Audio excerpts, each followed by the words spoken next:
Good evening, good evening, good evening, good evening, good evening, good evening, good evening. Holy fucking shit, guys. Okay, fucking what a day. What a day. Dude, 200 people in while we're doing fucking songs. That's crazy. How you fucking hell. Holy shit, guys. Okay, look, right. I'll repeat this a couple times to the stream. I want to be really clear right off the bat. The video's doing really surprisingly well. I've thought this about, like, basically all the KP stuff recently. I've been really surprised because I haven't like uploaded videos in like 3 months. So I really appreciate, firstly, everyone who keeps turning up and watching this shit. Like, what is wrong with you guys? But thank you. I appreciate it. I appreciate it. Right. Okay. Because I've just put a video out. Usually I wouldn't stream. Video needs a bit of time to breathe, so this will go members. Okay. This will go members, but it will come back again. It will come back again. Basically, I just want to.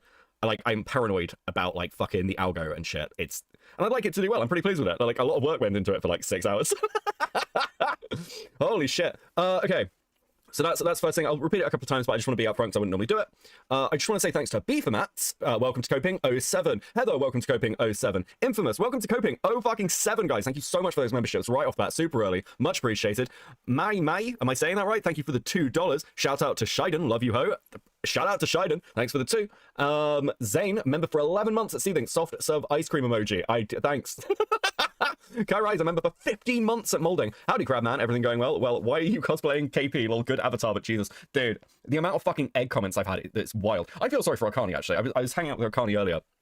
And I was really interested in, listen, I don't watch everyone who reviews my stuff, but I was interested because Dickers has been like following this pretty closely. So I watched Dickers go over my video, and that was very funny. I'm surprised he noticed some of the things as well. So there's a couple of things sprinkled in there. It's pretty fun. Priestess with the 2. Beckett, my little sister bought a house. Congratulations to your little sister. That is super fucking based. Now, okay, dude. Fucking hell. Too much ginger. True. God, guys. Right. So. Yeah, this is fucking been wild, actually. I cannot believe that I managed to get a hold of the script. I've been trying for fucking ages. Absolutely fucking ages. Why am I trans? Dude, it's Halloween. This is my Halloween costume. Dude, this avatar is fucking ridiculous. It's so funny. It's killing me. Listen, this will not be sticking around for long, but we might bring it out every time we do a little bit of KP tent, okay? I think it's... Okay, so what we're gonna go over is Hidden came in with some Hidden chat. Hidden came in with some fucking banging content of an interview with KP. I was really surprised. Full disclosure as well, I've heard it already, so I know what's in it. But I think there is a couple of really fucking interesting things in here. And I do want to say though, please do give Hidden a fucking follow, please, mods. If you could post a link in the chat to Hidden's channel, that would be awesome of you. Also, someone said the Discord link was out. I don't know why it would be, because it's like specific to the Discord, but if someone can like just stick a link in chat or something every now and again if it's out, I don't fucking know. We'll go for that. Beeformats, now it's time to lip sync for your life. Good luck and don't fuck it up. Thank you, Beeformats. Thank you for the 5. Jesus Christ. Just to go with the 2. This is scarier than most costumes I've seen. I think it's a solid Halloween look. Yeah. Yen with the 2. You passed so well, sister. Listen, this is borderlining on transphobic on both directions. Listen, I'm not fucking Finster, okay? I'm very comfortable in my gender identity, guys. I'm good. Thanks. So is this what I needed to do to get you guys to hit on me? Like dress up as fucking KP? You guys have weird fetishes. It's worrying. It's worrying. Becca, I think I will have been watching your streams for 1.5 years. This Brony time flies. Yeah, dude, it's fucking crazy. It is actually fucking crazy how quickly time passes. I was thinking this earlier. I just, dude. Yeah. I was actually okay. So I was digging through some stuff recently because I was actually looking at some Dogpack stuff because I was curious to see whether he'd reemerged, and I was going through some of the farms, and it's crazy how long ago all that Dogpack stuff happened. It's actually insane. Like the Mr. Beast drama last year is a distant fucking memory. Like it'll be like this next year. Like we'll be like, oh, do you remember the Ethan Hassan Destiny shit and how Destiny like got arrested after the court case for possession of child pornography? Have you guys heard this? Have you heard that Destiny is in shit now because like apparently it's been filed that he was sexting with Rose? Also, what the fuck is going, dude? That guy's life. He was riding so high last year, it was going so fucking well, and now it's just a horrific shit show. Like, dude. The fuck? Now the first thing I want to talk about actually isn't going to be the video. It isn't going to be the video. It's going to be a rare moment. We're going to talk about Reddit. Very briefly, okay? Now, for those of you who watch regularly, you'll know my opinions on Reddit are not particularly high. I would describe myself as a Reddit hater. That's true. I'm getting a bit, listen, this avatar is making me a bit gayer as we go on. I'm gonna have to reel that in. Oh my god, I like hate Redditors, guys. It's like totally insane. But I was really pleased to see this. Okay, firstly, because it's actually still up, I'm shocked. I actually fully expected the mods to delete this post, because they really do not like, KF is better than Reddit, just true, just accurate and based. Kai Rise with the 5. You say that, but the Shadman thread got brought up recently, I think, which is very, very funny. Yeah, I constantly, like, of all the things that's ever been put out, the Shadman thread is the thing that we most constantly get, Twitter kind of likes and retweets on, from months. It's bizarre. It's bizarre. I think it's because of the Noxtaku shit. But, regardless, I was very happy to see this up, because I'm shocked it stayed up, because the Reddit mods fucking hate this Emily stuff. Apparently, the like new emu Emmy video actually got taken down. A few people have asked whether I'm going to talk about it, and the answer is not really, beyond passing. It is referenced in the like vid I just put out, but I'm not planning to do Emmy's lore. I know most of it, I just can't be bothered. So, but yeah, I'd say go give it. I mean, it's doing really well. So, I mean, like, it doesn't need me to say anything. It's doing pretty solid. So, yeah, that got removed, which I think it is interesting. Yeah, with the 2 mods transvestigate this queen. Fucking hell. The one thing I want to talk about is some of the comments, because like some of this is just like, this is just inaccurate. This isn't glazing, it isn't shit talking. It's just like an accurate description of what's in the video, which I think is fine. I think that's good. I think it's positive. But this, like, the couple of comments here. Who cares about a draft of something that wasn't supposed to be released? If she deliberately didn't release it, it's probably because she thought it wasn't appropriate. This is so dumb to focus on. It's like, no. It's actually, I think that this original response in so many ways is actually really fucking important. I mean, really important is an overstatement. Let's be honest, none of this really fucking matters. But like, in terms of the drama and story, it's really important, because I think it is a much less filtered version of KP's actual thoughts. There's a couple of comments that have been left. Like, one of them was, the video's kind of interesting because it's KP, like, it's a much more honest take. It's like, there are bits of the video that are genuinely better than her actual, like, released response. And they come across better. It's crazy that she, like, actually changed it. I mean, there are bits that are way fucking worse, don't get me wrong. The shit in the original draft is fucking nuts. But, I mean, it is just more honest, so it is worth talking about. And we do this with leaked stuff all the time. So this is like a proper Reddit take where you're just like, oh my god, why would you talk about this? This is r/YouTube drama. And you're like, oh my god, why are you talking about the drama? The fuck is wrong with you guys? And it's like, I've got to be honest, I don't really see the point in linking this. Like, there's nothing revolutionary here beyond the bad videos worse than the draft, which isn't really a surprise. That's, again, not true, because KP acknowledges in her new video that the Chris stuff was a joke, and that the DA game stuff was accidentally shared, which is the core defense of Will Ryan and DA Games, as I understand it. The fact that it wasn't like, Will Ryan wasn't sat there being like, let's share a lolicon. It was an accident that occurred when they were testing a bot. That's what fucking happened. So, you know, that actually does matter, because KP acknowledges it. And this one, I'm no defender of KP, but I'm not sure how I feel about the publishing of a leaked draft. Draft means she chose not to publish it, and leaked would mean it's being published without consent, especially given one of the criticisms of KP was her recording and publishing without consent. I'm not so huge on this. Fuck off. I don't get this shit. I don't, like, I do, because you just want to bitch, but it's like, if someone leaks DMs, no one cares. Most of the time, if we hear recorded calls and things, nobody actually gives a shit. It's only when it's like, oh my god, guys, actually, this is really problematic, we need to back off. Because let's be clear, Reddit wanted Saber Spark and Black Griffin to be guilty of everything. They wanted them to be, like, banged to rights and torn apart and torn to pieces. And that hasn't happened, and now they are fucking mad about it, okay? They are fucking mad. It's so good. It's so good. Hands with the 5. It's okay, Beckett. We love it when your sassy gay side comes out. Thank you for the 5 hands, much appreciated. Somebody with the 5, 10 out of 10 would. Looking good, Becky. Thanks, guys. Dude, this is concerning, but I appreciate you. Okay. Random with the 6. Daddy Beckett turned into Mommy Beckett. Wild times. Fuck me, guys. But yeah, that's literally, I just wanted to talk about this because it's kind of interesting to me. There was one other thing, actually, that I wanted to mention, which was Falgi, I can see, I think I saw Falgi in chat, I did see Falgi in chat, how you doing, Falgi? Was talking to this guy in the comment section. I'm actually not going to bring it up, I can't be bothered. But there was a dude who was like, oh, why does YouTube keep recommending these pedophile defenders who are attacking KP for being cringe? Why do you keep recommending it to me, YouTube? I'm like, motherfucker, you are clicking on the video and commenting. That's why the algorithm's recommending it to you, because you're reacting to it, retard. What do you mean? I do not understand these people. It's like, oh my god, I am actively, positively engaging with the thing, and then YouTube shows me more of it. This is crazy. Awua with the Awua, is that what we're doing? Is it Awua? Welcome to Coping 07. Thank you very much for the membership. Very, very, very base. Hydro Dancer with a 2. I'm disappointed in chat right now. God. Okay, actually, before we dive into this, let's talk very, very briefly about Courtney and also about Lily. Now, I planned actually tonight to do another Courtney stream. Okay, I plan to do another Courtney stream. I still fucking hate Courtney. We've not seen the end of Courtney Tent. However, what I will say is this. Lily Orchard did a stream on Courtney last night, and Lily's obviously been following this, waiting for her moment to strike, which, you know, as I've said before, one of the reasons that I and many other people don't particularly want to go in on Courtney is because we know what Lily will do. It's just like try and take advantage of it. And it's like, dude, firstly, how fucking dumb is Lily Orchard? You know, you could shut up and everyone would keep talking about Courtney, but every time you fucking stick your head up, it's like, well, you know, I don't want to fucking give you any joy. It's actually kind of fascinating. I saw some comments and people sent me some where one of the ones was Lily going, oh my god, actually this is all blown out of proportion. It's just lies. You need to touch grass. It's like, bro, you wrote Stockholm. If you okay, here's my challenge to Lily Orchard and any of her fans. If Stockholm is not a problem, if, as Lily has said in her videos, Lily when talking about Rebecca Sugar said that the issue was subtext.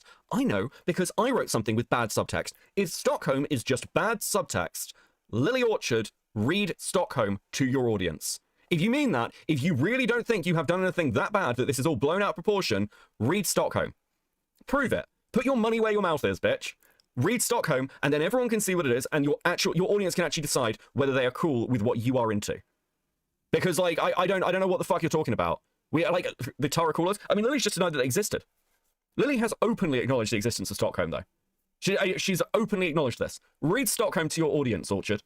And then we'll see, right? We can put the whole thing to bed. If your audience is fine with Stockholm, there won't be a problem. You seem so fucking confident. That's my thoughts on it. I'm not done with Courtney, but we will probably see a lull, at least to an extent, in that content. Because I just, like, fuck Lily Orchard. Absolute disingenuous line, bitch. Fuck this shit, you freak. Yen with the 2. So glad your voice training has been doing well. Holy shit, guys. Listen, I'm just reading the super chat, and you guys are gonna get me fucking arrested, okay? Have you seen, like, the British government are putting out, like, fucking ads on Twitter being like, did you know your social media posting can get you into trouble? Fucking hell, has anyone sent one of those to Chud Logic? There's like clips of Chud going around Twitter saying the N-word over and over again. Like, has anyone told Chud that like Keir Starmer is like cracking down? Can you imagine Chud Logic if they bring in this fucking digital ID thing into the UK? I will be honest, actually. It is kind of interesting. There's this thing going on in the UK at the moment, for those of you who don't know, where they're bringing in like right to work IDs. It's called like ID, Brit Pass or some shit.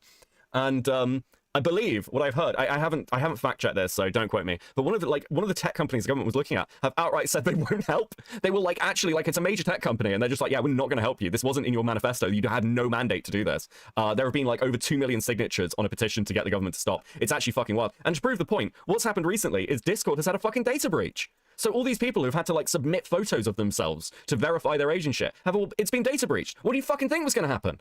It is absolutely fucking wild the times we live in. Unbelievable, bro. Pinker, member for 8 months. Thank you to my strongest soldier. Happy anniversary, chat. Like and subscribe. So fucking true. Guys, I will say, look, I love putting videos out. I really appreciate it. I'm going to be doing more of it. I actually have a goal. I would like I'd like to try and hit. We've got like, it's October now. We're just about to hit just like eight something, like nearly like 200 off 9K. I'd like to get to 10K by the end of the year. I think that's achievable. I think that'd be kind of cool. I don't know whether we'll do that, but like that would be fun. And it's like, so more videos, because videos bring in subs. So that would be cool. If you're not subscribed, hit the button. This is purely a vanity thing. It means nothing. It means literally nothing. Sub numbers mean nothing. They have no effect on views. But I'm tired of being under 10K. Okay, I want to be in the big boy. I want to be a real YouTuber. Skyblock with a 5. Lily keeps on claiming she didn't write Stockholm, but her saying she did on a long deleted video has been seared into my memory. Yeah, like, dude, there is definitely the fucking references to her writing it. It's absolutely true. You and Mitch can trade makeup tips now. So true, KHCast. Thank you for the 10. Thank you for the 10. Like, dude, it is absolutely fucking wild. Beckett wants to see numbers go up. That's true. Listen, if it doesn't happen, I don't really care. The thing about YouTube these days that's really important to recognize is because of the way the algo actually works, subs make no fucking difference. Like, it's interesting, actually. Not the last video I just put out, but the previous video, like the KP one, did way fucking better than I expected. Way better. I expected to get like 10K views on it because I haven't put anything out in ages. So it was like actually fucking crazy that it did so well. Did I only set that timer for half an hour? Guys, you have like 5 minutes to beat the goal. Fuck. I will set it for 3 hours next time. But yeah, like it did really well because the truth is sub numbers don't matter. So like it hit my normal expectations because, you know, I think I've said like if a video does under 30K, it's a failure. I think that's kind of how I view it. Anyway, that's enough meta talk about me and numbers, okay? It's just so you know, like and subscribe. Listen, I'm terrible at shilling, so I'm trying to do it properly. Somebody with a 5. I've only seen your stream on Courtney and nothing else, but I hate her more than KP. Yeah, Courtney's worse. Yeah, Courtney's worse than KP. Courtney's worse than KP. That's true. They're different people, but like, yeah, fuck Courtney. Man with a 5. And number goes up, makes Beckett happy. So true. Pinker with a 5 goal. Thank you guys so fucking much for hitting the goal. As always, I appreciate you. You guys are fucking awesome. Let's get chat on screen. It's nice to do that before we get started on the main fucking content, on the main thing we're here to talk about. This is for you, chat. Thank you, Metal Man. You guys are fucking awesome. Guys, I mean, all jokes aside, massively appreciate all the support. You guys are the fucking best. Every single time brings me such joy. Okay, I'm just saying, chat up. Yen with the $79. No, $0.79. 79p. Fuck. I can't, dude, it's been a really long day and I barely slept, okay? I have not slept well. Right, I was working on this last night and then passed out. I unironically passed out to listening to Lily Orchard's fucking stream.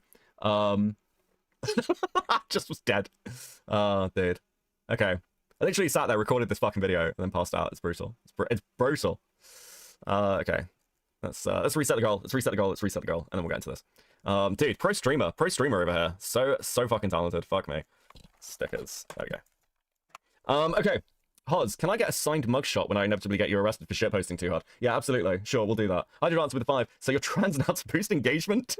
To be told you're pretty? You've flown too close to the ACC. You're becoming one of them. Fuck me. Okay, just one, dude. Okay. Guys, it's not gonna end well. Okay, I need a cigarette. Then we'll get into this. Is there anything else I wanted to say about the KP video before we go into it? Is there anything else I didn't get to say in her response when I was going through it? Questions. Do you know, I think the weirdest thing about KP's response, like original response, and one thing that like I liked about it that's almost missing in her second one, I don't know what the recording sounded like, because I don't have a copy of the audio. If anyone does have a copy of the audio, feel free to send it to me at this point. I would be interested in hearing what her tones and inflections are like. But it's angrier. It's angrier, and I like, do you know what? Fuck it. Like, KP should go all in on this and be like, fuck all of you. You all fucked me over. It's a community problem. It's like, I did nothing wrong. I did nothing wrong. I'm innocent of all charges. I'm gonna make myself a little sore. Oh, fuck, that's what I want to say. Thank you very much. Listen, all the artists who do anything for me, you are all incredible. But I do want to say in this occasion, both Tig and Axe. Axe is always very quick, they're always very good, but they did the thumbnail art and it was just instant. They did it in like an hour, it was incredible. And also Tig, who's one of the mods. Tig did this fucking KP thing, also very, very, very quick. And importantly for both of them, I said you couldn't tell anyone what I was asking for or what I was doing, and neither of them did. They were both very, very good, and I appreciate that about both of you, that you can like keep secret, awesome content's happening, very based, you can go to them for commissions. Awesome, thank you so much. 100 yards with 5, oh no, we've done that one. Yen with the 5, we've yet to collab, and we now have 4 things in common. Want to guess them? Jesus Christ, no, because I'll get cancelled. Carl with the 5, so we're getting you arrested for a Stockholm reading for Bronymas. For legal reasons, this is a joke. True, I am not doing that. Thank you for the 5. Martin McDonald's with the $1, thank you very much. Okay, let's get the fuck into this. So Hidden's done a call with, Hidden did an interview with KP. Absolutely fucking based work. Let's get into it. A mad KP is delusional, mentioned at gate. Dude, KP, oh, if you, like, KP's like completely lost. You'll see it in this call. KP's relationship with reality has completely crashed into the fucking ocean. I do not know how this woman is still alive. I actually do not understand how she is surviving. How do you get to this point in your life where you are totally fucking broken from any sense of reality? I don't get it. There's a couple of things she says in this call. By the way, actually, we'll get to it in this call, but KP says something interesting about Emily. And firstly, it is clear that KP is still in contact with Courtney. And secondly, it is clear that KP is still like fucking behind the scenes trying to work things with Emily. Because she's trying to fucking find any ally she can to claw her way back. And then she's wondering why I'm doing this. It's because you're fucking still doing it, KP. You're still, we'll get into it, dude. I'm fucking... I've heard the call already. Beckett's emotionally unstable. Yeah, a fucking little bit. Dude, I'm totally fucking scorched earth. Fuck this bitch. Hi, I can already hear you. Nanya Deep Business. Thanks for the stream, Mr. Streamer Man. No fucking worries. Thank you very much for the member of Coping for 13 months. Dude, you guys are crazy. I love it. Hidden, this isn't the Courtney video. I know, but hear me out. I recently had a call on the 3rd of October with the YouTuber ILoveKimPossibleAlot. Me and her have been in contact since a controversy started, and I was on her staff to help, though I was never quite present due to my real life, and we never quite managed to connect for a call. I was, to an extent, fully unaware of how malicious KP can be, and how willingly she obscures things, such as her lying about being no longer in contact with Courtney, despite posting... Oh, I didn't included it, based. Yeah, so...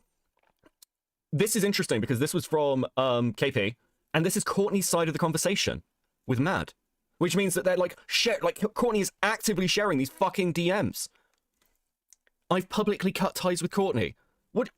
So here's the thing. In her response video, KP said she has publicly cut ties with Courtney. But if you're still friends with Courtney behind the scenes, bro, if I publicly cut ties with Gilded, for example, what would that actually mean? Once again, I'm mad. That wasn't me. Okay, no worries. For the two. If I publicly cut ties with Gilded and was like, yeah, but I'm still friends with him behind the scenes, that would mean nothing. It means nothing. It's just like, oh yeah, you're a brand risk. It's an open admission that you're worried about a fucking brand risk. Actually fucking crazy that you'd put that in your response video. Don't worry, guys. Just to reassure you, I won't promote brand risks. What kind of fucking accountability is that? Absolutely insane. Absolutely fucking insane.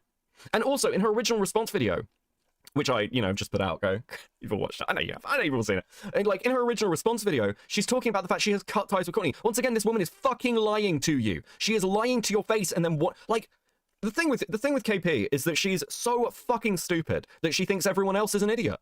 It's like, what world does this woman live in? Unfucking real. This screenshot into her server, a message she clearly got from Courtney. So when I got into this call, it was originally under the premise of genuinely wanting to help KP improve her second response and explaining to her why her first response was perceived so poorly. KP took it upon herself to lie to my face directly about a multitude of things, such as entirely misrepresenting the cool she had with Beckett and mischaracterizing Beckett as someone who cares not about children being hurt in the DA game situation, when it was made abundantly clear to her beforehand that Beckett was not interested in that situation. She turned him in. Yes, true. This has been this weird thing that KP has been trying to push, where KP's been saying, oh yeah, well, I thought Beckett would care about the DA game. We barely talked about DA games. When the first video came out, like, when the first video came out, she phoned me about Casey. She didn't phone me about DA games. She didn't phone me to say, Beckett, I was really disappointed to see that in your first video, you didn't talk about DA games much, or you're not interested. I'm confused, I'm confuzzled, I'm shocked. She didn't say that. She said, why has Casey been talking about me? I didn't know this about Casey. Casey is like one of the KP's long-term friends. She's somebody I interviewed for the first video. She's the wife of SaberSpark's editor Henry, and she's known this community and KP for like a decade. So, like, again, this whole thing, I cannot stress enough, KP doesn't care about the victims. And I say victims very loosely, not because I want to dismiss anything to do with DA games, to be absolutely clear with you, but because the people in the DA game story do not even consider themselves real victims. There's no accusation that I've heard from anyone reading through those documents like a few months ago where they were saying they were fucking groomed. The accusation against DA games is one of negligence and incompetence and favoritism. That's the accusations against DA games. Those have always been the accusations against DA games. Like, that's the bulk of it. Will Ryan is inappropriate, is the bulk, and again, like, incompetent and won't deal with problems like Chris. But, like, the reason people were pulling their, like, again, most people won't even fucking know this. You know, during the DA game stuff, that some of the quote-unquote victims were pulling their statements from KP's video because they didn't want to be involved in this fucking shit. So there's this insane narrative that there are quote-unquote victims, and the way KP puts it, it's like, well, you know, Will Ryan might be harboring pedophiles. It's like, look, I'm not denying for a second that there's fucking weird shit with DA games. It's just that you fucked that story, KP. You fucked it for everybody. And the problem is that, like, if you gave a fuck about victims, you wouldn't have done any of this. KP's goal was to go after Chris and to go after SaberSpark, because she has a vendetta. It was never about quote-unquote children, quote-unquote victims, or protecting children. This is KP completely fucking recontextualizing this to paint herself in some sort of noble light. Don't buy it. She's lying to you. I released sections of those interviews. And again, there's more in there. There's more fucking in there. In those interviews. Do you know one of the things that KP and I talked about? Chat. I'm gonna give you the chance, chat. Guess what else KP was concerned about in my conversations with her. Just take a shot in the dark what KP may have been really worried about. God, it's like, I'll be interested, actually. Her channel, that's a good guess. Optics, oh, that's another good guess. Her reputation, another very, very solid guess. Hidden, her TV show, her fucking TV show. I think Eden and I have talked about this before. But for those of you who are like, optics, yes. In the last KP video I released, before the last one, when I show an interview section where she's talking about whether I'd watch her again, that whole conversation is much longer. And it's to do with whether I think that this is going to affect KP's chances of launching her own TV show, or whether it's going to affect her, like, network connections. And I say in that conversation, to be fair to me, or to be fair to KP, like, I'm really nice about it. I'm just like, listen, this is all very self-contained. I don't know how much impact it's going to fucking have. It could be really bad. It could not be so bad. You know, like, things move on. But, like, the reality is, KP is like, I think this has this ruined everything? Because she's looking for fucking reassurance. But I'll tell you what, now it fucking has. Because if KP ever launches a show, you know what's happened with Black Griffin? Where it's like, anytime somebody mentioned Black Griffin, they'd bring up, mention Billy Bass. Oh, they're working with Black Griffin. That's what will happen to KP if she launches a show now. Anyone who picks her up or works with her, there will be a slew of fucking comments going, you know she falsely accused somebody of fucking rape, right? Now you're fucked. Now you're actually fucked. Crazy. Actually insane. Like, you have it, like, dude. All KP needed to do, because this is another thing, KP's really fucking mad at me, and she's like, I don't understand why Beckett's doing this. I'll tell you why I'm doing this. I'll tell you very clearly. I know you're too much of a coward to actually watch my streams or what the fuck I'm saying, but I'll be very clear. I gave you more grace than anybody else. And I caught shit for it, by the way. I caught shit from it from people like Malcolm and Dickers, and I think, like, Chud's chat was giving me shit about it. Like, plenty of people were like, why is Beckett being balanced with this? Just call her a fucking bitch and be done with it. But I tend to give people grace all the fucking time. But then you go and put a response out like that, and I saw what your concerns were in the run-up, and I was like, fuck, well, now I'm gonna look like a fucking idiot, aren't I? So it's like, this is one of those things of, I gave you grace. I gave you an actual fucking chance. I didn't just come out and say KP's a malicious actor, because it's one of two things, KP. You're either malicious or you're fucking stupid. There's actually no third option of why you would do something like this. You are either malicious or dumb. So you can take this on the chin and be like, oh, okay, well, actually, I'm just a malicious whore. That's why I fucking did it. I knew exactly what I was fucking doing. Or you're an idiot. And honestly, the truth is that being an idiot probably plays better for you. But, like, now, I'm just like, I never say things that I don't believe, right? Like, I don't lie for anybody. And when KP, like, to me, I'm like, okay, well, it's clear that you're fucking just malicious as well as dumb. And it's not just you made a dumb decision. It's like there's active fucking malice. Yeah, and listen, you're fair game. We're on full foot fucking war footing. And there's no, like, coming back from that. Dude, it's fucking crazy. Just to go with the 5, I'm in the camp that false accusations should carry the same penalty as actual actions. Yes. False rape accusations are one of the worst things you can do to a person. It is that simple. That's how I view it. This is not a nothing burger. This is like really fucks as a thing to do. Pete, cartoon community brain is deluding yourself into thinking you can launch a TV show. It is a shockingly common delusion amongst people like this. Wait, is that true? Cartoonshi, by the way. Listen, I've never spoken to Cartoonshi, but we've been like, dude, over these interactions, we've had like sort of like Cartoonshi in chat, like with like liking each other's tweets. It's nice. Dude, DM me at some point. If there's more shit like this that's like people believing that they can like launch TV shows, I would actually love to fucking see it. That does sound funny. I do, send me info. Because I do love covering this section of the internet. It's fucking great. Anyway, so yeah, like again, KP fucked whatever grace. I got shit for this. So I was happy to take the shit. But if your sole intention is we need to reorientate now so we can get back online and I can go after DA games and I can go after Saberspark and we need to defend Emily, fuck you, bitch. You know, I saw when I was going through the farms, just looking through some of this stuff over the last kind of week and a half, because I want to go back through some of the old takes. One of the comments on the farms was, you know, this is back from July, and it was somebody said, you know, Saberspark should sue because there are always going to be people who believe some of this. People will wait, and KP, Emmy, Bonk, they'll all come out the woodwork again. And I've got to be honest with you, like, I agree with that comment to an extent, as things like the heat dies down, people reemerge. And that's why, to an extent, it's quite important to keep that reminder up that if you ever rear your fucking heads again, we will talk about it. There will be a significant portion still interested enough to call you on your bullshit. Because it's funny, firstly, but secondly, and most importantly, because you guys are fucking gross. Like, you're actually fucking lunatics, and dude, you fucked yourselves. You have turned yourselves into perfect villains. Never mind this perfect victim narrative. Welcome to perfect fucking villain narrative. You're fucked. And I am going to be here to remind you of it. Dude. Okay, anyway. Okay. Fuck. This is going to be a long fucking stream, isn't it? Backstabber and a liar that had bad intentions at heart because he spoke to people that knew KP behind the scenes, while she was also talking to people as well, such as Lazy Bedhead, Mr. Enter, and Slug, and meanwhile tried to use people. Also, there's this really interesting thing of like, well, Beckett talked to all these people, and he clearly had an agenda and things, and it's crazy because I talked to everyone on every side. Anyone who would talk to me. I talked to Enter's group, I talked to Lazy, obviously. I was way fucking meaner to Lazy than I was to KP, by the way. Like, I'm amazed that Lazy and I are friends, because the shit, like, the calls, do you know what? I'll openly say this. I'd never release that call, but it tends to be like if I have a call with somebody for the first time, it ends up on recording just in case I need to check something. And I could actually play you some of the shit I said to Lazy. I was not like nice to Lazy. I was fucking brutal with Lazy. Like I was a fucking dick to Lazy. Way fucking meaner than I was to KP. And Lazy got the fuck over it. That was and like just ended up friendly. I think I was pretty fucking mean to Enter actually. So, like again, this idea that I'm just set in a bias, and that's all I care about, and I'm always going to come out, it's fucking crazy. It's just not true. And you did it to Lazy on her birthday. Oh, fuck, I did, didn't I? Holy shit. That's so fucked up. I was a total dick. I was a total dick. Lazy, by all right, should, like, fucking hate me. And I didn't. It's like, if you're reasonable, I will deal with that. Dude, actually, I'd forgotten it was on Lazy's birthday. Dude, I'm such a cunt. Dude, what's wrong with me? I didn't know it was her birthday at the time. I didn't know it was her birthday at the time. In my defense, I did not know that. Okay. Oh, dude. But yeah, like again, Lazy's like living proof. I was the original draft of the video, by the way, of me going after Lazy Bedhead was probably the harshest part of the first Saberspark video. It was unadulterated brutality. I said some really fuck shit about Lazy and like was completely upfront with her about it, and she got over it because she's not a bitch. Lazy actually has a fucking spine. It's crazy how that works.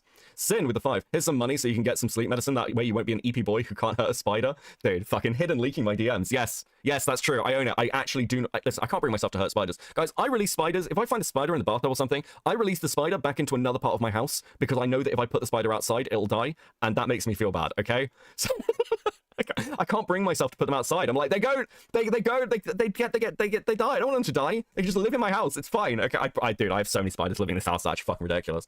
No, I was gaslighting you, not her birthday. Holy fuck. Jesus Christ. Thank you for the 2.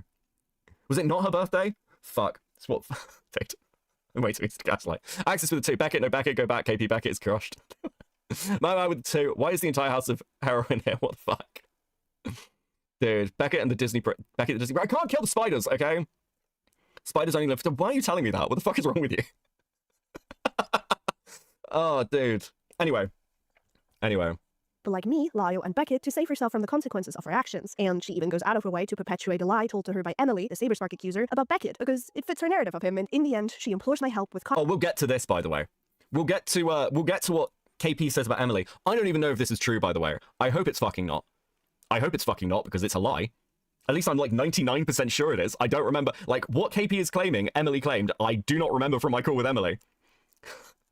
Darn Ginger, member for 18 months at Seething. Fun fact, spiders that live in your house learn your schedule, so they're your roommates. True. Dude. We'll get to what she says about Emily. It's fucking wild. Comments for her second response, which, by the way, is just as unhinged as the first. And upon having that pointed out to me, I realized that I am entirely uncomfortable with playing a part and possibly being used as a justification in someone's weird, self-centered, and maliciously obscure crusade against their critics. Because nowhere in here does it ever seem like KP is actually interested in accountability. Much rather, it feels like she's suffering from post-traumatic accountability disorder with how... Why is KP back, for fuck's sake? I thought she left. She will never leave Beanskiers, okay? This is all she has.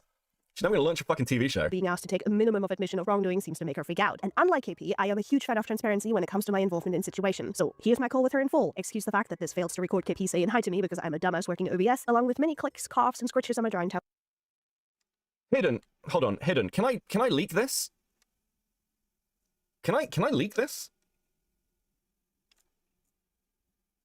This is actually kind of fucking wild. I need to know whether I can show this. What the fuck? Okay, hold on. So Emily apparently said this. I do recall during my call with him, he tried suggesting the idea that my other assaults could be like this situation, suggesting they were on me to speak up, despite 2 times being when I was a child. Beckett tried to be kind to me in the call, but this left me so triggered I threw up that night. I don't remember doing that.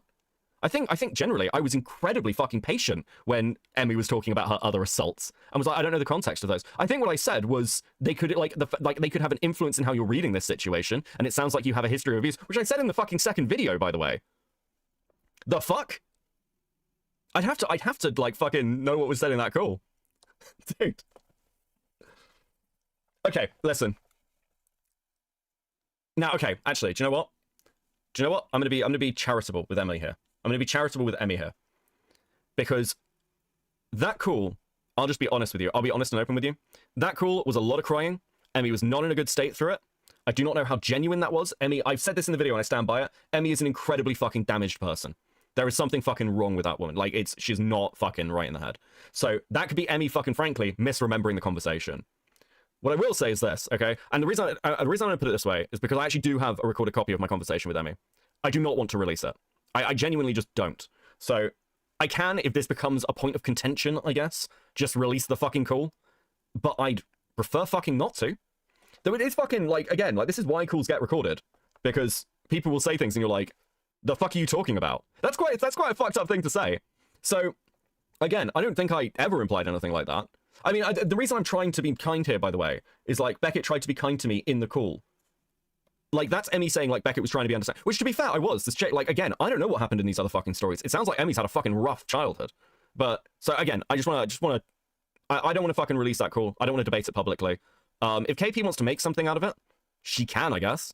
But that's my statement on it. I don't remember doing anything to that effect in the call, but at the same time, it was a very emotional call, and the ways things could have come across could have been like, Emmy could have been remembering them a particular way. Something could have come across badly. I'm really trying to be charitable here. But I guess like if it becomes like a major point that I guess I'll say it this way. If KP wants to turn it into part of her attack on me Q&A section or some shit, I don't fucking know, then that's up to her.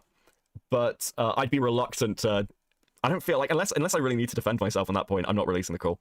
I'm not releasing the call unless I need to defend myself. I'd feel a little fucked up doing that. Okay. And I think Emmy did give me statements on the record, which I think were like, and again, I think it is a soft retraction. I said this about Emmy's like second video, because like even with the fact that Emmy's second video, Emmy's like response video, even with the fact that Emmy is like a fucking crazy bitch, she does try and still be like, well, I don't know if Saberspark, like, she's not calling Saberspark a rapist in, like, her response video, which is a soft retraction, whatever she wants to say. And, like, that's what's actually important. Yeah, I'm thinking through the point, I guess. It is interesting, but we'll see how KP paints it. Anyway, thank you for that, Hidden. That's very useful. tablet because my mic, just like KP, decided to be extra sensitive today. Hello. Also, whoever said Beckett's like the good version of KP, fuck me. It's the cosplay. Oh. I'm good. How you doing? The imaginings. Yeah. So Yeah. yeah. Side note, but did you have any Fuck, did we hit the goal? Also, sorry, before we get started, thank you guys so much for hitting the goal. I didn't even fucking notice. You guys are killing it today. That's insane. It's actually crazy. Thank you so much. I really, really fucking appreciate it, dude. And so many members. What the fuck, bro? You guys are amazing. What the fuck, dude? Thank you. Thank you so much. Hell, it's KP. I didn't know you streamed. How mean is Beckett? Thank you, Uplock. Beckett's a dick, okay? Duck Fluff with the Duck Fluff personal. Thank you. Welcome to Coping. Based. Welcome in. Holy shit. questions about the mad stuff? I don't know if he was still bothering you, but he's kind of Like he's his own rabbit hole. Like Welcome in, Lavender Rat. Yeah, listen, I've been getting contacted by a lot of KP's former staff. I would be tempted to do another KP thing talking to some of the people who employed her. I want to be very clear. If I do that, for anybody who's thinking of contacting me, you're very welcome to. We're sort of at that point in the drama where we can start talking about, like, other things, and I am very scorched earth with KP. I do want to be clear, though, if you're coming to me from, like, the perspective of, like, this is a victim story or anything else, this is a channel called Cope and Seethe. I am a drama streamer. I am not a victim advocate. Please be aware of that, but I am very happy to talk to people if they want to have a conversation, okay? Just a heads up for any of, like, KP's former staff that may want to talk about shit. it's all good. Like originally I only reached out because I was like, maybe he also like put the allegations he put towards Courtney into KP server, but then I saw he didn't, so I was like, whatever. I tried reaching out to him on my own. He rejected me because I'm associated with Lio, and then I had a friend reach out, also got rejected because associated with Lio. Will you do a retrospective on KP as a whole? I am very tempted. Okay, there is one thing that's stopping me making something like that. I don't like staying on one topic too long. My last 4 fucking videos have been to do with the Saberspark stuff, which is very, very insane. So the next thing I do will not be Saberspark. The next video I do will be something else. Whether it's Leadhead, whether it's food shops, whether it's something completely different. And the video after that may also be something else. But yeah, I'm not against the idea, but we need to, dude. Otherwise, you just end up with the channel doing one fucking thing, and then I'll lose my mind. Okay. Hydra with a 5. Becky missing my last super chat. Can't believe you're becoming such a mean girl. Did I? I'm so fucking sorry. Hold on a second. Hydra answered 10 with a 10. Beckett feels bad for killing spiders. Also, Beckett forces them to move and rebuild, likely getting fired from their spider jobs, getting divorced and losing custody of their kids and frogs. Dude, that's a great fucking tarantula reference. Do you know some tarantulas keep frogs as pets? How fucking cool is that? Beckett, feel free to hit me up on Discord. I don't know what. Listen, if you join the Discord, you can just add me through there and just send me a message, and I'll get it. And we'll go from there because I have no idea what the fuck anyone's names are. Thank you for the 5, Marty. We'll talk about it. So I'm just like, okay, so you're just talking shit to talk shit. Good to know. right. Yeah. He like this is something I'm trying to not be more mindful of, but just kind of like notice about things as far as people close to me. I get a lot of guys, not a lot, but like every once in a while it happens. Wait, the Discord link's someone post me a Discord link. Go on, post it in the chat. Mods, where the fuck are you guys, dude? The one time I need a mod. Where someone is doing stuff for me and then they develop the feels, and not that I'm like so amazingly attractive or anything like that, but Matt's. Wait, I'd forgotten this. The beginning of the call is her talking about how, like, fucking somebody else is attracted to her. This woman is obsessed with the idea that fanboys fall in love with her. I've never seen anything like it. It's actually fucking crazy. Access with the 5. Gotta be careful with this avatar, Beckett. John may need tried to get a sleepy, so I'm cool with you. Well, at least he talked to me again. Fucking hell. Thank you for the Discord link, mods. Do you have a favorite spider tarantula? The purple gold jumping spider is very pretty. Do I have I quite like jumping spiders. They're pretty cool. And I quite like tarantulas. Tarantulas are pretty cool. Like, I like bird eaters. Bird eaters are cool spiders. Yeah, I do like bugs. Bugs are cool. Specifically has always kind of had how do I put this in a nice way? He doesn't like being challenged. It's always kind of been like that with him. Even when we were friends, he would kind of assume things like black and whitely, and then I would have to like calm him down and kind of just like, it's not your fault, man, kind of thing.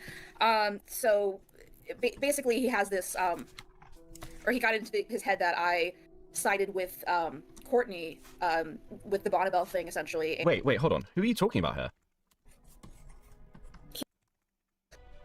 Close to me, I got just Oh, shit, good to know. Sorry, we're gonna have to go back. Because what the fuck? right, yeah. He like this is something I'm trying to not be more mindful of, but just kind of like notice about things. She's talking about Mad? Dude, what the fuck? What's wrong with this fucking woman? Everyone's in love with me, and everyone's obsessed with me. It's like a really crazy problem that I can't deal with. Dude, if you've got somebody, and we're talking about Mad Waffles, a former mod of KP who made grooming allegations about Courtney. Okay. Like, it's actually bizarre. Like, you'd think most people, most normal, well-adjusted people would get into the heads that, like, not everyone's going to be in love with you. Like, again, I don't know anyone who has ever known KP to have a long-term relationship. Now, I do know people, like, again, somebody was like, KP isn't a virgin, though. Surely you're not claiming... I'm never claiming that KP is a virgin. I'm, in fact, fairly sure that she's not, because I've heard stories. But people have known KP for well over a decade. Like, we're talking, like, 2011, 2012, when people are starting to get to know KP. And in that entire time, I have not met one person who can point to a long-term relationship that this woman has had. That's fucking crazy. Guys, I don't want to put too fine a point on it, but even I was engaged at one point, okay? Like, it is crazy to me that this woman has reached her fucking 30s and seems to have never had a long-term relationship. That's not normal, okay? While at the same time talking about everyone being in love with her. It's fucking crazy. There's something wrong here. Magic with 5. Our bucket of crabs can be many things. A crab, fascism, a silly guy in a silly world, a drag but never ever a spider killer, maybe a corn star though. Jesus fucking Christ. Thank you very much. The opinionator with the 2. Sorry you've been forced into KP cosplay. It is October. It's a good Halloween look, okay? Jesus. Him, I think, or something like that, because I wanted to use Courtney for drama views. So that's what he's like. That was his MO. And Courtney and I have talked about it. Like, this happened a while ago, but we were like, we're not even that close. So yeah. I don't really understand why. So I don't know. He's very much emotional thinker kind of dude, and he's... Oh, everyone's just emotional. Like, everyone's... Like, they're not like me. I'm KP. I'm totally so rational, guys. I like the way in her original response, she's like, people just think I'm unstable and crazy. Yeah, because you're unstable and fucking crazy, KP. What do you mean? I did actually, because Dickers was wondering earlier about KP's interactions with Saberspark, and I did dig into it. And do you know what? Like, okay, I didn't actually, because I dug into it by going to ask Saber about it, just to be like, full transparency. I literally messaged Saber and was like, hey, bro, how's things? Hope you're good. how's stuff, bro? Can you shine some light into what your, like, I guess, interactions with KP were like? Completely out of fucking blame. Saber must think I'm fucking mental. Like, God knows what this guy thinks of me. I spent my entire time just being like, occasionally message him and be like, hey, I'm just trying to like fucking destroy the people who've gone after you. Can I ask you a question? He must think I'm actually crazy. It's wild. But he gave me like a pretty full answer. I don't know. I don't want to give away too much because I didn't ask him whether it was on the record. I could talk about it. But one thing that I'm going to this is purely my opinion. I cannot stress this enough. But having looked at certain things and listening to the way some things that were said to Dickers, talking to Saberspark, do you know, I actually think that I didn't think I'd ever... this never occurred to me until today. But I actually do think that there is part of this where KP feels spurned. I don't think it's entirely just a business thing. I think KP liked Saberspark more than Saberspark liked KP. Genuinely. You know, he had dinner with her family. Not like intentionally. It wasn't like a date thing. But like, yeah, he had dinner with her family. I think there is an element here where KP liked him more than he liked her. It didn't work out and it became very awkward. Now, there are other elements here, like KP is entirely like, these are business connections, and I need to network. She's very, like, Psy in that way. But I do think there is an element here. And again, like, it was weird. If Saber, like, maybe I'll ask him. And if I do, like, a full of KP thing, maybe I'll talk more about it. But, like, there's some shit there that's kind of fucking bizarre. And it's also really interesting that in KP's original response, like, she's like, oh, my interactions with Saberspark were uncomfortable, and I'll just leave it there. That's very fucking vague. That's very fucking vague, KP. Like, I don't know why you put it that way. Like, again, normally I just make her, like, kind of accuse her of leaving it up to the audience's imagination because it's like, well, that would be worse than whatever you can actually say and then you have to prove it. But in KP's case, there does seem to be something there which is, like, very intensely personal with Saberspark that it almost may go beyond this business thing. And purely my opinion, purely theory crafting. God, I hope Saberspark doesn't fucking watch me doing this. Can you fucking imagine? Dude, block, like... Fuck me, dude. No, he's promised to turn up for Brony Christmas, okay? He's tied in. He's tied in. I don't know if the Twitter is still up, but he would just, like, I think he called Courtney anti-Semitic because she said the word Jew, for example, so everyone's an enemy except him, I guess. I don't know. So I think he needs probably help, but that's out of my wheelhouse a little bit. You know, all these people on the internet are a little bit broken, so. Yeah, he's like, I originally only cared about him because he was putting out like grooming allegations, so I was like, oh, okay, weird, let me just look into that. And then when I reached out to get like anything from him, he was like, he suddenly went like, oh no, I'm not going to talk to you. So I'm like, okay, how real can your grooming allegations be? You know, like, yeah, a minor in Courtney's server called them mom, and then Matt's like, oh, see, grooming, and This is such a weird fucking crazy downplay. Now look, again, I want to be like fair here, because I wasn't aware of half this Courtney shit, and it seemed like the only person who'd really looked into it in detail from a creative perspective is actually Psy. And, like, I've got no reason to believe KP would ever actually look at anything Psy was putting out, or believe it. But it is kind of crazy to hear the downplay. I'm just like, it's kind of, like, it... I never said she was grooming, I said it seemed like grooming. Like, the truth, okay. I think one of the most concerning things in those DMs is the fact that KP is playing mum in a way that's like, there's one thing which, oh, you know, people like you and me, we don't stay with our biological family. One day you'll find your found family, your real family. And I'm just like, dude, what the fuck? Side sweeper, dude. Listen, I'm not one of these people who's like, I hate this person, therefore I don't value anything that, like, they're useful for. But, like, yeah, like, fuck Sai, obviously. But, like, so the way Courtney is with this minor, I wouldn't describe it as, like, sexual grooming. And because of the connotations of grooming, I wouldn't even use that word. But it is very, like, what's the best word? It's manipulative. Or planting seeds. It's actually really hard to describe it without using the word grooming. But again, I'm not using that word because I think that the connotations to it are completely fucked. But yeah, there was definitely something there with the way Courtney was with this fucking... Like, this kid was 13, if I remember correctly. 13, and Courtney is sat there like, Leadhead? Yeah, it's got those vibes. It's got those vibes, absolutely. Okay, never mind. I did start calling her a pedo groomer last November. I forgot about that. Jesus fucking Christ. I don't think Courtney's a pedophile. But, like, I think that Courtney is reckless and can be a risk to minors. Yeah. Beans guys, too. Can someone give my lizard brain cells? We can try. I mean, one thing I'd say about this as well is, like, again, if there was somebody who was, like, under 18 watching me or in the Discord, it would be reckless for them to be kept in the Discord. Do you know what I mean? Like, that would be a reckless thing to do. That's why it's an over 18 community. And even, like, and I say this regularly, if you're under 18, you shouldn't be watching me, like, that kind of shit. Like, that's just the reality. But with Courtney, she actively encourages minors in her community. She behaves in a particular way. Yes, she presents a risk to minors. It's not necessarily predatory, but, like, that is a risk to a minor. That's just that's just a stated fact because of the way Courtney is, the shit she talks about, the fact that she will openly, publicly dump about the fact that she is, like, suicidal to, like, fucking minors. That's obviously a risk. What the fuck? Ethan Klein versus Hassan, whose side are you all on? I mean, fucking God only knows, man. Is it though? If you know, so it's anyway. I do think Courtney kind of makes messes for herself that she doesn't really care to clean up, but you know, this is like that. Anyway, little sidetrack. So I know Lio server hates me. I know the majority of people hate me, and I was kind of I guess True. to catch you up. So I mean, just true. The most. Also, isn't this crazy? It's like, oh, I know all these groups hate me. I know they will hate me and really dislike me, and they're like terrible fucking people. But I'm happy to talk to you, random Lio mod. Why the fuck did KP get in this call with Hidden? I mean, I'm very glad that she did, but like, fucking why? Alex, welcome to Coping 07, just in your DM. Yeah, we'll chat. I'm not obnoxious, but one of the most vocal people is this Beck. Like, well, how much do you know about stuff before I just talk for like? One of the most vocal people is do you know who Beckett is? Now, Hidden says some pretty fucking mean things about me in this interview. She said some mean things about me during this, and based, frankly, I think it's I think it's even funnier because I'll be honest with you. Hidden said before this that she'd let me listen to it. She was like, "I'm going to talk to KP," and like still was like, "Yes, I'm going to let Beckett listen to this," and also talk shit about him, which is a very base thing to do. Very funny, absolutely fucking hilarious. Million years. So I know pretty much like everything. They're very listen, she doesn't lie either. She's like, Beckett's a dick, and I'm like, yeah. Baller move. Like, I've watched the video when it came out, I saw the fallout, I've seen Beckett cover it, I've seen, I think, Saber's response as well, and I've seen Mr. Enter's, like, coverage of it as well to an extent, so I'm pretty much in the know, and then also, obviously, Lio filled me in on a few blanks as well, so... Okay, so, yeah, basically, I was kind of frustrated because Lio and I have already talked about this, but maybe he hasn't told you about this, but, like, Lio was the one who originally Is this Hidden from the ACC/FCK? Hidden wasn't in the FCK. Thank you, Duck Knuckles, for the two. So Hidden is somebody, so we'll get into this. But like, actually no, might as well just talk about it now so people know we're like, me and Hidden stand. Hidden is one of the few people who's kind of like a weird success story in some respects. I went very hard after Hidden. There are multiple streams on this channel of me trying to fucking like destroy Hidden.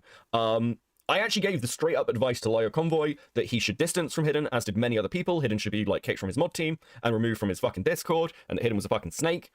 Because like during the Lio Convoy drama, like Hidden was all over the fucking place. Hidden is again one of these people who just like took a load of criticism and went, oh yeah, these bits are reasonable, and actually just like fucking improved themselves and took accountability. Absolutely wild how that works. And now seems to be pretty chilled out most of the time, to be honest. So yeah, like again, I've had run-ins with Hidden which have been negative, and it's fine. I think this is one of the big things as well with like internet stuff. Like you've got like this situation where a lot of this stuff, it shouldn't be taken like super personally. I said this to actually somebody else recently about something they're going through, and they were like, oh, this really upset me. And I'm like, dude, it's not personal, it is just content. It can feel really personal, but most of the shit is not. Like, no one really knows each other. So yeah, Hidden and I have like history, but yeah, like, dude, you can probably tell, like, fairly chill now. That's how a lot of this stuff works. It's just, you know, dude, don't carry around a grudge for the next fucking 5 years. It's not worth it. You'll lose your mind. Absolutely insane shit today. You'll end up like Jar. Beanskis with 2, cough, cough. Yeah. Well, the Beanskis video never came out. And like, listen, life goes on. And now Hidden's making a video on Courtney, and I hope that video does well, actually. I think I remember Hidden declaring on Twitter that they would make you change your opinion on them, and they did. Actually, but ironically, they were just like, dude, and like, some of it's just owning it. Like the Burger King logs, there are genuinely funny things in there. That if you just like, it's amazing how much stuff if you just own it. It's so much better. You just get on. I don't know, Hidden talks in my server and loves that Olympic webtoon, so they are a purple person. I have no idea what the fuck you're talking about. I never look in your server, but awesome. Fuck. I never look in anyone's Discord server, okay? Don't talk to me about anyone's Discord server. Suggested or recommended that I talk to Beckett, and he was like, I trust Beckett. And I'm like, okay, Lio. And Lio said the same thing to Jar, by the way. And again, if you're honest with me and you're upfront with, I cannot stress this enough. I need everyone to hear this. This is almost one of those things that like you can use years down the line as a clip if I ever betray this. But if you are honest with me and take like just take on the chin what's being said, and if you agree that it's a problem, if you sat there with me being like, yeah, this is bad, and then you do something about it, I will fucking defend you. Like if you go back to the streams after the first video came out, and some people were talking shit about Lazy. Like there was only a couple of people, but I was like, yeah, no, Lazy's fucking sorted. She's like, Lazy's sorting her shit. Like Lazy's been fucking great. I will actively defend you regardless of the public perception of you. If I believe that you mean it and like you're being honest and trying to like sort something out, because everyone fucks up, I will always help because I think it's worth doing that. Because I think like that element of like commentary is really important. I said this with Lewis McClung, by the way. Guys, do you have any idea how much shit I got for my takes with Lewis McClung? Because I was like, I think Lewis McClung is somebody who wants to change and improve. And I got fucking ripped to shreds by like 3 different fucking people who were not small commentators who were like, Beckett's full of shit. Beckett's full of shit. He's been taken in. Lewis McClung's just a minute. I was like, no. I had a conversation with Lewis McClung. I didn't have an interview with Lewis McClung. But I had a conversation with Lewis McClung, and he sounded like he wanted to like fucking improve. And I was like, dude, if you're prepared to take the fucking criticism and not like spaz out, I will defend you. I've always held this fucking standard. And if KP had done that, I would have defended her. But don't come to me. Because this, like, here's the other side of it as well. KP sat here being like, well, I like, Lio vouched for him, guys, and, like, it's really unfair, and now he's going for me. And, like, dude, what about my fucking time that was wasted? I sat and fucking out, like, calls. Like, I think there's, like, 3 hours of calls, additional calls, like, that I picked at for the, like, last fucking video I did. Of having to sit with this person and talk to them about shit. I didn't get any fucking content out of that until this. I wasn't about to fucking use it on her. Like, fucking, what do you think this was? I'm not your fucking therapist, bitch. Like, I put myself out there to clean up your fucking mess, and suddenly you're acting like, oh, this was a massive fucking, oh my god, like, I wasted my time, it's so disrespectful. No one owes you anything, KP. You falsely accused somebody of rape.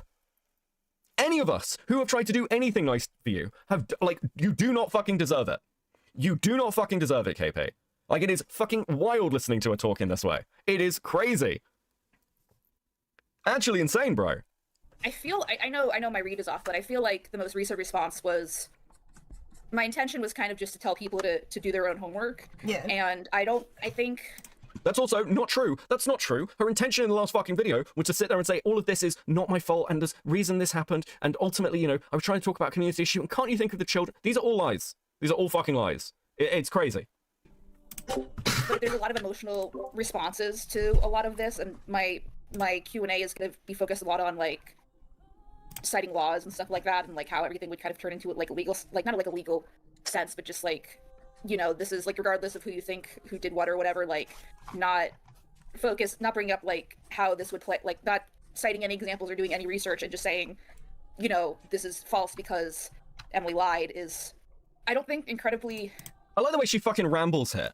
Like, what research did KP fucking do before this video? She seems to be caught on this, I think we need to, like, cite legal definitions. And, oh my god, guys, have you guys, like, even ever read, like, a psychology theory? What the fuck are you talking about, bitch? Like, what is your qualification to talk about any of this? You're out here fucking accusing people of crimes with no fucking evidence. Absolute fucking winding madness. It's kind of insane as well, because KP wants to apparently do this, like, Q&A, where she's gonna cite legal definitions. Like, what, are we back in fucking Twitch politics again? Am I fucking like, dude? She's heading in the opposite fucking direction. Becky, congrats on the transition. Thank you, Cammy. I appreciate you. Fucking hell, guys. I am not an egg. I do it to myself. I don't know why I do it. Like, it is wild, because again, with KP, she's like, it's this high horse stuff. KP, I'm pretty sure I'm better qualified than you. I'm pretty sure I have more, like, shit after I actually know. Do you know what? I know. Listen, unlike KP, I've actually achieved things with my fucking life. KP's sole achievement is she managed to build a channel in an environment where there was no competition. KP became a YouTuber when there were barely any female YouTubers doing Brony content. She was a novelty. She was a fucking novelty. Your achievement is being a literal token. Absolutely fucking pathetic. Jesus. Platinum Ether, member for 10 months. Thank you so much, buddy. At Seething. I told you, you're not beating the allegations. Becky of Crabs. Thank you very much, buddy. Much appreciated. Fucking hell. Productive, and I know Beckett in his like recent stream like called me names. I think he used the R slur. He used the R slur. Hidden. Becky used the R slur on me. How can he do this? How can Becky do this to me? We're not doing this, by the way. We're not reducing. Listen, okay. I know that some of you are not going to like, and we're going to do the ACC thing that I occasionally do, where I'm going to not say that word because I know it annoys some of you. Okay, I'll be nice, and I want people to sit here and listen and chill. But to be clear, who fucking cares? I'm sorry. Like, once again, KP falsely accuses people of shit all the time. Chris apologized to her. She recognized it as a story. It happened over a fucking decade ago. Who cares? This fucking poor me. I was having a PTSD episode. I couldn't cope. Bro, get your fucking shit together. You're an adult woman. What's going on? Crazy. Do you know what else is fucking crazy? Do you know what else is massive? Do you know what else is crazy? You guys hit the girl. Thank you so much. Please enjoy these stickers. Another fucking smashing piece of artwork from Tig. Thank you guys so much. Absolutely fucking based. You guys are killing it tonight. I don't know what to say. I don't know what to say. Thank you so much. Hi, Joe with the 2. What, you egg? He stabs him. Fuck me. Dude. Start time to be me. Okay. Start time. A couple of times. So yeah, I'm trying to just have a level response where I don't just yell and scream at people, but it's hard to do, and yeah, I don't know. It's just a mess. Hey, it's Beavers in chat. Did I miss Beavers being in chat? Beavers, how you doing, buddy? Dude, we need to do a now recording stream soon. Unironically, we actually need to get like as many of us together as we can to do an NR stream. We can talk about the LCU exploding, okay? We can talk about all that shit. That would actually be a really good NR content. I miss you, buddy. Do you have Star? No. What? Fuck. What? Ivy, what is wrong with you? Metal Man with the 2. Blank stare, no thoughts, sharp jawline. True. Right, okay, hold on. We're gonna go back. We're gonna go back and go. Of times. So yeah, I'm trying to just have a level response where I don't just yell and scream at people, but it's hard to do, and yeah, I don't know. It's just a mess, I guess. Yeah. Like, I Does this woman not understand why people are mad at her? Is this like a fucking mystery? What's that new Adam dressed as KP? It's for Halloween. Jesus Christ. Like, do you not get it? PTSD is no longer a real term. You don't get MHPSD from people calling you a name. Dude, listen, fuck, I don't like talking about people's mental health things. Listen, you can get PTSD from many, many things, okay? You do not just get PTSD from being in war. I had very bad PTSD, and I had to get, like, therapy for it. I know what PTSD does. I know what having fucking flashback episodes is like. I know how crippling it is. I've lived it, okay? However, because I have lived it, I can say this. It is something that you have to deal with. You just have to deal with it. It's like having a broken leg. You have to go and get some fucking treatment, and you need to fucking deal with it. Because you can't live your life this way. And I mean, I've talked about this on stream multiple times. I'm a big advocate for actually going and getting proper therapy and, like, getting treated. But, like, you can't just blame it on this. And again, with, like, something like PTSD, it makes you a pretty fucked person in a lot of ways. Like, it can be hard to function. But that's no one else's problem but yours. You don't get to, like, place that on other people. And I've said this before. When I was an asshole because I was ill, that doesn't excuse it. Like, other people shouldn't have had to deal with me like that. That wasn't their responsibility. They're not the ones who, like, caused me to have that issue. You know what I mean? It's just not an excuse. Especially if you know you have it. Someone calling you a retarded bitch is not one of those conditions. I mean, yeah, sure. Arcani with the 5, but Becky, if I deal with it, I don't have any more excuses for my life choices. Oh, true. Thank you for the 5, Arcani. Fucking hell. Dude, listen, if I sound dismissive ever of this stuff, it's because, like, you do at some point have to just get treated. Listen, people should help you. And they should be like, and it's not, it is, if you have people around you who can tolerate you at your worst, you are incredibly fucking blessed. Again, I say this from experience, especially my, like, particular, like, Indigo. Indigo I've known since I was a teenager. I was best man at his wedding. We've known each other a very, very long time. And some of the shit Indigo had to deal with me. Dude, the dude is a fucking saint. I do not actually think I would be the same person if it wasn't for my friendship with him. And if you've got people like that, you are very, very, very lucky. But it is a privilege to have friends who are that good. Honestly. Cannot say it enough. People who will stick by you are a privilege. Do not take them for granted. And they don't owe you anything. Crazy. I knew that a lot of people were originally like, oh, you shouldn't make a response because people are most likely going to tear into it anyway. And I know with this response specifically, a lot of people felt like it was supposed to be sort of like accountability, but it came off as more you're still being like, oh, I'm still right about these people. That are like, I know this all happened, but I'm still right about it. And I think people were like, well, that's not really accountability. It's like you were still trying to push your agenda. Hidden. No, I'm going to be for real. I was in the camp of like, just don't make a response because I was in a similar boat to you, like last year, because when the whole thing with Lyle happened, I was one of the people who was in it. Like, I was one of the people who heard like, Is that what actually caused KP's? Because KP, like, my understanding is that KP developed PTSD from the Brony community or some shit. What? Bro, just... I know you're not meant to say this, but just turn the fucking computer off. I'm sorry. Dude, have you guys seen some of the shit some people say about me? Who cares? Who gives a shit? Fucking hell. Just get over it. Like, listen. So retarded. Sorry. Okay. Hidden's so right here, it's crazy. Though, actually, I will say this. KP, in her case, did actually have to make a response. She shouldn't have made the response she did, but KP did have to put out a response. She could not just ignore it. She couldn't. It's too, Hidden's right here to an extent where it's like, Hidden just sort of, like, proved that she was getting better and, like, improving, and then doesn't have to, like, do a response, accountability thing. But the difference is Hidden didn't falsely accuse anybody of rape. Do you know what I mean? Like, it's not the same. You do something like this, you have to put out something. You cannot. Like, KP's options were basically put out something or leave the internet. And putting out something like that, I mean, like, fuck. I don't know if KP's going to carry on after this. Listen, I hope she does. Good content. But, like... Dude, you fucked. What'd you do after this? Lyle really badly, and because Hopeless Peaches no longer was around, and because, Lumi was no longer around, people honed in on me instead, which led to, like, a lot of things of myself being, like, basically leaked, to put it simply. Okay. To be clear, because I want to be fair to Hidden, that's not entirely true. Hidden put herself, like, Hidden made the mistake of putting herself front and center. But actually, do you know what? Is that true? If Lumi had still been around, would Hidden have got less shit? Listen, for some of you who do not know the ACC drama from last year, this will mean nothing, but actually, it's an interesting question.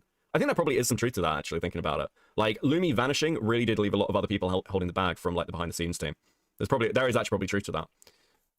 Where people were very... At some point, you just need to go and stop caring about what others think to a certain extent. Yeah, it's not worth it. Especially people on the internet. Like, it's just, dude, just not worth it in the slightest. Very happy to talk about me really, really negatively, calling me, like, anti-Semitic and all that, and I just ignored it. I didn't make a response at any point in time. I kind of just vanished for a little while and then came back, and then people were like, well, actually, now that we think about it, you're kind of not as bad as we thought you were, and I was like, I know. You guys just sucked. Like, you guys were just assholes. Yeah, like, I was basically like, you guys were just assholes because you wanted to be assholes because that was popular at the time to be, like, an asshole to me. Because, like, obviously it was, because when these people perceive an opportunity... I have already seen it as Peaches being gone, Lumi being gone, Cosmic being gone, so I was the next biggest contributor, so it fell onto me. Yeah, I think there is some truth to that. One thing that is interesting as well, like, Cosmic got less shit, and I think Cosmic should have got less shit, by the way. I will be honest. I think people tried to throw Cosmic under the bus. I said this last year, and I stand by it. And Cosmic at least did come back and apologize. And I think, like, tried to make things right in a way that Peaches and Lumi just never did or would. And that went a long way. And actually seems to have, like, stayed gone, which is what they said they were going to do. But, like, yeah, like, because I've talked to Cosmic before, and they've been in my chat. This is me literally for, like, fucking over 500 people in here, and I'm talking directly to Hidden about drama that's been dead for a year. But, like, what the fuck is wrong with me? But yeah, I think there are elements of that. But again, like, a lot of it is, here's the truth about accountability culture. Actually, I don't want to call it accountability culture, fuck that. Let's talk about, like, the truth about accountability. Actual accountability. Say it's a regular stream, fuck. Actual accountability is this. It is saying that you did something wrong, not because you want to be forgiven, not because you want to just, like, get away with it, but because you genuinely believe you've done something fucked up and you want to, like, own that. I said this about, like, some people, like, for those of you who've watched me for a while as well, you know about Destiny Pixie stuff. And I still own the fact that I fucked up the Pixie stuff. Not because I want forgiveness from Pixie. I will never get that. Like, she doesn't owe it to me. But because I fucked something up. It is that simple. That's what accountability is. It is going, I made a mistake. I recognize that mistake. And it's for my own benefit. Personally. To admit that. Because that's just the adult thing to do. That's what accountability is. You do not apologize to anybody to make the other person feel better. You apologize because it is the correct action to take. You don't apologize because, oh, then they'll forgive me. No one owes you forgiveness. It is because it is the correct thing to do. It is the adult thing to do. It is the human thing to do. These are very, very simple concepts. They're things that, like, people like KP, sorry, I just read his name off when she posted. So people like KP will never understand this because they don't care about accountability. They care about getting away with it. It is very, very, very fucking simple. Like, not to say I didn't make mistakes, I did, but Lumi, Peaches, and Cosmic were the biggest people who did the worst part, so I had to suffer the wrath of anger towards everything. Yeah, I think that's true. I mean, again, like, I said this at the time as well, Hidden was manipulated into a lot of stuff with promises that they'd get, like, a community and things, and it was very, very dumb, but Hidden was the fall guy. And that is true. That is actually just accurate. Hidden, we'll make you a server. Dude, absolutely fucking crazy. That drama was insane. But yeah, fuck you, Beckett, for starting the stream when I was busy. And on top of that, you're going to make the stream members only. Gingers are truly heartless. True. Don't worry, it'll come off members only. Once again, for those joining late, I just want the video to have time to breathe. It'll go members after the stream finishes. I'll leave it up for like an hour or maybe more so people can catch up. But it will go members, but then it will come back. Okay? It will go members, but then it will come back. But yeah, like just again, accountability. It's for you. It's not so people will forgive you and you can like get away with shit. It's just not how it works. To hate somebody, they'll take that opportunity because it's what entertains them. So it doesn't matter whether or not they're necessarily right or wrong, they just want to be hateful. And that's why I didn't engage, because I felt like regardless of how good my reply was going to be, and regardless of like how great of a reply I would make, they would not care. They would just be like, oh, well, you still suck because I say so. And it's like, okay. Yeah, I guess my reasoning is like, A, I'm getting really frustrated with the DA games child predation basically going unchecked because people are just mad about Saber or whatever stuff. Did you listen to this? Child predation. It's really interesting that KP, somebody put a comment in about KP's response video. This apparent, like, convicted sex offender, where the guy got arrested for it. He was, like, removed from the server immediately, apparently. Like, KP is, like, posing this, like, well, it's actually about child predation now. You have no evidence of this. You're now just outright accusing, like KP is basically accusing Will Ryan of running a pedophile server. That's fucking insane. That's actually fucking... Dude, you're in all this drama, and your response is, yeah, well, actually, Will Ryan is a child predator. No one really cares about that. It is fucking crazy. Will Ryan's the guy who runs DA Games. Now, look, I'll be honest with you. I'll just be clear. I don't want to run defense for DA Games because I don't know the full extent of everything that's gone in. And also, just personally, Will Ryan, DA Games, and everything else have been very quiet through this entire drama. They've been very quiet. They didn't come and try and help Saberspark. They didn't try and come help their friend who was being thrown under a fucking bus. It doesn't make me particularly charitable towards them. So I'm not sat here being like, oh, I don't want to cover DA Games because I like it. No, like, dude, these guys, in my opinion, seem to have left Saberspark out to fucking dry. Again, just my opinion. Not a massive fan of it. We'll be clear. So when I say this, it's certainly not in defense of them. But at the same time, I've just not seen any evidence presented anywhere of the severe and serious claims KP continues to fucking make. Dude, what the fuck is wrong with you? You've learned nothing. Nothing at all. You sat there in a drama about making serious allegations you couldn't back up and you're doing it still? Crazy. Crazy, bro. And I'm just like Beckett, I think, admitted at the beginning. Hold on, we'll go back because I want to hear this bit. But also, why did she add Saberspark if her big issues with DA Games? Because her big issues weren't with DA Games. Her big issues were with Chris. She wanted to go after Chris. Chris was attached to DA Games, and that's why she went after him. Then she got the opportunity to also go after Saberspark. This wasn't about child protection. It was about KP and a petty vendetta. If you look through, and you can go to the first video, and look at the community safety scroll in the video. It's very early on in the first video from KP's server. It is about people KP has personal vendettas with. It is about people in the community people have personal vendettas with. It is not about fucking safety. This is a lie to sell hit pieces. I know I make hit pieces. The only difference is I don't lie about why I'm doing it. Okay? My primary thing, my first port of call is I make content. That's it. I am a content creator. God, that's gay, actually. That's so gay. Listen, I make shit on YouTube and it should be entertaining. I'm a content creator. Fucking kill me. I make shit on YouTube. That's a reality. Why we're here. Mad about Saber or whatever stuff. Other thing, sharing an editor. I don't remember there being a big connection between DA and Saber. It's just that they all knew each other. This is all part of a group. It's all personal. And I'm just like Beckett, I think, admitted at the beginning of the second video. Someone's transcribed it for me because I couldn't watch it. I'd be a mess. But like, holy shit, you didn't even watch the fucking video. You know that the evidence is on screen, KP. It's like, dude, how fucking bunk coded can you be? I couldn't watch a second video. KP doesn't even come up in the second video. What the fuck is she talking about? You're not even really fucking talked about. It's nothing to do with you. I literally moved off the topic of KP because she wasn't really relevant for the second video. Is she in it at all? Really? Do I even... I think she gets mentioned in the retrospective in the first, like, 5 minutes, and that's, like, it, isn't it? I can't even remember what's in my own fucking video. I don't think so. I couldn't watch it. Like, someone had to transcribe it for me. Another person who you're not paying, I bet? Jesus. Why was Beckett so mean to me? Like, dude, fucking you had no idea. Somebody did say, actually, I found this very funny. Somebody messaged me and was just like, no, it was just at the end, I think. Jesus. Like, somebody did say to me, how dumb must KP be to be, like, trying to in any way pick a fight with you after watching this unfold? Like, and don't get me wrong, that can sound really egocentric and gay, but it's just like, dude, you've just watched me fucking decimate, like everyone involved in this drama, and you're like, now's the time to take shots at Beckett. Now's time to see, like, who we can, like, gather up to go after him. Like, maybe there are other people who dislike him. Absolutely fucking delusional. What did you think was gonna happen? How fucking dumb are you? Like, again, she put me in her response video to take the shot. Like, you're fucking so stupid. Like, you're so dumb. Like, again, I don't get it. How do you live? How do you exist being this brain dead? I put in the, like, fucking KP's, like, like the video I just released. It's like KP's thought process, and it's just a koala and like an article about koalas having smooth brains. This woman, if you put like food in front of her and it looks slightly wrong, she wouldn't know what to fucking do with it. Dumb as fuck. Unbelievable.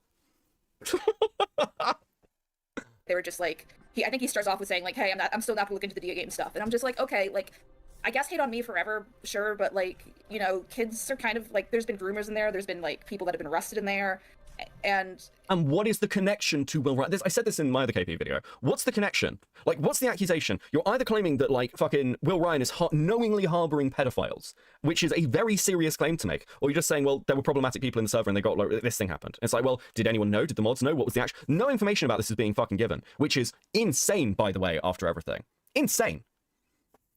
Like, I again don't quite know what's your point. Discord servers, like, generally can be unsafe places. What, you mean like fucking Courtney's, potentially? Why aren't you talking about Courtney Pete being a problem?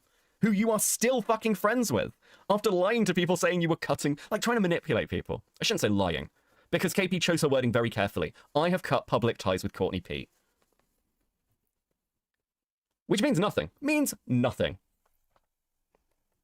It's so odd because you're gonna try and take your shot and make your grievances known. Fucking do it and not passively aggressively showcase videos as a dig, even though you agree to do a video. Yeah, like, dude, I do not get her. It's mind-bending. Rotting with the 5. I come in on break to your costume this Halloween. Hope you're doing well. Thank you, Rotting. As always, much appreciated. Very based. Should have made her thoughts the same as Homer Simpson's, a monkey toy doing backflips, clapping their hands. Frankly, that's more than KP could fucking manage. You know the test where it's like, can you picture an apple in your mind? Like, it's like, can you picture a full 3D rotating apple in your mind? KP cannot do that. There's no fucking way this woman can picture an apple. Okay? There's nothing there. Also, look into one of the people that were arrested. She claims one of them got arrested for child grooming, but I looked them up on the registry and they were arrested for CP. I mean, again, it's potato to an extent, but yes, it is, again, false information, but I mean, dude, I don't like splitting hairs and stuff like that. I just can't be bothered. It's like, especially when KP isn't giving the information in the first fucking place. Other nails on your character, Tig did good work, okay? Just to go with the 2, because women can't be preds, internet law. Where's this fucking clip? Speaking about law, where is this? Give me a second. Let me see if I can get this to work. Because there's a clip from her first video that I remember saving, and I watched it recently. Will you let me play you? Come on, you can do it. No, okay. I have to open you in this. Let me just bring this up, because I found this really interesting when I watched it. Anyone 18 falls into a legally gray area, depending... Okay. So I think it's this one. Let me just, get this up on screen. This is from KP's original video. Oh, that is large. Okay, there we go. Anyone 18 falls into a legally gray area, depending on what state or country you're in. But the general rule of thumb is anyone 18 should not be dating anyone who's younger than 18. That's the internet law. I looked it up. Part 2. So, firstly, what the fuck are you talking about? That's actually not the internet law. And secondly, KP endlessly talks about you need to cite laws and psychological studies and trauma theory and all this shit. And like, I went back, and I just saw this clip going through like my folder, and I was like, no citing, no sources, just if you're 18, you shouldn't be dating anyone younger than 18. Now listen, don't get me wrong, there's a whole Spoctor shit going on. And I've said very openly, like, because some people have tried sweeping for Spoctor on this. I think there are, like, again, I'm not all in on this, well, if they're all high school age, that's not how anything works. But it is kind of fucking wild. Now, I believe, if I remember correctly, that clip is in reference to the fact that Will Ryan was dating a 17-year-old, which I don't know the full fucking details of. That sounds fucking wild to me, to be clear. But again, like, KP is doing this whole, we need to cite laws and dude, what the fuck are you talking about? When have you done any of this? Somebody also from her team confirmed that the reason that the Lily Orchard video wasn't just full of fucking memes and bullshit like her DA Games one was because, like, her editors stopped her doing it. Insane that she wouldn't, like, fucking carry, like, do you not realize? Do you not get it? Somebody said, like, in the video I just put out, I really captured KP's style. And I'll be honest with you, it is not hard to do because KP is a very, very, very fucking simple style. It's like the old fucking internet commenter style. It hasn't evolved or adapted. In fact, I ape some of that style in my general videos. It's intentional. I like mimicry quite a lot. Actually, fun bit of Cope and Seethe lore and information. Just to be clear. Just to be clear, if this will actually fucking load, that'd be awesome. That'd be great. I'd really appreciate that. Let me go to videos. Let me go to... Where the fuck is it? Right, we go to videos. On Cope and Seethe. And I scroll down to the bottom. You'll notice the first video I ever made on this channel is James Summerton, A Measured Response. This is a 43-minute video where I read out James Summerton's apology for plagiarism as a joke. Like, I really, dude, that camera was so fucking bad. I really love mimicry and always have. I think it is one of the funniest ways to do fucking commentary. So yeah, I'm big on the fact that I've like been able to do another one recently, and all the Twitter versus Boblacks and shit. I love stuff like this. It's great. It's so underrated. No one commits to the bit enough. It's well worth it. Northern Comfort with a 5. If you're out of high school, don't go fishing back there. Simple as. Yeah, that, dude. So fucking true. Just to go with 2, the only scenario that's okay is 18 and 16 to 17. Like, yeah, like I'd basically, yeah, I'd agree with that. I'd agree with that. I think, like, again, anything younger than fucking 18, like, if you're 18 with a 15-year-old, like, dude, that's fucking weird. Weird shit. I don't get the sweeping for that. Anyway, Kai Rise with 2. It's the only copy of that apology 2 for a bit. Yeah, dude, like, my copy was being used as a reference point because he took it down. The one and only with 2. To be fair, James Summerton is your Canadian cousin. Holy shit, don't say that. That's fucked up. What are you doing to me? Anyway. Love a tangent, but anyway. I don't know, like, so my whole like frustration is kind of the lack of education going on here, and the lack of just like Saber's innocent because I want him to be innocent because I don't want to, like, I don't know. I think it's a mix, like, honestly, of. Dude, you have had so long to think about this, and she can barely structure a fucking sentence to get a point across. How is this person a content creator? Like, how can you not process a sentence? What even was that? Let's listen to that again. It's indecipherable nonsense. No, like, so my whole like frustration is kind of the lack of education going on here, and the lack of just like Saber's innocent because I want him to be innocent because I don't want to, like, I don't know. I think it's a mix, like, honestly, of I think Emily should have been more vocal, but I also think Saber might have misread what she wanted, as well. So I don't know, like, She had a whole week to prepare for this call. Holy fuck. Metal Man with the 5. That's it. No dating for anyone. Self-extinction. Let's go. Dude, we're getting there. Okay, I can see the arguments for it. Okay. KP's frustration is not education, guys and girls, for anyone who was unaware. KP's frustration is that people are mean to her. That's all it is. KP wants to be liked. Why is everyone so mean? Why can't anyone forgive me? It was just a little... Listen, did it really do that much damage to Saber Spark? Dude, KP wanted to ruin Saber Spark's life. Make no mistake, she wanted to see Chris fired, and she wanted to see Saber Spark's life fucking ruined. She gave no fucks for these people, and it backfired on her, and now she's sad. Again, very startlingly simple. Northern Comfort with the 5. New drinking game. Shot every time it says, I think. Fucking hell. Thank you for the 5. Yeah, like, dude, Saber Spike. Right, okay. Dude, it sounds like fucking Sonic character. Take a minute, ideas. Oh, Jesus. I guess that's kind of my angle right now. It's just like, okay, like, regardless of who you believe, like, these, like, here's some facts that, you know. Listen, we're 12 minutes in and the stream's been going for 2 hours. We're doing well today. Oh, more stickers incoming. Thank you guys so fucking much. You guys are so awesome. Thank you. Fucking hell, let me find my stickers. It's crazy. Listen, have some stickers. Have a sticker Mac. Have a sticker Mac, guys. You guys are awesome. Thank you so much.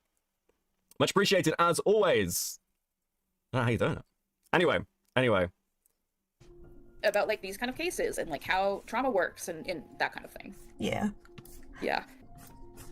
I mean, I guess that's like the hard part. The hard part is like coming back from this in a way that, you know, people recognize you for being a human who will make mistakes. Like, I think I said this myself about you in the server, where it was like, hey, you know, obviously KP is new to this stuff. Obviously, this is like the first time this ever has been handled by her. So, you know, it's not unlikely that she botched it. Like, we can stop pretending that other people wouldn't have botched it as well for like... Okay, here's what I'll say. KP has been a content creator for over a decade. This is not her first controversy. This is not the first time she's watched somebody have allegations. Dude, actually, inexperience isn't an excuse. It isn't an excuse. She managed to do a Lily video. You can say that the Lily video wasn't the first time she'd ever presented accusations or some shit, but the truth that, like, wasn't the first time those accusations were being presented, but she had a unique call with Lily Orchard. She handled the accusations within the Orchard video fine because she was guided by other people. Because again, KP is a talentless hack who relies on unpaid workers to carry her channel. And as those people are abandoning her, she has nothing. The idea of this woman being a fucking showrunner is terrifying. You know, if they tried. So being overly cruel about it is kind of unnecessary. But I also see a lot of the criticisms people are making with like, yeah, this probably could have been done a little differently. And then obviously the whole thing about like Courtney and you altering the victim statement to an extent came out, and that was obviously a huge issue. Because like a victim's testimony is like the greatest added like evidence that you have in order to go with things. Child workers. So when people heard about it being altered and changed to be more damaging, it obviously like pulled away credibility from the accusations being made. Because now it felt like framing more than it felt like coverage. And I think that's like a huge part that people have problems with, which a lot of people like in that regard like direct their energy more at Courtney than anything, because Courtney's the one who's like, oh, you know, I didn't have any part in that. Also, just as a separate point, I want to remind you that Emmy made another modification to her victim statement based on Courtney's advice. And KP is so fucking lazy that she didn't include it in the updated statement. KP put out the wrong statement. This woman does not give a fuck about victims. even when she believed Emily, she put out the wrong fucking statement. That's not incompetence. That's not just incompetence anyway. That's fucking negligence. Because, well, Emmy lied. Well, okay, we're gonna be charitable to Emmy tonight. We're gonna be charitable to Emmy tonight because I'm actually not happy with KP weaponizing her in this way. I'm actually, having read the message, I'm actually more, like, the more it goes on in my head, the more I'm like, that's kind of fucked up. You've actually made me a bit more sympathetic to Emmy on some fucking level that you'd even fucking try and weaponize that. Because you must know that that would make me potentially go at Emmy. I'm actually pissed off now that KP would pull that shit having seen the message. I'm actually fucking annoyed because I want it, like, again, I'm just going to show it again. I'm just going to show it again. On the off chance that somebody from Emmy's community sees it and wants to know my thoughts. But I just want to be clear. Beckett tried to be kind to me in the call, but this left me so triggered I threw up that night. Emmy didn't have to say that. Beckett tried to be kind to me in the call. And do you know what? That little bit of the message has really turned me, like, a bit more defensive on Emmy for this. Because I don't know what question was being asked. I can get you the full segment of KP's Q&A. Can you do that for me, please, Helen? Because I don't know what was being asked, and that's like, I don't like the way that message is clipped. Look, it's cut off at the bottom as well. What was the rest of this fucking conversation like? I'd be real fucking interested. Beckett tried to be kind to me in the call is not something that I would expect Emmy to write in a fucking hit piece. So if KP is sat here trying to weaponize Emu Emmy against me, I want to see what the fuck's what the fucking rest of this QA section looks like. Because actually, do you know what? The more I ruminate on it, I can't roll my R's, guys. It's very hard. The more I ruminate on it, the more fucking annoyed I am. I totally didn't have any influence when she very clearly had. So I guess you're spared in that regard at least a little bit. Okay, I mean, that's fair.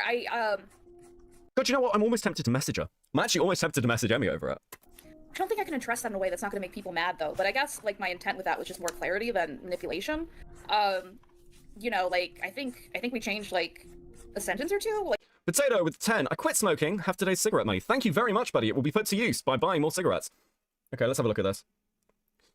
There is also an alleged incident that Beckett, so clear in his convictions, tried to imply to Emily via private discussions that her childhood trauma was not valid because she wasn't vocal about it. Like, excuse me? Are you so convinced your boy made no mistakes at all in this case that you think you have the right to dictate someone else's traumatic experiences as a child? Now, regardless how you view Emily, this isn't okay. I think this moment for me highlighted the desperation here. This, to me, seems like an unhealthy, aching need to dismiss these accusations. That someone will act as an unethical authority to someone else's lived human experiences. That's not okay. No one should be questioning other people's experiences that they were not there for, period. Like, why are you so desperate to present this story as objective fact when that's not what is happening? KP is fucking burnt.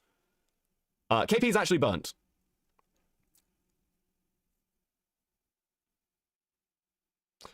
I do recall, during my call with him, he tried suggesting that the idea that my other assaults could be like this situation, suggesting they were on me to speak up, despite 2 times being when I was a child. So again, that's not me dismissing the case, but that's not me dismissing it in any way. Even from Emily's own retelling, that's not me being dismissive. That's one of those things where it's like, well, you have to advocate for yourself, which may be something I said, actually. Because also, like, to be clear, we didn't just discuss... Because it's like, despite 2 times being when I was a child, we discussed multiple instances in Emmy's life where she went through these things. And it's like, well, you do have to speak up for yourself. I may have said something to that effect. The way KP is twisting this to be like, Beckett will just dismiss trauma. Beckett will just dismiss trauma to just discredit Emily. I didn't do that publicly in my video. What the fuck are you talking about? Yeah, no, okay, cool. Dude, KP is fucking so cooked. Labubu Beckett. Thank you very much, Peter. Dude, this is so fucking disingenuous. This is the what, dude.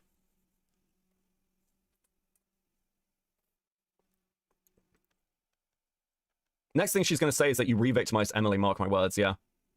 Dude.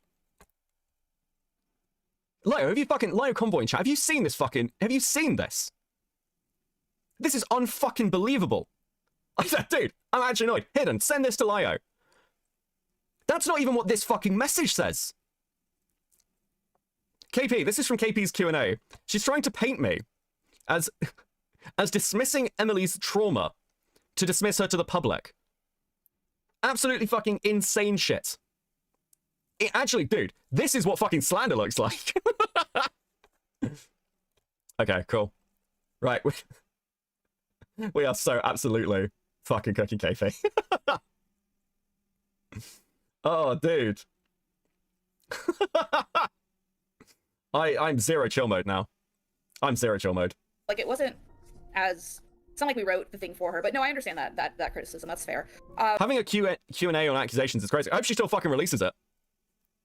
Oh, dude, I'll make a fucking ton of money off her.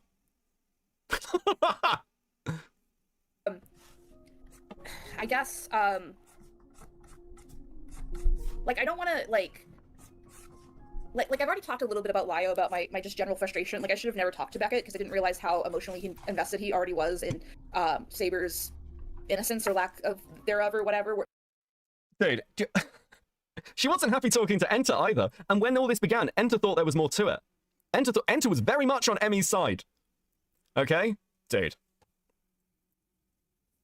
I forgot, is your call with Emmy public? No, it's not. And also, I've read that, reading back that message, that's not even what Emmy is saying. And frankly, I don't feel the need to release that call based off that message. Because I think, ironically, whatever you think of Emmy, that is KP weaponizing someone she is claiming to believe is a victim. Because the only way for me to effectively respond to that is to go after Emmy. What a fucking insane thing to do. For anybody out there who still believes Emmy, that is KP weaponizing the quote-unquote victim for her own benefit because she can't take any shots at me, honestly. Absolutely fucking gross. Absolutely fucking gross. Do not believe this woman. She is a lying bitch. I'm actually getting more angry as I think about it. I'm fucking livid. To the point where he's just like, I'm like, psychologically, this might be happening. He's like, I don't care about psychology. And I'm just like, this whole thing is, what? There was also a situation where he got in a call with Emily and he tried to convince her that her childhood trauma wasn't valid because she didn't advocate for herself as a child. So I got a statement from Emily about that. And again, like, not... Hidden just sent me the sections of the QA in reference to me. We're entering the Seethe phase of Cope and Seethe. It rarely happens. It does happen. I'm out and about trying to find the last... Jesus. And this is what I see. Cardbunga. Dude. Do we go through it, chat? Do you guys want to see what KP has to say about me in this fucking proposed Q&A? Should we get ahead of it? Maybe talk about it a little bit now?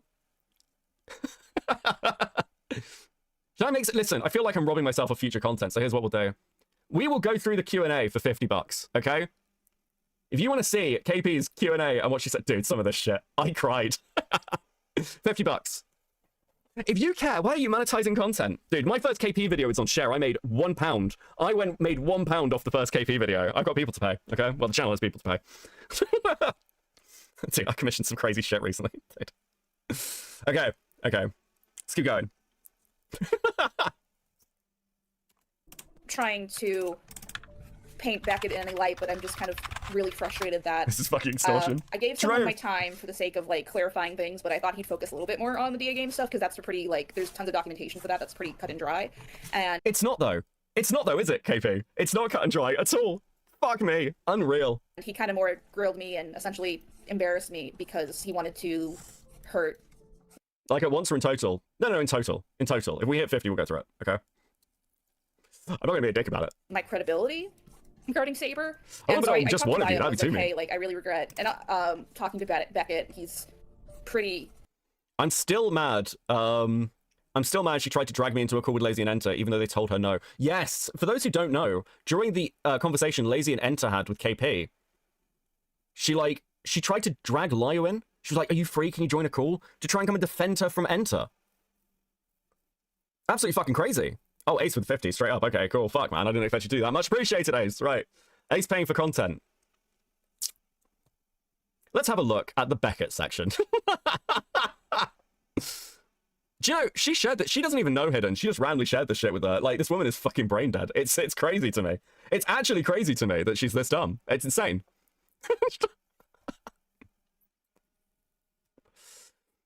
Do I need to put on my KP bitchy voice? Where's the fucking music that I used for the video, Jesus? Anyway, no means no unless it's KP and Courtney, Jesus Christ. Thanks, Cool Anime Girls with the 2. We are also equally annoyed because she wouldn't even talk to Phineas and allow him in the call, but wants to Lyo in on this shit. It's, yeah, dude, fucking crazy. I get my own little sections. It's nice. Okay, so this is going into why, as much as there are a few people asking, I'm not going to talk to anyone else about this. You literally just talked to fucking Hidden. Yes, do the voice. Dude, I can barely do the voice. I tried one of the recordings doing a bit of a KP tone and it just sounded awful.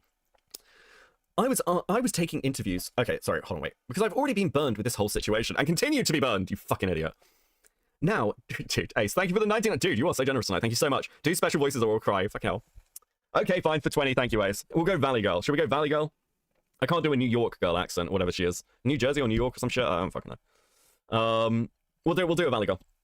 So this is going into like why, as much as there like are a few people asking, I'm not going to talk to anyone about this because I've already been burned with this whole situation. Now, during the immediate aftermath of this video, I was taking interviews to both acknowledge the video was bad, but try to direct attention back to DA Games documentation. This is a lie, by the way. This is a fucking lie. Like, you went to talk to people like Slug. You went to talk to Lazy and Enter. Lazy, did DA Games even fucking really come up in your conversations with her? I feel like this was all about Emily and Saberspark. Where was the redirecting, KP? This is just a fucking lie. It's a provable lie. What the fuck are you talking about? Dude. But, like, people were more concerned with the other side of the story. More specifically, this guy named Beckett. Beckett was already planning on covering the video, but in honesty, I wasn't really in a position at that point to answer, like, any questions, and I should have advocated for myself a bit better. Regardless, information was coming out, and Beckett convinced me that Emily and Brony Fandom had manipulated. But what I didn't think about more critically at the time, now, was that was what was available in what Saberspark told him, and guesses that it was Emily. But that's not enough information to say without 100% doubt. Wait, what? Hold on, fuck, sorry, I need to read this properly. Because this is actually fucking, what? I sent me fucking Teenage Mutant Turtles, Jesus Christ. What? But what I didn't think about more critically at the time, now, was what was available is what Saber told him and guesses that it was Emily. But that's not enough information to say without 100% doubt, which we'll get into more in a second, that someone is innocent or guilty. What the fuck are you talking about? You knew it was Emily right from the fucking beginning. Emily accidentally leaked it was Emily. You'd had conversations with Lio before you'd even fucking released this shit, that he was like, you shouldn't run this. It's in the fucking video. It's in the DMs. It's in the first DMs, KP. What the fuck are you talking about? There is direct evidence that what you are saying here is a fucking lie. And again, like, here's something to keep in mind. It is not on Saberspark to have to prove his innocence on bullshit allegations from a decade ago. That's actually not what... Dude, that's not how any of this works. It is on you to provide evidence and proof. You all failed to do that because it is a lie. Because even by Emily's own account, by the way, Emily is saying that she is a people pleaser, that she would have affirmed Saberspark, that he probably didn't know that she felt uncomfortable. That is her own admission. And clarification. You are fucking high. Dude, actually unbelievable. He should sue her. Have I said this publicly? I don't know if I've ever, like, dude, he should fucking sue her. Like, I hope he does. This is fucking unreal. Lost in Worlds with a 5. We already know that DA Games thing was BS because she admitted that it was last minute. So what was she even going to talk about exactly? Yeah, dude, this is fucking crazy. Anyway, sorry, we'll go back to the Valley Girl accent because Ace paid for it. Dude, unfucking real. Still, Beckett, like, convinced me that it was fact. But the thing is, it's, like, not. Then I cried, and then I panicked, and then I made a bad decision, and then it escalated, but then it was talked about, and this is why I wanted to take this space from all of this. I wanted a chance to sit with everything, myself, without being pulled in different ways. But Cope convincing people... Dude, fuck me. But Cope convincing people and acting that Emily's reputation and the Skype logs are finite proof is incredibly dangerous. It misleads people to what evidence actually is. It enforces myths about trauma and abuse. There is no fucking evidence. There's no evidence, KP, of anything you're saying. The only evidence is what the fucking text messages say of what their relationships look like. You lying, disingenuous whore. That's what the evidence says. That's all we have to go on, is Emily's credibility. What Emily says in her fucking interview with Enter as to what her motivation is, by the way, which is to go after Saberspark because of the Black Griffin stuff. And the DMs showing what their relationship looked like. Obviously, what the fuck are you talking about, you lunatic? And again, to be clear, the fact that Saberspark is, like, prepared to actually go and, like, dig through all of this, pull his hard drives out, put his wallet to work to try and recover those logs, is a sign that he believes fully that that would exonerate him. Because otherwise, why would he do it? He provided full evidence, step by step, of every action he had taken to prove his innocence. God, people like this do not... fucking unreal. Dude, I am very against deplatforming. I am incredibly... Dude, this is one of those times that's really actually stretching me. People like this, like, dude, he should sue her. This is fucking crazy. Then I cried. Good. I hope you do. Daily. For the rest of your fucking life. You absolute pathetic loser. Unreal. Lost Worlds with a 5. Wait a minute, her video wasn't even about this. It was about her being pissed about one guy making a gross joke and his connections. Yes. Again, she's just fucking lying. Bottom line. Trying to convince people that those logs are enough isn't just ethically shaky, it's actively harmful. It spreads misinformation, reinforces dangerous myths, and manipulates people into simplistic conclusions about deeply complex events. If you want to argue context, fine. If you want to say this raises questions, sure. But the second someone calls it a smoking gun, they've left the realm of good faith discussion. Sue her. Sue her. Sue her. What the fuck, dude? What do you wait? Dude, call your lawyer, sue her. I'm fucking, do you know what? I'll side with Ethan Klein. Sue her. Absolutely fucking crazy. Absolutely, actually fucking insane. Fucking unbelievable. And dude, what the fuck is this? Like, to convince people those logs are enough isn't just ethically shaky. You are accusing a man of being a fucking rapist. You are accusing a man of being a rapist on nothing but the hearsay of a woman who, by her own admission, has serious memory issues. Ethically shaky. KP is objectively just a bad fucking person. This is unreal. Unreal. How'd you fucking get up in the morning? Dude. Also, fucking Jenny just messaged me. I literally said, did you James Somerton KP? She's been out of the loop. Jenny's been dealing with some stuff, so she's completely out of the loop.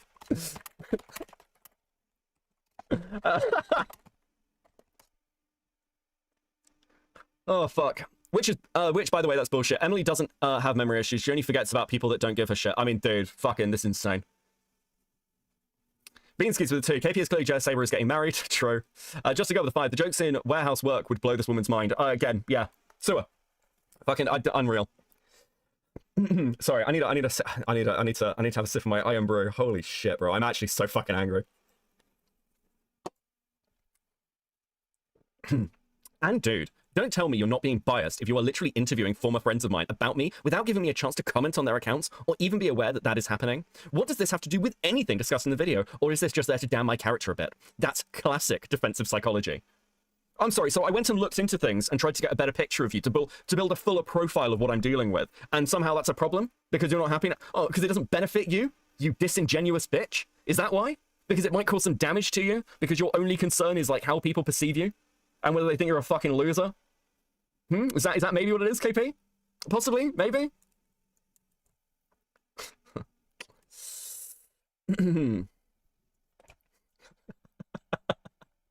Oh, fucking hell. What's this? The classic deflection psychology. She's lying means we don't have to wrestle with the facts. You are lying. You are a fucking liar. Bro, I don't even believe her for believing someone making serious claims. That's not a crime. But if that person is hiding evidence and obstructing the facts, you just have to take the L. It's not hard. True lazy. Major Matic with the 5. Hey back and saying, "Oh, you look cute." Much appreciated. She's too immature to understand. You are immature and, you know, an idiot. She's doing this for attention. You are also doing this for attention. Yes. It's not that they know something bad about you. It's that they need to make people believe something bad about you. Or else your point still stands. KP, like, dude. This woman's delusional. There's just no connection with reality. None at all. And dude, I criticized your approach and your framing, and you throw a name-calling tantrum, even in your title. Your title response screams that. And you want to be taken seriously? This looks like textbook projection. My guy. I'm gonna do something incredibly fucking petty, okay? I'm gonna do something incredibly fucking petty. Give me a second. You wanna... Dude. I'm gonna do something that is probably one of the most petty things I've ever done. Give me a second. I need to set this up.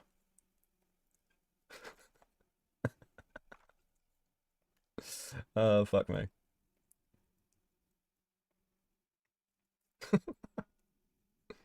Textbook fucking projection. Okay, let's be petty for a second. This is KP's channel, obviously. Right? Which is almost popular. 1 million views 11 years ago. 600k views 12 years ago. 500k 10 years ago. 10 years ago, 400k. 400k 10 years ago, 12 years ago. Like, again, you'll notice a pattern here of these all being a decade ago. Okay? And then you've got a couple, like, a year ago, going after Lily. 9 years ago, 200k. 5 years ago, 200k. KP, you haven't been relevant in a decade. No one fucking cares. No one gives a shit. Your latest views, I mean, did surprisingly well, 31k. 4k, 7k, 2k, 1k. 2K. I mean, you follow up the Lily stuff with just nothing. 11K, 6K over here, 1K, 4K. No one cares about fucking Q&A, KP. You've not been relevant in years. I have less than 10K subs, and if I have a video put out that does less than 30K, I consider it a failure. No one gives a fuck what your opinions are, KP. You don't even have an audience to give a fuck about you. No, you're not relevant. 31K views are just from people flocking to a channel after she deleted the Saber video. Lol. Hockey Mask Kid with 5. We love a petty queen. Dude, like, again, the biggest video on my channel is the jar video. At over 200K views. But even without that, my standard videos hit 30 to 40K and have consistently for like a year now. If I put out content, people will actually turn up and watch it. Unlike you, KP. Throwing name-calling and a name-calling tantrum. You accused a guy of rape because you're mad that his career did well and yours didn't. And you're saying that I'm projecting? Really? What an interesting approach, KP. Should we go to Saberspark's channel? Should we have a little look at Saberspark's channel? Just out of interest. Oh, look at that. Over 2 million subscribers on Saberspark's channel. And this is like just the latest. 124K, 52K, 92, 194, 174, 179, 300K, 200, and nearly 300K here. Okay, let's be honest also. Let's just be honest about something. If you have a channel that is as old as Saberspark's and you are still getting hundreds of thousands of views, you're doing quite well. It is. Saberspark hasn't just had a good career, he's had a long career. Far, far longer than basically the vast majority of big YouTubers will ever manage. That's not me glazing, that's reality. Saberspark has been popular for the past, what, like, decade? You go back 8 years, 3 million views, 4 years, millions of views, 8 years. This guy has been pushing out content, getting millions of views, 4 years. That's what a really successful channel looks like, by the way. Regardless of what you think of Saberspark or his content, that's what a successful channel looks like, KP. Something that you could never fucking dream of achieving, you talentless hack. Oh my god, Beckett called me names. You're accusing somebody of rape with no fucking evidence. You're damn right I'm calling you names. You're taking no accountability. Because you are terrified of any accountability. Because you never had to do this before. You've never had the mask slip so perfectly that everyone can see who and what you are, which is a vile, malicious, lonely, spinster witch. You have built nothing. You will die without note, and no one will care. It's that simple. Absolutely fucking unreal. And you think you can take shots at me? Unlike KP, by the way, this isn't my job or my thing I do all the time. This is my fucking hobby. I actually contribute to society, KP. I actually provide things of value to people. What the fuck have you done? And in my spare time, I produce better content than you, I work harder at research than you, and I actually pull things together. And do you know what the difference is between me and KP? Like, the real difference, the core difference. I get fucking results. Whether it is in YouTube or my personal life or my work life or whatever, if I go after something, I actually manage to achieve it, KP. I walked into this drama and completely turned it around. I walked into this drama and fucking exposed everything that was going on. You couldn't like, the most you can do is make a video jumping on the Lily Orchard bandwagon because finally, after defending an incestuous pedophile for years, you were forced to take a stance for some kind of popularity. You couldn't even have a spine about the position you'd held for a decade. You had to fucking milk her for content as well. Absolutely fucking unreal. Absolutely fucking unreal. Fuck this woman. Fuck this woman. And my advice to you, chat, is never let anybody like this have take any sort of position of authority over you, or any sort of superiority. KP, listen, the only thing KP has is rich parents and a lot of free fucking time. She's basically a fucking teenager that never had to grow up. Can't imagine why people think I'm so fucking stupid. KP is living proof that money doesn't bring you everything. Absolutely fucking unreal. Absolutely fucking unreal. All that money and she still couldn't succeed. All that fucking free time, still couldn't fucking succeed. Can't even make her own fucking videos. Has to get unpaid help to do it. Do you know, I had a fantastic editor on this channel. I paid him this channel, sorry, I should be very clear because obviously I don't take paycheck. But like, this channel paid him 30% of the channel income. And for months, he didn't even do any work. He didn't need to because I edit all my own stuff. Because I'm very anal about it. I want to make sure it's right. I want it to be the way I want it to look.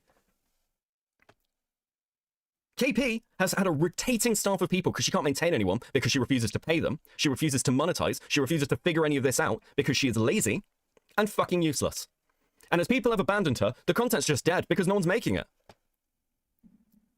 It's insane. It's insane that this person even calls themselves a content creator. They're not. They're a fucking leech. KP survives off the talent of other people. KP survives off the networking of other people. That's why she wanted to be friends with Saberspark. That's why she wanted to be friends with people like RaceBest, because she wanted to network. She is a fucking parasite. That is all this woman is. That is all this woman has ever fucking been. The fact that she thinks there's even anyone to make this response to. Who gives a fuck about you, KP? You push everyone who may have seen anything in you away from you. And you are reaping the rewards of that. You have no one to blame but yourself.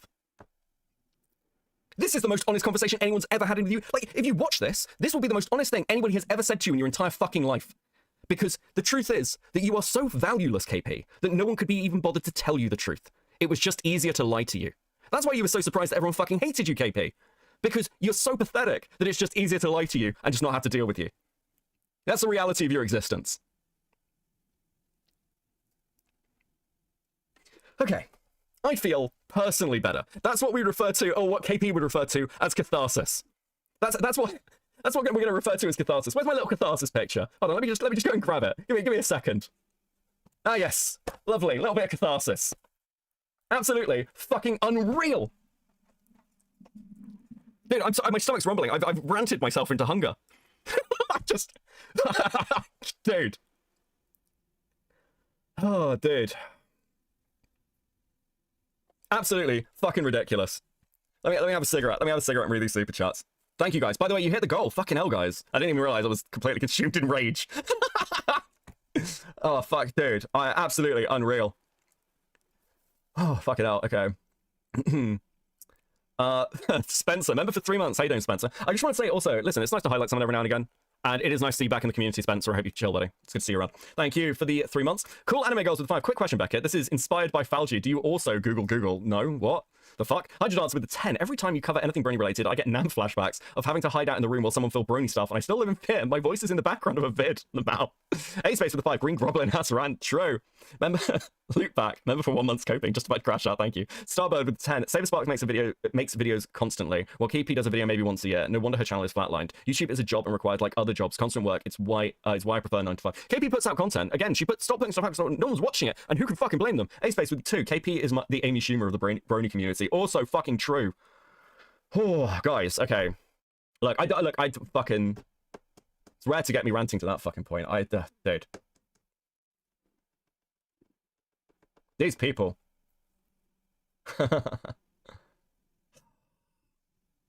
Jenny sent her love, by the way, guys, okay? I'll read out the entire Q&A with the pictures she's put in for you in a video so you can have more of the catharsis. Hidden, that would actually be banging content. That would actually be banging content. Listen, I need to roll a cigarette. I'm so fucking angry. Oh my god. Okay. I think that's some of the meanest shit I've ever said to somebody online. And it wasn't even slur-ridden. It's true. Cool anime girls with the 5. Fauci Googles Google because he didn't know you could just search in the URL bar. It's in one of his streams. He argued with Chad about it, dude. Fuck. I got a second save file going where I'm going through it again, but on hard mods with different okay, well, I don't know what the fuck you're talking about. Right, just to be clear, by the way, for any of you who don't regularly watch me and you're like, this stream's gonna go members, there's bits in this I want to clip or whatever, yeah, feel free to clip and re-upload. I don't care. You can, in fact, if somebody wants to take this entire stream and re-upload it somewhere else, I do not care. I do not give a shit about any stuff like that, okay? I don't give a stuff. I don't fucking care about piracy or any of this shit. Just, I won't do anything. Have fun. Same with all my content, guys. Ace with the 2. I'm building my Lego sets. Based, buddy. Let's go back to this. See if I can get through it without fucking trying to destroy this woman's sanity. Oh, Jesus.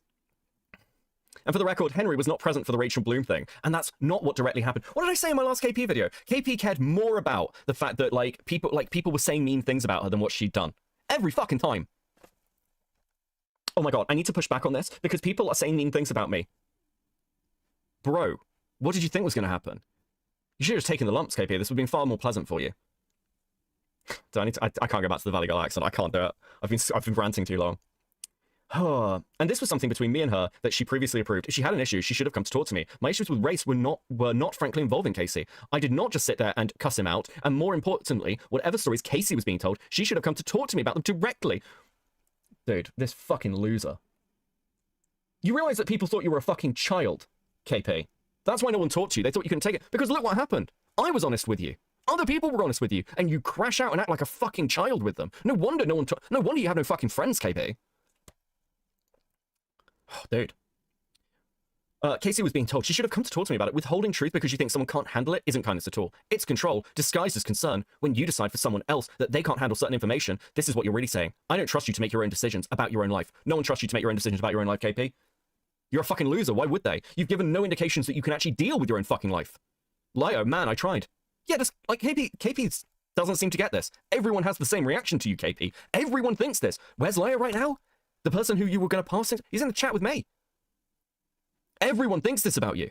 I am currently sat at no less than 5 separate DMs through the course of this stream from people who have worked with KP and want to talk about her. I have a smorgasbord of people who have known this woman through her fucking life who want to talk about her. Who have a myriad of fucking stories about what this woman was like to deal with. Everyone thinks this about you. KP, every single person, I have not met a single person, not one fucking person has come to KP's defense. Do you know that? Not one. Does that not seem weird to anybody? That after a decade on YouTube, there's no one to defend you? Lio has done some fucking insane shit, and there were people to defend him. Sai is a psycho-schizo bitch, and there are people to defend her. Not one person. There are people who come to the defense of fucking Lily Orchard. There are people right now in Lily Orchard's chat coming to Lily Orchard's defense. There is not one fucking person coming to the defense of KP. Not one. Do you have any idea do you have any idea what you have to fuck up to have, like, literally no friends at all? It's insane. It's insane. You're clueless about it. Gives me Carrie vibes. They're all gonna laugh at you. Yes, thank you, Ace, for the 5. True. Jar has people who will come to his defense. Vincent Martin will come to the defense of Jar. Viaquay will come to the defense of Jar. Jar still has a girlfriend. Not one person will come to the defense of KP.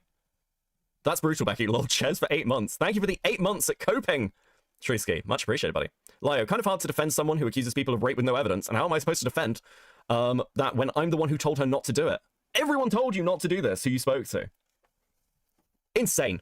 There's a big difference between saying, I'm scared this will hurt you, and saying, you're too immature to know this. KP, you are too immature to know this. You are too much of a fucking child. They starts with a 5. A white knight for KP. He'd do it to annoy me.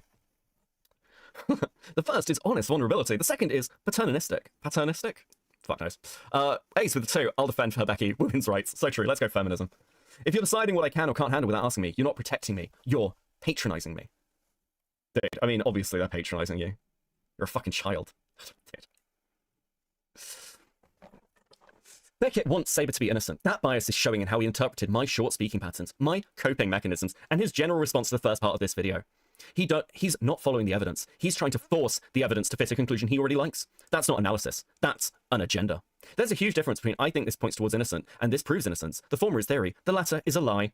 Also, very quickly, oh sorry, hold on. You think her mum knows? I think anybody like this. Listen, I think that KP's mum cares less about KP than my dead mum cares about me currently at this time and moment, okay? I think, listen, I don't know what KP's parents raised her on, but I think my pile of ashes of a mother is doing a better job of currently raising me than KP's parents are. Absolutely fucking wild, right? Also, Jesus, even Brony's wanted nothing to do with her. True, you're a girl in the Brony community, don't want anything to do? Crazy. Thank you for the 2, just a girl. I think that's just a girl, your name got cut off.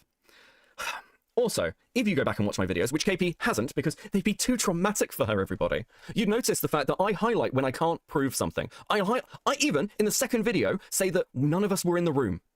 None of us were in the room. We can never be 100% certain of anything. What we can do is look at the evidence we have in front of us, at the people we have in front of us, and the actions that were taken through all of this, at the missing information, at the fact that Emily, and again, this isn't me even calling Emily a liar. At this moment in time, this is not me calling Emily a liar. Emily, regardless of everything else, by her own admission, is not fucking reliable. She cannot trust her own memory and recollection. She didn't even know the DMs existed. She had no memory that they had another 6 months of correspondence. Emily is not fucking reliable by her own admission. I went and gathered that evidence, KP. I went and talked to everybody. You didn't do fucking shit. You just saw an accusation in front of yourself and thought, oh, goody, now I can go after Saberspark because you are a vindictive, spiteful whore. It's very simple. What about how Emily still talked to Saber before or after the allegation? This is not rare. It's actually documented as common in trauma cases. Saber was pulling away from her. She lied about what their relationship looked like. Again, it's not even just that Emily is a liar. It's Emily's unreliable. And all we have to go on is Emily's testimony. How is this complicated for you? You absolute retard. You fucking brainlet. You smooth-brained, koala-looking motherfucker. How is this difficult for you? Emily is unreliable. She forgot key details. She does not remember. This was over a decade ago. She has no fucking evidence. This is not complicated. You're just dumb. And also, what's all this? I need this to be. What about this bias? What about the bias? KP, what about your fucking bias? Because the only way KP gets away with this if in some way Emily makes a comeback. And KP is so fucking stupid that she's now trying to make that happen. As if she's not going to get eviscerated all over again. Insane. Insane. It's unbelievable. Studies on assault survivors show a significant percentage maintain some level of communication with the perpetrator afterwards, not because they weren't harmed, but because trauma doesn't erase the social emotional power dynamics at play.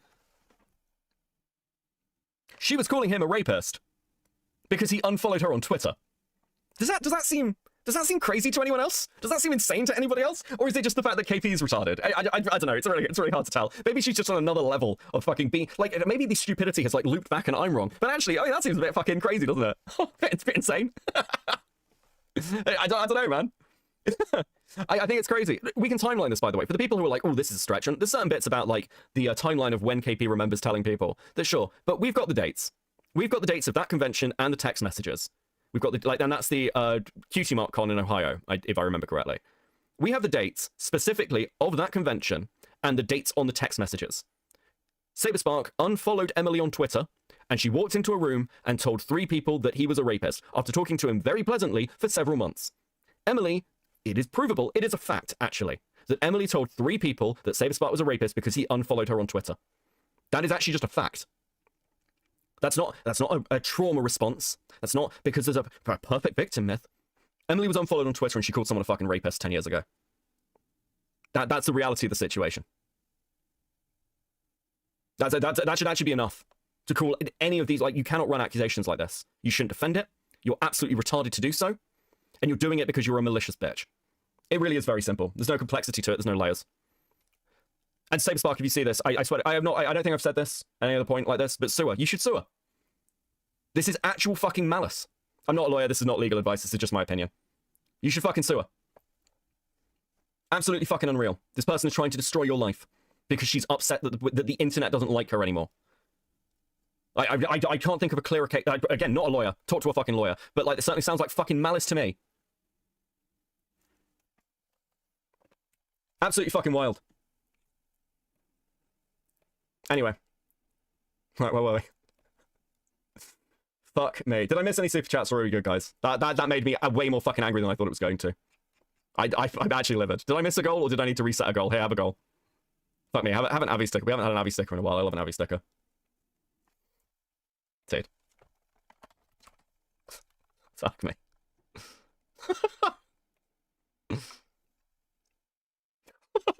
Dude. Oh, fuck me. Oh, also, thank you very much from someone, from Lavender Rare, my Discord, is giving me my Discord, and thank you for the 71p, thank you. I just got that through, someone told me. Okay, we're going back to the video. Everyone good? Anyway, listen, anyone got any final thoughts before we go back to this fucking video? Anyone got anything they want to say? Because that was a significantly angry portion. I sent you a plush update pic. Can I show it to chat? Can I show it to chat, Cozy? It's really good. I'm very excited for the, like, fucking crocheted plush Beckett. Dude. Didn't she also say that that he took her down to a floor with a bathroom and gym, and he took her to a bathroom, and Mr. Enter called the hotel, and they said there wasn't one back there? I don't remember. I don't remember. You can? Based. Guys, there is going to be a plushie Beckett. It's so cool. I'm so excited that this is going to exist. Brings me so much joy, okay?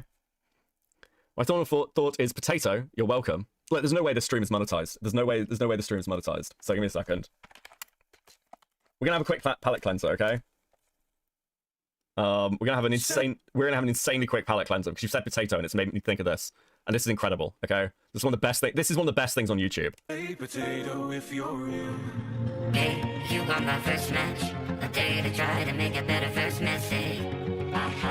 Say potato, Elizabeth. BTW if you don't mind me asking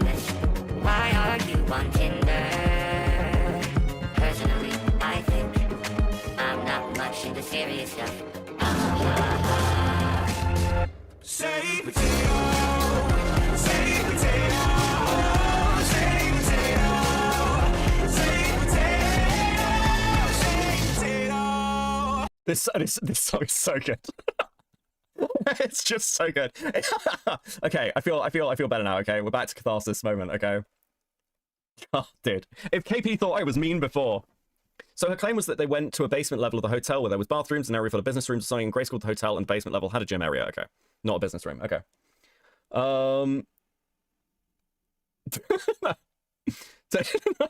Jelly's fighting for my honor.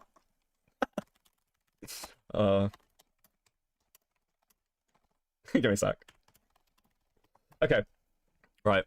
Anyway, look. If KP thought I was mean before, she has no idea what's fucking coming next. I'm gonna be honest with you. Shut up, dude. After reading that shit, what did you think? I was gonna see this shit? How dumb are you? How fucking stupid are you, KP? Literally watches me fucking spend my time tearing people apart online. It's like, yeah, now's the time to start taking shots at Beckett. This is going to go well for me. Listen, I just need one more video of doing a Q&A calling out Beckett. And then we're going to clear everything up and everyone will be on my side because he's such a mean, terrible person. Fucking hell. Play the cool Becky? Sorry, okay. Yeah, we'll go. Go over the rage. Like, the thing that really frustrated me, now that I've had some time to sit with it, is he, even before the text logs of the Skype chats or whatever came out, he was convinced it was a false rape allegation without any real evidence one way or the other. It was because Saber talked to him and Emily had some baggage in her past. That was like his all he needed for him to call it a false rape allegation. And that's misleading at the very... Wait, what? Hold on. I'm going to say, I think any video forward of her profiting off the drama, she's going to become a low tout to try and spite you more. The thing with KP is she's not even making any money. She gets nothing. People forgot you cut your teeth in Twitch poll. True, Kairise. It's probably actually an important context, because when it comes to environments that are pretty vicious, anybody who knows the Twitch poll law knows it's Twitch poll has very little chill, okay? A lot of people in the Destiny drama I know personally. I've known them for years. So I think somebody asked a little while ago, well, how do you know Chud Logic? I've been for a beer with Chud Logic. Guys, do you know I've known Chud Logic for like 3 years? 3 years I've known Chud.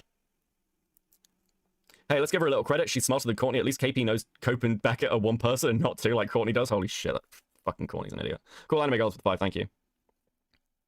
He was convinced it was a false rape allegation without any real evidence one way or the other. It was because Saber talked to him and Emily had some baggage. Do you know, I don't have this recorded, but I had a conversation with Saber while this was ongoing. And as information was coming out, it was after the first video. And Saber said to me, you believe me, right, Beckett? Like, I listen, I know you need to be objective and neutral, but like, I just have to ask, do you believe me? And I was like, look, I really want to, man. I really want to, but I don't have any evidence. And like, I can see your side of the story and I can see, I believe you've been honest with me, but I can't be like, yeah, no, fuck it, like, there's no chance, because I don't have any evidence, Saber, I'm sorry. Like, it was actually like a kind of an awkward moment, fuck, like, I doesn't mind me saying this if he sees this, but... Dude, even when this was ongoing, to Saber himself, I was not sat there going, oh yeah, no man, you're so innocent, we're gonna get, I never did any of that. Because I was just, I needed evidence. And Saber, like, not just provided proof that, like, of what his relationship with Emily looked like, but again, provided evidence of the extents he was prepared to go to try and prove his innocence. He tore his entire fucking house apart. What was Emily doing? What was KP doing? What were any of these fucking idiots doing? In her past. That was like his all he needed for him to call it a false rape allegation. And that's misleading at the very, I feel like that's misleading at the very best, because it's not fact, and it's also not it's not accounting for any of the trauma responses that either one of them would have had. And I don't know, I just, and then like he interviews like friends I used to be friends with as a way to like paint this picture of me just being an arrogant little spoiled child or whatever. You are. No one other than an arrogant spoiled child would put a response like, dude, even Jar didn't do something like this. Dude, even Mama Max didn't do something like this. It's fucking unreal. I think KP may have constructed some of the worst responses to any internet drama of all time. I cannot actually think of a YouTuber who's done a worse response than KP has. If anyone in chat can, let me know. But I actually cannot think of anybody. This is worse than I Am Alex's response. Actually, is that true? Is that true? It mightn't. No, this is worse than the ukulele.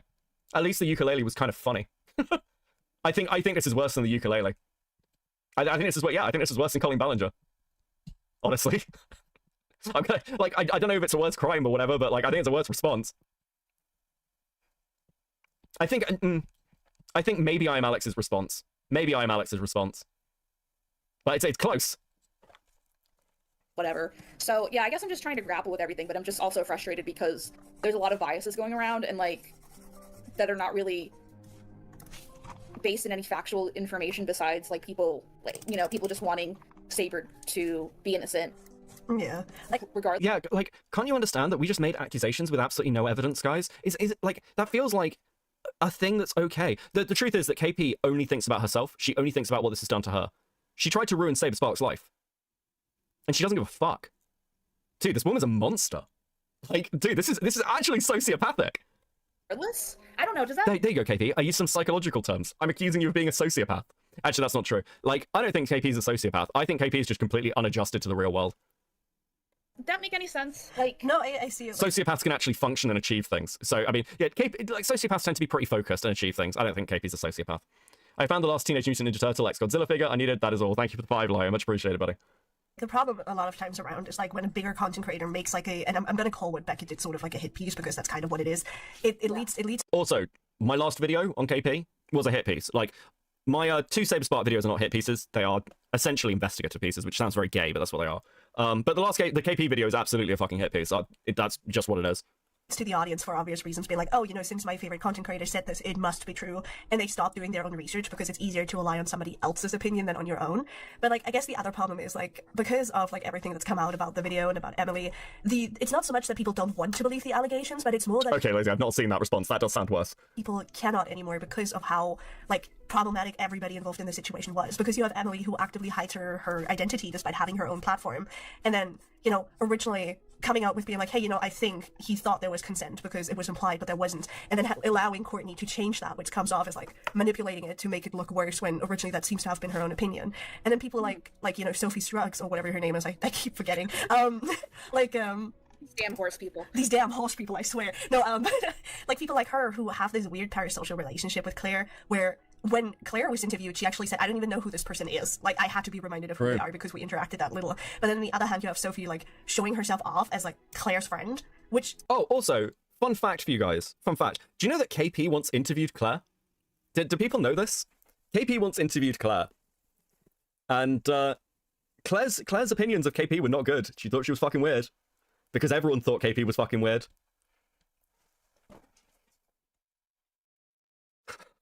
Yeah, it's back at one of the conventions. That's a whole problem in itself because, you know, there's a level of relationship that's just not there. And then you have people like, you know, Brony fandom obviously attached to it, which we don't have to talk about why that's a problem because, oh my god. He's very mentally unstable. That was my kind way of putting him in the script. It's just like, you know, he just kind of, after like things weren't going as well as he thought they were, he just kind of did his own thing. And, you know, it's really weird, like just from a time. This bitch knew Claire as well. How vindictive and connected is she? Holy yeah. Yeah, it's almost like... So, KP knew the entire group who were friends with Emily. She knew Emily's ex-boyfriend.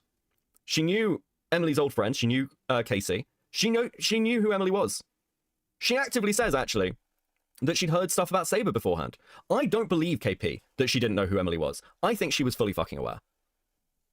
I think she was fully fucking aware. And once again, it's just a lie. I can't prove this one as a lie. But the only way that KP... Like, it's one of two things. Like, KP wants to do this thing where it's like, well, Becca's being very mean about me. Actually, I think lots of people did like me. Well, either you had no friends, and that would be the only way that you had no awareness of Emily, if you had no friends at all, or you did, and you knew. And I think, actually, you did have friends for a while, and you did know who Emily was. I think you were fully fucking aware. Timeline perspective of someone saying, I'm not going to throw you under the bus. Like, that is the screenshot I have. And then he throws me under the bus, like, I think within hours. Yeah. Like, that's just stuff where it's like, it leads to people being, like, looking at the accusations being put out and being like, if these are the people who talk about these allegations, I kind of have a hard time believing them. And I think that's sort of, like, the problem that led up to, like, people no longer giving you and everybody else credibility. Because now it just, it felt like everybody was a mess that had their own closet, like, skeletons in their closet, their own, like, things that made them untrustworthy. And I know... Yes, Hidden. I know Base. Mr. Enter has made a response to you, like, to your apology video coming out. Mr. Enter, another person, infinitely more successful than KP. Infinitely more successful than KP. And by the way, Enter's had his own fucking controversies. Enter got dunked on by the entire internet. When Enter was first mentioned as looking into this, I laughed out loud on stream that anyone was taking Enter seriously. But Enter's pretty, like, actually stepped up to the fucking plate. and where he basically calls you a liar, as far as I'm aware. And I was like, you know what, I'm not keeping up anymore. I don't know what's going on anymore. But I think a lot of people have expected a video where you kind of were like, hey, you know, I'm sorry, I kind of botched this. This was never my intention to do, and then just be done with it. But a lot of people felt like, it kind of feels disingenuous and rather more like KP is still trying to, you know, prove that she was within her right to do what she did, and people were just being mean to her about it. Which I agree, a lot of like the harsher language used with you is like, you know, we don't really need that to make a point. I can make a point of, hey, that video was bad without insulting you. So I'm kind of like, I wish people didn't just go to that to be like, yeah, you know, I'm gonna insult this person because they made a bad video. But it ultimately all comes down to, do people want accountability? Here's the thing. I didn't even really insult KP in my first video, and she still freaked out about it. I didn't talk about her in the second video. She still freaked out about it. This, again, I didn't take a shot at KP first. She's the one who dragged up my video and was like, well, Saberspark, you know, I think there was a lot of bias. I don't think people examined it properly. KP is the one who fired at me. Like, and again, here's part of this as well. KP's like, I think you're all very unfair. Like, KP did something seriously wrong and wants everyone else to take accountability for it. Oh, this is actually an issue. Like, why can't we talk about this in the community? What was she really saying? KP, the fact that you believe you're in any position to dictate how people should be acting is wild. It's insane. You have no authority. You don't even have a fucking audience to back you up. No one gives a fuck what your opinions are. That's why you had to go. It's why you had to like get involved with people like Brony Fandone to try and boost your little fucking vindictive vendetta.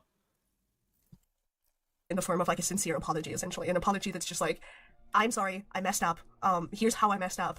I'm not gonna do it again. You gave her grace, man. You gave us all grace. Yeah, I mean, I talked about you earlier, Lazy. I don't think you were here for it, but I was like, dude, I was so much meaner to fucking you, Lazy, than I was to KP, and cool. Our first call, because I mentioned the fact that, you know, I've still got a copy of that first call we had. I won't release it or anything. It's not necessary. But if it ever came up, it was like, well, what was Beckett like to Lazy? I was a fucking dick to Lazy. And what did Lazy do? Fucking dealt with it, talked to like a human being, and actually tried to understand the issues, because she's not, like, dumb. I was so much fucking... Guys, I had to change the video after talking to Lazy. Because, like, the first draft of the video was so incredibly fucking mean to Lazy, and I didn't lie to her about it. And the call we had was... Yeah, it was fucking really aggressive. In the first call, I didn't think he was that mean at all. It was okay when we spoke for, like, 6 hours, but early on, I think I was pretty fucking aggressive. Maybe I'm misremembering. I was certainly meaner to you than I was to KP. Can confirm he was quite cross with Lazy at the beginning. Dude, I was very angry with Lazy at the beginning.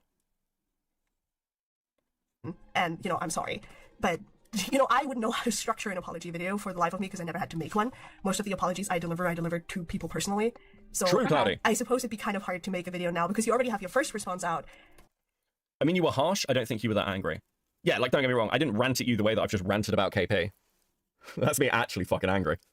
And this is like, you know, people will always refer back to that response. So your second one actually has to be a proper banger for people to even remotely take it seriously. Yeah, and it's not even supposed to be, it's just supposed to, like, I mentioned it in the beginning, it's just a Q&A, so, like, it's just more, I mean, I can show you what I have, no, I get what you're saying, it's just that, I think what people were really looking for were like, do you think there was an expectation that I was gonna discredit Emily? Like, is that what people were really looking for, do you think? I mean, oh my god, like, what do you think I could do to get people to like me? Should I just, like, discredit Emily? Like, be honest. Fuck. It's this whole thing. Why did Saberspark get so much grace? Why do people just believe Saberspark's innocent? Because it's innocent until proven guilty. It's shockingly simple. We don't assume people are guilty until you can prove they can somehow pull evidence out their ass that they're innocent. Saberspark should never have had to respond to this. Lio fucking told you this, KP. You were told this before it was ever released. This woman's an idiot. Oh, poor me. I was so traumatized. I was having a PTSD episode. Parts, possibly. I think people were like looking for you to be like, well, these allegations purported to me were based on a victim's testimony, and I was trying to, you know, get that out to people, but while doing so, I may have... Bro, this is what I mean. She's only flipping on Emily to appeal to whoever she's talking to. KP consistently flip-flops. She will side with whoever she is talking to at the time because she is completely fucking incapable of having an opinion of her own. The only thing KP is concerned with is who will side with me, who will be friends with me, who will like me, because again, she is a fucking loser. Have taken things, you know, a step too far, or I've presented things as a fact when they were in fact not. So I think a lot of people are mostly looking to see you admitting to whether or not your like understanding of the fact that these allegations should have been presented by Emily herself, and now that they've been presented through like, I'm going to use another person's platform and I'm going to, you know, I'm going to hide who I am. It all feels very sketchy. So holy shit, Cammy. What the fuck, bro? Sorry. We're putting something on the fridge. We're putting something on the fridge. Just listen, this needs to go on the fridge because this is awesome. What, do you turn me into a fucking... Is that Pokemon or a Digimon? I suppose it would count as a Digimon because I'm wearing a hoodie. Dude. This is so fucking good. That's so fucking good. That's made my night, bro. Yeah. I'm like, Cammy, can you DM me that with no background in some way, so I can get that with no background? Because I will use that as a, I will use that for things. Discrediting, but rather looking at like, that's fucking awesome. This is not a hard yes or no thing, because that's how most people see it. Most people are like, this is not a yes it happened or a no it didn't happen situation, but rather a he said, like he said she said situation, where you have to come to your own conclusions. And a lot of people, I think, looked at your video and weren't too happy that everything was presented as if it was proven fact, when it kind of wasn't.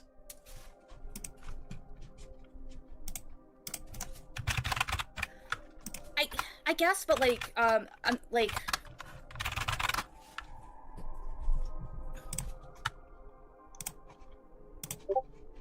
I'm trying to think. Like, I mean, I haven't seen the main video in a bit. Like, so maybe correct me if you've seen it before. But like, did I not use like the word allegations enough, or like, how did I?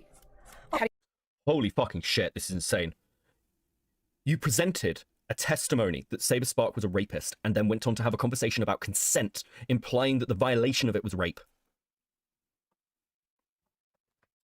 You know, again, there's no, this is an allegation, there's no, like, fucking, of this shit. You are presenting this as damningly as possible. You were on Twitter talking about how you were going to take Saber Spark, take somebody down, how it was going to be a nuke.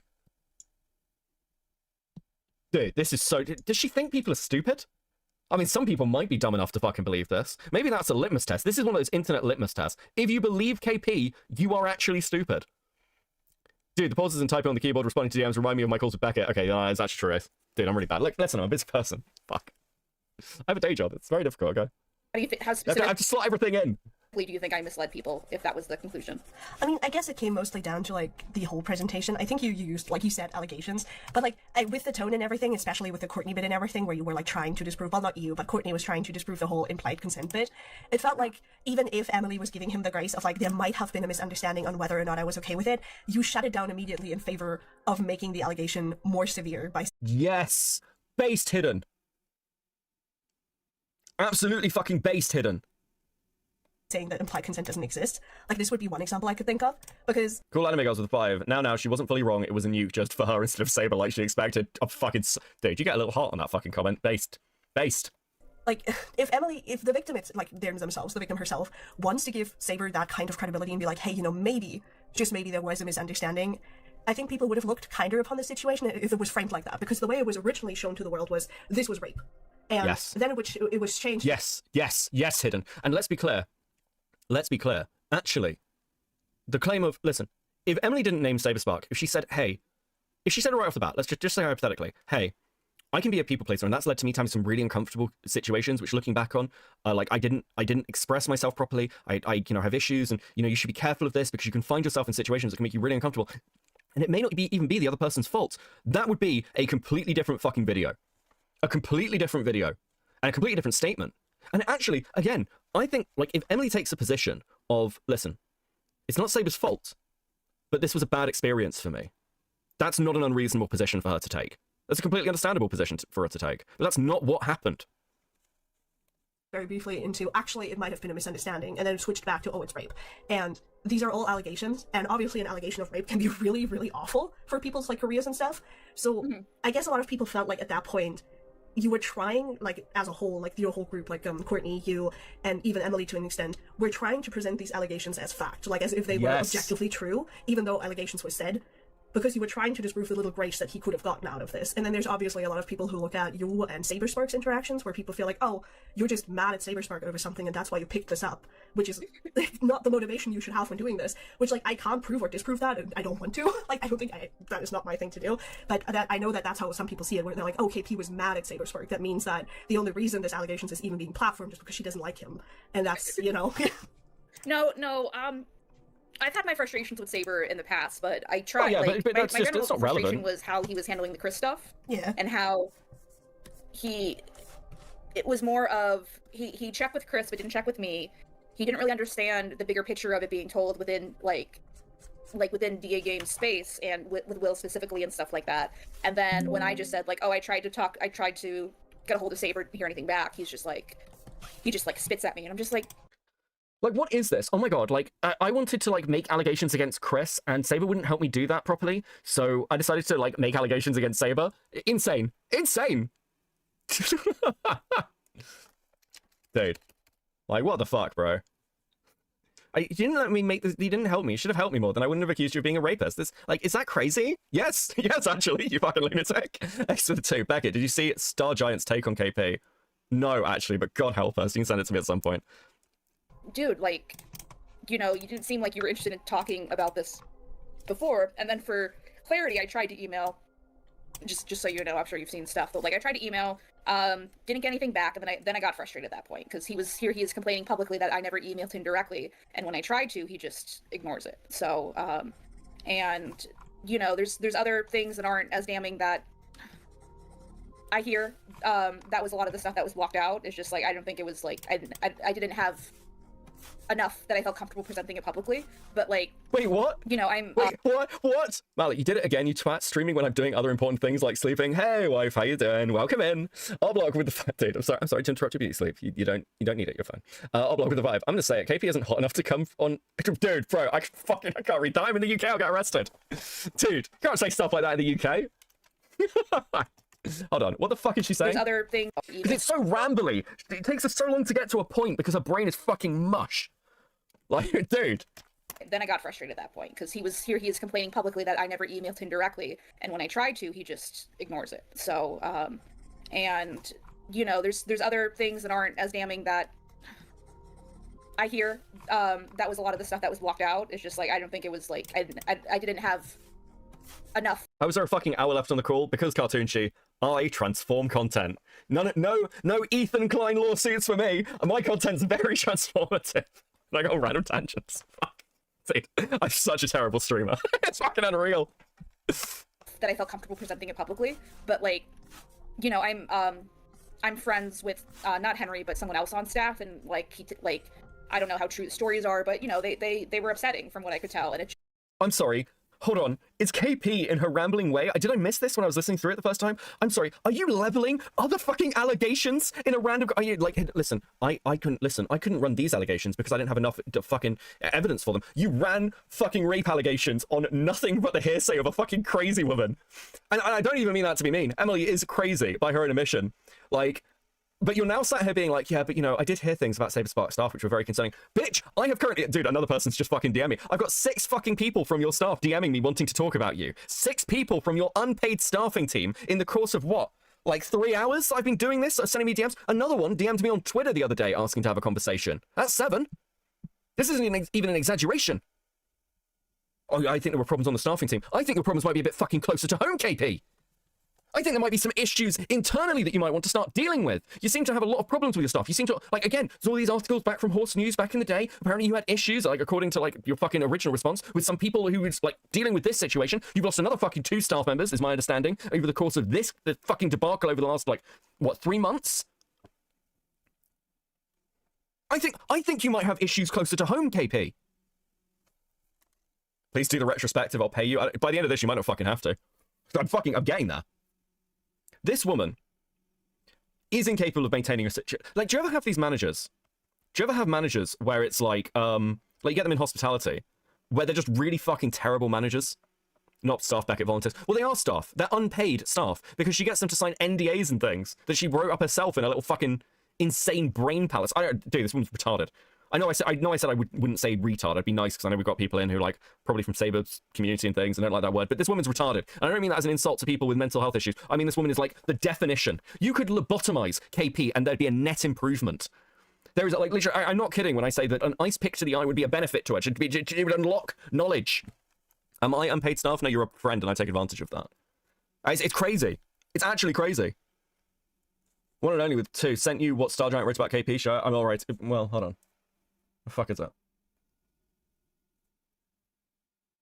Oh, yeah, no, I've seen this. Like, KP should be flattered that somebody masturbated to her. Dude. Fucking insane. Just, you know, it's hard to see. Yeah.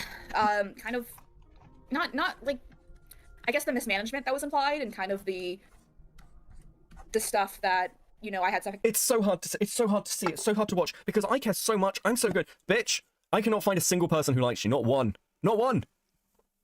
Secondhand accounts for. So, but yeah, that's why I didn't go into that stuff publicly, essentially. But yeah, I think that makes more sense though. I can address the Courtney stuff being like it wasn't meant to be. I think what I wanted, my intent with that was trying to get, like, because I have no experience with sexual assault anything, and Courtney obviously does. Yeah. So it was kind of trying to get it from someone else's perspective that had more familiarity with it. And Well, I don't know what KP's talking about here. She definitely has experience with sexual assault. She constantly accuses people of it. There's your experience, KP. Fucking hell. Dude, I don't know what man slept with KP, but that person deserves like a victorious, like a Purple Heart, right? Having any sort of intimate relationship with KP must be like at least as bad as getting fucking shot. I didn't really I guess, you know, I didn't understand how much that made it look like black and white. Or I should have just, like, if I was going to do that, I should have said, like, here's Courtney's perspective, but, you know, here are the legal definitions, too, and make up your own mind kind of thing. Yeah. Yeah, so that's kind of what I'm leading with this video, is just kind of re-solidify, or my goal, which I can let you look over stuff, but, like, re-solidifying... Oh, yeah, sorry, I didn't bring this up, but, like, it was just, like, experience, the heck? Yeah, dude, imagine, dude, has Courtney heard this? Courtney, KP values your experience as a rapee. Like, you're her token raped friend. What a fucking insane thing to say about somebody. You know, I keep Courtney around because of, you know, the time she was raped as a child. It's very useful for my content. Like, what an insane statement. That this is, like, when I said go watch Emily's video, it was more about trying to get people to do their own research, and here are some things that are problematic that when discussing these stories anyway. Yeah. And, you know, at the end of the day, like, believe who you want, but, you know, you can't just say, oh, psychology doesn't matter when talking about this stuff, or, like, Beckett, you know, saying things are fact when they're not objectively fact, you know, which is kind of... KP, you wouldn't know a fact if it walked up and facted you. I don't fucking know. You've got no idea what a fucking fact is, bitch. What are you talking about? What are you actually on about? Beckett's saying things that are facts that aren't facts, and it's just really bad. She can't think of any, by the way. The best she's got is like, well, you know, Beckett wasn't in the room. Neither were you. Neither was anyone else. Is that all it takes? Fuck. If that's, by the way, if this is the standard, then let's just run with that standard. Let's have some fun. As a treat. If that is the standard, by the way, then KP, according to everyone I have talked about, is a vicious, vindictive bitch who regularly falsely accuses people. Because that's what everyone's told me. I've got testimony of it, KP. I've got way more fucking testimony that KP is a vicious, vindictive bitch than I do that Saber Sparks a fucking rapist. Far, far, far more. So if that's the standard, I guess you just have to accept it, KP. I'm sorry. You've got no evidence to the contrary, ironically, because the truth is you are, in fact, a vicious, malicious bitch. Future Nightmare Games with the 5. There should be a URR intro if there's ever a time a man comes out and admits to sleeping with KP. True. So Skibbity, fucking hell, where have you been, buddy? Thank you for the 2. Misleading. Like, I don't know if Wyatt told you, but, like, Beckett confronted me, and, like, I was convinced at the time that, like, he was telling the truth, and he made me cry, because I was just like, oh man, I thought Emily, he was convinced that Emily did this out of malicious. Yeah. Yeah, and that I was just, like, a stupid idiot for even trying to believe her. And then when I got some space, like, this is what I'm going to articulate in the video, but, like, once I got some space from it. You versus KP is Kendrick versus Drake for bronies? Oh my god. Oh, dude. I don't really listen to rap music, like, anymore. I did listen, I used to be a big Eminem fan. But, I know, it's so typically white. So basic. But, like, dude, the Kendrick's, like, fucking Not Like Us is so fucking good. It's like, it's on my regular playlist. It's such a fucking good song. Haven't seen Royal Kittenhouse in a while. What's he up to? He's around in Dicker's chats and things. I think he's kept a lower profile because of the stuff that came out about him. But again, I haven't looked too carefully into a lot of that stuff. I haven't got a hard take. I haven't, like, cut off Ryle or anything. But yeah, he's like, I'd still talk to Ryle. But yeah, he's off doing his own thing. Anyway, by the way, guys, you have hit the goal. Congratulations. Well done. Thank you so much, dude. My throat hurts so much. I'm shouting so much all fucking night. Dude, thank you, dude. The artists in this community, I'm so lucky. Very blessed. Hashtag blessed. I'm just like, wait a minute. Like, this isn't factually correct. This is just, like, someone, like, and I don't know anything about Becca, but maybe he got, like, a big sense of responsibility since he was getting interviews with these people. But I don't... Maybe Beckett had a sense of responsibility because he was getting... Yeah, I did have a sense of responsibility to the fucking truth, KP. To reality. Where was your sense of responsibility? And also, here's just a sideline. And I say this about, like, Courtney as well when talking about Claire. If KP really believed these people were victims, their blood is on her hands directly. She is the one who fucked this up for these people, not me. KP did that. So if I have any sense of responsibility, it's something that KP should probably try and fucking emulate. It's actually, a sense of responsibility is something you should probably have learned by your age, KP. You know, it's part of growing up. But, you know, KP, you know, from what I understand from the people who know her, lives at home, hasn't really achieved anything. I've had, you know, maybe it's me. I've had to go through the process of, like, having to bury a parent on my own. I run a household. I, you know, have a job. all that kind of stuff, making sure my bills are paid, my taxes are paid. You know, all those things that, you know, are basic responsibilities. I have a job where if I make mistakes, it can have severe consequences. And not just for me. So maybe that's where it comes from. Maybe, KP, you need to get a fucking job. Kick in with the 20. Daddy Beckett being mean to a woman again. I approve. So true. Kick in also with the 20 Switch crowns. Also, good morning. Good morning, Kick in. I don't know. I can't. He's hard to read. Like, I don't want to overstep as, like, someone actively insulting me and, you know, calling me slurs and stuff like that. I'm trying to give grace, but at the same time, I'm just... He seems really emotionally... I want to be very clear, by the way. I'm not the one that you should be giving grace to, KP. Because I'm a... Listen, I don't care if KP is mean to me. I don't give a fuck. Actually, if you want evidence of this, Malcolm has said some real fucking out-of-pocket shit about me. So Sai. And I've not gone after them like this. I've done none of that. I've not, like, booted up a stream being like, we're going to talk about Malcolm, and I'm going to fucking rip his balls off or something. I've not done any of that shit. Because if somebody says mean things about... Have you heard the shit Chud said about me? Or Chud's chat said about me? I've not fallen out with Chud over that. Queeman says fucking unhinged shit about me every now and again. It's fine. I'm a drama streamer. I'm used to it. I don't need grace from KP. I'm not mad because KP might say something mean about me or might embarrass me. I'm not worried about it. The person who deserved fucking grace from you should have given grace to, was Saberspark. You know, the person you falsely accused. That's who you should be giving fucking grace to, you absolute schizophrenic. What did Malcolm say? Oh, listen, it's fine. Me and Malcolm are fine. But Malcolm, like, again, Malcolm's a content creator. If he disagrees with me, he's gonna say mean shit. He annoyed me at one point with something, but generally speaking, if Malcolm, like, says something mean about me, that's the game. We're drama commentators. The fuck do you think? Invested in the fact that Saber is innocent, and I think that also can be problematic if you're speaking about these kind of things as an authority. Yeah. What you mean, like, you were invested in Chris and Saber and DA Games being guilty of something? Like that, KP? Real interesting that you... Like, again, it's all fucking projection. Like, it's ironic that she's like, oh, sounds like my projection, my guy. This is what projection actually looks like. And, like, there's an implication there as well, which is quite nasty. It's a nasty little vicious implication. That I'd in some way be invested in Saberspark being innocent for a content reason. Because if Saberspark's innocent, then, like, it's better for me because then I get, like, the kudos to credit the client, all that kind of shit. That's the bias implication. But the reality is, it makes no difference because this is a very niche little fucking drama in a lot of ways. I don't, like, this isn't my career or anything. And this certainly, actually, the Saberspark stuff, listen, from a wider, growing a commentary channel side, isn't exactly fucking career making. I'll be honest with you, like, again, like, the interest in this story has massively fucking faded. And I've been involved in, frankly, stories involving bigger people with, like, a lot more general community reach. The Jar stuff, my involvement in the Mr. Beast stuff.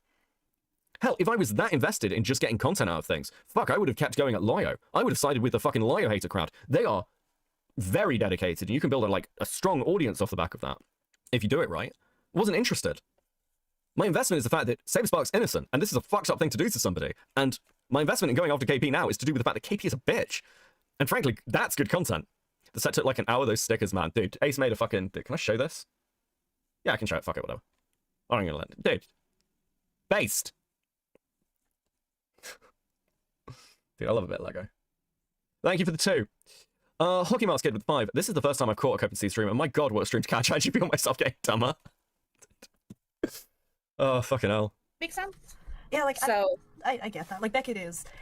He's certainly a guy. Like, I he's a got... guy. Yeah. Like, I got to know him under, like, different pretenses than you because, like, I didn't know he existed. I also don't think you'd have any issues changing your position if in Saber if there was something solid to prove he actually did something horrendous. It makes no difference. Your bias is what is true. Yeah, I could easily shift position. Fuck. I mean, like, again, I can be like, wow, this is a crazy twist of the story, guys. Look at all the things I was wrong about.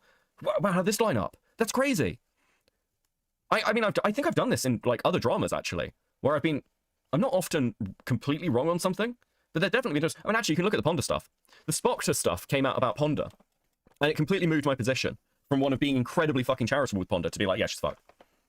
I had no problem doing that. I didn't just stick to my guns and be like, no, guys, no. Like, we need to give time for Ponder to respond. No, the spot stuff's really bad. Ponder's fucked. It's really simple. And I was being accused of sweeping for Ponder. I have no problem moving a position. Wait, I came back. You owe me a sticker. I'm not going back to sleep till you give me one. That is completely fair, wife. There you go. Please have a sticker. I did also promise Melly a sticker. That is true. I promised Melly a sticker in DMs. Until he started talking about me, and that obviously left like a really negative impression of me. Okay, Because well, I was now like, I want oh my donuts. god, like you're a fucking asshole. What's wrong with you? And then after a while, I realized that okay, he's doing this because this is what he's basically just laughing at somebody being dumb on the internet. Fair enough. I was being dumb on the internet, so he wasn't that wrong in that instant. Was it like super cool? No, but at least he was somewhat responsible about it in my case, because he like when people in his chat started wilding out and making accusations that weren't true, he did shut them down. And he was like, hey, like this is not what I said. You guys need to stop. So I've known him as somebody who's trying to be the fairest he can be before he speaks, but I wouldn't put it like past him to have personal biases, because let's be honest, everybody has personal biases all the time. So like, Right. it wouldn't surprise me if he had like grown a bias. Yeah, this is totally fair. This is totally fair. And I mean, I was really mean to Hidden. That's just that's just the truth. God, Hidden's more of a fucking adult than KP is. It's crazy. Over you, and now he's just like seeing you in a really negative light. But at the same time, I'm also like always one to foster like, hey, you can always talk to one another, even if it's like non-public, right? Like even if it's just between you two, to figure out what happened there and why he said the things he did, because I couldn't tell you. Like that's like the biggest problem. It's like I can't really give you his intentions because I don't know him that well, and I don't know why he said what he said. So the only way that you would probably know why he said what he said is when if you were speaking to him. And I understand that you might not want that because of the things he said, but I also like think like it would give you some sort of closure and might right some things that he thinks about you, because he had a very like similar thing with Lazy Bedhead, I think, where he came in guns blazing with a very specific assumption of like who Lazy is and like what they do, and then when they actually spoke to one another again, it was like, oh, wait a minute, I was wrong. So like mayhaps that's an idea you could pursue, where you could speak to him and be like, hey, you said some really fucked up shit about me and you made assumptions that aren't true, here's what actually happened. But like that's obviously up to you. So Right, well, I guess I don't want to, like, because my thing is just, like, okay, like, my guy, like, it was to the point where if I didn't explain myself very well, and I just, like, it said something that could be interpreted as, like, a dismissal, for instance. yeah. That was read in bad light. So, like, I can't... You had 4 fucking months working on this response. 4 fucking months! And you put out a video that was 10 minutes long that added new fucking accusations! What do you mean? What the fuck are you talking about? If I didn't explain myself very well, it was scripted. This isn't just talking about me. Like, again, this isn't just me annoyed at you. The entire internet, anybody who has watched your response has the same opinion as me, KP. You had 4 fucking months. Oh, I need to do, like, maybe I need some charity. Maybe, if you'd worked a little bit harder at your content, rather than having relying on a volunteer workforce that you never fucking paid, you'd be doing a bit better. Maybe you wouldn't be making mistakes like this. I don't know, crazy idea. Yeah, I feel like, maybe I'm open to that, but, like, regardless, I'm also really frustrated with the fact that he's presenting this stuff as fact when it's not, and I'm like, well, what about trauma psychology? He's like, I don't care about that. And I'm just like, then why are you covering this? If you don't care about, or like you don't care about the kids getting hurt, like why Can't we care about the kids? KP, I don't think, like, again, there are hours of conversations KP and I had. Hours. And I think maybe DA Games is about 2% of it. Something like that. It's like literally out of hours. The DA Games stuff takes up, like, there is the conversation I had about her with Chris, which isn't about her, with her about Chris, which is not even really about the DA Games stuff. It's about her and Chris. And that's like 20 minutes, and then there's her explaining her original intention of the video. I think that's it. I don't think there's any conversations Lazy and Enter had with her where she's concerned about the children. This is a fucking lie. Oh, I just really cared about the kids. That's why I did it. Why does no one care about the children? You didn't give a fuck. You wanted to use people to go, like, people's stories to go after Saberspark and Chris. That's all this was. God, what a bitch. like why are you here? So I guess I'm just kind of confused in that way. Like I don't want to I don't want to embarrass him too much. I don't want to be a bitch back to him, but like I am really frustrated at this point, and I am frustrated because I think you should try, KP. I think you should give it a good shot. I think you should put the work in. Listen, you never know, you're one video away. Then I'll do the whole rant again. Put it out, see what happens. Don't worry, listen, Reddit, lots of people on Reddit hate me. I'm sure you'll get some support of me being a bastard on Reddit. Like, r/YouTube drama will be like, yeah, listen to all the stuff KP's saying about Reddit, and I'll, not give a shit about it. Embarrass me. Do it. Fucking put it out. I can't wait. I've read it on stream. 99% of gamblers stop before hitting big. True. KP, the reason no one cares about the children endangerment stuff is because you fumbled the bag so bad, and then when people asked about your video, you only spoke about platforming Emily. Yes. Just yes. And here's another thing to consider as well. When looking at, like, that original response, KP is aware that it's, like, accidentally sharing inappropriate images with minors. So for those who don't know, this is my understanding of the accusation that Will was sharing fucked up anime images in the Discord. It was to test a bot. It accidentally happened while they were testing a bot to remove those images. So it isn't, again, there may be other things with DA games, I don't know, but that appears to be an accident, and KP's own first response draft seems to imply that she is acknowledging that that is an accident, because she says accidentally sharing those images.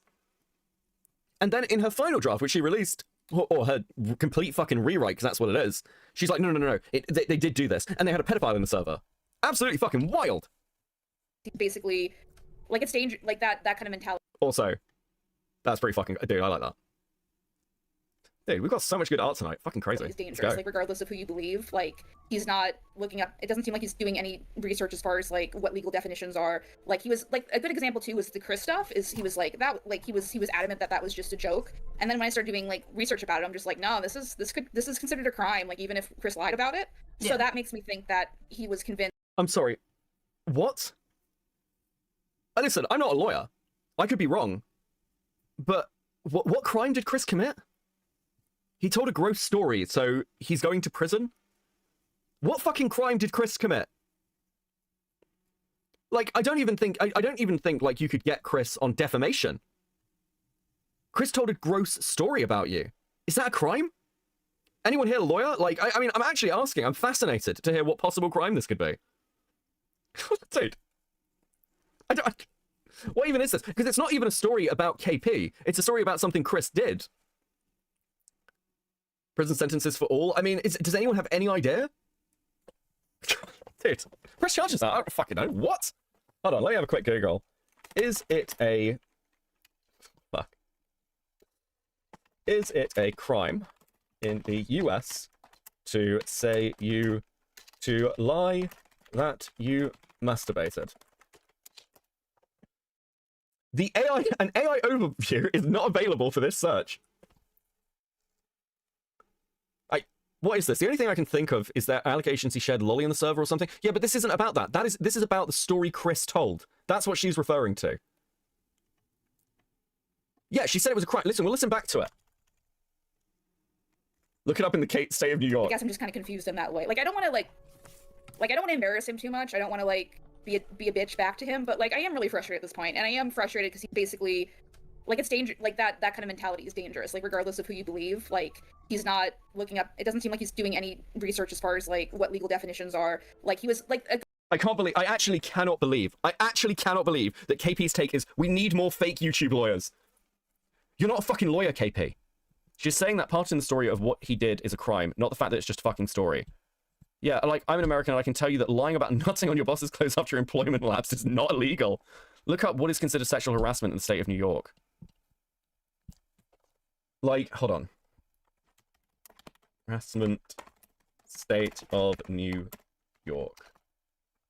Fuck me. Harassment, state of New York. Sexual harassment is okay. I can't see anything. It's a civil case? I mean, hold on. Dude. Give me a second. I don't even think you could get him on defamation. Fall under sexual harassment if he told it to her face.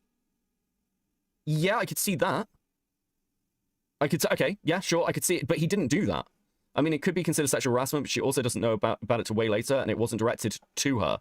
It was a fake story about her. Yeah. I mean, no one's arguing that's not a gross fucking story. The defamation and or slander would be civil cases, liable for monetary judgment at best. But I don't even know if it counts as defamation. What's a defamation? Because it's not about something KP's done. Or it's not anything really about, like, KP herself directly. Highly inappropriate, but nothing happened, yeah. In New York, you have up to 3 years from when the harassment occurred to file a lawsuit. Once 3 years elapse, you generally lose your right to bring sexual harassment. Yeah, I don't even think you could count this as sexual harassment. I mean, again, I'm not a lawyer. Neither is KP. I looked up the laws. You're not a lawyer. Unless you have a lawyer to cite the fucking, like, again, a practicing lawyer in the state in which this fucking happened. It's insane. I don't think anyone is arguing the story isn't gross. Like, no one is defending the action. They're just saying the action was overblown, yeah. She would have to prove actionable harm/damages from said slander. The bar is extremely high to do so, yeah. Again, like, this is just insane. A good example too was the Chris stuff. Is he was like that, like he was adamant that was just a joke. And then when I started doing like research about it, I'm just like, no, this is considered a crime. Like even if Chris lied about it, yeah. So that makes insane. This is just a lie. No, it's not. You're out of your fucking mind. You're actually out of your mind. We think that he was convinced by Saber or someone else who was just saying it was just a joke and kind of basing his read on the situation on that without. It was a gross story about something that never fucking happened.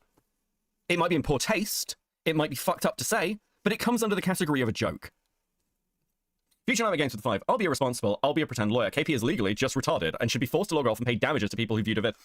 Like, and again, like, here's the thing with KP talking about the law. False rape accusations that could, like, again, I've got no fucking idea, but, like, I don't know if this caused issues for Saber's sponsors. I don't know whether he lost revenue. He certainly suffered a potential loss of reputation. And there's clear malice in the way that you have acted and continue to act. I mean, I'll just be a YouTube lawyer for a second and repeat myself. I think Saber should fucking sue you. I don't know, I'm not a lawyer or anything, but, like, I imagine he'd fucking win. Do you know what? Unironically, here's my layman legal opinion. I think of all the people involved in this, including Brony Fandom, the most suable person is KP. I think if this went to court, KP would lose. I think she'd lose very badly, and I'd cite things like the Amber Heard trial, by the way. I think just, like, looking at what happened during the Amber Heard stuff, I think KP would be absolutely fucked. I think she'd be absolutely fucked. Like, I've had people when I used to work in retail, like, either call me a fucking whore or touch me without permission. You don't see me trying to get people fired. Yeah, it's crazy. Fuck, I'm surprised. Listen, DA Games have been very quiet through all of this. Maybe they're planning to fucking sue, you never know. I think they probably also got grounds to, especially after our last response video where she seems to be implying that Will Ryan is harboring pedophiles. I mean, that seems pretty fucking actionable, doesn't it?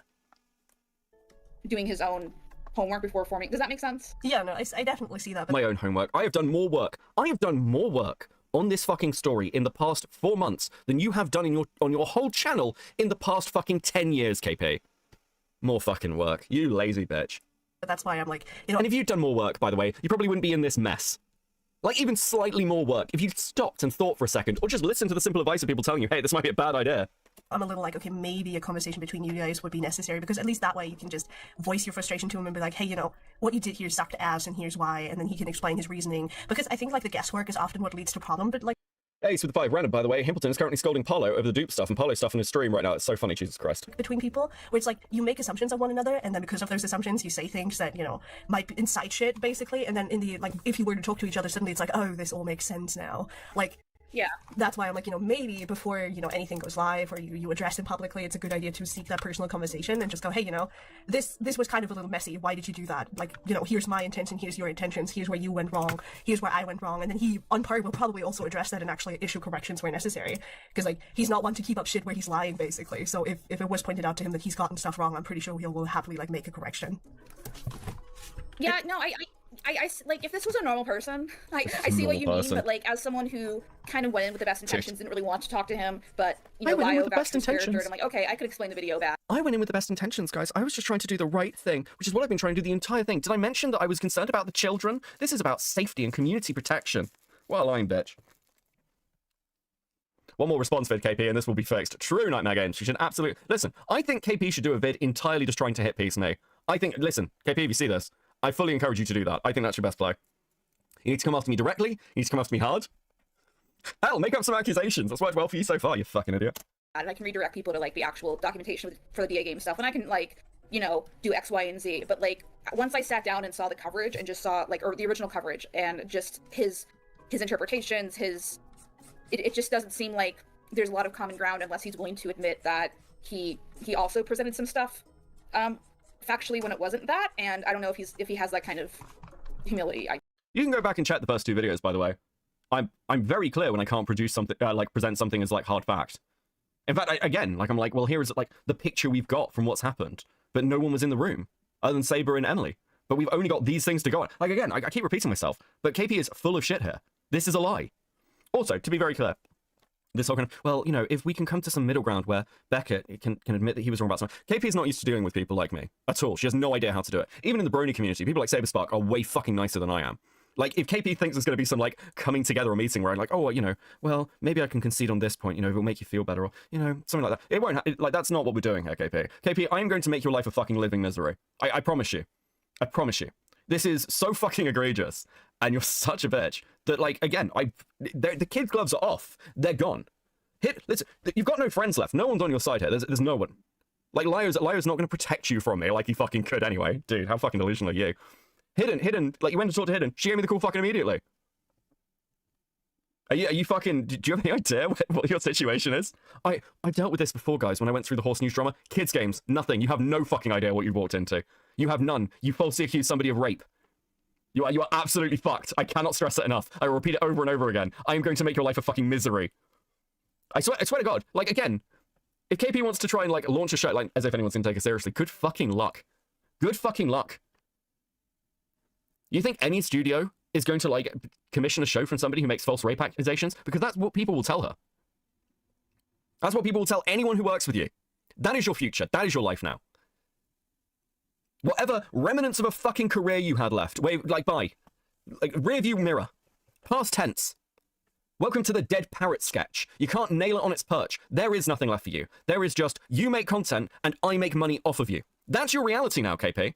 Release your fucking video. Release 100. There is, dude. You think Brony fandom, we could be obsessive with the way he went after fucking Black Griffin?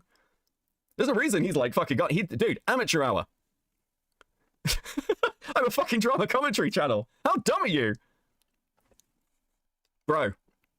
There's no pretense. I don't have to keep up a facade. I can actively play the villain to go after. Like, again, I don't have to lie.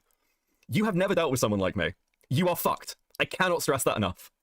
Kick in with the 20 Swedish crowns. I really heart that you kept your laughter in the vid. Dude, it was banging. Guys, if I just release one more video, it'll fix anything. KP for some reason. Yeah, dude, you are fucked.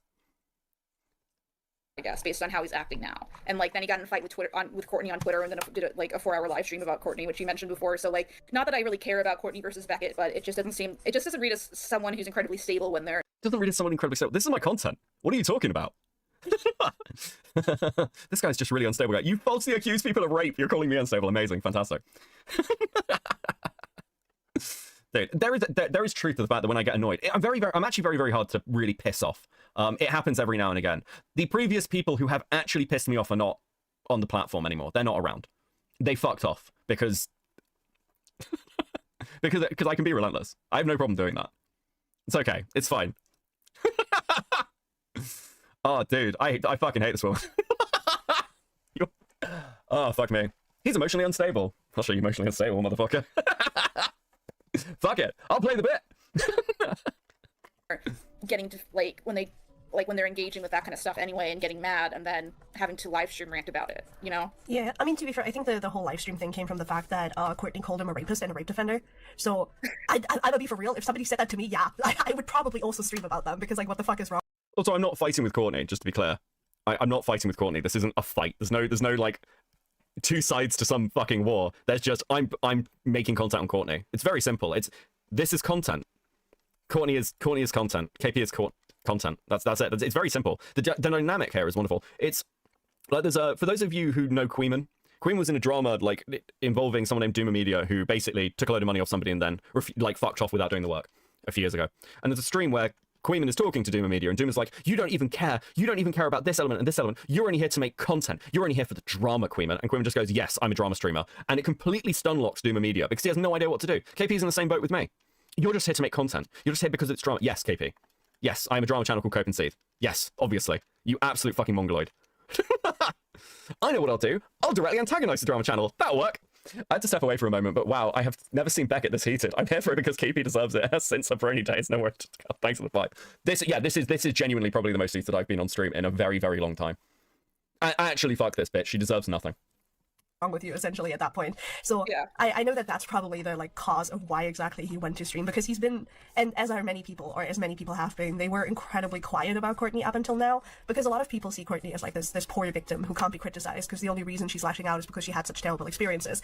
Which, sure, on one hand you can give her grace for that and be like, I Is this the same Doomer that crashed out on EFAP because he said he hates all games with a story? Yes, yes it is. understand that, you know, you probably aren't in the best mental space, so you'll lash out at people. But on the other hand, like, going on your public platform and calling somebody disagreeing with you a rapist, or going as far as to wish death on them or tell them to kill themselves, which is what she did to Mr. Enter. Yeah. Oh, Courtney. Yeah, like, Oh, Courtney. Oh, Courtney, you're so crazy, Courtney. It's crazy that you'd say things like that. Yeah, it is. That's why you cut public ties with her while remaining friends with her, because you're desperate for any kind of friendship. Because you're desperate for allies. You have no principles. You don't care about victims. You don't give a fuck. that was not cute, and this is like kind of the stuff that people have ignored up until this point. But I think when it went to like towards like Beckett personally, that was when he was like, no, I'm going to talk about Courtney because what the fuck is all this? Because like a lot of us are aware. So I will say this, Hidden's wrong here. It wasn't that Courtney called me a rape apologist. I didn't give a fuck about that. I cared, like, what finally tipped me over the edge with Courtney was she was like, anyone defending Sabe Spark is a rape apologist. Anyone, all of you. All of you are just rape apologists who sweet. And I just thought, you know what, fuck you. Fuck you.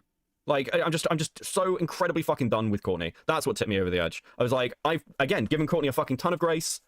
I'm tired of doing it, and I'm just sick of it, so I just decided to, like, fucking burn her. That's all it is. It wasn't actually personal, it was a general thing with Courtney. This shit with KP is personal. This is like, I feel personally offended that KP exists. KK with the 20 stickers. You want some stickers? Do you want some stickers, chat? Please enjoy these stickers. Thank you, guys. You guys have been super fucking generous tonight. One thing I will say very quickly is please remember that currently we are in October, which means it's Halloween, and there is in the Discord a Halloween art competition. There will be prizes. I have no idea what these prizes will be. I may have discussed prizes with somebody and then forgotten because I'm really tired. But there will be something. Please join the Discord, and if you want to do some nice Halloween art, there'll be a stream probably on Halloween where we'll go over the art, and we'll do a load of stuff. It'll be fun. Listen, dude, I love spooky season. Halloween art contest. Join, have fun. Join the Discord. Come chat, come hang out, and you know, like and subscribe and all that shit. Become a member. Anyway, right, let's carry on. Aware of everything Courtney does, we just don't talk about it. So I think it's less about like over the fight and more about like, why would you say this about me in public, especially if you claim to be like SC. Well, the prize will be stickers. I'm considering doing cash prizes. Not huge ones, mind. Not huge ones. They're not like, because listen, I haven't been streaming much, and tax season's coming up for the channel and all that shit, kind of shit. But like, yeah, I want to do something. I don't know what it will be. May even be things like nitros. I don't know. We'll see. as a advocate, like, or an essay advocate in general. Like, that's incredibly fucked up to do. No, I agree. I think Courtney doesn't really think about how she words things, and then when people, I don't remember. Always contest for artists, never for artisans, bigot. Listen, if somebody wanted to like do a like fucking statue, like a Halloween Warhammer statue, and submit that, or like model, that'd be cool. You do that.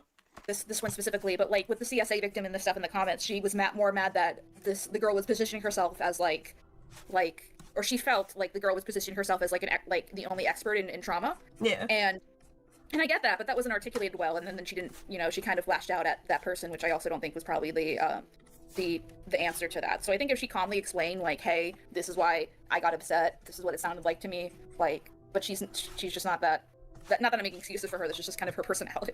Yeah. So. You are making excuses for her. She's again calling everyone rape apologists and pedophiles all the time. What do you mean, you fucking lunatic? She has. Also, what's...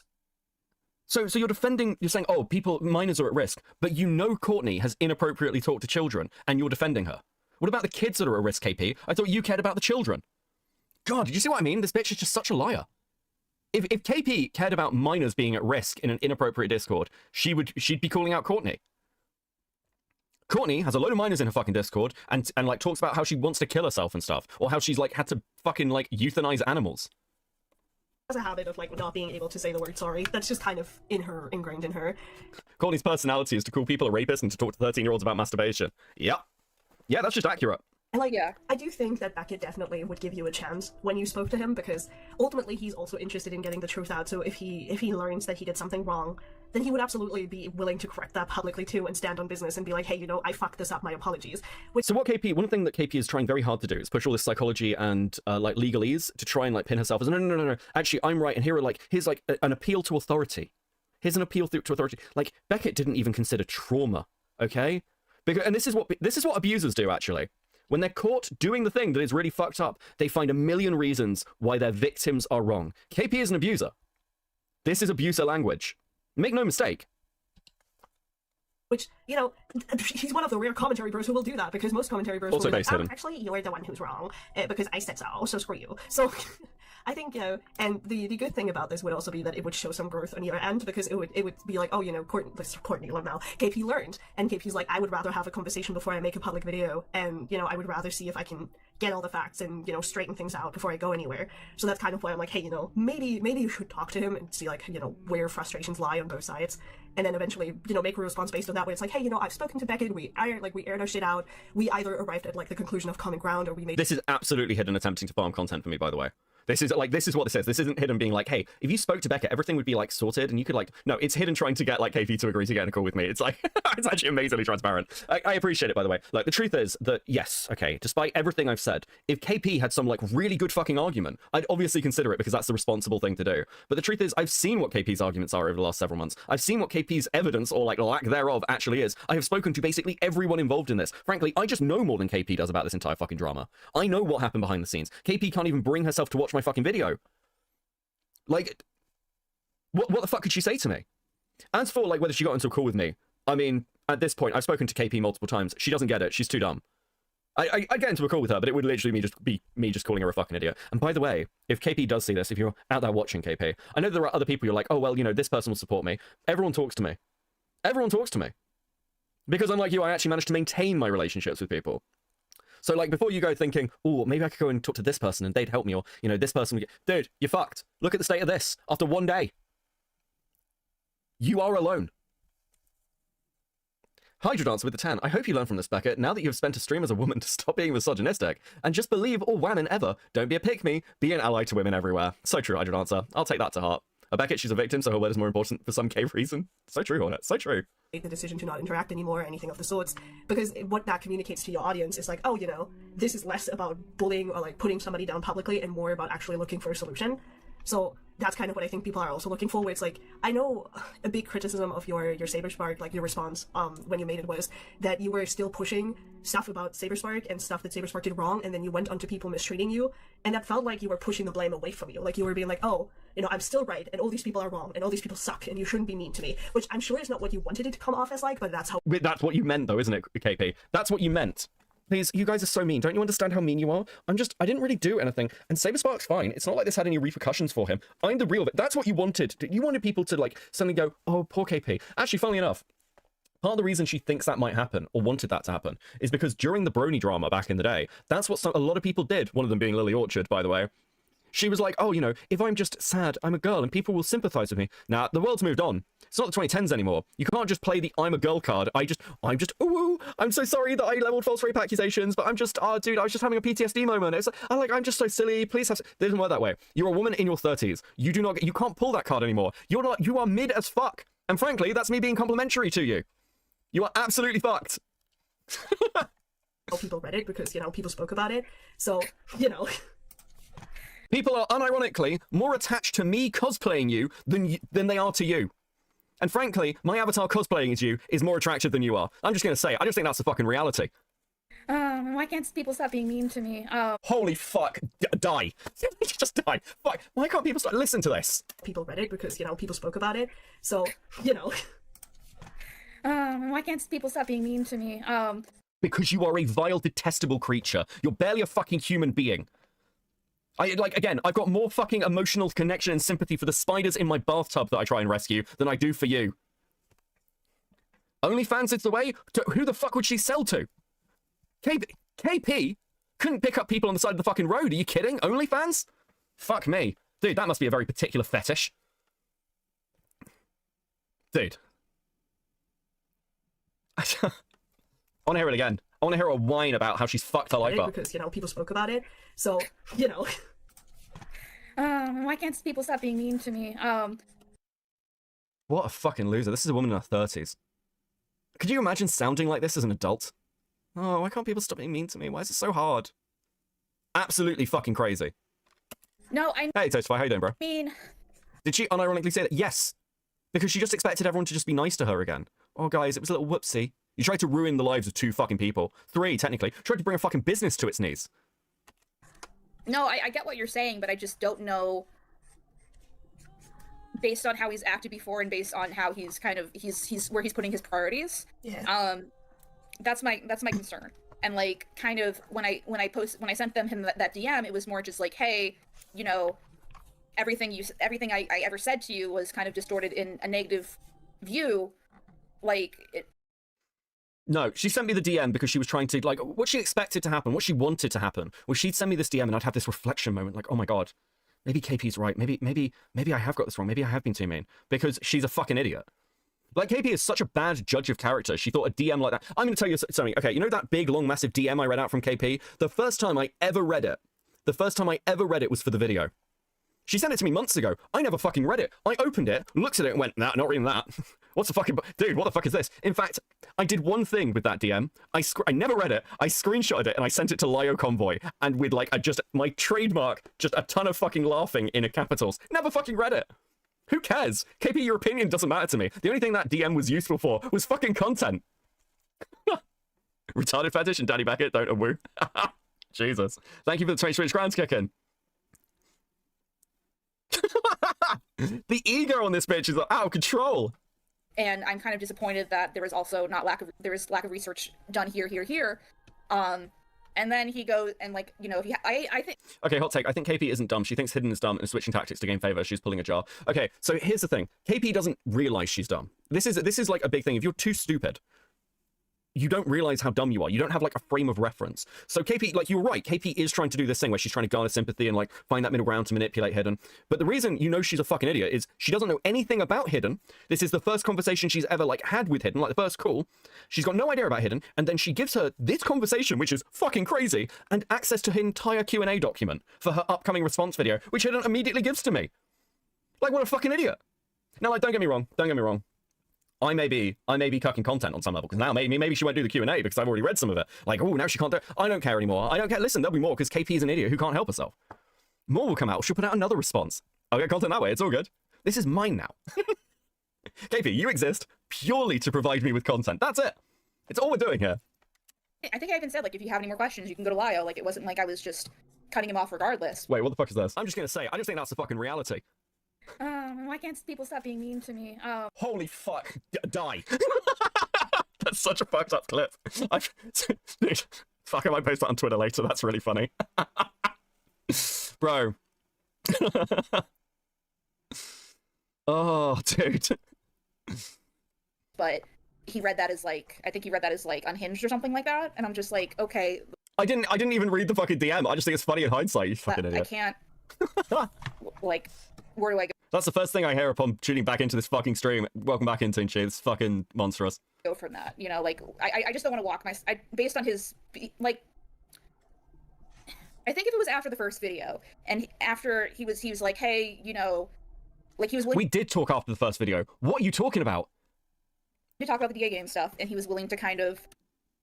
We did talk after the first video. You never brought up DA games. You lying, vacuous wretch. He was more careful about how he's reporting this, with the language he's using. I'd be more open to it, but, like, after, I can't fucking believe... Hold on a second. Actually, hold on a second.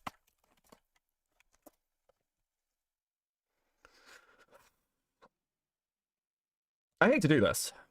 Bloody evidence. Let's actually just look at how I talked about this.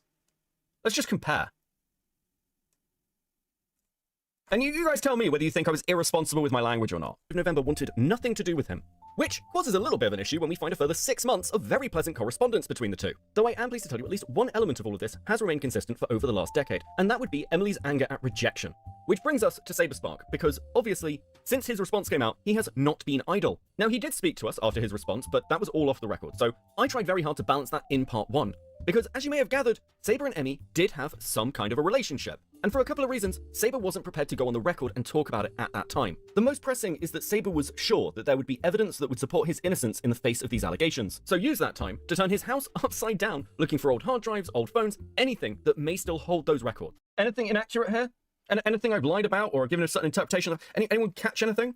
While there have been undoubtedly dead ends, Saber's actually consistently documented the work he's done to prove his innocence. And timing being everything, Saber would actually only get a hold of these text messages the day Enter's video goes live. The problem with accusations like these, that are once again over a decade old, is that any response you give outside of some actual bloody evidence will be used against you to paint you as guilty. And Saber seems to have correctly assessed this fact, because his options were insanely limited. Even saying nothing beyond a flat denial has been used against him, and that's understandable. We'll stop there. Like, again, this is me talking earlier on in the video about the accusations themselves, and anything there that's unreasonable or crazy, or like me trying to paint things in a particular way, or is it just, you know, the facts of the situation? Pretty fairly presented as to how Saber Sparks acted to provide it like a picture to the audience. Any thoughts? I don't know, KP. Where are all these lies that you're talking about? Abigail Duxon with the $2 Canadian, but dude. Astari, member for 7 months at Coping. Thank you very much, 07 in the chat. Lying vacuous wretch will be used in a D&D quest. True, it's based, dude. Matish, member for 4 months at Coping. The problem is you were not malicious towards him, yeah. Use proof. Proof is for pussies. Look, dude, it's crazy, isn't it? Why is everyone so mean to me? Because you're a bitch. Why don't I have any friends left? Because you're a bitch. Do you know, at some point, you ever seen the film Lucky Number Slevin? If you haven't seen Lucky Number Slevin, you should watch it. There's a bit where, like, Slevin goes to meet the rabbi, who's like this gang boss, and he's Slevin's saying, "Oh, I'm not the person you think I am." And the boss says, "Look, my father used to say, first time someone calls you a horse, you tell them to fuck off. Second time someone calls you a horse, you punch them in the nose. Third time someone calls you a horse, well, maybe it's time to go and buy a saddle." The truth is this, KP, if you are in a position where everyone you have ever known hates your fucking guts, maybe it's you. Crazy concept, I know, but maybe it's you. Maybe you're the fucking problem. And maybe you need to, like, have a bit of self-reflection and realize that. It would probably be pretty good self-reflection. Buy a fucking saddle. After how he's read everything I've ever told him, you know, I don't want to, like, you know, it's the same thing why, like, I'm saying I don't really want to engage with Enter, is, like, Enter came out and started calling me a liar and started, like, patronizing me. And I'm just like, oh my god, he patronized me. People treat me like I'm just an idiot. Yeah. Again, you are. Man, I don't even know you. Like, these are all just assumptions based on how... Isn't it crazy? Isn't it crazy how annoyed she is? She's like, people are making assumptions about me. They're just based on things that you've heard. You ran false rape allegations, bitch. Becky, you can't say that she's horse famous. She might actually. Dude. Dude, I love the little fucking Digimon crab. I might actually use it as a fucking Discord PFP. I've been meaning to change it. I think it might become the fucking Digimon crab. It's so cool. It's really fucking adorable. Don't be surprised if you see a fucking video release where I'm interviewing somebody and I'm a fucking Digimon. Right. You're getting the information, and like, something I was really frustrated with is like, in my first statement where I said, like, I've never done anything like this before, he was like, "Oh, she's lying because the Lily Orchard video," and I'm just like, no, I mean, as far as breaking a story like this, because the majority of the Lily stuff was already covered in other places, so yeah. He didn't ask. You don't like crabs because they're allies to spiders. I do like arthropods generally, that is true. Just assumed I was lying, and now I have to be like, oh, well, KP... That was such an autistic thing to say. It was like, you're accusing me of only liking crabs because I like spiders, and I'm like, well, actually, yeah, I just like all arthropods. What is going on with my autism today? I don't even have the tism. This is getting ridiculous. Why the fuck am I answering that? Lied about this, and this. I'm just like, well, who told you? Like, I lied about that. Like, he didn't seem to ask for any clarification. He just kind of said KP lied. So it's just like, yes, and to talk to you, lazy talk to you. You did fucking lie. Hockey Mask Kid with the 5. This could have been avoided if MLP just did an episode on internet responsibility, to be honest. Nah, it wouldn't have been. None of them actually learned from the show they watched. Let's be clear. KP lied about Chris. KP lied about Chris just for a start. And that's not even, like, disputable. KP lied and misrepresented her interactions with Chris. She cut up the call with Chris. She cut out massive amounts of context with it for her original video to paint him in the worst light possible. She paints Chris as predatory and dangerous. There is no fucking evidence for that. KP lied about these things. She is a liar. You cannot trust her. It's incredibly simple.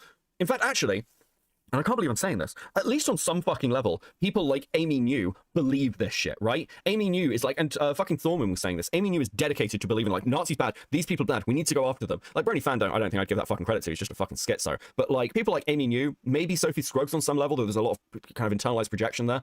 I don't know if that's the right way phrasing for it. Like, there's like a lot, something's clearly happened to Sophie which made her like this. But, like, they believe it. KP knows that this shit isn't true. KP fucking knows that. She still lies about it. Hydra Dancer with the 2. Because you are becoming ACC, it's spreading. Fucking holy shit. I don't want to give my time for someone that's just going to mine me for content, too, at this point, if that makes sense. Anything you put out in the future, whether it's related to this or not, I will mine for content, just so you know. Anything, listen, KP, anything in the future that you put effort into, I will have more success, like, working with it and making something out of it than you ever will. I hope you know that. I mean, that's fair. Like, for me, it's mostly, I'm looking at it from, like, a perspective of, like, how things are going to come off to the audience, basically. Because if you, like, I think the problem is that if you were to make that, like, Q&A, it would be important to leave, like, interpersonal stuff out of it and, like, only address really factual stuff. So stuff like, you know, Beckett factually got wrong, stuff like Mr. Enter that, you know, he got factually wrong, rather than, you know, oh, you know, I dislike this person for XY reason, or this person dislikes me for XY reasons, because this is like, to an audience it always reads as, well, you shouldn't believe this person because I feel like if if people all just shun KP collectively, she would just self-immolate on her own. She would. People have already shunned her, and she self-immolated all on her own. like, I don't like them and they're mean or whatever. So I think what people have Hidden's going to do a video basically just Hidden's basically just going to record the Q&A and turn it into content, and that's a based position I highly approve. always looked for when it comes to you responding to this whole thing was just like, you know, whole transparency on your own Beckett gone gubs off, thank you for the two. Listen, KP deserves no charity and no pull punches. flaws without like really addressing anybody else's flaws, basically. Like just like a straight, you know, I did this, here's why, this was why it's wrong, I'm sorry, because that's like sort of the structure of a good apology, where it's like, here's what I did, here's why I did. Why is Hidden's in her like early 20s? Why is the early 20s girl explaining to the mid 30s woman, like I think KP's like 33 or something, whatever. Why is the early 20s girl explaining to the mid 30s woman how to do an apology? How retarded are you, KP? Johnny Beckett just going to groom you for a bit. Jesus Christ. Thank you, Kicker, for the 20. This is what we're doing now.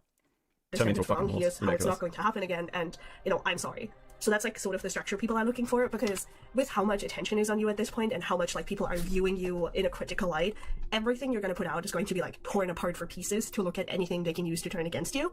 So that's why like I'm mostly looking at it from the perspective of like, okay, what can we solve behind the scenes over what really does need to be public. So that's why I'm like, maybe you should talk to Beckett, maybe you should talk to Mr. Enter, maybe, you know, you can see whatever interpersonal stuff can be resolved behind the scenes, and then you can make a response where you're like, you know, I spoke to Mr. Enter, and here's the consensus we reached when we talked about everything. I spoke to Beckett, here's how, you know, we reached our consensus, and so, you know, all of that is done in good with, we're fine. And, you know, I fucked up this video, I fucked up letting Courtney on this video, I fucked up, you know, presenting these allegations in the manner that they deserved. My advice to KP, my unironic advice to KP, is quit the internet, become Amish, and become a housewife. The internet isn't for you anymore, okay? We're doing the Keemstar thing. 10 years of irrelevancy. And that's being nice. 10 years of irrelevancy, okay? You're getting the Monday Matt treatment with no fucking time off for good behavior like you got. Abigail Durkison with Jesus Christ, $5 Canadian. Remember when she said Chris is a sexual abuser for his joke, implying she was a victim of sexual abuse? For that joke in Let's Talk, I remember. And I'm sorry, and, you know, it's not going to happen again, essentially. It's actually past that point. Hidden's wrong here. You get one response video. This isn't just like KP. This is anyone. Your first response video is the only one that matters. Like, you fucked that, you're fucked. You get one. That would imply KP ever had relevance. True, KP has had far less impact than Monday Matt. That's just actually a fact. That's not even insulting. I mean, it's insulting on the basis of being a content creator. I mean, Monday Matt had to go back to like driving Ubers. Seemed to fix him, actually. He seems much happier these days. No, I mean, I guess, like, it's just my biggest frustrations with Beckett specifically is his own, like the fact that he went in blazing saying this is a false report because Emily's shaky at best, kind of thing. And I think that's like, it's a serious accusation with no evidence. I know I repeat myself. I know I do this in streams, but I feel like I have to because this person's retarded. I feel like I can't even let a moment pass with just this bullshit. I don't know. I guess I just feel like that's like I understand what you're saying, and I don't mind clarifying that. That's fine. But I guess like to say with your full chest, Monday Matt got the best ending he could have gotten. Like, yes. With circumstantial evidence at best is incredibly like there's a lot of discussion about like other YouTubers saying like, well, this was just my opinion, and I'm just like, that's great that it was just your opinion, but do you understand the reach that you had? Like, yeah, do you understand the reach that you had? You absolutely should have been like, you know, with all that reach, you could have reinforced the fact that Saberspark may have been a rapist. Did you consider that? Wouldn't that be the ethical thing to do? What an absolute fucking vile piece of shit. What, like, I mean, dude, this is fucked up. This is a fucked up thing to say. Unironically. Fucking monstrous. But this is just my opinion. Like, you only had circumstantial evidence that, like, this wasn't true. You didn't have, like, hard evidence. Were you in the room? Did you have a recording? Absolutely fucking wild. There is far, far, far more evidence that Saberspark is innocent. Just fucking reams of it. Rather than a random testimony of a couple of paragraphs that doesn't hold up to any kind of scrutiny. That with a fucking quote-unquote victim that doesn't remember the timeline. This is gross. Sue her. For like Cartoon Cheese specifically, like that was one of the things he said, and I'm just like, yeah, but like when the video's down and I haven't had a chance to respond, and the only access people are having about the information is from your video where you're saying things that are. Oh yeah, is Toonshi still in chat? She's talking about you. And I haven't had a chance to respond, and the only access people are having about the information is from your video where you're saying things that are opinions that could be misinterpreted as fact. Like that's objectively harmful. So Tunchi, listen, man, you need to take some accountability. You're objectively harmful. I can't believe this. I just followed Tunchi on Twitter, and I find out he's objectively harmful. Bro, I feel bad. I feel misled. It's crazy. It's crazy. Little Miss Rape accusation thinks Tunchi's objectively harmful. Fucking bitch.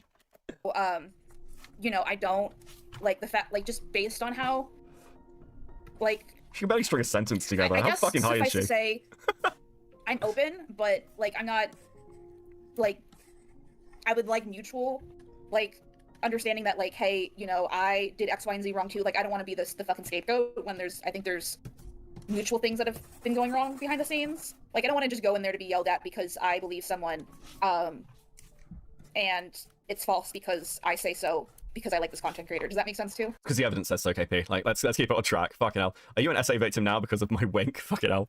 Poor Gabe, bro. Thank you for the 20 Swedish crowns, cooking. Yeah, like, I get that. Like, a good way to circumvent that is always by getting in a mediator. So by having a neutral party that, you know, doesn't care for either of you, to put it like, I know this sounds really mean, but it's basically like the easiest way to, like, describe a perfect mediator. There isn't a mediator on the planet who wouldn't side with me. There is not a mediator on the planet who wouldn't side with me. I cannot stress enough. By the end of that fucking conversation, Brony Fandom as a mediator would side with me. I'm not even kidding. I think even Brony Fandom would side with me. Also, just to be clear, Lio would not be able to mediate a call between me and KP. Lio, fuck it. I don't even care if he gets annoyed at me for this. Lio is completely on the same page as me. Lio has the same fucking view as I do of this shit. KP is incredibly fucking lucky that Lio's just not burning her to the ground.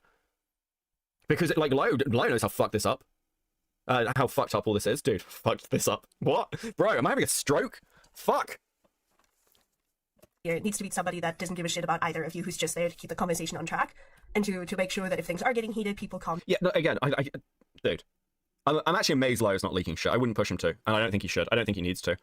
But, like, yeah, no, there's not a person on the fucking planet. Down and reassess before they start going again.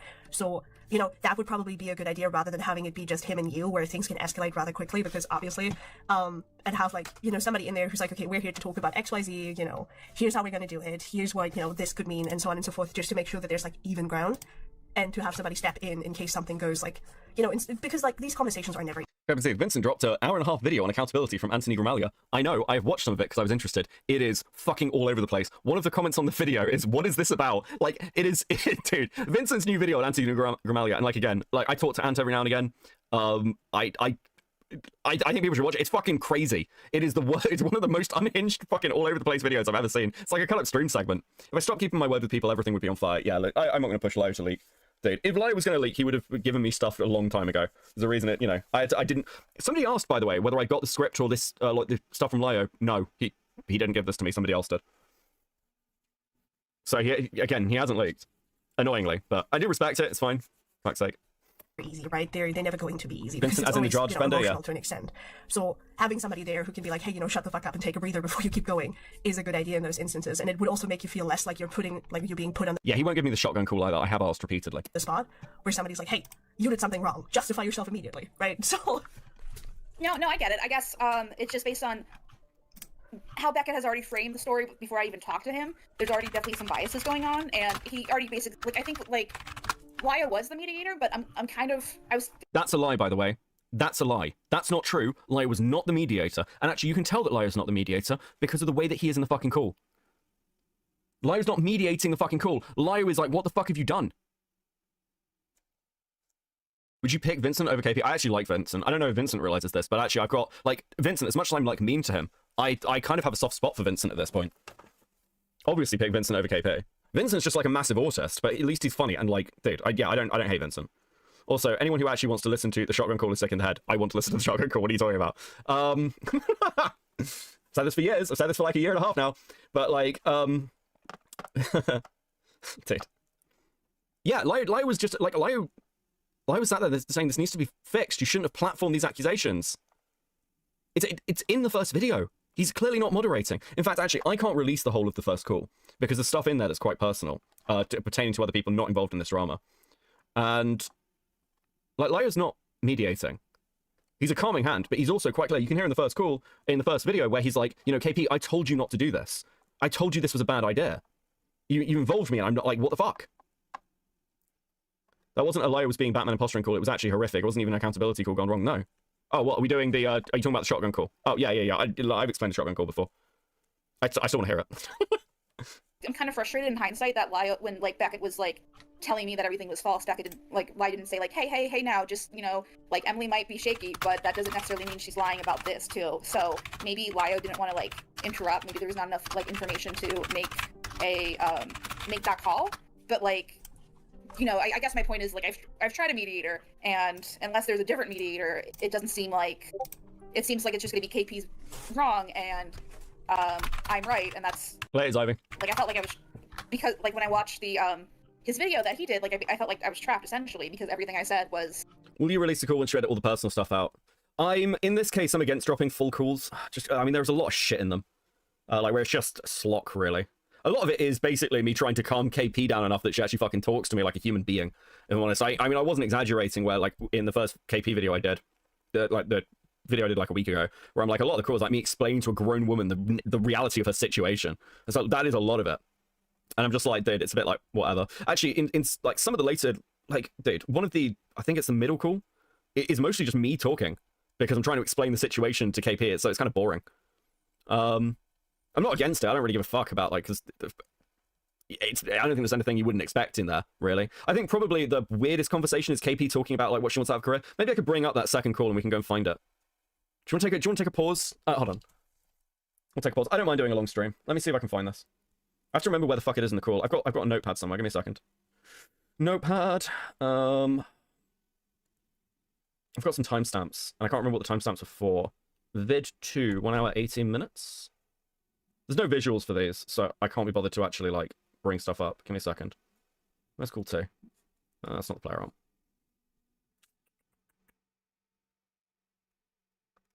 Okay, so this is the second call I had with KP. And in the first video, it's where the Chris call comes from. So this is like a day or two after the first time we'd spoken.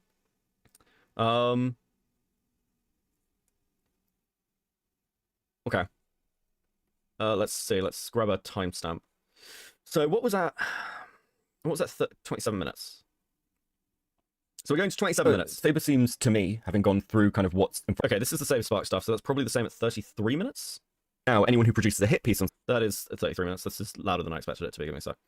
That's at 33 minutes. So what was... I imagine making notes and actually doing research and going through and cataloging things. Absolutely fucking crazy. What's at 52 minutes? I guess like real talk from someone who's a third party, from what I can tell for the most part. Like, do you think people even want to see content from me anymore? It's like, again, I'm flicking through here. The first part of this call is about Chris. The next bit about this call is about Saberspark. Now we're talking about KP's content. Have you noticed an abundant lack of talking about DA games or like children being at risk? Are you noticing that KP might be fucking lying about what our conversations or where her priorities were? Give us dinos and stickers. Oh, you do need stickers. Please enjoy these stickers. You guys are the fucking best. Thank you so much. I didn't realize we take the goal. It's crazy. Thank you so much, guys. Much appreciated. If I wasn't covering shit like this. So I played some of this. It's really interesting looking at... I played some of this. Let's let it play out. Fuck it, because I only put a little bit in the other video. Other people in your content bracket of kind of cartoon analysis. Mm-hmm. Because so much of it has twisted over the years to talking about stuff like this. I think I was scrolling through Saber's videos, and it's like, he has a video on a predator in the community. I think back to people like Dr. Wolf, making, Dr. Wolf having to talk about the Toon Critic stuff. It's a very bizarre movement. I don't know is the answer, because I'm not sort of like, when I plug into that kind of bracket of YouTube, it's very much to plug into the drama that's happening with that. So I guess... Well, how about you? Go on. Well, you were a fan of the content before like controversies happened, right? Like, would you go out of your way to watch a video that wasn't about controversy that I made like randomly? This was such a weird thing that like, because I said to her in our first conversation that I was aware of her from the horse news drama. Like, it's crazy that she thinks this. Would you watch more of this? Would you watch more of me? Beckett, would you watch me? Beckett, can we be friends, Beckett? Beckett, can we be friends? Are you on my side, Beckett? I am openly, obviously making a fucking drama video. And like, how dumb is this woman? Like, validate me, Beckett, validate me. Yes, absolutely, crazy. I mean, I liked some of the analysis stuff, which was negative. I find media analysis generally, well, I used to watch a lot of media analysis stuff. People like Ralph the Movie Maker, really interesting. I don't know if I'd watch that now, but generally I tend to probably surprise you, but I spend most of the stuff I watch on YouTube is stuff like maritime disaster videos and stuff. That is so true. I watch so much fucking dude. I watch history YouTube. That's what I watch. I watch history and fucking like maritime disaster. I love a good shipwreck video on YouTube. They're so good. Like documentaries on like shipwrecks and things. And like I watch a lot of history YouTube. So I'm not really a target demographic these days. I'd say this. I don't make anything on YouTube because I think this will get clicks or views. Is that true? Let me just check myself on that. Yeah, generally speaking, I shy away from even major stories if I'm not interested in them. I make things because they interest me. And KP sliding into Beckett's DMs to this day. Fucking dude, I don't think she's going to be contacting me anytime soon. Thanks for the team, man. And I think the best content from any creator is because it interests that creator. And YouTube is that sort of pursuit, as opposed to more traditional media. So my position would be, if you find things to talk about that you enjoy, you should keep making things. You shouldn't just stop making things. But it's interesting that, can you hear how aggressive I am with her as well? Like, I was obviously so mean to KP. Can't you guys understand that through all of this, I was the villain? I never gave her any space or tried to be, like, I don't know, reasonable with her. Dude, this was such a hard fucking question to answer. It completely blindsided me. I'm listening back to it. I'm like, what was I meant to say? No, your content's always been shit, bro. I still needed information from her. Maybe that's a little cruel. I get that KP is lonely and really wants friends. That's normal, but she needs to understand why people aren't her friend. Yes. You say, you know, oh, it's something different. And I know the Lily video got a lot of attention. But chasing that particular dragon is poisonous, in my opinion. Brick and Mortar's really good. There's a couple. I might put a recommendation list together of fucking channels I really like. There's some really good ones. Ocean Liner Designs is hit and miss, but can be really good. Because this content drains people. It breaks people. My head researcher, who I pay very, very well, or gets paid, I should be very clear, gets paid from the channel very, very well, because I don't take a paycheck. Going through some of the stories that we've dug through has absolutely broken them. They don't want to do this anymore. They find it incredibly depressing. This is true, by the way. So people ask why Jenny doesn't appear on the channel much. And there were certain stories that we went through, and Jenny was just like, dude, this fucking sucks. This sucks. Where's the fun stuff? Dude, why is everything so fucking miserable? It's one of the reasons that Jenny wanted to stop doing bits with this. And like, I'm a bit more sparing with how I, utilize her. So I just wanted to depress her. Like, dude.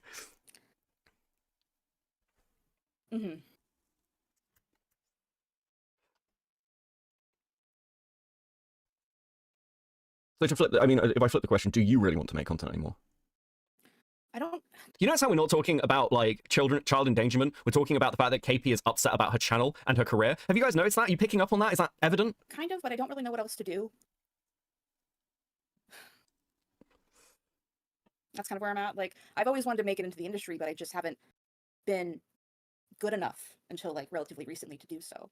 And it's kind of just picking up that and this being the backup. But I've been doing that since I was in my 20s. She's been trying to get into the industry for near a decade. No one cares, KP. You are a failure. Listen to the sound of voice. Oh, I'm really sad because I don't, I'm not in the industry and that's what I really want to do. Why won't anyone give me a chance? Why does everyone hate me? Maybe it's you. Actually, speaking from experience, it is you. Type in some hard home truths. It's you. I don't want to embarrass Becca. You fucking idiot. So I don't really know anymore. Like, but it also makes me feel like it's fun, at the same time. Yeah. I've always considered this a hobby. The channel I run probably makes. I'm gonna skip over this just a bit. I really don't want to. I don't want to do the ghost thing. Oh, it makes this. The only person who can answer these questions is you.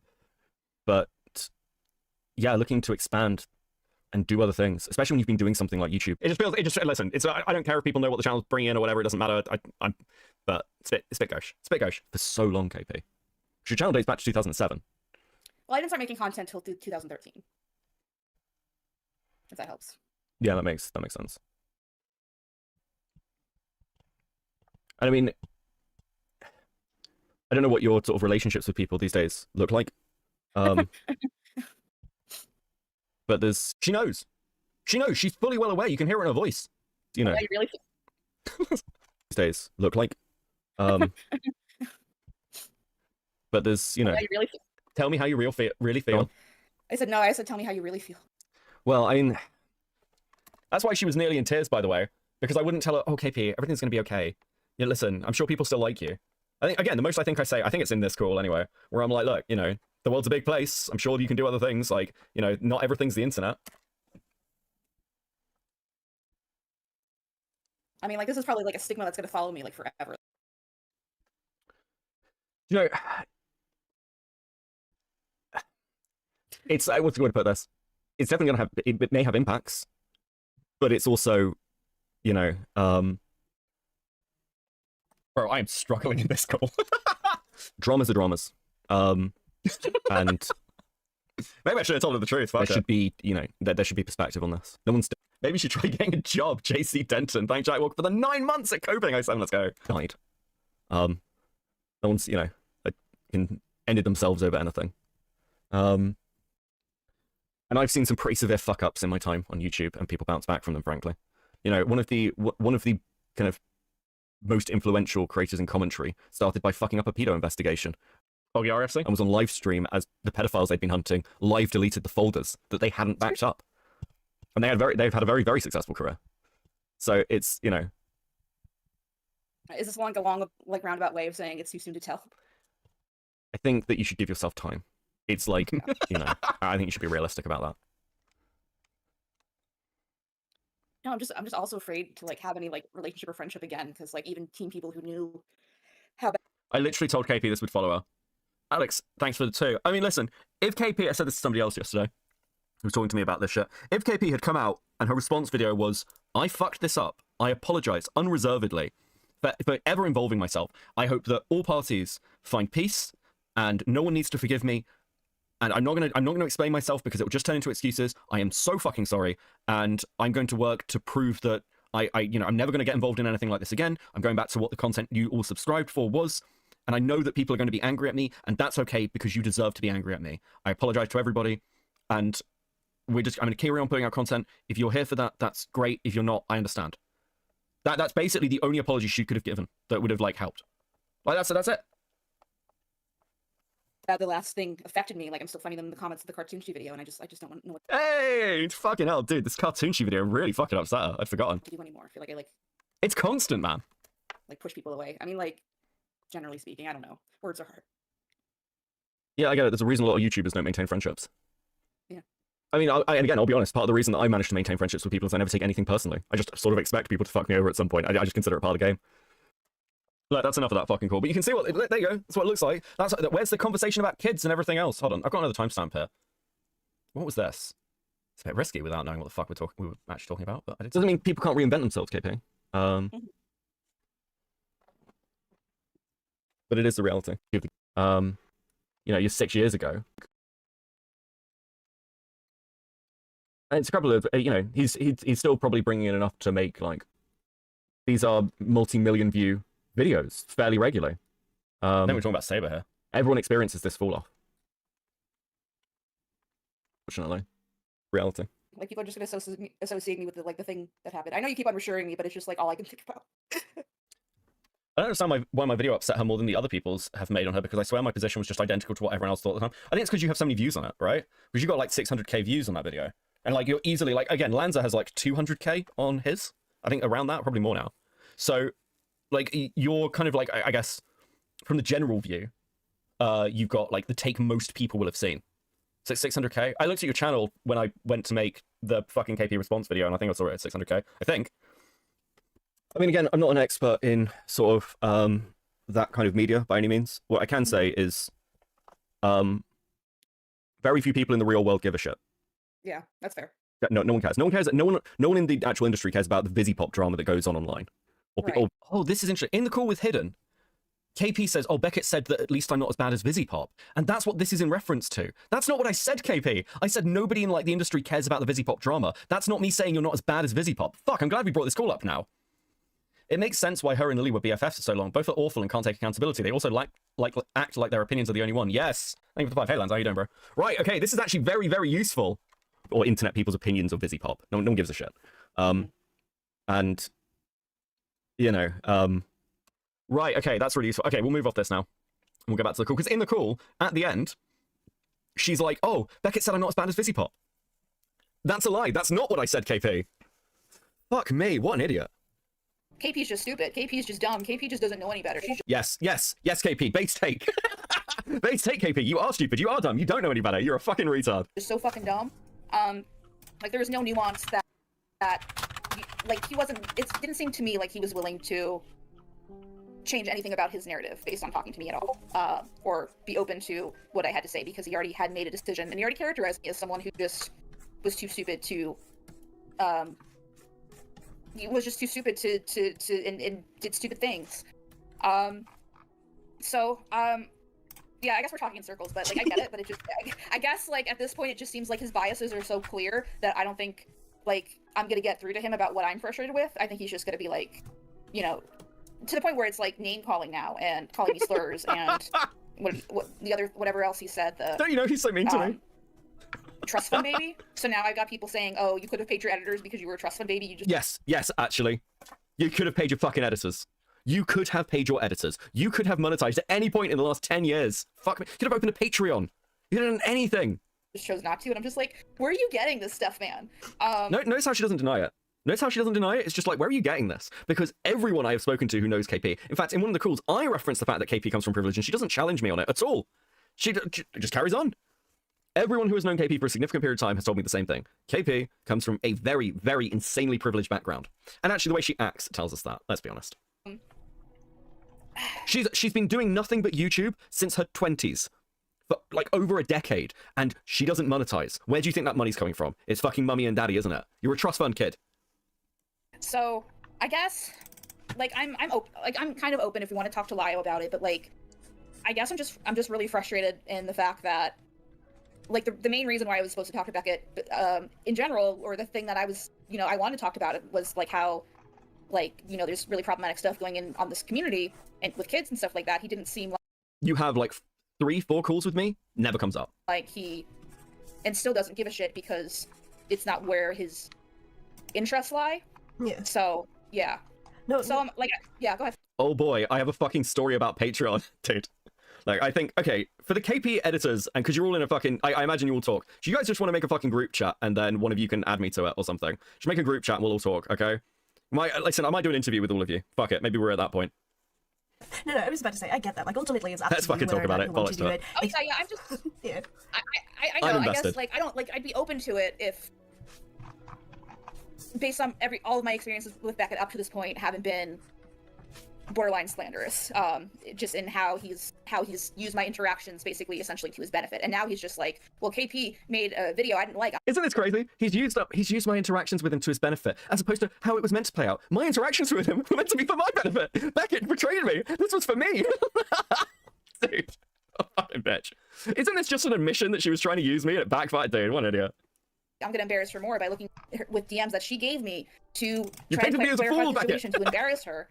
And it doesn't seem like I'm dealing with, like, a rational human being, if that makes sense. Yeah. So, No, that's completely fair. Like, just a ultimately, I little think guy. what this Just a little now guy, comes bro. down to is the Q&A being received well, and people, Yeah. understanding your motivations, understanding that this wasn't made in maliciousness, that, you're willing to accept that some of this was, didn't go the way it was supposed to, where mistakes were made, essentially. And then from then on, it's kind of just, like, rebuilding yourself. Like, people are going to hold it against you regardless of what you do. Like, even if you come out with the most banger, response that you ever could, like, the best apology ever done to YouTube, people are still going to be like, oh, you know what? Remember when you did this? Like, it's kind of just how it goes. And eventually what will happen is that, after you prove through your actions that you're improving, basically, they're going to start moving on, because they're going to be like, well, now all this kind of doesn't apply anymore, because, like, she's changed and she's gone better, and they're going to come around. It will take some while. It took, like, over a year for me before things truly started calming down and things became normal again. But it's going to happen at some point. We used to prescribe lobotomies for, like, certain women. Like, that was, like, a medical practice. It was, like, recommended that sometimes you just, give them a lobotomy. I think that's barbaric, okay? I want to be clear that lobotomizing women is barbaric. Though in the case of KP, hear me out. This is one of those hear me out moments. Dude. I remember I was in her server at 17 and she was telling me to come to a con she was going to when I'm in a different country and with no money, but she was like, no, but come see me at the con. Fuck me.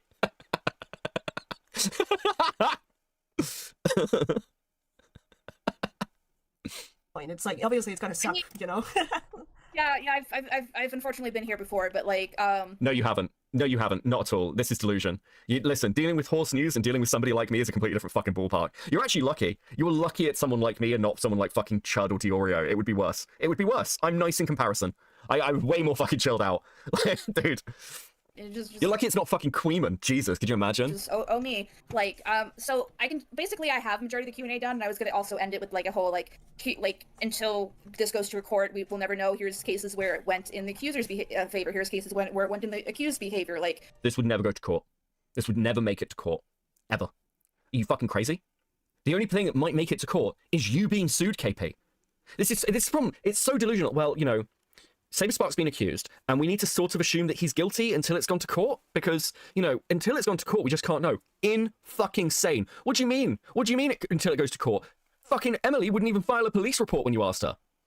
She didn't even have the confidence to file a police report, because that would have been, like, dude, Emily's not fucking stupid. You know, do your own research and... Okay. She keeps saying this, by the way, and just listen, I know dude, listen. We are 59 minutes in, and we've been streaming for 6 hours, so I know I pause a lot, but she keeps doing this thing where she goes, like, I think people need to do their own research. I'm going to tell, like, a hard truth. Now, KP wouldn't understand this because she is an uneducated moron. The advice of do your own research is terrible fucking advice. Most people are not qualified to do their own research on fucking anything. Like, you can't do your own research on the law. You can't do your own research on fucking medical stuff. You need to go to a doctor or a lawyer. You can look at it. You can maybe have some thoughts about it, but you can come to no conclusions because you are uneducated in that topic. This is true of lots of things, by the way. Like, again, people misinterpret what laws mean all the fucking time. Look at the sovereign citizens.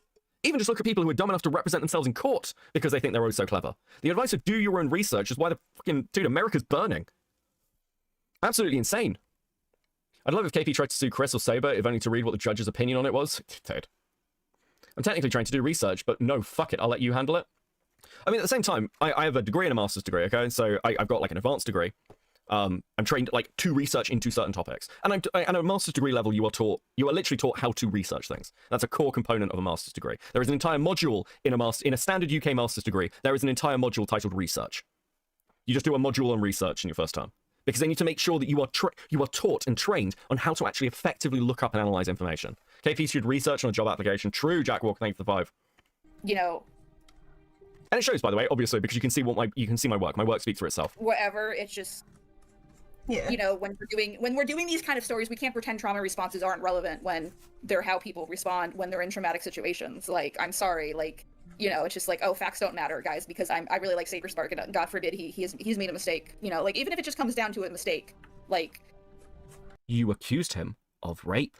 Yeah, like that's completely fair. You know? Yeah, like it's completely fair to point. Let's be clear. Let's be clear, by the way. There's no, oops, I accidentally raped you, okay? You are accusing him of rape. We are talking about an intentional, harmful act. Point out that, you know, biases are not... You're not even accused. Again, the original accusation isn't even, oh, you know, maybe Saber made a mistake. It was Saber willfully violated consent. You guys sat there, went through her statement, and went, oh, well, you want to make sure that you put in that he's bigger than you. Do you remember that, KP? Where you were advising Emmy to change her statement to include Saber's weight and size, and that she was just a little 18-year-old, and, like, she was much smaller than him? You actively tailored Emmy's statement to be as damaging as possible. Actively, you did that. Sue her. Holy fuck. Not a good way to, like, shape your opinions on somebody. Like, just because you like somebody, it doesn't mean that they can't do heinous shit, essentially. Like, you know, regardless of whose side you're on, you should always look at the facts and the evidence that's out there and then come to your own conclusions. So I think, you know, including that is completely fine to be like, hey, you know, you guys need to do your own research and stop taking other content creators' words for fact.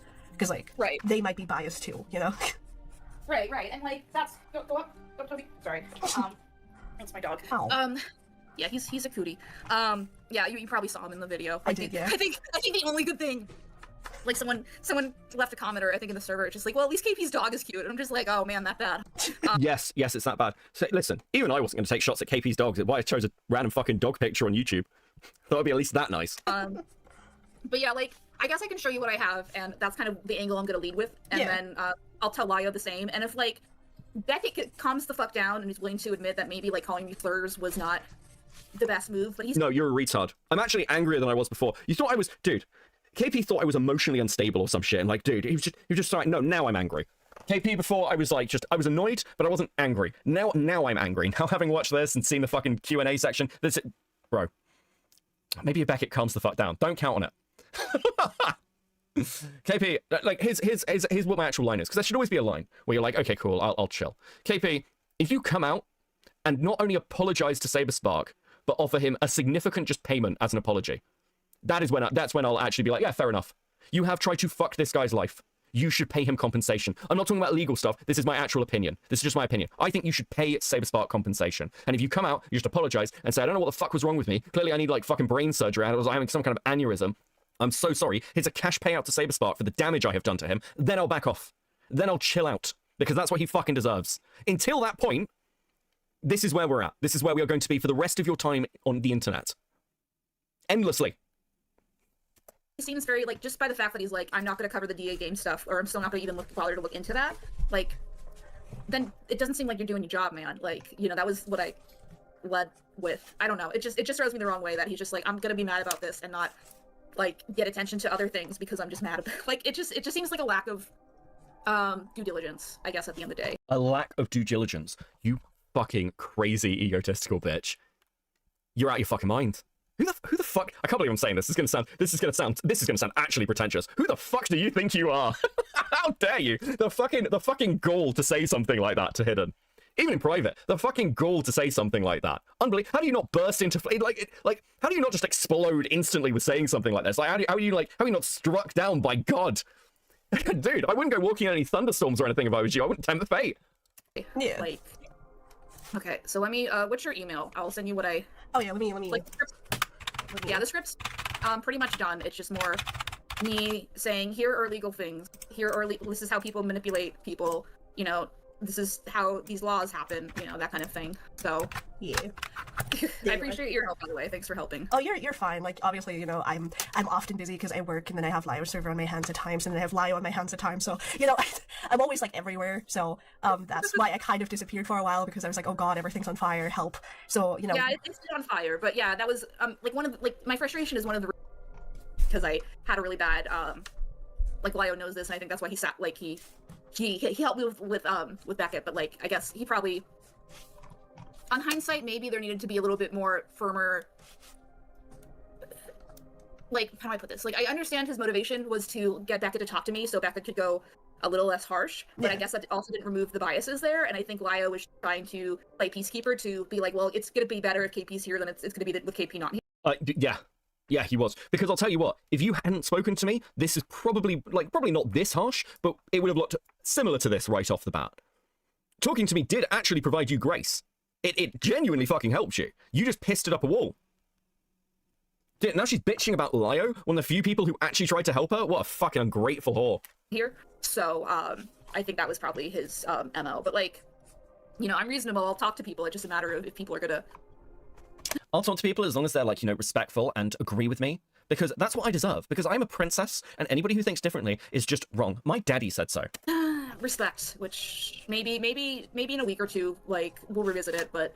Yeah, no, like, that's completely fine. Like, ultimately, I'm not sitting here, I'm like, oh my god, you need to make a decision now, or else, you know... No, I guess I'm just trying to just clarify, like, that, you know, I'm open to it at some point, but I guess I just need to feel like I'm safe, and I'm not gonna be shit on for, like, having to use weed as a coping mechanism for, like, a very traumatic... Like, oh my god, I just need to, like, make sure that I'm safe, and, like, when I smoke a load of weed and become, you know, like, even more clinically retarded, I need to know that's a safe space for me to do that. I'm just a girl who needed to accuse somebody of, like, a little bit of rape. Like, what the fuck, bro? What do you want about? Dude. Yeah. That was another one, I think.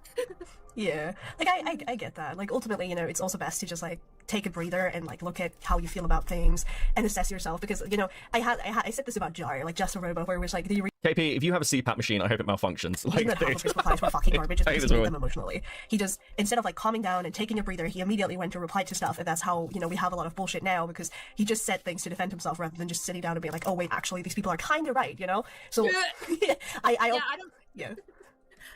No, I was just gonna. Did I spell that right? Maybe I didn't spell that right. But anyway, I've always told Lio I don't pay attention to those, like, other people's dramas. So he's like, where were you when this happened? I was like, I don't know. I don't pay attention, so I know almost nothing about things.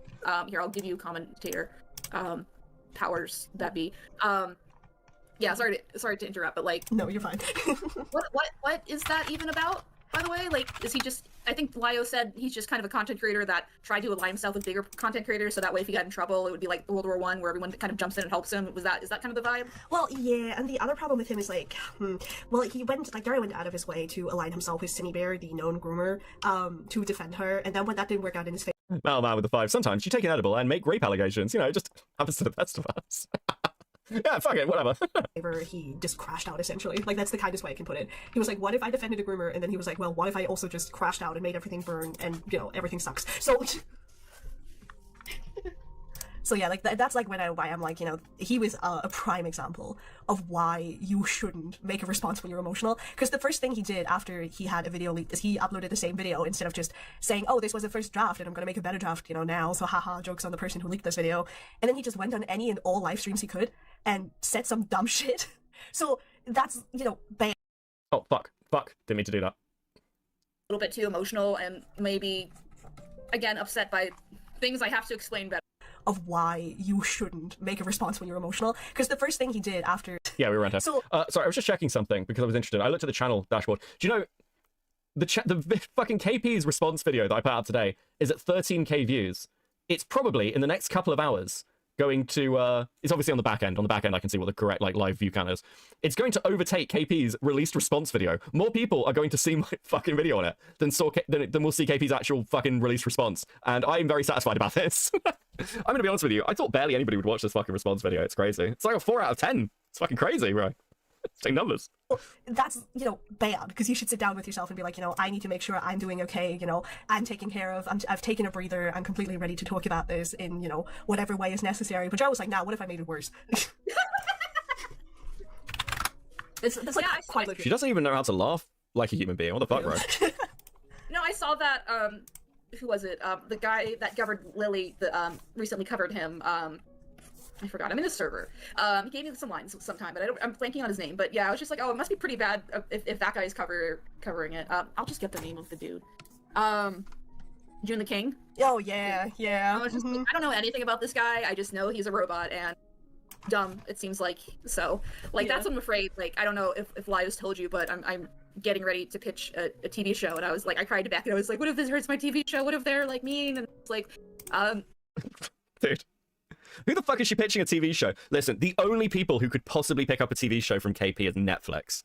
Didn't June the King voice in her fucking video? Wait, really? No, I don't think so. I don't think so. No fucking way. June the King mentioned, but at what cost? Dude. No, he definitely did. Really? He did lines? Wait, June the King did lines for KP's video. That's insane. Did I completely miss that? That's fucking crazy. Dude, that's so funny. Like a big chunk of lines, I think. How does KP know June the King? Fuck, listen. It's gonna be hilarious when June does a retrospective on this, yes. Thank you for the 5, Manish. I will say this, like, June's jar video, like, the entire, like there's like a 10-ish minute section of jar video, which is just basically going over my video. And I really fucking appreciate June for this. Like, so many fucking... A lesser content creator than June the King would just have lifted the information from my video. And there are plenty of people who've done this, by the way, who have lifted the information from, like, my video and then presented it as, like, their work. And that's fine. I don't really care. I'm not precious about it or anything. I'm not about to name the content creators who I've noticed who've done this. So it's whatever. It's fine. We all do it. I do it to people, by the way. So, like, I'm not trying to take, like, a fucking stance here. But it's so fucking rare to have someone just be like, yeah, this guy made a really good video. Here it is. Like, here's what he went. Dude, that's just like... I was like, this is so based. What the fuck, bro?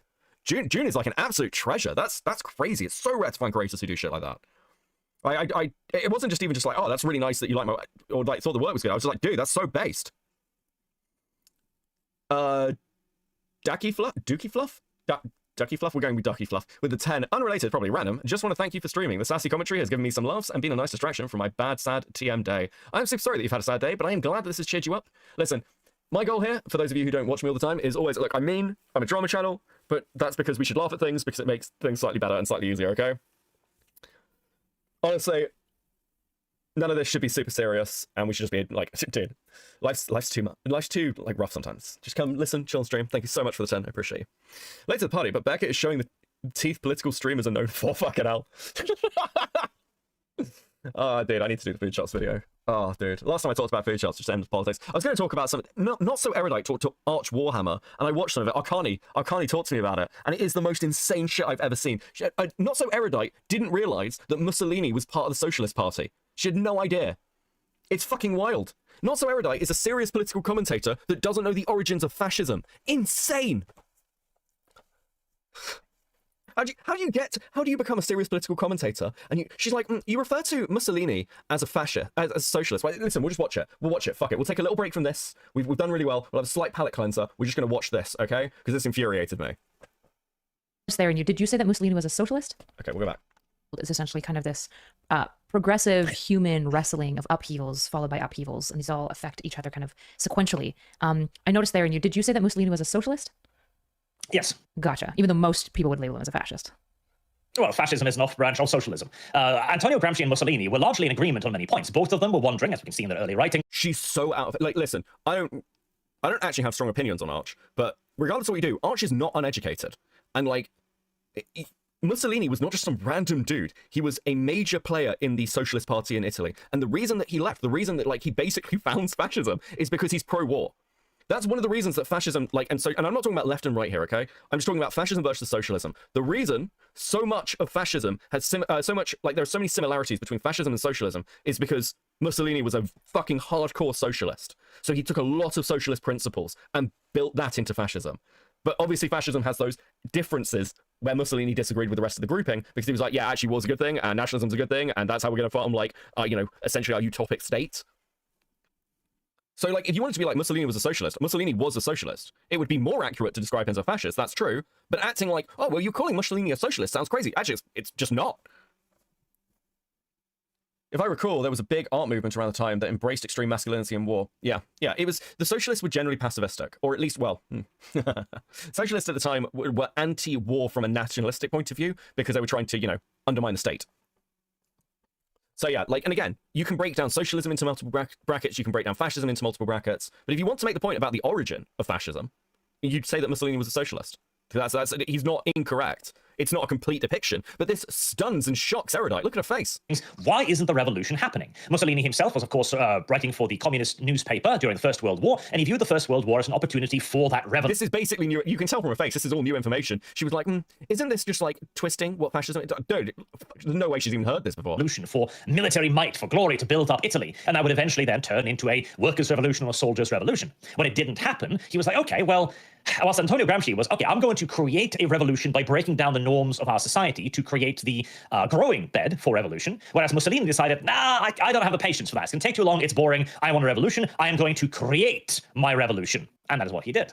Sure. So I guess the question that I'm asking there is, I think it's very interesting that most people would just call Mussolini a fascist, but I think you're very intentional in explicitly calling him a socialist. And I'm not so much curious about the ideas as to why, because I'm sure that you do have reasons as to why you say this. I'm curious as to why I'm curious as to why, I just feel like it's really important that we talk about these things, and, like, maybe, like, you're not being entirely, dude, this whole fucking conversation is insane. At one point, because Arcani was telling me about it, at one point, Arch is talking, and again, maybe I'm wrong here, because I haven't watched it myself, but, like, apparently, Arch is talking about how he was being cancelled and things, and, he's been attacked by sort of, like, the woke mob or whatever, and, like, that's really stressful, and Erudite just immediately goes, yeah, I know how you feel. Like, the Destiny drama caused me to have a miscarriage. Just, like, out of fucking nowhere. There's no mention of this anywhere else, ever. And she's in this conversation, she's like, I can sympathize with you, because I had a miscarriage. What the fuck are you doing? What do you mean? What are you fucking doing? You're in the middle of a massive fucking drama cycle, and you're talking about your miscarriage with Arch Warhammer. This is completely fucking insane, bro! What the fuck is going on? How does Wick have better knowledge than Erudite? Wick isn't stupid, by the way, actually. Thank Kairos for the by the way. Wick isn't stupid, he's just a fucking cuck. I just like, dude, I absolutely fucking, I'm fucking believable. Anyway, why are you a lady? Listen, it's my Halloween costume, Teddy. How you doing, buddy? I think he said, well, Busy Pop's a thing, and whatever you did is not going to be as bad as Busy Pop. And I'm like, I guess we have that going for us. Hold on, that's Arch. Yes, she's having a conversation with Arch in which she brings up a fucking miscarriage. Dude, I actually can't. I just get fucking what's going on. At least you're not Busy Pop. A win is a win. Oh yeah, this is the bit. I think he said, well, Busy Pop's a thing, and whatever you did is not going to be as bad as Busy Pop. And I'm like, I guess we. Look at the way KP's brain works. We're like, this is such whiplash. Look, this is such insane whiplash. Okay. Stick in a second. Look at the way KP's brain works. Oh, he mentioned Busy Pop, and he must have been being nice to me. So I'm not as bad as Busy Pop, right? Never said that. Just showed the clip of the call. Thank you guys so much for all your support tonight. You are fucking incredible as always. Please enjoy these stickers. You are the best. It is super fucking awesome. It's crazy. Dude, you've been killing it tonight. Insane, everybody. Insane. Okay. Let's go. Let's keep going. We got it, guys. Yeah. we have that going for us. At least you're not Vivzy Pop. A win is a win. A win is a win. Yeah, I don't even know what she's gotten canceled for. It just seems everything bad. Essentially. Like she made like zoophilic artworks. She has Hidden reels off a load of things here that I did not know about Vizzy Pop, which is just crazy. Really shitty representation of abuse victims in her show. One of her characters is literally just based on like racial stereotypes. So she has a lot going for her, and it doesn't even include like the fact that there's an allegation that her pilot was apparently stolen from somebody else, and that she didn't pay her people properly, that she got rid of her voice actors for like more famous voice actors because that was more important to her than keeping the team she already had. Stuff like that, essentially. Yeah, that was I did see that where they recast everyone with like people from Disney and stuff like that. No, I guess like I think I got super mad because I don't watch any of her content, but I did see clips of they got KP, you emailed Vizzy Pop about your old abuser and spoke about the essay story controversy. Wait, is that true? Wait, is that true? Is there evidence of that? I've not heard that before. That sounds fucking crazy. Wait, if there is evidence of that, DM it to me. That is insane. The voice actor of Jafar to play like a role in the other, not has the Hella Boss. They both have H names. It's confusing. And I'm just like, did you guys just write this character so you can have Jafar's voice actor say daddy? And like, was that the whole motivation for all of this? Because like, if it was, then also kind of fuck you. Yeah, no, like a lot of like the Vivzy Pop stuff is, oh my god, it is so bad. So like, Beckett's kind of right. At least you're not Vivzy Pop. At least I'm not Vizzy Pop, so we ball, we win. Finished all your art. Well done, Tinker. So yeah, I think regardless, I think hello, Toby. Yeah, I think Beckett might just be a little bit too emotional and maybe again upset by things I have to explain better, which is fine. So maybe yeah, like I guess to your point, like in the future we can watch out for that, but I don't know if he's gonna be reasonable like right the fuck now. So once again, KP, the only way I'm gonna start being reasonable again is if you give a large cash payout to Saberspark along with an apology, okay? That's right, if you want me to be fucking reasonable, fucking write a check. Yeah, completely fine. Yeah. It's not even to benefit me. I just feel like you should pay something to Saberspark, okay? I don't even want a fucking cut of it. But yeah, I can absolutely look over the stuff that you gave me and leave you like with some. I can't believe that I have just come out as a crossdresser and KP is accusing me of being emotional. This is fucking misandry or misogyny or something. Racism. You fucking bigot, KP. Car with a 5. Before I dip, I'm just going to say she's a step ahead. Most showrunners get big before the internet drama. True. Listen, she's just ahead of the curve. So true. Pointers just to help a little bit.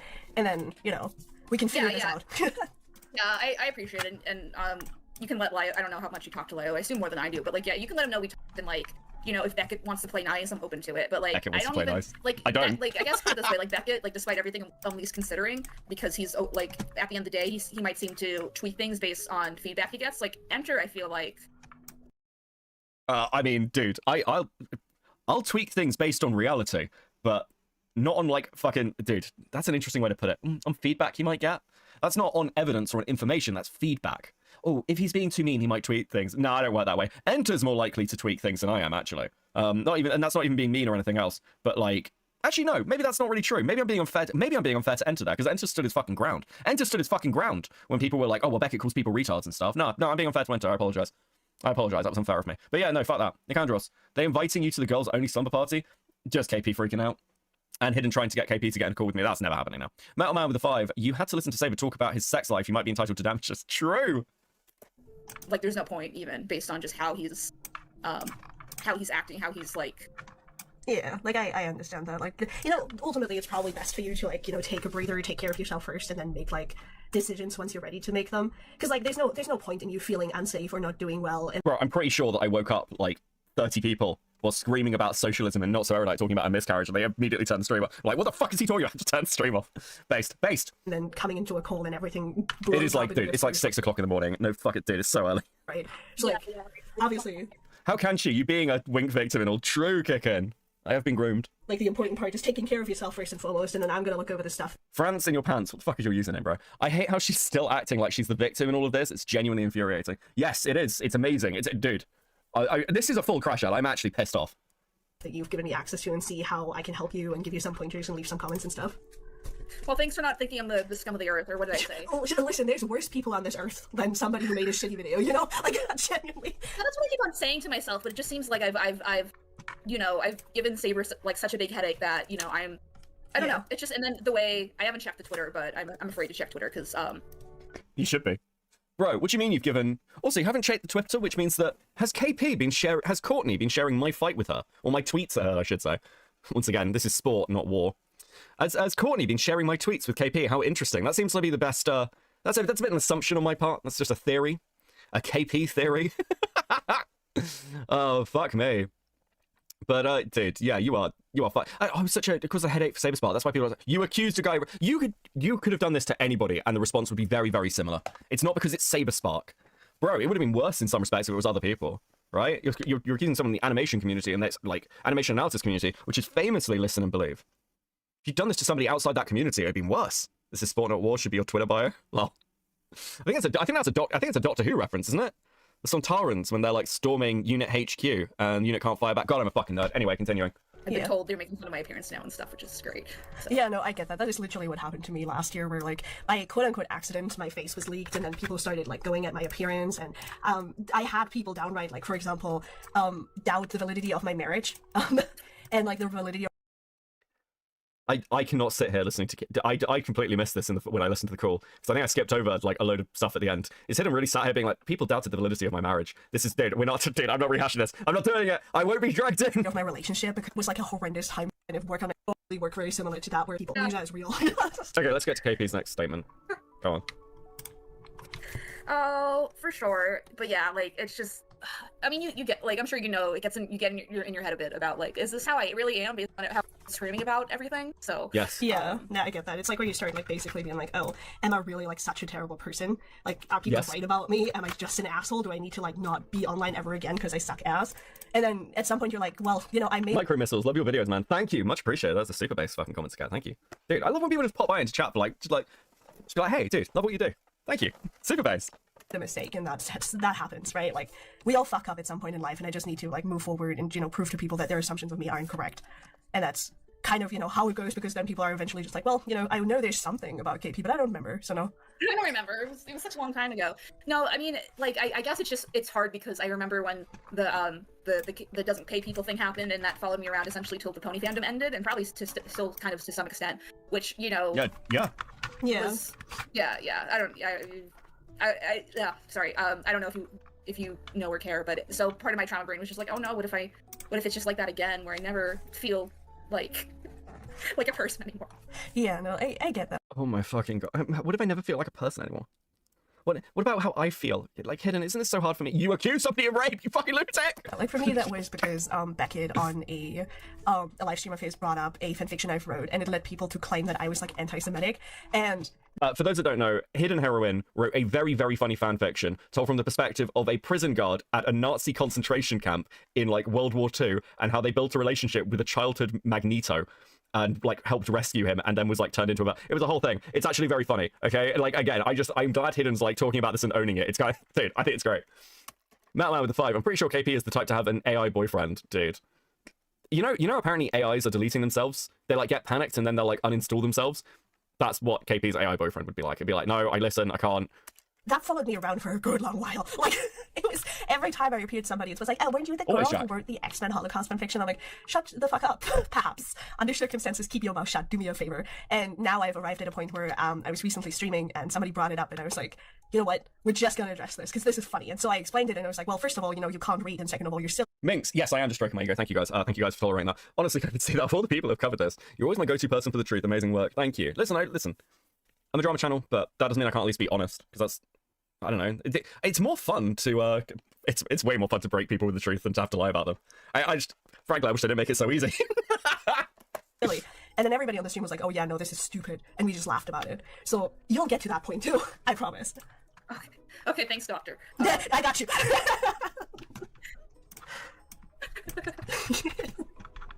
Yeah, no, like... Can you tell me about the fanfiction now? Now I'm kind of curious, because I don't know anything about X-Men, but I know Magneto was like in the Holocaust, right? So yeah. Dude, I think I skipped over this when I listed it. They're just talking about fucking Magneto in the Holocaust. What's going on? Thank you, Mr. Yeah, dude. I prefer if KP just apologise. Not for my benefit, by the way. Not for my benefit. I genuinely feel bad for Saberspark. No one should have to go through allegations like this. No one should have to go through allegations like this. It's fucked up. Yeah, so it was basically, I wrote a story in which a girl, like my character in OC, was really young, a medical prodigy, and she was in Germany in 1945, and so the Nazis went to her and were like, you're working for us now. And she was like, I fucking hate that, and I hate you guys, so I'm gonna work against you from like inside the concentration camp, as was customary back then. Oh my god, she's actually explaining it, it's so base. And she was caught, and she was horrifically experimented on, and tortured, and eventually escaped. And that is like sort of part of Magneto's backstory, because I had somebody who shipped Magneto with my character, and that's why I wrote like that part of the backstory. Dude, now the person I was shipping with, ironically, was my groomer. That didn't help, but People found a part of that fanfiction where very clearly the Nazis are the bad guys. Like, very clearly. I don't know how much clearer I could have written that. And also, it was like 10 years ago when I was like 16, or younger even. And people, like, even Beckett on his stream said, you know, fucking Hidden's not a Nazi, you guys are dumb. But his audience, because they, like, if you add the IQ of his audience together, you'll get, like, room temperature, basically. Bro, brutal. Hidden, not cool. My audience is base. What are you talking about? So uncool, Hidden. Decided, Okay. yeah, decided, It does make me feel a bit better. yeah, decided, you know what? Also, fucking, again, baller move, leaving it in. She didn't cut it out or anything. Based. She knew I was going to listen to it on stream. Actually, kind of based. I'm just gonna call Hidden a Nazi over this. And it was like, bro. Not true, though. You guys are awesome, okay? Okay, like, thank you, I am sure. And the other part of that was when he reviewed a video I made on somebody who was deeply problematic. He made it seem, like, to his audience, like this was a huge nothing burger and it was unnecessary. And then, ironically, his mod staff used my video a year later to kick that person from his Discord, and I was like, well, almost like I had a point, you know? Like, and stuff like that where I'm like, yeah, Beckett's audience will always be kind of assholes. They're always going to be a little bit, like, of garbage. But they also forget really quickly. Oh, yeah, no, Starbird, yeah, it is canonically correct. It's just very weird. So the main thing with Hidden, why it was so weird and why it was picked up on, was because Hidden was very woke scoldy last year. So then people find all this stuff which is borderline. There's also another context that's completely missing from this, is that at the time, Hidden was part of a server called the Burger King Logs, which was to do with Hopeless Peaches. But there was an entire chat in that log with Hidden and her partner and a load of other people making like gas chamber jokes and like talking about like I think the chat was literally called Auschwitz. It was like it was fucking crazy. So that coupled with the like Kim Possible Lies a lot based new account. It basically got dragged into it. But Hidden's not a Nazi. She just was edgy posting, which lots of people do. I have a question about Hopeless Peaches. Is it true that she showed not safe for work material to minors? So Peaches was in a server where not safe for work material was shown to and produced by minors at the direction of a couple of content creators. As far as I'm aware, there's no evidence that Peaches herself like engaged in this, but she knew about it, and that's one of the reasons that the ACC drama happened last year, because Peaches thought it was about to come out and be public, so she was trying to throw Lio under the bus to keep it covered up, and like to create a distraction, and also like to save herself. It was a whole thing. Sounds terrible. Yeah, the FCK stuff's a nightmare pit. Yeah, no, like, So was it even a fan fiction if Magneto Sup, wasn't meme? in it? I'm good. Was it just like I mean, a story? I guess he was technically mentioned in parts where, you know, it was sort of like, oh, you know, I've met this young kid named, I think his name is Eric, like, when it is Magneto. I met this young kid. Okay, we're moving on from the fucking fan talk. It was hilarious. Now that I should have handled it differently based on. Guys, this isn't a, like, this. Here's where it says it's a crime, like X, Y, and Z thing. Oh. And this is why, like, DA Games should have handled it differently. I'm trying not to get. But then eventually Right. they'll forget and you'll just point a finger and be like, oh my god, you're fucking stupid. Like, just shut up, right? Yeah. Like, I'm trying not to get too, comfy about that in this video. But I'm just like now that I've done the research, I'm just like, guys, this isn't a, like, this. Here's where it says it's a crime, like X, Y, and Z thing. And this is why, like, DA Games should have handled it differently based on like UK laws. So. What Based on UK laws? Are you fucking high? What? Bruh, dude. The Americans gonna let people in UK law. Fuck me. what's going on? So I don't know. I'm just surprised no one, like, I'm surprised Beckett like didn't even look into cases, like US cases that were similar to Saber and Emily's, and been like, well, this is where, like, even just to say like I'm right because this one case went the way that, you know, this is going. So I'm kind of, yeah, so that's... Oh, okay. I can actually, do you know what? Interesting point. I can actually explain exactly why I didn't do that. Because in basically every case similar to the Saber Spark, I mean, again, you're talking about something insane. There's no case law for this. You're talking about something, no, this would never get to court. On testimony of something that happened over a fucking decade ago with no fucking evidence for it, there'd be no case. There's no logs for, what would they prosecute based on? You might get civil cases, potentially. But like that's not criminal law. But even then, and dude, if you could even find anything like that, generally speaking, stuff like the Emily case, and this is why I didn't want to. This is why in the first video I didn't want to make that comparison, because I did like look at stuff. Is because the only thing I could really say is, hey, in every situation like this, you'd never get a prosecution out of it, and the like verdict would be innocent. Because that would sound really dismissive to victims. That sounds like such a soy answer, but it's actually the reality. I actually think that would be kind of irresponsible, ironically. Because you'd be like, okay, well, based on the fact that we don't have the full picture of information, if this was like a legal case, like Saber would just be found innocent. So like we should all condemn Emily. That sounds fucking crazy to do without any evidence to hand. I actively didn't do that before I had any logs from Saber Spark. Before we found anything. I did the opposite of this. Like what you are describing, KP, is actually insanely unethical. To fucking Emily. Evidence, proof, what about her feelings? Thank you, Matt Man would say. Yeah, dude. Insane. Added on top of her trying to paint herself as the victim of the DA Games thing. Yeah, dude. Holy crap.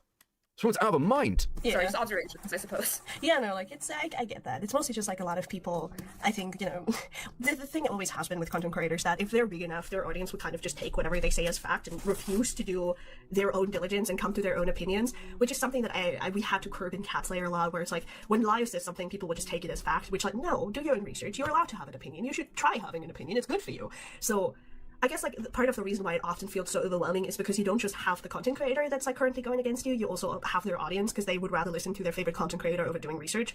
So, like, it feels like a lot, and ultimately it Also, I'm quite pleased about this, but generally speaking, I see no evidence of my audience, like, going and, like, fucking attacking people because I've mentioned them. That just doesn't really happen. Ever, actually. My audience is very, very, very chilled out about stuff, because they know that's, you know, don't tap the fucking glass. Well, it will continue to feel like a lot. Like, I'm not going to lie to you and be like, oh, it's magically gonna go away in, like, 2 days, you're fine. But eventually it'll calm down because people will have, like, basically chew through you until you've no longer got any taste. DA Games, not safe for work chat was open to minors. Isn't true, I can vouch for it personally. I was there in server when it existed as a minor and never had access. Interesting. Yeah, I mean, the DA, look, I'll probably never look into the DA game stuff. It's very, very unlikely I'll ever cover it, but I mean, it sounds like a lot of it is, it sounds like negligence to me. It sounds like Will and, like, DA Games are irresponsible, but, like, that is actually a conversation. That's not even a YouTube video call out, really. That is mostly just, guys, you need to fix your shit. They're just, yeah, that's the best way I can describe it, where they'll chew you again and again like a piece of bubblegum until, like, oh, you know, this tastes like nothing anymore, I'm gonna drop it. And that's, like, Right. how's it probably going to go for you as well, where it's like, yeah, we're gonna talk about you Look, again, she's more delusional than fucking Emmy and, is. oh wow, now it's boring. Never mind, we're moving on. Yeah. Yeah.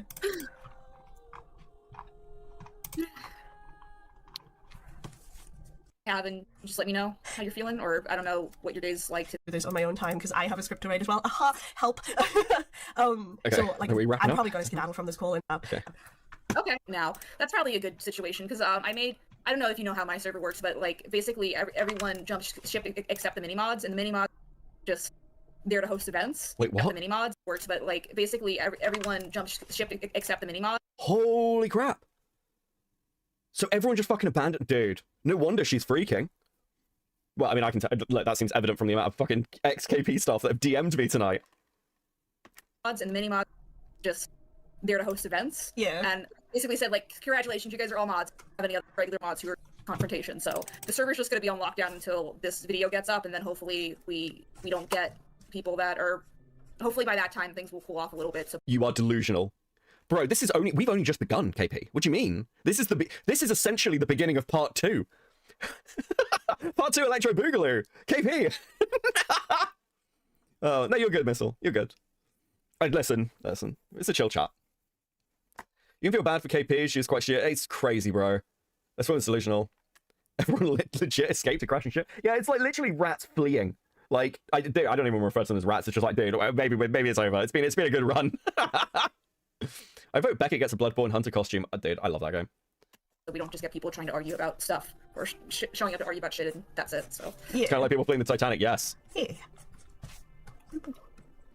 Alright, so if this is all, then I'm probably gonna yoinky splanky and skedaddle and bother my husband. Take care of yourself, yeah? yeah, you too. Okay. Right, bye! Fucking hell. That was actually a banging little video. That was good. Listen, we got nearly over 6.5 hours content out today. Fucking hell. Hidden's really delivered. Guys, oh dude, I've been sat here for like 7 hours because I just pre-stream. Oh dude. Oh guys. Okay, look. It is very early in the morning. Am I the only person live? I believe I am. Let me just double check. Let me double check that. Is anyone else live? Oh, Gamma's live. What's Gamma doing? Day with the Taliban was even real or not. Okay. Gamma's watching. Gamma's an old friend of the channel. Another commentator. I'm going to send you over there in a couple of minutes. We'll do that. If I can raid into him. Can I raid into Gamma? Yes, I can. Okay. Oh, guys. This stream... Okay, I'm going to leave this stream up for a little bit. I do want to give the video room to breathe, so I will probably... This stream is probably going to be up for another, like, hour. Okay? So anyone here now at the end is like, oh, I want to go back. You have an hour to watch stuff, and then it goes members. However, it will come back again, okay? It will come back again. I just want to make sure that the VOD, the video actually has time to breathe, and if I fucking have a stream up, then it will, like, it fucks it a little bit. It fucks it a little bit. I'm being selfish, getting some views in. But it will be up. I'll put the stream back up in a day or two. And we will go from there. But yeah, if you want to keep watching though, you can just get a membership. Basic membership gets you access to all the members content, which is mostly me gaming and chatting shit. There's a couple of actually really interesting things, like I did a Gundam building stream. And obviously if you become a molding member, you get your name at the end of a video, usually read by me, sometimes not, like with the last one. It didn't feel like it fit in. But I really appreciate all of you. You guys are super fucking based. We'll have to hear from her mod team. Dude, yeah, look, I'm gonna a lot of people have DM'd me. I'm gonna sift through things. I'd like to talk to KP's former staff. And just very quickly, I'll reiterate this. I'm a drama channel, not a victim advocacy channel. Please don't expect me to do the whole kind of, oh, we're here to like fucking hold people to true accountability or something. Like, I'm a drama channel. I'm here to make content. Stickers before you end. We'll do a quick sticker. We can do a cami sticker. Dude, Metal Man with the 5 gifted Cope and Seethe memberships. Thank you so much, dude. That is super fucking based. Yeah, that's definitely worth the cami sticker. I fucking love the cami sticker. This cami sticker's really good. I like the sticker column. I will be back probably, I want to say Monday.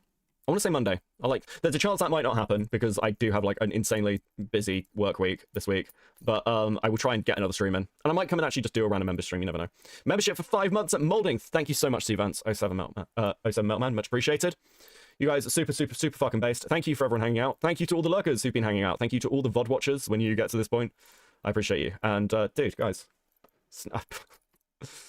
KP's a fucking idiot. Right, I'll catch you guys in the next one. Have a good weekend. Peace.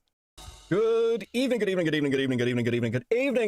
How we doing? Fucking hell. I can't hear this song without mentally hearing Beckett reading the messages. It's the most disturbing thing any chatter has ever said, ever, to me. Because, like, I read that and I was like, that's weird. That's fuck off. That is the worst thing that anyone has ever typed in this chat. That's fucking criminal. What the fuck, bro? Good evening, everybody. How we doing? Fucking hell, guys. Okay, look. I have such a busy week, so I'm hoping to keep this stream at a reasonable time, okay? We've got one thing to go over, and it's like 20 minutes, so it's not super long. We are going to talk about Courtney a bit as well, because, oh, dude, felt it. What happened, Courtney? Oh, Courtney, what happened? What happened, Courtney? You know, I thought you were big and tough and mean. Listen, I distinctly remember you saying, Courtney, that you couldn't be bullied because you didn't care what people think, and you're such a tough person on the internet. You know, there was basically no point. Oh, Foxden, welcome to Coping07. Thank you very, very much. And do you know, guys, that's a separate thing. I saw a recommendation from YouTube recently that I should do shorts for members. And while this sounds like an incredibly stupid idea, I am actually kind of tempted. I'm tempted to do YouTube shorts, like members-only shorts. Like, I could howl into the void to basically people who pay me money to hear me to hear my worst content. That sounds like a fucking banging idea. Heard about incest in the UK. Happy for you and Tickers. Thank you, Matish. Much appreciate you, buddy. Thanks. That's very much. Yes, my country is currently burning. Everyone thinks the first cousin marrying thing is because they're like, oh well, you know, we've got to do that because that's what the most. It's because the aristocracy all marry each other. You can't make cousin marriage illegal in the UK. The aristocracy wouldn't hear of it. Are you kidding? They're all fucking at it. Dude, have you not heard this yet? So there was a bill put up in Parliament, I think this week or last week, to ban first cousin marriage, and the British Prime Minister just went, nope, we're not even voting on it. We're not even voting on it. I was like, the fuck do you mean? Oh, dude, Courtney has you guys mind raped. I mean, Courtney is, to be fair, the queen of rape, so she would. Listen, I've been tweeting non-stop. Tell me you're not marrying your cousin. I'm not marrying my cousin, okay? Jesus. I've been like, look, Courtney's clearly fucking annoyed me, as is KP, and I wanted to test a theory. Just look at Chud. Jesus Christ, guys, fucking hell. Fucking hell. Guys, getting a little bit mean, a little bit early. Okay. No, okay, so Courtney's always claimed that she doesn't give a fuck. She doesn't give a fuck about, like, people being mean to her. She's tough, she's brutal. She fucking protects. She blocked me like a week ago, and now she's gone protected. Now, there are a few things that could contribute to this. The fact that she gave her full mother's name is a possibility recently, though that seems unlikely, if I'm completely honest. What seems more likely is I've incessantly been A-logging everything she says for the past week, just endlessly. Dude, I have been fucking non-stop. She leaked my DMs from my other account, which is fine, by the way. I don't give a fuck if people leak my DMs. I'm not mad or anything. I'm just like, you went and looked for my other account to find out that we had DMs together. Like, this is, and she blocked me on that account, which is fucking crazy. Massamouse? There we go. Sorry, for those of you who aren't here regularly, I'm very dyslexic, forgive me. Has British Parliament not heard of the Habsburgs? Apparently not. Thank you for the 2, much appreciated. But, yeah, like, this was interesting, because I tend not to leak my DMs with people as a rule. I leak other people's DMs that they send me when they're like, yeah, you can put this out. But I personally tend not to leak because, you know, if people say something's off the record, it stays off the record. I try to be quite good with that. I think the exceptions are, I think my exceptions are my DMs with KP recently and Dogpack during the Mr. Beast drama because I was like, fuck this guy, and he sent me some insane shit. But what was interesting about this is exactly what Courtney released. Because Courtney released, I like the way she's also followed by Jessica Pizzle. Let's fucking go. Right, so what Courtney released was basically, when Courtney first released her I'm a Victim video, I watched a bit of it, shouted the channel out. I was like, you should go. I'm quite big on victims advocating for themselves because you shouldn't be going to YouTubers to speak for you. I think that's retarded. So I was like, okay, like, and again, I hate Lily Orchard, so I just, I was like, sure, whatever, this seems like it'll work. She came in really hot, we had a little chat, it's not really that interesting, I was like, yeah, I'll just support your video. And then, basically, the same day as she was getting this attention, she accuses a guy named Sparky of being a pedophile and saying that he's part of Xena and Poppy's community. Now, I had no idea who this person is, so I DM'd her, basically, like, literally, you can see, great not get, Lamar, my brain is done, apparently, which is the last message I sent down here. So this is literally, I appreciate the support, and then the next thing I sent her is the same day, later that day, saying, hey, those are some pretty strong accusations, funnily, admittedly. Can you show the link between the accounts? Because the claim was that this Sparky person was someone on Tumblr who she was like, oh, this is a pedophile. And I was like, okay, well, you just saying it, you know, you're getting a lot of pushback, and that's a serious accusation. And she was like physically, no, because Sparky's MO is to deactivate and make a new account. This is the first time he's left Tumblr, but his ass-kissing of Poppy is the same as it was for Lily, and for all of us when he came around. The fact that the Tumblr link scared him makes me believe even more that Sparky. I said, okay, makes sense. If we can prove a link or find some more, I may want to cover it, because it's wild. Hope you're having a good night. Because I was like, this is fucking crazy. Right from the base, like right from the off, Courtney has constantly been leveling this false accusation. As you'll see, this is the last DM I ever sent to her. So I pretty much stopped talking to her at this point. But again, I didn't, like many people, I didn't want to go at Courtney, and I didn't realize how extensive this was. I've actually spent a lot of time recently going through the Kiwi Farms page for Lily Orchard to try and understand what the fuck is going on. Because I sort of checked out of looking at Lily Orchard around 2023. I used to cover some stuff with her back when I was on Twitch, because I've always sort of followed kind of that side of that community since the Toon Critic drama, and she was quite a big part of that. So I was pretty interested. But yeah, no, I completely checked out, and I've got to fucking tell you, some of the shit that I've been reading has blown my mind. I had no idea how fucking deep the rabbit hole had become. It's insane. They talk about Baldur's Gate an awful lot on that thread, but they talk about some absolutely fucking crazy shit. There's a whole thing with apparently there's this whole thing with the brother of Courtney Pete and Lily Orchard, who is a guy named Cameron, who apparently Lily claimed was violent when they were younger. Courtney's claiming that he was like sexually abusive, and apparently is now getting like investigated by the military who he works for. It's this whole fucking thing. Buddha with the 2 Lyon Falgi cosplayers KP for Halloween. I know that a few people are doing fucking KP cosplays, and it's nice to start a trend. It's nice to be a trendsetter for the dumbest shit possible. Also, Bobber Dragons, a member for 1 month seething. Thank you very much. 07 in the chat. As always, members are always appreciated. But if you don't want to buy a membership, please just subscribe, dislike the stream, call me a mean, comment in the comment section below, that kind of stuff. You know the general gist. I like it when people are mean to me. Please say mean things.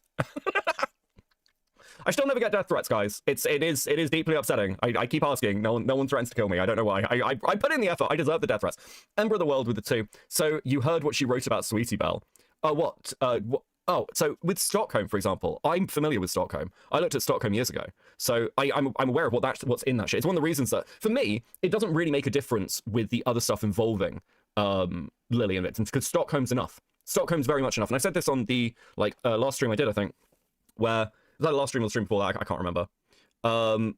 It's just a case of, listen, if Lily is so fucking confident that all of this is made up and she's the victim of some terrible, terrible smear campaign, read Stockholm to your audience. Go on, just put your money where your mouth is. And she won't, obviously, because she knows what's in Stockholm. In Stockholm, she wrote about Sweetie Belle finding out she was gay by watching... Yeah. Yeah, I'm aware. Thank you very much, Potato. I appreciate you. And you, Cal. You guys are great. So yeah, basically, one of the main things that's come out with Courtney is these accusations towards her interactions with minors that are quite concerning. Car, member for 11 months at Coping. Jesus Christ, bro. Thank you so much. Thank you so much for the dedication. 07, watching this at work, laser cutting keychains. Okay, well, that just sounds really cool. And I feel like a bit of a loser now, but that's based. That's awesome. So one of the major things is these accusations around Courtney's interactions with minors. I don't know if I can find them off the top of my head. Where are they? God, I tweet a lot of shit. I really do, guys. I just did. What's wrong with me? I tweet so much shit. Fuck, that's KP things. We don't need that. We don't need that tonight. I think everyone's seen the KP DMs. Anyway, so what happened today was Zombrex was going backwards and forwards with Courtney. Sorry, fuck, confusing now. And basically, Courtney was saying something about Riddle. Courtney's been going at Riddle because Riddle sent a load of DMs to Mad, and they were leaked. Mad was happy to put them out. I put a couple of them out as well, because they're frankly fucking hilarious. Look, we tried the give grace, be charitable approach. It didn't fucking work. I'm done, okay? I'm done. I'm completely fucking gloves off. It's very rare these days that I go completely gloves off with somebody, but yeah, like, fuck this shit. I'm completely done. But yeah, so basically, Zombrex said you can't say anything because she was talking about Riddle apparently having died profession. I've got no idea what the truth behind this is. I don't actually care at this moment in time. Zombrex said, you can't really say anything because you literally taught a kid on how to masturbate. Courtney responds, I literally didn't, but okay. Zombrex responds, you did. You literally did an entire stream responding to the allegations, and you were not denying it. Courtney P, I even explained how that specific accusation came out from Fennec not being able to read and took me telling a kid how to bend back another person's middle finger to get their hands off you as instructions for masturbation. But again, tell me you didn't actually watch without telling me. And it says you literally were defending it by saying, well, the sex ed teacher taught me it, so I could teach kids the same. Come on, bro, you can't lie about it because you literally defended it. And basically, this isn't entirely accurate on Zombrex's side. Beanskis, welcome to Coping, thank you. 07. Gender me this, Femkit. Jesus Christ. Is that what we're doing? Is this cosplay Femkit now? I've heard a couple of different variations, and they're all very funny. But regardless, so Courtney has been downplaying her interactions with this minor for fucking months now. And what she didn't teach her... Well, she didn't teach a minor how to masturbate. She absolutely did discuss orgasms with a minor, and she discussed with a minor how to examine themselves. There's also something else that I don't think people have caught, which I saw in the DMs, which I think is frankly fucking bizarre. So this is just basically her talking about it being asked by Fennec. She's this is talking about the girl, this 13-year-old girl, by the way, a 13-year-old girl whose mother was trying to get Courtney away from her. And this is Courtney talking about the mother. She's freaking out because she asked me some sexual... Oh, sorry. It's talking about the 13-year-old regarding her mother. She's freaking out because she asked me some sexual health questions, and her mum is using that to make me out to be a pedophile. She thinks her mum is going to go through her iPad and block all her friends. She had to block me for a bit. Isn't that interesting? She had to block me for a bit. Like, Courtney's not like, oh, this is really fucking weird that, like, this 13-year-old's mother's getting involved. Maybe this is an odd situation I found myself in, rather than, oh, I need to keep engaging with the fucking 13-year-old. It's absolutely fucking crazy, guys. Planamita with the $6.99. I'm going to tell you, you groomed a bunch of internet spugs into buying digital stickers for some sense of positive affirmation. Put it in the fucking Google Doc. Right, Jack Walker with a 5. Maybe Chris Chan opening that dimensional rift ain't a bad idea now that I'm hearing about this. It is kind of fucking stunning, isn't it? No, I'll say this. I've obviously laid off Courtney because I don't want to give Lily any joy because Lily is a freak. But, and Lily, I know Lily is watching all this stuff, little things unfold. Let me be absolutely clear. Orchard, until you read Stockholm to your audience, and you have admitted that you wrote Stockholm, something you refer to once again as having bad subtext, shut the fuck up, you coward. You count. There's no like relief, okay? What's going to happen is we're all going to just be mean to Courtney for a bit until Courtney fucks off. And then we'll go back to being mean to you. It's a lull, nothing else. But like Courtney has done more to help Lily than basically anyone else has at this point, because, you know, I've spoken to other content creators about this. People have come and asked me like my opinion. As I apparently am the whisper of the ACC and like this side of the internet for commentary. But, you know, one particular commentator was like, what can I get away with here? Because I do not believe Courtney was sexually assaulted. And I want to say that in a video. I was like, I can't tell you what to say in a video, but I personally wouldn't say that. And looking at Lily, I'm not sure, like, fuck, man. That's a situation Courtney has put herself in. The shit she does is so fucking insane that there are content creators out there who legitimately want to go on a video and be like, yeah, I actually just don't think this person was raped. Like, how do you fuck this up so badly? It's kind of unreal. It's kind of like, it's mind-bending. This is Lily Orchard we're dealing with, and you're providing like, oh, well, maybe her sister's just fucking crazy. Like, how the fuck did you do this? Yeah, her mum is pissed off that her daughter is coming to me for advice that she should be, but just isn't and can't give her. And she's acting like a child about it, to be honest, the mother. Like, who sits there and is like, yeah, well, the real problem is this 13-year-old's actual mother isn't happy that she's got an internet mum. Like, Courtney downplays this relationship with this 13-year-old so fucking much, but let's be completely honest about this. Courtney, like, talk to this 13-year-old, like, I've got the screenshots and other tweets, you can go and follow me on Twitter and you can have a look. Courtney was talking to this 13-year-old about how they'd find their family one day. Like, I don't like using the word grooming because it is like it has very particular connotations, but this is like a form of grooming somebody into like distrusting their parent, into sort of like feeling like safe and secure with some random fucking person on the internet. I don't think Courtney's a pedophile. I do think Courtney is a risk to minors, though. I think that's pretty fucking obvious at this point, and it only gets worse from here, ladies and gentlemen. Yeah, what kind of questions did you ask? And like, if I had to communicate with the mum, she was like offering to talk to the mum over like fucking Discord and shit. It's absolutely fucking crazy shit.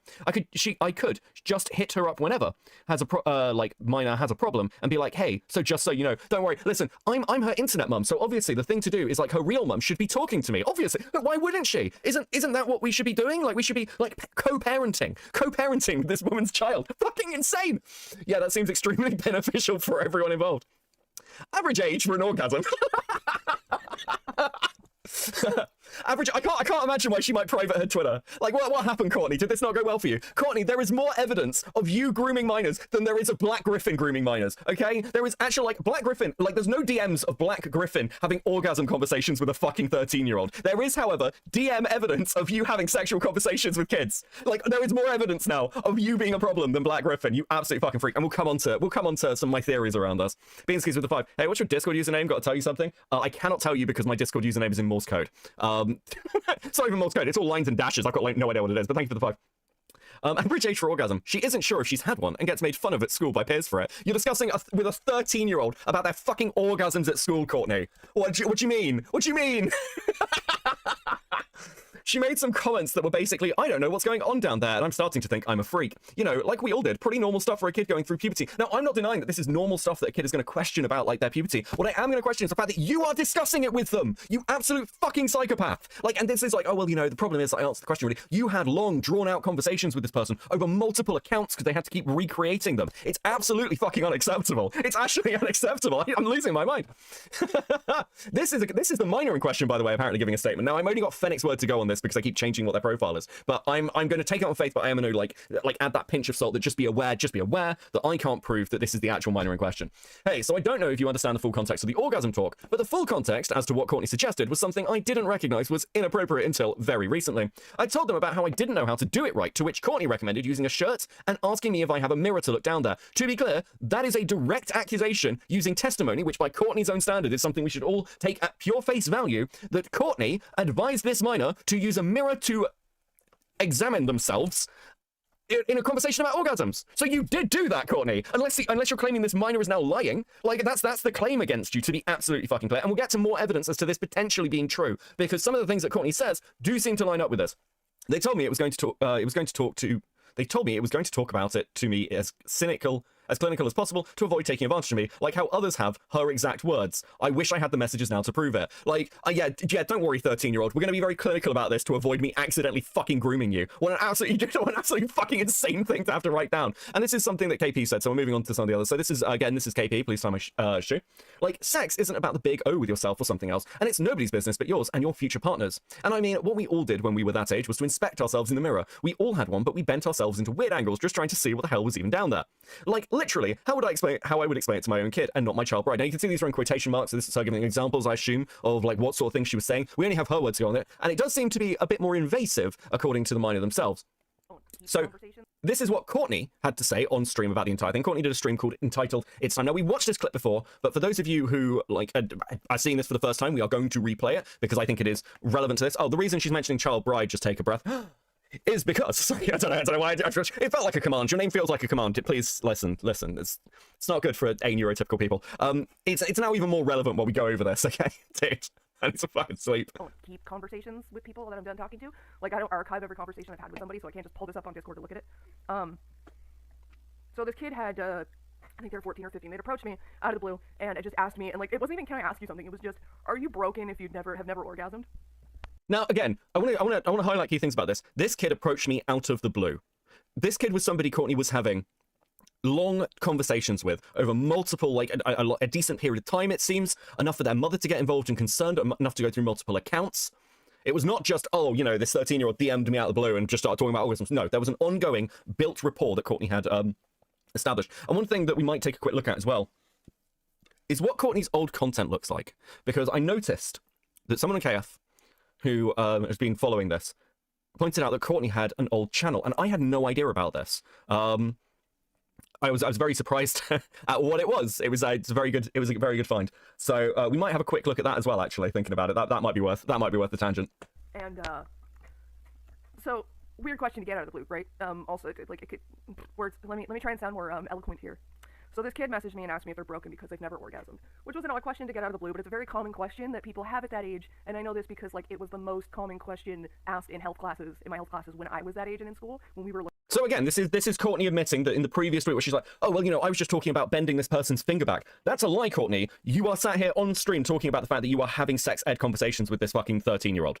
And the minor states that they are 13 in DMs to Courtney. I showed that in the last stream. It's also on my Twitter. So again, yeah, you admit to this, motherfucker.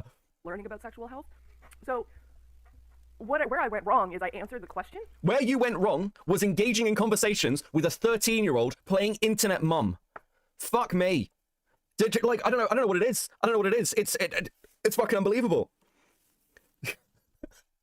I'm in a toss-up over. I think this might actually be worse than like the fucking insane found family shit Lio was getting up to. I think this is almost definitely worse. I don't think there's a conversation anywhere of Lio Convoy giving somebody orgasm advice. I just, God, what a fucking horrifying image. What a horrifying picture in my fucking mind. Holy fuck. I answered it with like verbatim what was told to me and my peers when we were that age asking that question. Now, that's where I went wrong, because I just shouldn't have answered the question, and if I could go back and undo it, I just wouldn't answer the question. Okay, so I want you to hold this in your mind. I want you to hold chat, put one in the chat if you're holding this in your mind. I shouldn't have answered the question, you know, like it was a really weird one, and I should have just disengaged. Because what Courtney is positioning here is that the orgasm thing was like an individual thing, because there's one thing people have missed, and we're going to come to next. I want you to remember how Courtney is framing these kind of conversations. I was just teaching her about self-defense. I was just like accidentally ended up in this orgasm conversation, which is fucking crazy as a way to put it. So hold that in your mind. Now, nowhere in that answer were there instructions on how to masturbate. Because which again seems to be a lie according to the minor, and also doesn't really seem to line up very well with other statements Courtney has made. It's like, you are talking about orgasms with a minor though, right? Like, at some level you are talking about masturbation or something to that degree. You're certainly talking about sexual relationships with a minor, even if you're doing it clinically. I didn't even talk about the kid orgasming. I was speaking about sexual health in general. So like, just, you know, orgasm is a very personal thing. It's different for for everybody. You know, most people don't, not even most people, nobody knows what they want unless they, you know, go through exploration, self-exploration, and exploration with others. And it was just very... I'm sorry, but what is it with these folks and this found family stuff? Thank you for the $5 then. I don't know. Look, I mean, again, you build friends through your life who become like family. I think this is normal. Like, my oldest friend is like, I refer to him as my brother. We've known each other since we were 18. We grew up together. I refer to his like wife as like kind of like a little sister. We've known each other a very long time. But again, it's... I don't know. I don't get the whole online found family thing, so I don't really know what to tell you. Did you tell YouTube support I said it's okay? I did, Teddy. Thank you for that. Yes, for those who don't know, KP has privacy claimed both my videos and live streams recently. She's making a good go at it. I don't fuck knows why. I don't know what this is meant to achieve. It's like, you know, I'm going to post it publicly that you're trying to get my videos taken down. Like, fucking, what did you think was going to happen? I know. I'll give Becca even more ammunition. Thanks. I guess. Based. Awesome. Okay. Very clinical. All the same stuff that was told to us by, you know, the adults around us when I was that age and we were all asking those questions ourselves. So there's no instruction, no nothing. There was some mention in the claim that I had told them to get a mirror and use a t-shirt. I don't even know the context of that because I don't remember saying anything about a t-shirt, and the only thing I said about a mirror was that that's what they told us to do when we were that age, was if you don't understand, you don't know your body and you want to learn about your body, get a mirror and look at your fucking body. Now, you see, that sounds like something... Do you guys remember the show Big Mouth? You know, that absolutely fucking disgusting show Big Mouth that was on Netflix? I had an ex-girlfriend who really liked it. It was one of those ick factor moments where I was just like, really? Okay. Like, sure, whatever. But like, dude, I've never heard anybody be like, grab a mirror. I've just never heard that before. I don't know where the fuck this is going. It's very specific advice though. Anyway, that's that clip. I want to point out again though, these are all very vague. It's like, sex isn't about big O with yourself, someone else. It's nobody's business, but yours and your future partners. That's you discussing sexual relationships with a 13-year-old, Courtney. That's actually what that is, as much as you want to downplay it. Okay? And it's like, I mean, what we all did, no mention of teachers here, when we were that age, was to inspect ourselves in the mirror. So I don't know where this teacher thing's come from. But I do want to ask a question to you all. Now, do you think it's acceptable to say to a 13-year-old who's saying, oh, well, how do I respond to people bullying me over not having an orgasm, or like not developing breasts, to say, if they say, no, you have no boobs, well, you don't have a dick big enough to titty fuck with, so what do you want? Stuff like that. That is Courtney Pete telling a 13-year-old to tell another 13-year-old at school that she wouldn't titty fuck him. Are you out of your mind? Are you actually, dude, what the fuck is wrong with you? This isn't even your child. I'd think it was weird if it was your child. This is a fucking random child on the internet. FBI open. Yeah, dude, you should not be around children. You shouldn't be talking about titty fucking with a 13-year-old, Courtney. I can't believe I have to even say this sentence. I feel gross having to say this sentence about Courtney. And then I'd really suggest practicing with your friend Matthew. Start roasting each other and start getting a little bit mean about it without actually hurting each other's feelings. Yes, go and talk to your friend Matthew about his penis to see if it can make you meaner. What the fuck are you talking about? What the fuck are you talking about? Dude. Absolutely fucking wild. For the goal, this lady's lying. I think there is something in the water at the Pete household. 2 creepy G-gens. No way it's a coincidence. Absolutely. But you know what is a coincidence? The fact that you guys have hit the goal, and therefore you get a sticker. Let's fucking go. Thank you guys. Very, very generous of you. Much appreciated, okay? Much appreciated. Fucking hell. It is absolutely fucking disgusting reading through some of these messages. It really is. There's something about it as well, the way it's fucking downplayed. This is somebody talking about the fact that they're a survivor of SA, that they want to be an advocate. And we're going to come on to this in a second. We're going to come on to the reason that it is... I cannot prove this, okay? I cannot prove this. But I can almost guarantee to you, in fact, I would put money on it, that Courtney is heavily involved in KP's responses and what KP is currently saying. It sounds like Courtney. It is the same language that Courtney uses. I know for a fact that they're still in contact, and at least close enough that KP is going to Courtney regularly. I know that for a fact. So I don't think it's any like coincidence that Courtney is so upset by what's happening with KP, because Courtney has a pattern. Courtney has a pattern that was pointed out to me by like just a couple of people and a couple of things I've seen said about her in previous dramas like Xena and Poppy one, and dealing with this sort of anti-Lily crowd. Just to go with the 5, grossness aside, that comeback would only get you beaten up in junior high. It's a fucking crazy thing to say. So one thing that you've got to keep in mind about Courtney is this. Courtney is very, very unhappy at the moment about the way that this Saberspark Black Griffin stuff has gone, and it has nothing, in my opinion, to do with the fact that Black Griffin's getting away with it or Saberspark's a rapist. It is entirely to do with the fact that Courtney Pete was relying on the Black Griffin story to launch her career. That is what this is about. Courtney Pete has been, for the longest time, trying to make something of themselves. They have wanted to be a successful content creator. There are, like, one of the things I saw in the anti-Lily community is Courtney's pattern is basically to come into the, like, whatever community is going after Lily, and they get annoyed that they're not doing it exactly the way they want.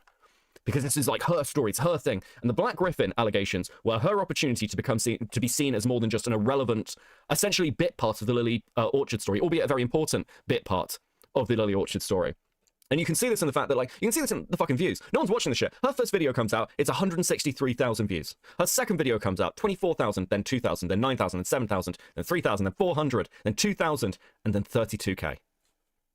No one is watching this shit. Except for me. I am Courtney Pete's biggest fucking fan. Okay? I'm the only one watching any of this nonsense. It is unwatchable. When I last checked into one of her streams, she had 3 fucking viewers. She is a bad content creator, and she has been desperately trying to become a content creator for the longest fucking time. Give me a second. Fucking hell. Live. No. Maybe. Which one? Ask Falgi. Falgi, Aiden might DM you. He's looking for something. Anyway, right. Okay. Sorry, guys. Listen, I've got to humor the Zoomer. Right. Now. Courtney has wanted to be a content creator for a significant period of time. This is what happened with the Xena and Poppy stuff as well. She was hiding behind Xena and Poppy, and then she began to hiding it behind KP in that fucking drama. And she just like, he wants the DA games calls with KP. With Courtney in particular, this isn't just I want to take down Lily. This is I want a community. I want to be seen as something. And I don't think that was ever clearer than when I was informed about this. I was stunned to learn that Courtney actually has another channel. Let's Tie Our Shoes. Now this channel. Hello, everybody. Welcome back. Is a makeup channel. Jar has more views than Courtney. Lol. Fuck, dude, brutal. Thank you so dude, thank you for the 2. Thank you for the 2, Neko. Courtney did a makeup channel. Now, listen, I don't want to find a point on it, especially while I am dressed as a woman. But I grew up as a goth kid. I was goth for a very, very long time. And I mean this. I can do makeup better than Courtney Pete. Okay? I've seen Courtney wear makeup. It makes no fucking difference. I am better at this than Courtney Pete. I don't know what the fuck possessed her to start a makeup channel, but I did find this very interesting. I just what's this comment down here from Bonneberry? Great video, Mom. A year ago. This online persona that Courtney has. If we just go to the description. Hi, my name is Courtney. You may know me from YouTube as from Tumblr as Please Tie My Shoe. Welcome to your new internet big sister. I'm here to teach all my baby femme friends everything I know about makeup and clothes. I'm hoping to bridge the gap between baby's first makeup and the incredible talent of the big moose with the skills I have. This is a woman who is desperate to launch an internet career. And we should go watch a little bit. We should go watch a little bit of why this may not have been successful. It's not hugely interesting. You're changing colors, unless you got like a really light to a really dark. Like unless you would just use black. I wouldn't use that same brush on a white. But whereas I'm going from green to green, it doesn't matter. Gex Herald, thank you for the members for 13 months. I'm using this message to complain about Courtney's face. It's making me gayer. Well, I talk about makeup. Emily Haru with the 2. What is Courtney's obsession with tying shoes? I have no fucking idea. I do not know. Teddy with the 10. I grew up as a goth kid. Oh, Beckett, I'm disappointed in you. I don't know if I can support a former goth-ass bitch. At least I get to have makeup takes, okay? I can just wipe it off until it's clean and then use this one again.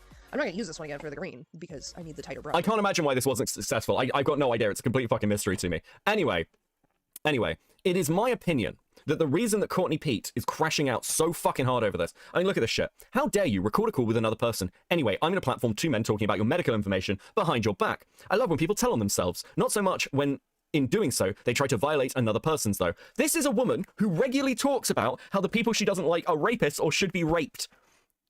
And she has talked about other people's personal details, to be clear. She has talked openly about them.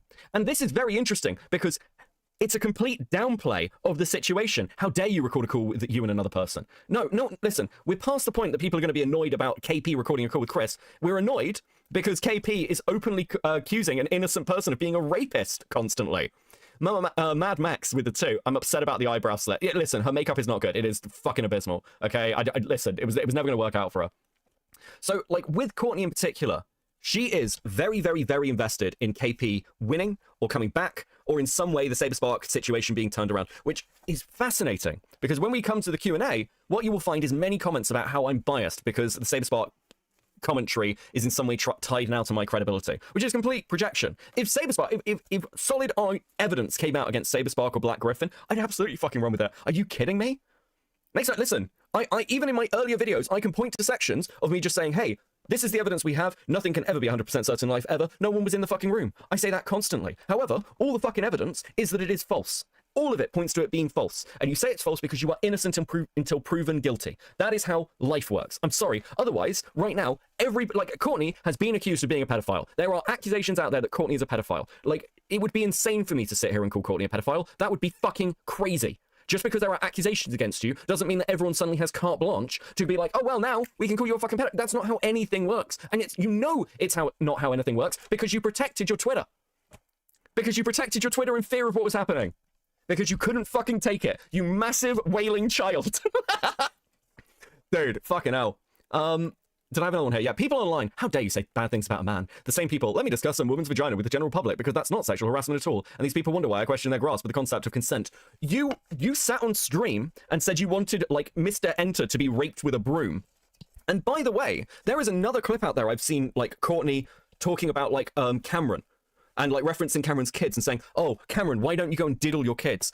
Courtney has talked about her, like, fucking, I assume nephew and niece. I've got no idea what these kids are. I don't want to know, frankly. But being raped by their father is a throwaway bit on stream. I don't think you're really in a position to comment on what other people say on the internet. Listen, I know that I'm the fucking villain, but that's intentional. That's what I'm fucking here for.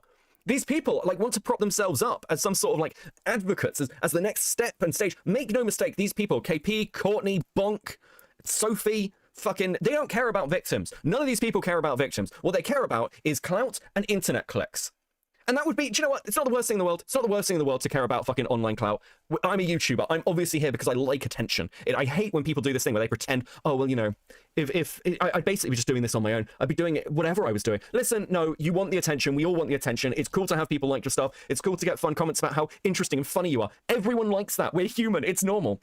What I take umbrage with is, and one of the reasons that I don't, like, I always make people aware, if you come to me with something, if you want to, like, me to, like, I don't know, in some way platform a story, I am not a victim advocacy channel. I am a commentary bro who takes the piss out of people. If you have a serious story, you probably shouldn't bring it to me as your first port of call. If it's really serious, you should go to the fucking police. If you want someone roasted on the internet and you want people to, like, fucking laugh at somebody, that's when you come to me.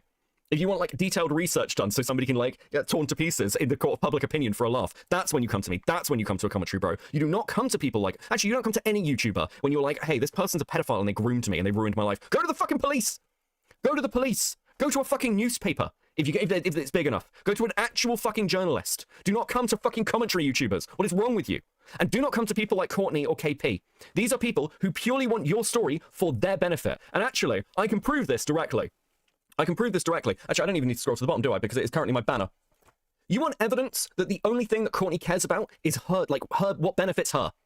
It's not about the victims. It's about her. Hey, any ex-fans of friends of Saber, Beckett, Gabe, Mr. Enter, Lazy Bedhead have a story you want me to tell? Hit me up. Maybe I can help. She has no interest in platforming the stories of any potential people who I've upset because she's just doing it out of the goodness of her heart. She wants fucking ammunition against me because this woman doesn't do anything for the benefit of anyone else. Neither does KP.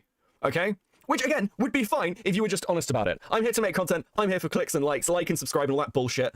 But the reality is, people like this are fucking parasites. Do not let them be parasites. Be aware of them and mock them. Because they deserve to be fucking mocked. And what did she think was going to happen? Everyone just fucking DM'd her random shit. Like, people were like, Beckett stole my pet rock. Beckett stole my estrogen. Thank you, Yen. Beckett ran my grandmother over with a reindeer. These are all actual things that were sent to Courtney Pete. She thought she was going to, oh, there must be people waiting in the wings. My own A-logs My own A-logs, where the fuck is it? Where the fuck is it? Oh no, actually I do need to scroll for this because this made me laugh. Yes, Conspiracy Lemur, who is constantly tweeting at Jenny to try and annoy her, and has like sent some like pretty scathing tweets about me over time, is like that like the Lemur curse has backfired yet again and only helped Beckett. The people who A-log me for a laugh are laughing at you and saying, why the fuck are you giving him ammo? Why are you helping him? How dumb are you? Absolutely unfucking believable. So that's the Courtney update. The Courtney update is that, and here's the tagline. Courtney, little miss, tell the 13-year-old you wouldn't even give him a titty fuck, Pete, has lost her mind and privated her Twitter because she couldn't take the heat, because it was all a little bit too fucking much for her. Can confirm, even Beckett's haters are on his side here. Listen, I did see a bit of Malcolm's stream, actually, because I'm interested as to why he wanted a picture of me, of this fucking avatar. And it was interesting. Like, listen, I get on with Malcolm, like, not too badly, it's fine, you know. I don't take great offense at any of the shit that Malcolm says. But it was interesting. There were people in Malcolm's chat who I know hate me. And, like, fair enough, guys, I don't mind. But even they were like, yeah, this is the Beckett win. Like, I think one person was like, I'm going lukewarm on Beckett. And I was like, that's actually quite nice to hear. I think somebody was like, I wish Beckett would just do more of the Bugs Bunny shit. Like, ripping the shit out of people. I do love a good parody. Right, okay, give me a second. Let me read through these super chats. I've been on a rant. I've been on a fucking rant. Oh, fucking hell. Where were we? Zeke with 5, fuck, I just referenced the reindeer story. Courtney, why did you ignore my story about Beckett running with my grandma with the reindeer? Where is my gay internet justice? So true, don't worry, we're getting it. Just a girl with the 5. What is with the 1080p camera? My phone camera has better quality than that. To be fair, dude, the stories I have heard about Courtney's life, I think she's lucky she's inside a room rather than living in a box on the street, and that's not an understatement. Space Station with the 6 months at Coping, thank you very much, 07 in the chat. UC Worski, shout out Chris, and some sample chud, he's close. I don't know what the fuck that means, but based. Gilla the Spiller with the 5. I have crippled, legless, blind, retarded child to make fun of that might interest you, Beckett. Yes, I mean, dude, that feels like a trap. That feels like bait. Just send it to me anyway. Random web user with the €6. €6? What country are you from? And are you cool currently with Britain? Listen, we need back into the European Union, so bear that in mind. Please, Courtney, Beckett streams too late for me. Tell my story.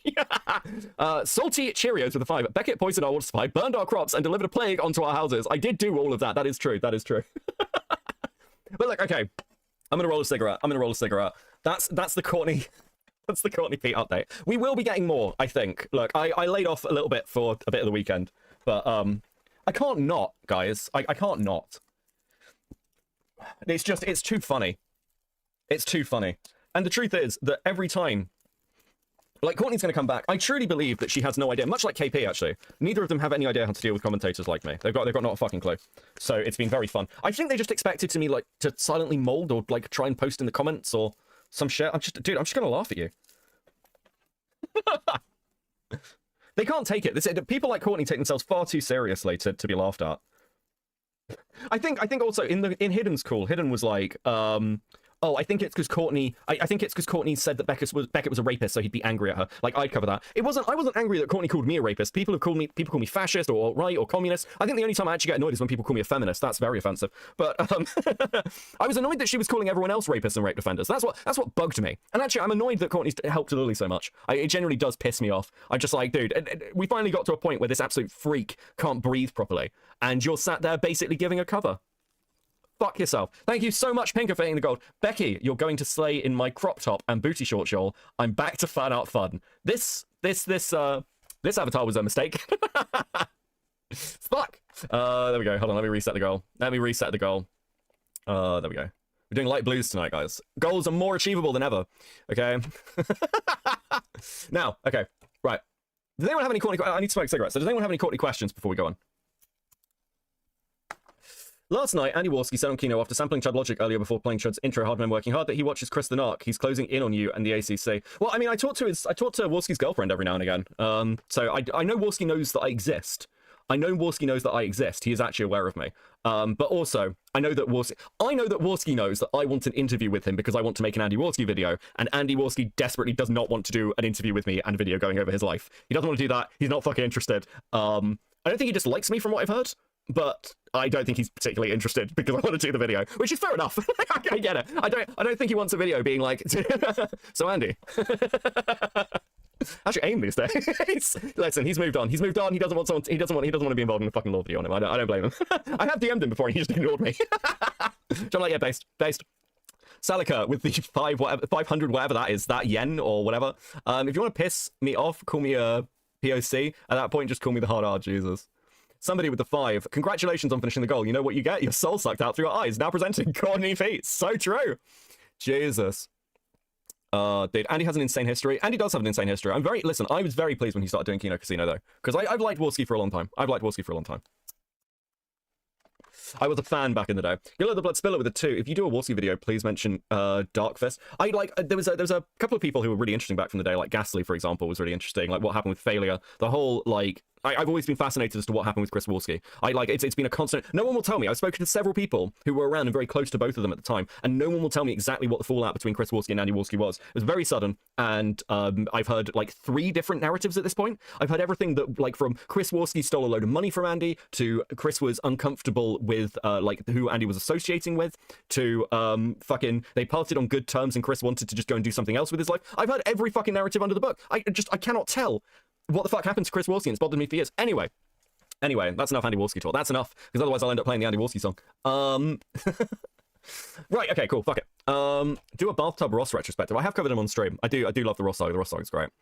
Who's Andy Warski and why is Beck in love with him? Andy Warski is a very, like, long-standing, kind of skeptic to sector commentary bro. Anyway, also does boxing. Okay. Can we watch Darkfist sometime? Sure. Right. This is KP's planned Q&A video. Did KP win yet? Not yet, buddy. This is KP's planned Q&A video. Hidden Heroine managed to get a copy of it and had her husband record it. And they've done a little video. As always, everyone's copying my lovely avatar. Very much appreciated. And we're gonna have a little look. We're gonna have a little look through it. Because I did watch this last night. There is some absolutely fucking insane shit in here. Hold on. If I'm gonna be doing this, I need the proper gear. Let me just. This'll do. Alright, sit down, you monkeys. Now before we start, some ground rules. Any serious crimes mentioned in this video is not meant to be funny. But I am going to poke fun at just the general lack of education and research presented as fact, because it's just getting a bit ridiculous at this point. Not essays funny, but dumb people funny. First off, people are under the impression that I changed my mind about the Chris Stephanatos incident. But okay, now everyone, I don't know whether to slow this fucking video down, because the first time I watched this, I actually crashed the fuck out.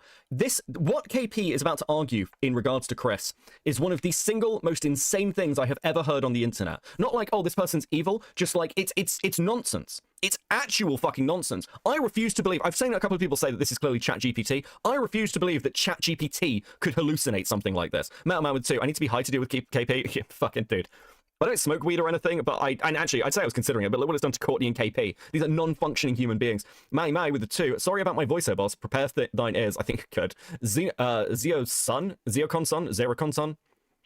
Can you get normal names? Son with the 2. If it's people like KP, why Harris lost the election. Dude, what?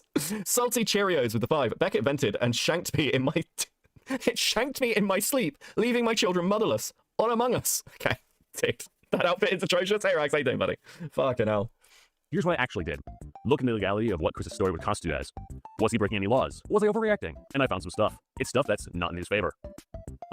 So, right off the bat, let's be very, very clear about two things with the Chris stuff. The first thing is the story that Chris told that he was on the toilet masturbating and then in some way passed out or fainted onto KP's clothes, ejaculating onto her clothing, is not true. He did tell that story. It is not a thing that occurred. KP has accepted that this is not a thing that occurred. It is a gross story he made up because many people hated KP and he was frustrated with the way he was being treated, so he made up this gross story. That is, like, again, I'm not defending this. Chris is a fucking weirdo. What's important about this story, though, is that it happened over a fucking decade ago. Chris, since that time, has got therapy and has in some way improved himself, apparently. The other thing that is important to keep in mind is that over 2 years ago now, Chris was confronted in a call between Riddle and KP, and he apologized for all of this.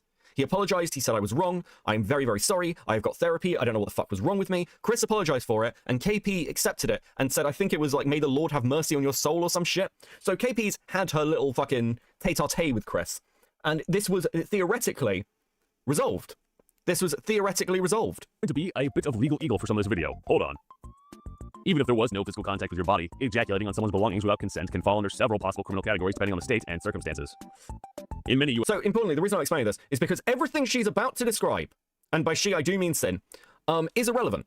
It makes no difference because none of this happened. So if Chris had done this, there would maybe be arguments, though, again, we are talking over a decade ago and there are statutes of limitations on these things depending on where you are, that everything she's about to say and argue is something she herself has publicly agreed is something that never even fucking happened in the first place.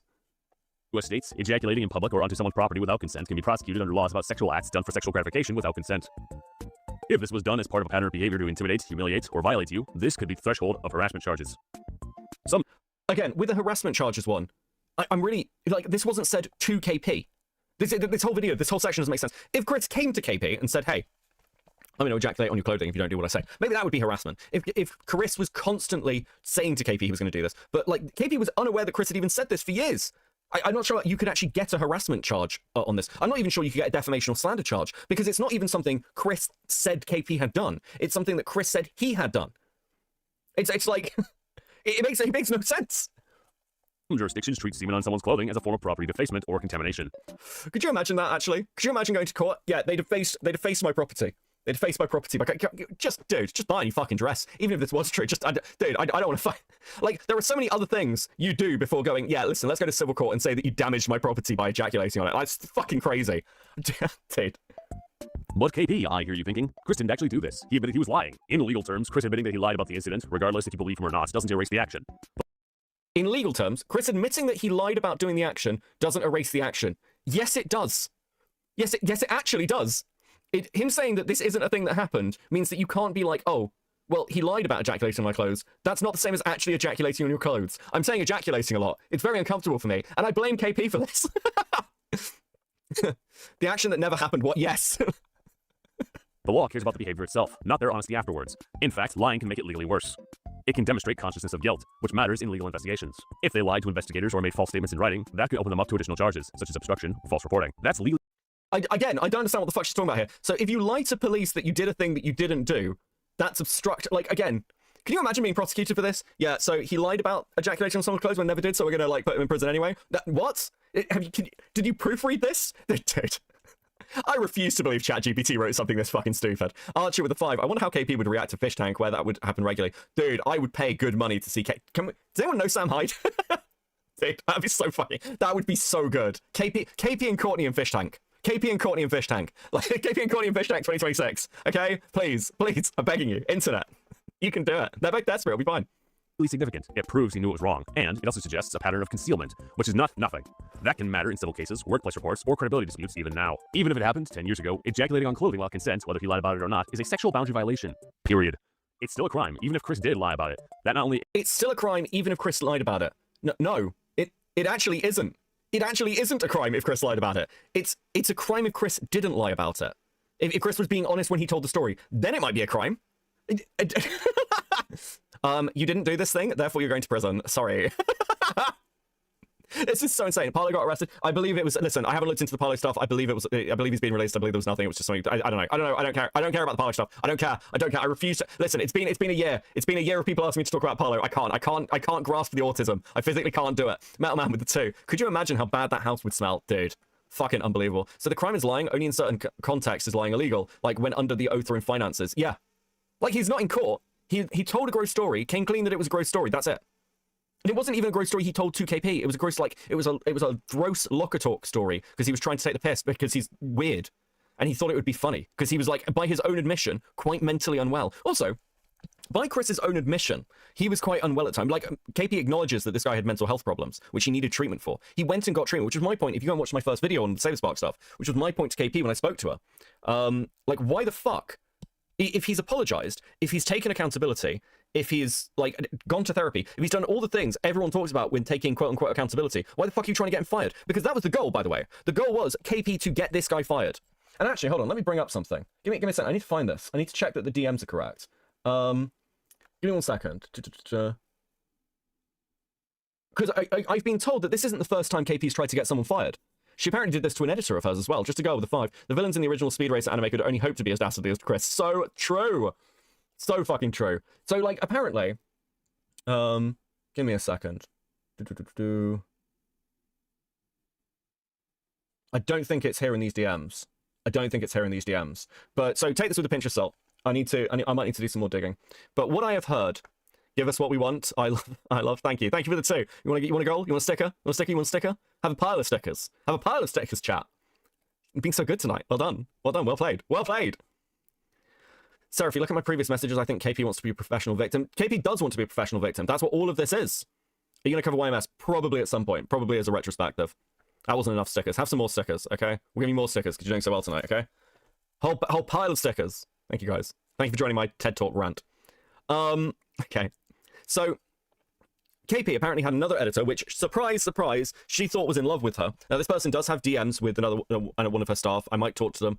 Until I do, take this just as secondhand. But apparently, KP also approached this editor's, like, the new person they were working for, trying to get them removed as well. KP has a real fucking vindictive streak of trying to get people, like, fired, deplatformed, removed. Like, don't let the, I'm just I don't know what's going on. Don't let it fool you. This woman is as vindictive as Jar. I think it might actually be worse. Unironically, I can't believe I'm saying this. It might actually be worse. At least with Jar will just go and make a fucking video on you. This woman wants you fired. This woman wants to go to your employers. This woman wants to see you in court. This woman wants to see you dead. She blames Chris for her stagnant, dead career. The truth is, KP, the reason that your career is stagnant and dead is because you are talentless and lazy. It's really interesting talking to some of her former staff, actually. I've been going through a few interviews recently with people. And it's quite clear that KP's dream is not to be a content creator, it's to be a showrunner. I mean, I've actually heard what her TV show pitch is. I've got a good story for you in this, guys. But, she basically desperately wants to be a showrunner. She wants to be a showrunner for Disney. Only Disney. And she treats her team like it's a show. Like she can just, like she's got this image in her head that she can turn up every once in a while, nitpick a load of shit, and then fuck off again. She is both stupid and evil. Yes, it's impressive. Where is this? So I had an interview with basically the guy who was running the channel for a while, like doing the hiring of different staff. Again, this is testimony, please treat it as such. But we had a discussion about a period where KP disappeared for 3 months. Now, I've also got more information on this, so before you feel too sympathetic. It infuriated me because she basically left that all to me. And then I had to pick up all the pieces and, you know, deal with the aftermath, basically. And then she had to go at me for dealing with the aftermath of her leaving for 3 months. And I was like, you left. What was I supposed to do? Lie to people? Tell them that I was you? Why did she leave for 3 months? I mean, what was there just no? Is this why the content on the channel's dead? She just like vanishes once at a time? The 3 months specifically, she was in a psychiatric hospital. She was in a psych facility. I don't know if it's self-admitted or someone else admitted her for her, but that was why she left for 3 months. She was like, I have to get my things. And she still tried to like manage us from a psych ward, man. Dude, what the fuck?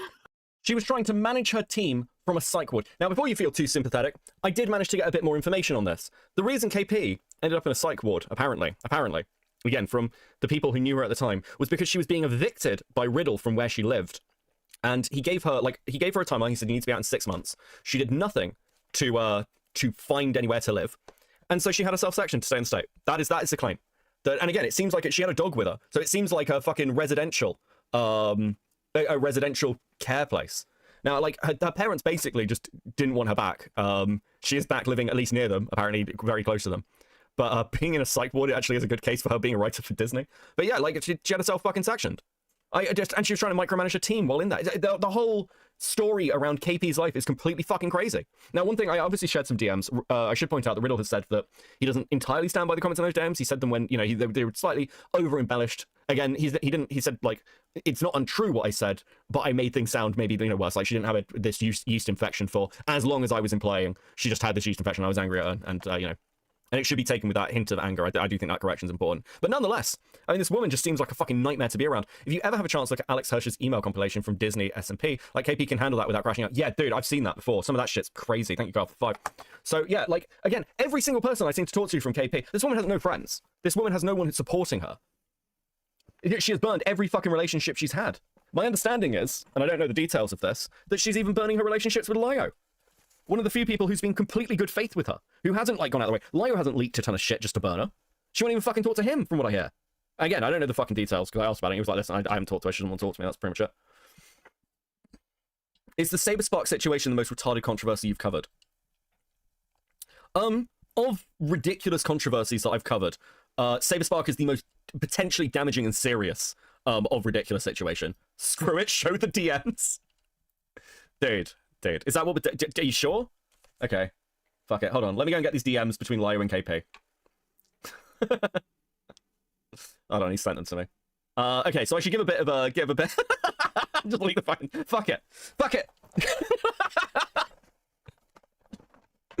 Okay, so I should give some context. There was a cool setup yesterday between Lyo, Hidden, and KP because KP was very upset that Hidden shared all this information. Now, listen, I get it. I'd be upset too, but to be fair, you don't know who the fuck Hidden is, and you give her all this information. Of course, she's going to share stuff. That's what the fuck did you think was going to happen, retard? What's wrong with you? Like, what do you mean? That's like insane behavior. They set up a call for yesterday, and KP refused to get in a call with them because Hidden was there. And then after that, Lio apparently went and had a conversation with her over text. She wouldn't get in a call with Lio. And this is that conversation, okay? We'll get this up on screen. So Lio, guess it's just you and me then. Let me know when ready. KP, dude, we were supposed to lack of trust. What? Dude, we were supposed to lack of trust. I can't even do a Valley Girl accent if you can't fucking spell it, like type out a sentence, you absolute mongoloid. With you, when you bring in the person that is one of the reasons I need to speak to you about it. Fuck's sake, what kind of fuck sentence? You may need to redo that sentence. It doesn't really make sense. Hidden leaked the call, and he's laughing about how stupid I am. Yeah, you're a fucking idiot. Like, oh, she's laughing at me, Lio. She's laughing at how dumb I am. We all are. The entire internet is. Anybody who stumbles across this fucking story is laughing at you, Kim Possible. I love Kim Possible. What an idiot. Dude, endless content, though. And you bring her to talk to me. You recommended me to talk to her in the first place, and that reflects on both of you. Now, I did see Malcolm say something when he was covering me last night, where he said, I was really surprised to hear this. I was like, I don't see how it was Lio's fault. I was like, wait, are we not blaming Lio? Malcolm, what are you doing, buddy? Malcolm, no! And he was like, look, he gave the example because Malcolm's actually recommended I think another person who wanted to look at something to come and talk to me. Actually, quite a few people do this because I do prepared content, I'll do video essays, and I tend to be pretty thorough. So this isn't actually unique.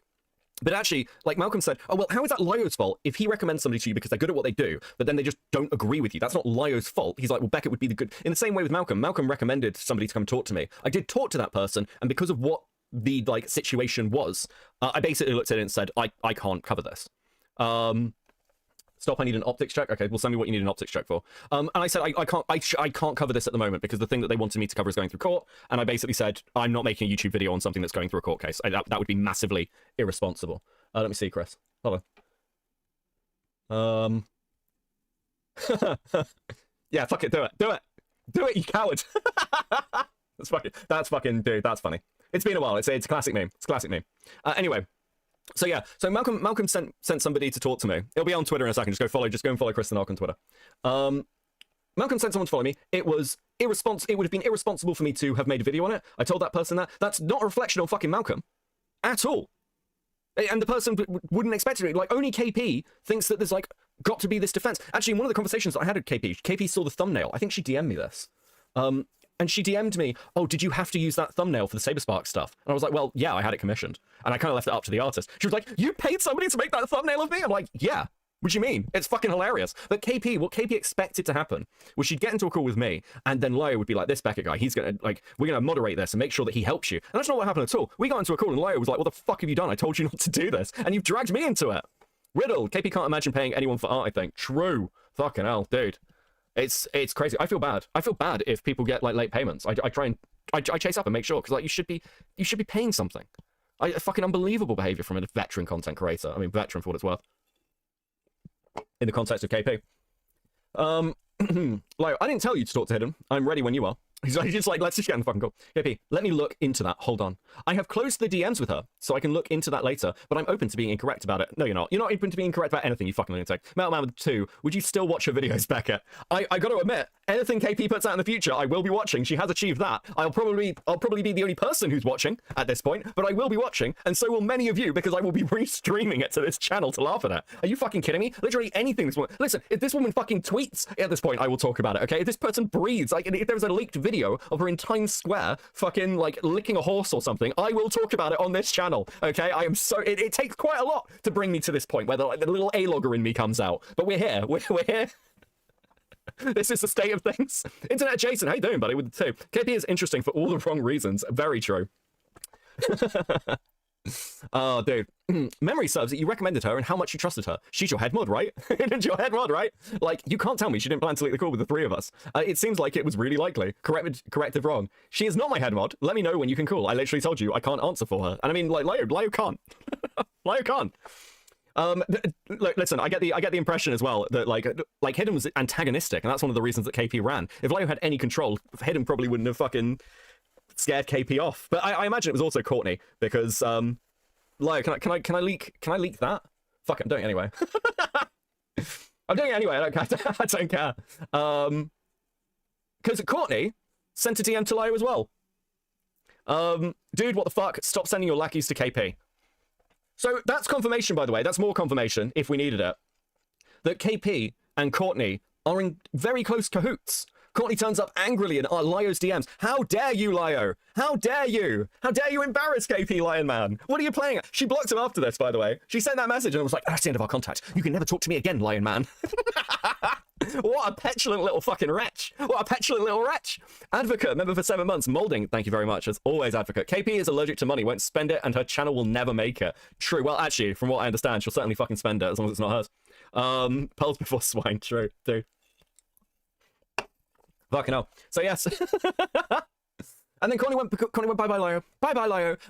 I'm going to go and hide with KP now in the back of the room. You can't come and talk to us anymore. You can't be part of our club. Beaver Mats, member for 7 months, coping. Blood for the Corn Lord. So fucking true. Thank you so much. Right. The fuck fell over? Right, okay. Dude. I'm really distracted. I was like, what is that? It's a pile of clothes. I need to do some laundry. Fuck me. It's been a really busy week. Oh, fuck. Okay. Right, I've closed my DMs with her, correct me if I'm wrong, blah, blah, blah. At this point, I feel more comfortable as text convo. Does she have any authority in your server? Because I do not remember meeting her under circumstances unrelated to you. Like, Convoy, I'm not doing text KP. I don't have time for that. You wanted to talk, I'm granting you that. Trying to get granular about Hidden's position in my server isn't relevant to that, especially since I didn't send you to her. KP, but you still brought someone who was actively leaking calls into a conversation. You still decided to include her. If you didn't want me to mention Hidden, then I don't know why you thought we were going to have a three-way. Bro, I hadn't read these. The only thing I've read in them is Lyo was the final fucking comment. Why would you invite Hidden to our three-way, Lyo? Oh, bloke with a 5. Since we can all lie now, I heard Courtney got KP addicted to weed to control her. ABDL life is crazy. So true, bro. Cool when she's literally bragging about how stupid I am live for trusting her. You didn't even ask me. KP, listen, I'm going to repeat the same thing again. Lucky Number 11 quote. Lucky Number 11, great film. If you haven't seen it, you need to watch it. And Redline, anime film, Redline, go and watch that. Anyway, first time somebody calls you a horse, you call them an asshole. Second time someone calls you a horse, you punch them in the nose. But the third time someone calls you a horse, maybe it's time to go and buy a saddle. KP, if literally every person you interact with thinks that you are borderline mentally like done, you're stunted, you're a mongoloid. There are things living in my bathtub that are far more intelligent than you. I could watch a nature documentary on koalas, and koalas that won't even recognize eucalyptus unless it is still on the branch are more intelligent than you. There are people who have had half of their brain removed. This is completely fucking true. There is a young girl who had seizures when she was young, and they had to remove half of her brain.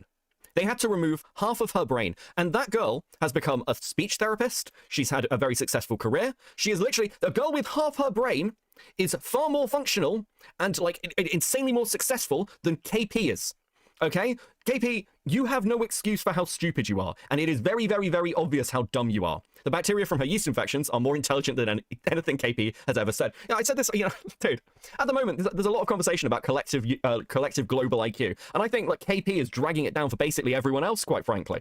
I think, listen, long may it be because I want the content. But when KP eventually passes, the world IQ will jump up by 10 points. Platinum Ether with 279. That's offensive to the bathtub amoeba. Apologize. Talking about the spiders. The spiders are definitely smart. How old is KP? KP is early 30s. KP is early 30s. I did say she was nearly 40, partly because I wanted to be mean, and technically because, listen, speaking as a guy in his 30s, I feel like I'm nearly 40, okay? I'm very much not, but like, I feel it. The slow creep of death. Right, anyway, KP is a sentient yeast colony. That is fucking gross, but probably true. I literally told you why I added her. I understand that, but I wanted to talk to you, not Hidden. I'm not going to answer for another person. I refuse to. Then we get to, that's fine, you don't have to. And I'm the only one here, so let's do that. I won't be adding anyone else. Are you planning on recording? Do I need to? Not in denial. You're just like, do I need to record this, KP? And the answer is, probably yes. KP, I'm just asking and clarifying. Lyo, I can't text all night, KP. At this point, I would feel more comfortable with texting. I'm sure you can understand that. If you are unavailable tonight, that's fine. We can talk some other time. Just a girl with 2, I'm 29 and I feel like I'm 60. Dude, the internet will do that to you. I mean, listen, look at this. This woman's in her 30s and she's terrified of getting into a call with Lyo Convoy. She wanted this call, by the way. This was her request. And now she's here. She's just too scared to even fucking talk to him. I mean, between her and Courtney, they're both such cowards. It's this whole tough guy. It's this whole tough guy internet persona as well. Oh no, people are scared of me because I'm intense, I'm intimidating. No, you are a pathetic child, okay? You exist off the charity of others, both physical and mental. I think, listen, I'm pretty sure at this point, any of the time I have spent with KP could be treated as a tax write-off. Okay, I can gauge that time as me doing some sort of community service from talking to this absolute, like, it must be a kind of torture. KP, like somebody mentioned, like KP's going to end up doing OnlyFans. The only kind of OnlyFans KP could do is like fucking BDSM one-on-one phone calls where you just torture yourself trying to have a conversation with this lunatic. This was set up and scheduled. This is actually just ridiculous. I'm not doing text. I have other responsibilities and cannot spend more time than I already have texting you. If you're on about wanting to be treated as an equal, this is it. Again, KP does this whole thing. Why do people talk down to me all the time? Why do people talk down to me? Why don't people take me seriously? Because you're not an equal, really. And you can't take being treated as an equal.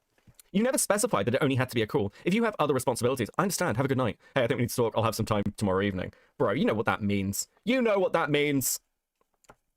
I did actually. Hey, would you like let me talk to Heroin if she was going to leave? Cool. I can't explain another person's action to you. I'll be able to call tomorrow at 6 p.m. I'll be able to call tomorrow. Stop trying to word lawyer this, KP. It's unbecoming. Right, that's something you said. That's not something that was mutually agreed upon. You also didn't specify you couldn't text. Anyway, you've made your time concerns known, and I don't think we can see eye to eye about this, so I'll just save us both the trouble and disengage. Lyra responds, I'm going to be very blunt here, KP. Your constant choice of running from literally every difficult situation is going to do nothing but bite you in the butt. Things will not always be on your terms, especially not in the working world. This entire debacle happened because you refused to listen to me, and now you're trying to blame me for the actions of others. I've heard the call. You either need to eat some gravel and harden up, or figure out how you're going to survive if you're not catered to every step of the way. You will, unironically, be extremely lucky if Saber doesn't push litigation on you, because you've absolutely given him the opportunity to do so. Courtney is a scared, sorry, KP, also Courtney. KP and Courtney are scared fucking children, and they have opened themselves up. Sorry, someone just sent me something. Killjoy, would you send me? No fucking way. Is this trustable? I mean, it's horse news. It's horse news, so is it trustable? Dare I read the horse news article? Give me a second, let me open a can of Coke. Chad, do you want to hear the horse news article? Did we do some horse news? Just a little horse news? Horse news from back in the day, some classic horse news. Oh my god, okay. Now, because it's horse news, actually, before I bring this up, let me scroll through this article to see what actually it's like looked, because it's horse news. It's very disturbing. Dude, I don't trust horse news not to have random fucking porn in it or some shit. It's the guy I told you about, Jack Nolan. Oh, okay. It's basically KP allegedly harasses the vendors, attendees at recent California Brony convention. Oh, and some guy like tried to be her like white knight defender. Okay, well listen, we'll read some of it. I'm not gonna put it on screen because I don't trust horse news not to like accidentally have some insane shit somewhere in it that I need to like censor. Two vendors and attendees report they were harassed by ILoveKimPossibleAlot and her self-described bodyguard and Psy warrior, Jack Nolan, at a recent Brony convention. The vendors claimed they were targeted for negative tweets they sent, and the attendees claimed they were targeted because they wouldn't buy her art. Before we get into their stories, we'll begin below by reporting on the events that led up to the incident. I don't fucking care. Dude, okay, let's see what the second vendor said. So about 2 weeks ago, Horse News posted this on their Twitter, and I replied with, wow, this is kind of fucked. It's not that much to split a table. That was it. I didn't think much of it at the time, and I almost forgot I even tweeted it. Friday morning of the con, I was setting up my table and have a guy, Jack Nolan, come up and tell me to come to KP's table to talk about something. Honestly, I was kind of shocked. I had no idea what she wanted to talk to me about, and I was really confused. I had no idea who KP even was. Oh, wait, hold on. I had no idea KP even knew who I was. Okay, cool. That's fair. I did one drawing for her channel a few years ago, but nothing that she would remember me by. I'm sure it was her staff or something who asked me for the art anyway. Well, of course it fucking was. As if KP would ask for her own art. As if KP would sully her hands. Sully her hands with the dirty grunt work of contacting artists and vendors. Don't be ridiculous. KP has people for that kind of thing. She has people to do that stuff. Not paid, of course. Not paid. If they're very good, they might get some sort of recognition, maybe a shout out, maybe a title. Maybe she'll let them touch her. But like, she couldn't possibly pay one of her people. KP unironically reminds me of my former boss, who was so aggravating to talk to, she actually made me quit my last job. It was like pulling teeth to get her to answer a simple yes or no question. Dude, we've all had managers like that. Do I play this? Lio, do I play this? You've sent me something. Do I play it? I'm going to send you a voice message. Okay, well, I'm going to play it then. So Jack Nolan showed up in the Brony sphere not too long. Fuck, we're getting Brony. Okay, fine, go ahead. Long after I started doing predator hunting there. And he joined it because he thought Brony analysis people were his big ticket into fame, because apparently he's done some extra work on Hollywood projects. There's a lot of claims that he was probably trying to get in KP's pants, which you may doubt, but based on his behavior, I wouldn't. He apparently wrote a series of books about PSYOP, and one of the reviews on it compares it negatively to a Batman smut book that they read because it was written so poorly that the smut book was better. But he was infamously known at the very end of it for thinking we should prioritize alleged neo-Nazis and getting rid of them over the plethora of kid touchers in the community. That was his focus. And that's why Horse News took shots at him, because he took shots at them first. So there's your context and background for both yourself and your chat. Thank you, Lion. Much appreciated. Yes. Deeply fuck. Dude, the Brony community is so insane. I love it. Oh, dude. Okay, where were we with the second vendor story? Where were we? They asked me if I could make them more, but I never responded since they seemed unprofessional and unappreciative of the free work. Again, shocking. Can't imagine. Can't imagine. Okay. This was before KP leaked, the KP leak thing happened, and I did lots of art for pony YouTubers at the time, so I didn't think much of it. I asked him about what he said, some tweet he made about High Roller PonyCon. I was surprised she even remembered that tweet, or that she went out of her way to look at Horse News' Twitter, find me in the mentions, and decided to come to find me at the con. I just told him I don't want to talk to her, and he said okay and left. I went back to the post and deleted the tweet because I was worried about drama coming to my table. I regret this now, obviously. I never thought this situation would blow up the way it did. This was my very first time vending at a convention. The last thing I needed was that. I wanted her to just leave me alone. 4 hours later, while I was working on a commission, KP came up to my table saying that she wanted to talk to me about the tweet I made. I just looked at her and said, I don't want to talk to you. She kept asking, why? Like a fucking child, what? And I said, I really don't want drama at my table, and I'm working. She kept saying, why, with me responding, I don't want to talk to you. She wouldn't leave me alone until I said, I think about it, and she stormed off. I completely believe this. I completely believe this happened. Bro, these absolute fucking... Okay, that's all we're reading of that article. That's all we're reading of that article, because that's... Bro, what the fuck is wrong with this woman? Unironically. Dude. Yeah, I just don't... I don't understand it as well. What's she going to do? What is KP going to do? KP has nothing else in her life. As far as I'm aware, she's got barely any staff left. They've all fled the fucking sinking ship. Can't say I blame them. Her channel is fucking dead. Her reputation is gone. She is never getting a show with Disney. Ever. Didn't I have something I was going to tell you about that, actually? I feel like I had something to tell you about that. Oh. So KP desperately wants to pitch a show to Disney, okay? Desperately. This is her dream. And she barely has anything together. It's been years of her talking about this, and it's like some fucking roommate fangirl thing with like Kim Possible references in it. It's like, show us the pitch. There's barely anything in the pitch. One thing I did hear, I can't confirm this, by the way, but I did hear this from one of her staff. So KP did go to conventions and sell art at conventions. What I have been told, and again, this is testimony, is that the art that she sold at conventions was not hers. It wasn't her art. It was the art of other people that she took credit for. So she'd have people make art for her to sell at these conventions, and then just sell it as though she'd made it. And I did have somebody send me some examples from what is apparently her previous art account. I think it was DeviantArt, was one of them. Let me see if I can find some of these. And she's like, bro, listen, the level of talent that KP displays, this is apparently her... I'm reluctant to do some of it. I'm always in two minds about doing stuff like this, because, like, look, my art's not great. Listen, what we're going to do first is I'm going to give you an example of my art. I'm going to give you an example of my art. Can I give you a terrible example? We'll do the old channel art, actually. This is the old channel art, okay? So you can see what my art style is. I'm not very good. I'm not very good at art, okay? I'm not very good at art. I'm not very talented. I fully accept this fact, okay? So before I start going and criticizing somebody else's artwork, we can have a little laugh at mine, okay? So it's fine. It's fine. It's okay. It's okay. It's okay. I did this as well. I've got a little fucking comic. I did this like 2 years ago. So but listen, again, my art not particularly good. Okay, so let's have that proviso before we get into what is apparently KP's art. Okay, I could just say listen, it's fair game. It's fair game. This is apparently KP's art. That's what I've been told. Again, this is what I've been sent by somebody who's known her for a very, very long time. So yeah, I don't know. This is not even gonna load. Hold on, is that gonna load? Load for me. There we go.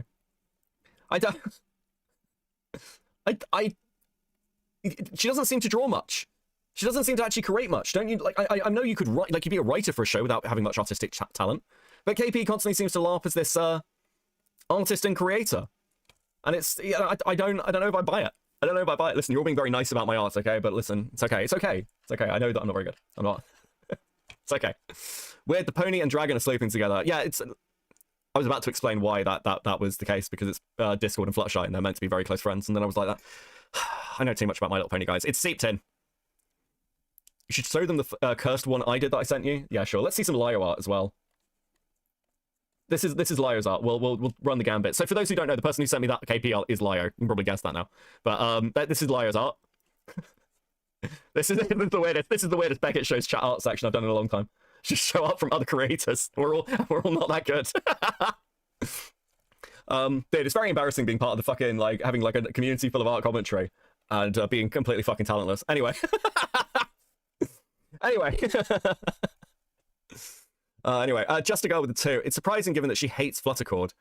Dude, I fucking... Yeah, but she really likes Discord. And K people do anything to be popular. Hold on, I've been ranting a lot. I'm just going to check the super chats and make sure I haven't missed any, okay? I did... Oh, dude, we hit the sticker? Have we hit the goal? I just completely ignored you guys. I'm sorry. Please enjoy these stickers, everybody. That's very, very, very based of you. I think I've got all the super chats so far. I think I've got all the super chats so far. Yeah? Yeah, we're definitely... Listen, we're definitely me talking more than even I normally would. But thank you very much, guys. It is much appreciated. I will reset that goal. Okay. Anyway, so there's a nice little break.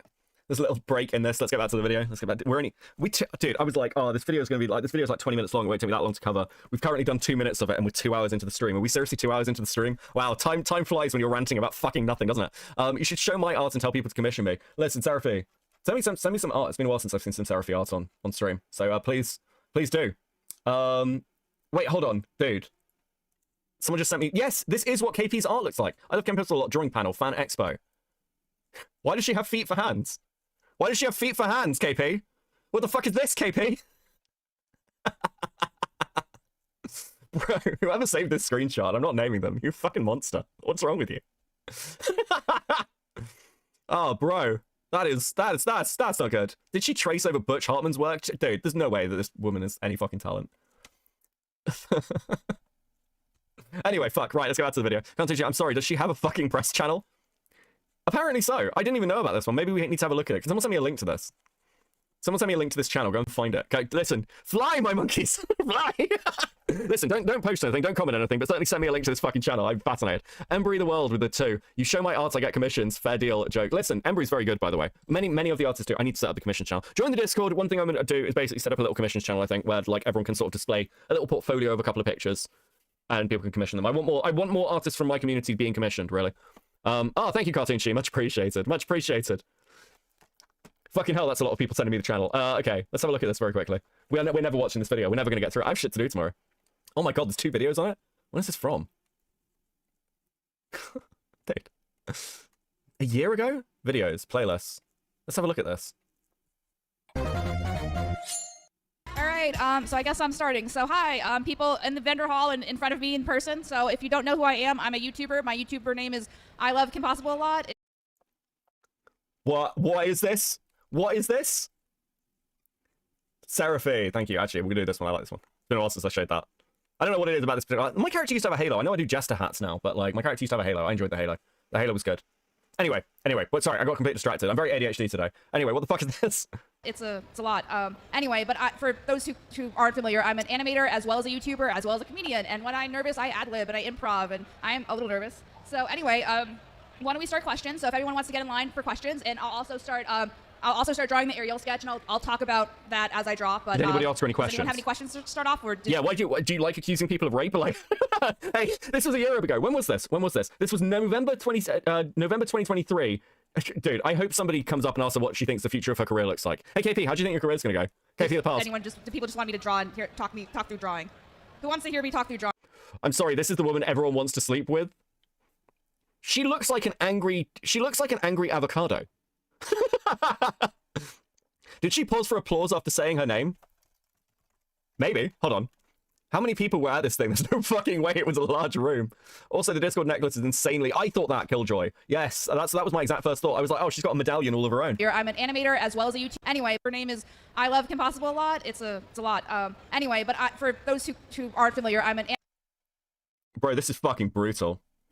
This is fucking brutal. Is this before or after the chocolate binging? Like, does she look worse than this now?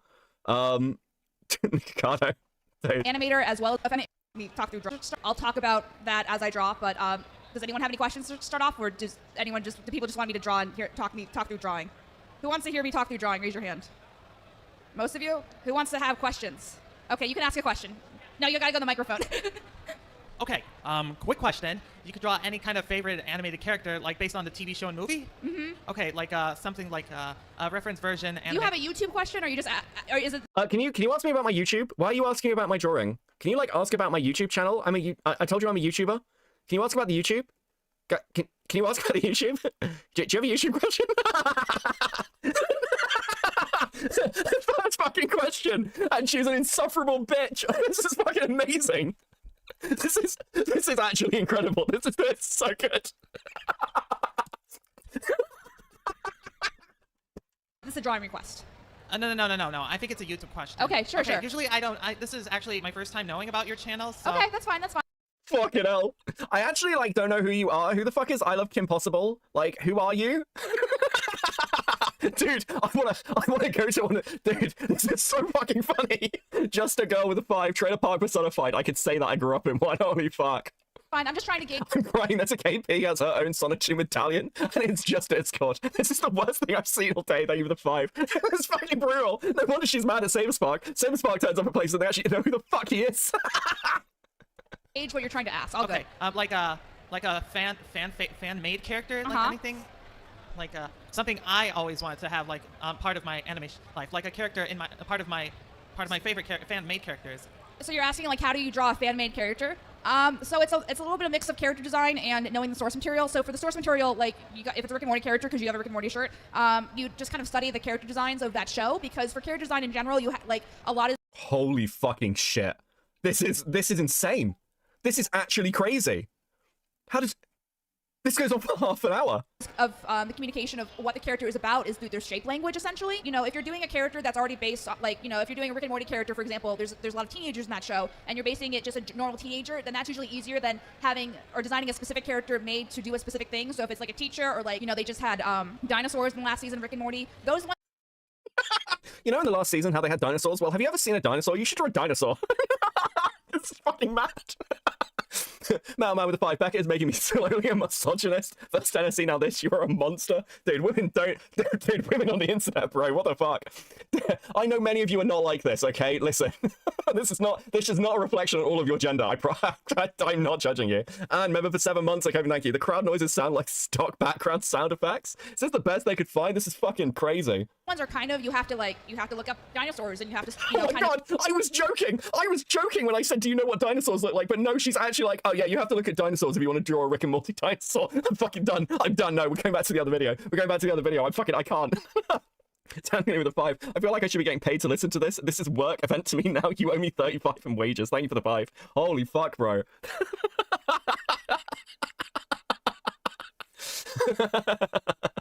Just like look at a dinosaur and then like look at Rick and Morty, and then after a while you'll draw a Rick and Morty dinosaur. That's fine. This is not the stream I paid for. Dude, I don't know what it is about this channel and fucking dinosaurs, man. Advocate with a 5. She's so talking out her ass. Yeah, because she doesn't know anything. Bro, basically every other creator on the planet knows more about being a creator and creativity than fucking ILoveKimPossible. I'm going through that chat. Fuck me. I might end up doing a KP video. We're approaching that point. I might just fucking do one. I'm talking to all these people. I feel bad like wasting their time if it's not going in a video. I think you'll probably see one out of me. I'm still waiting on some leadhead information anyway, so I might as well. Fuck it, whatever. I'll do the definitive Kimpossible fucking video for you or some shit, and you can all like listen. We'll watch it. We'll make a video that barely anyone cares about. It'll be great. But a cat with a 5. I have more charisma than KP at cons. I just have friendly chats with celebrities and not come off as some out of your mind stoner woman. It's because KP generally, like, one of the things that, so one of the stories that I've heard about KP is she desperately wants her fans to go to cons. She'll be constantly asking her mod staff if they can come to a con, because she, like, this is her moment. She feels like, when she's like this is when she feels like she's important, like she's actually a person, like her opinion matters. Because in every other aspect of her life, KP is a loser. She only, like, that little fucking glint of feeling like she matters it's why she was so upset when she got banned from MomoCon. Becca, I've realized something. KP looks like Casey Tron. It is striking, isn't it, Chris? Chris, I saw your comment earlier where you're like, you've been holding out on me. Bro, I've been talking about this crazy woman for fucking months. You just refuse to listen to me. Keep telling me to come and play Helldivers. It's your fault. Can we go with the 2? Starting to reconsider gender reassignment surgery. Holy fuck, bro. Your waifu with the 2, she's absolutely cooked. Anyways, dinosaurs. Dinosaurs, so true. Okay, fuck me. Sticker time. Fuck, sorry guys. Please enjoy these stickers. You guys are awesome. Thank you so much for the support as always. It is massively appreciated. I couldn't do this stuff without you. Well, I could, but you know, I'd be about as relevant as fucking KP is. So thanks for showing up. Bro, dude, I mean, I'd jump.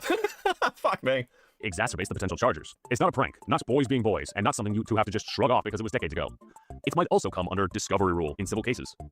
Now, why would others state this is... Okay, I just want you to listen back to that. We're back to her talking about Chris. I know we've taken a very long roundabout tangent to get back here. She got banned from MomoCon. How? Classic Kid Rock with the 2. She got banned from... So this is in her DMs with Bonk. Let me see if I can find... I actually can't be able to find them. Go and look at the video. Go and look at the first video. They're in there. I have shown them before. KP got banned from MomoCon because of the DA Games drama, because she was going after DA Games and emailing them, and because cons are very, very drama adverse, they banned DA Games and they banned KP. And I don't think they were banned, but they were removed from the guest list. And one thing that somebody told me is like, KP loves getting comped rooms. And she loves being treated like she's somebody. So it wasn't just, oh, you can't come to MomoCon. It was, we're not going to give you anything. You're not guest anymore at MomoCon. And she was really upset about this. She was asking Brony Fandom to, like, vouch for her.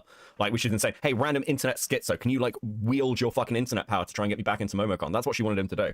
Absolutely crazy. Anyway, so here, she's back to talking about Chris, and she's talking about, oh, it could also come under disclosure in civil cases. What the fuck does that even mean? What does that sentence mean? Under discovery rule in civil cases. Not disclosure, No. discovery. Like, what does that mean? What do you mean it could come under discovery? What? I don't understand any of the fucking reference to that. What? KP will only go if she gets a free ticket and free room, or lie that she got a free room that I got to pay out of pocket. Holy shit, Riddle. Riddle is one of the most fucking patient people I think I've met through this entire thing, having a conversation.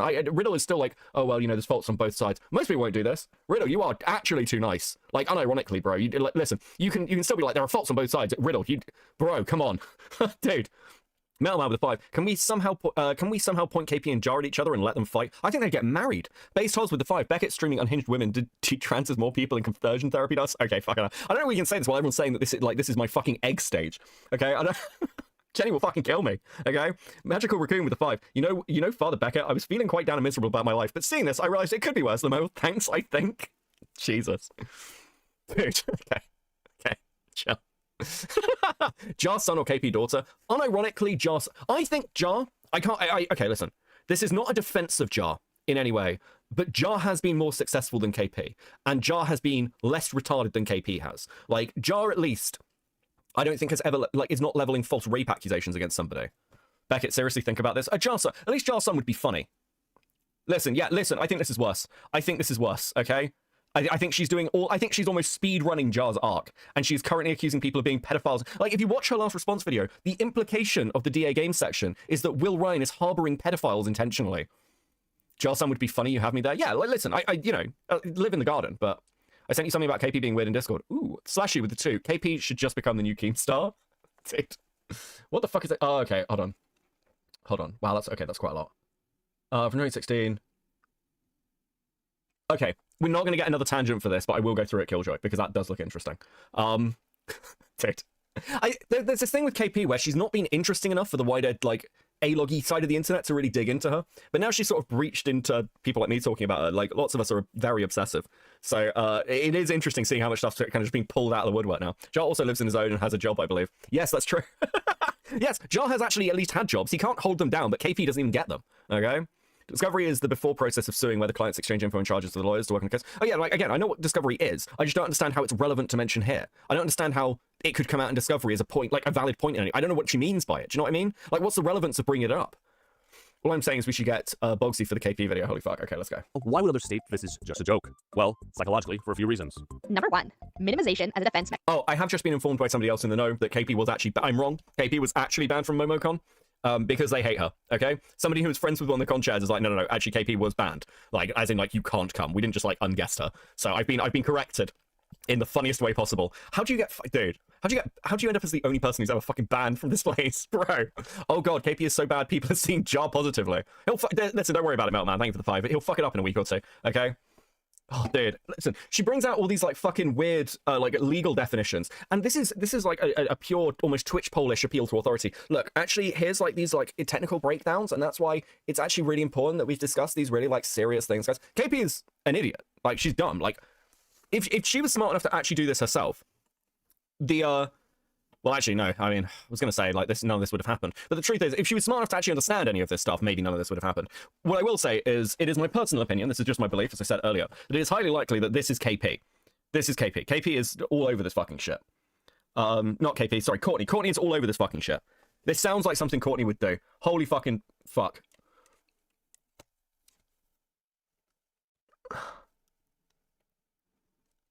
Oh, okay. I mean,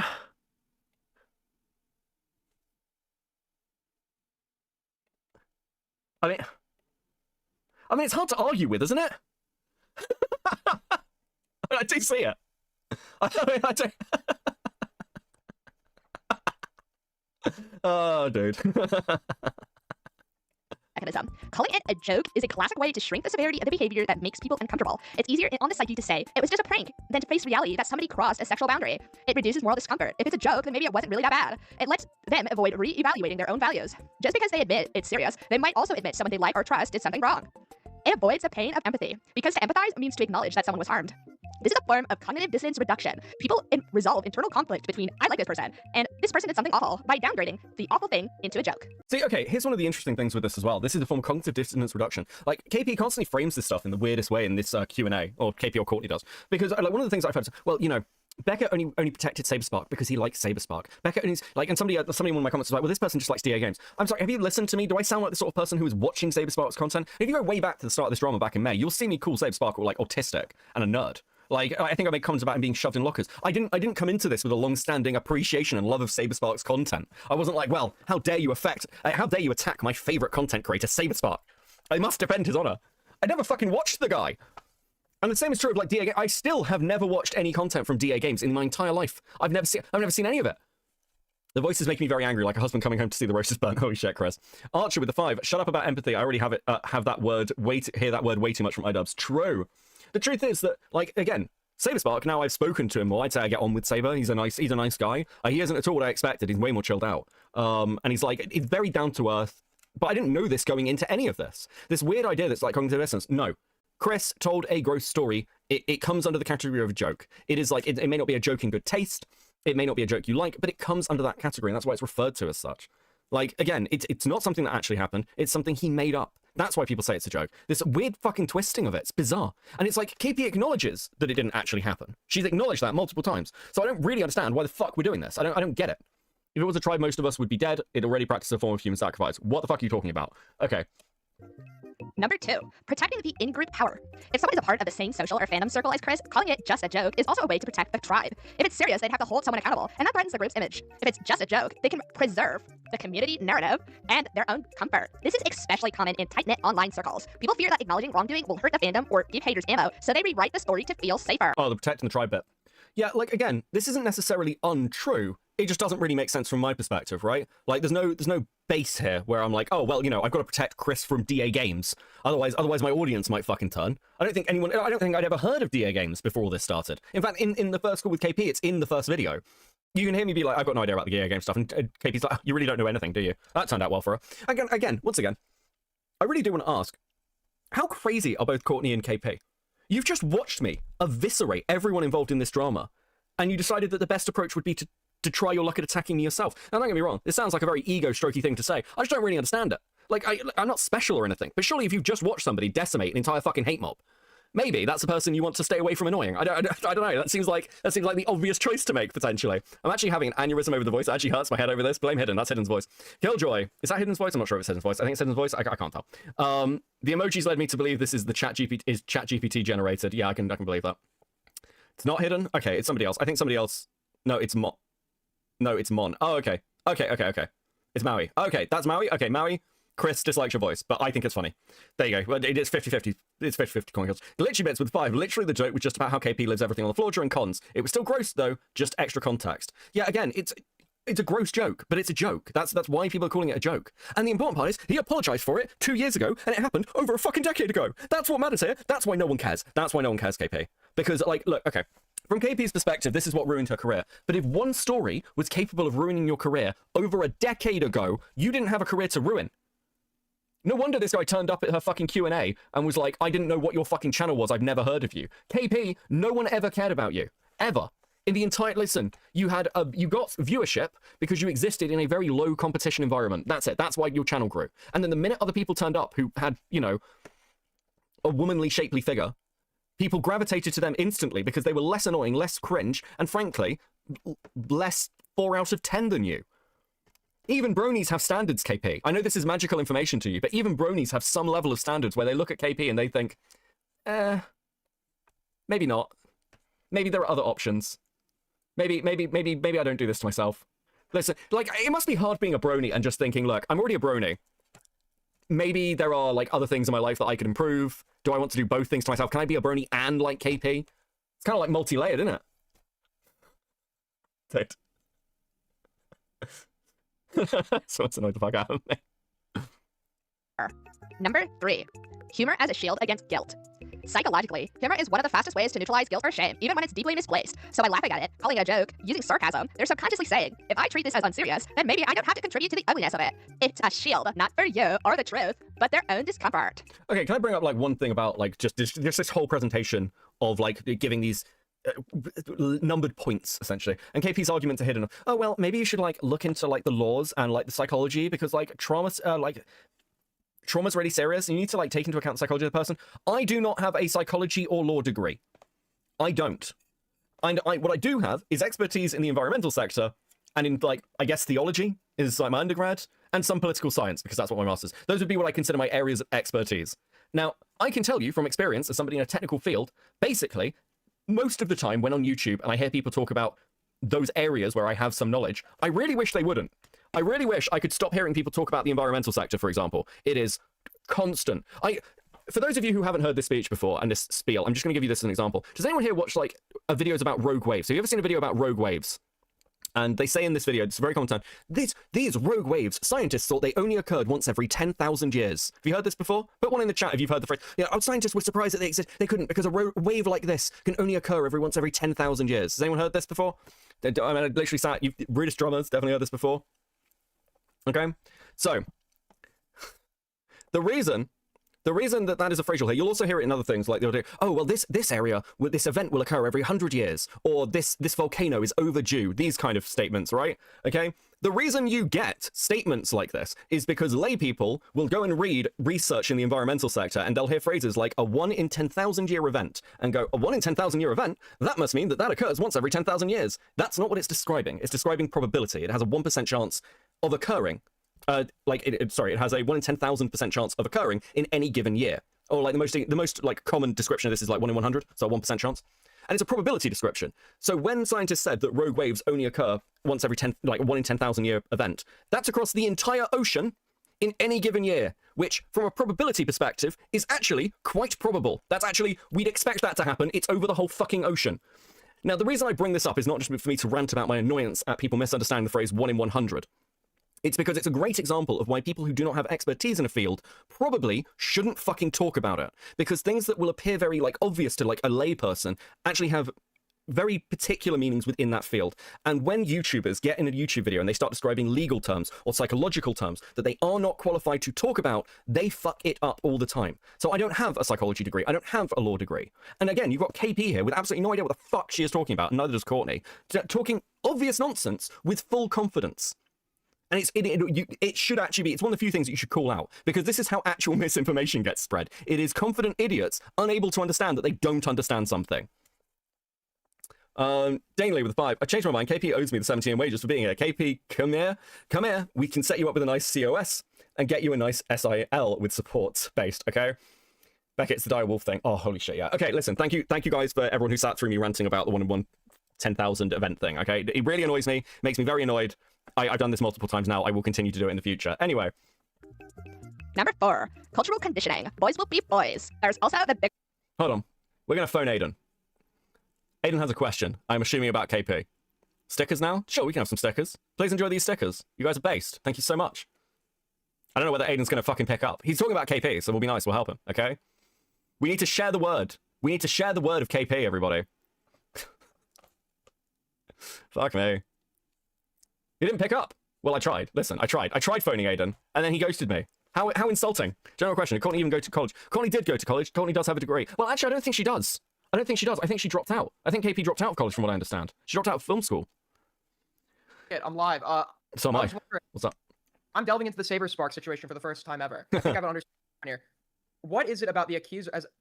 Was there something that led to the accuser, like the belief that the accuser was lying? Is there something that contributed to that? Oh, there's a ton of things. So the accusers, it depends where you are in the timeline. But originally, the accuser sounded a bit off, and it was anonymous. Then a load of us found out it was a person named Emu Emmy, who is a massive creator attached to Sonic, so it was very weird that they came out anonymously through KP, who has a fucking tiny platform with no clout in comparison. And the big thing was when different people had conversations with her, there was loads of inconsistencies. She basically lied about pulling away from Saberspark. They had a much deeper kind of like, I guess, friends with benefits thing going on. She left out the stuff about the pregnancy scare. She acted like she was like just a random fan in her original statement. She's actually, this girl had been on Dr. Phil by the time, like, already. So there was lots of stuff that didn't line up. And yeah, so depending on where the line is. And then when I spoke to Emmy, she was like, well, I have memory problems, and I probably would have affirmed him because I'm a people pleaser. Okay. Were the two of them actually in a consensual relationship at some point? Yeah, had a friends with benefits relationship. Got it. Yeah, this whole thing is fucking odd delving into. And then this Kim Possible person just seems fucking insane. Oh yeah, KP's crazy, man. Like, why did she hate Saberspark so much? What did he do to her? So Saberspark and KP were friendly years ago. He's like been around her house to have dinner with her parents. There's a couple of things. So one is that it seems like I didn't think this until recently, but she constantly says how she's not into him. But it actually seems like she feels a bit like slighted by the fact that he like pulled away from her and didn't want to date her. Also, Saberspark is like the most successful animation analysis YouTuber on YouTube. It's like 2 million subs, whereas KP's career like fucking died. So a lot of it's jealousy based. She brings his sub count. Yeah, she brings his sub count into it in her like deleted video. Yeah. And it seemed like that was like a point of anger for her. She felt like he was posturing over her using that or something. Yeah, she's got a massive inferiority complex. Also, she's been friends with this whole like group for years, and one by one they've all told her to fuck off. Like, because KP is just an annoying. So she's like she's a very privileged woman. Her parents have loads of money. She's never worked a job in her life, and her parents basically support her. So my other question is though, so the convention itself happened 10 years ago. When did the joke that Chris made happen? I can't remember the exact timeline, but it would have been about a decade ago as well. Are you serious, dude? Yeah. And she wants him fired over? She also. So I don't know if you got this call. So you know, in KP's first call, in first video, she plays like a clip of her talking to Chris. Yeah, where he's apologizing to her profusely. Yeah, that is actually cut from a 20-minute long call, and it's cut even in that little section she shows. She cuts out about 7 minutes between, like, in the middle of that clip. So yeah, I just saw I watched the full call. Got it from it. But he seems like genuinely apologetic. Yeah, he massively is. Yeah. I don't know what she was actually expecting this to be like a Me Too thing because a guy made a joke about her behind her back. Well, she blames that story for destroying her career. She's like, well, Chris told this story about me, and that's why no one wants to work with me.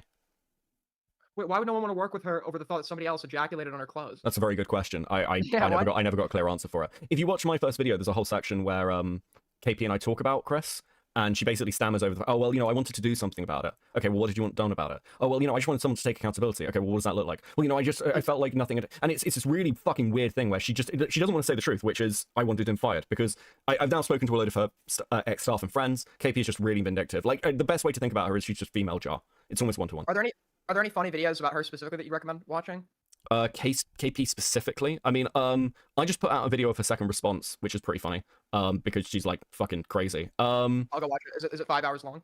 No, it's like 30 minutes. Also, we just found this. Where she's at a fucking Q&A, doing some like artwork, and just watch the like first like 3-4 minutes of it, of her taking this first question. It's very funny. Base. But yeah. Well, I think you summed up everything. Appreciate it. No worries, man. Have a good stream. Peace. Right, there we go. Aiden cameo. Thank you, Professor Beckett. Thank you, Metal Man, for the thank you, Metal Man, for the 2. And Magical Raccoon. Please, more rants in the future, Professor Beckett. Listen, they come out every now and again. I get annoyed, and then I just want to fucking tear someone apart. Okay. Anyway, right. Okay, let's go. Bigger picture. For decades, society has normalized sexual misconduct when it's done by men and played for laughs. From frat movie pranks to sitcom plots, the idea that ejaculating on someone's clothes is just gross humor is baked into pop culture. That conditioning leads people to default to minimization instead of asking, wait, was this an actual violation? Number 5, strategic manipulation, the cynical one. Some people know exactly what they're doing. They call it a joke strategically because they know it undermines the seriousness of your argument. It refrains the narrative from sexual misconduct. Wasn't this story made up? Yes, it was. This whole section is completely fucking, it's nonsensical. I think it's because like she's trying to reframe it like actually it's real. It's like, bro, what? To overreaction. Shifting scrutiny away from the perpetrator and onto the person calling it out.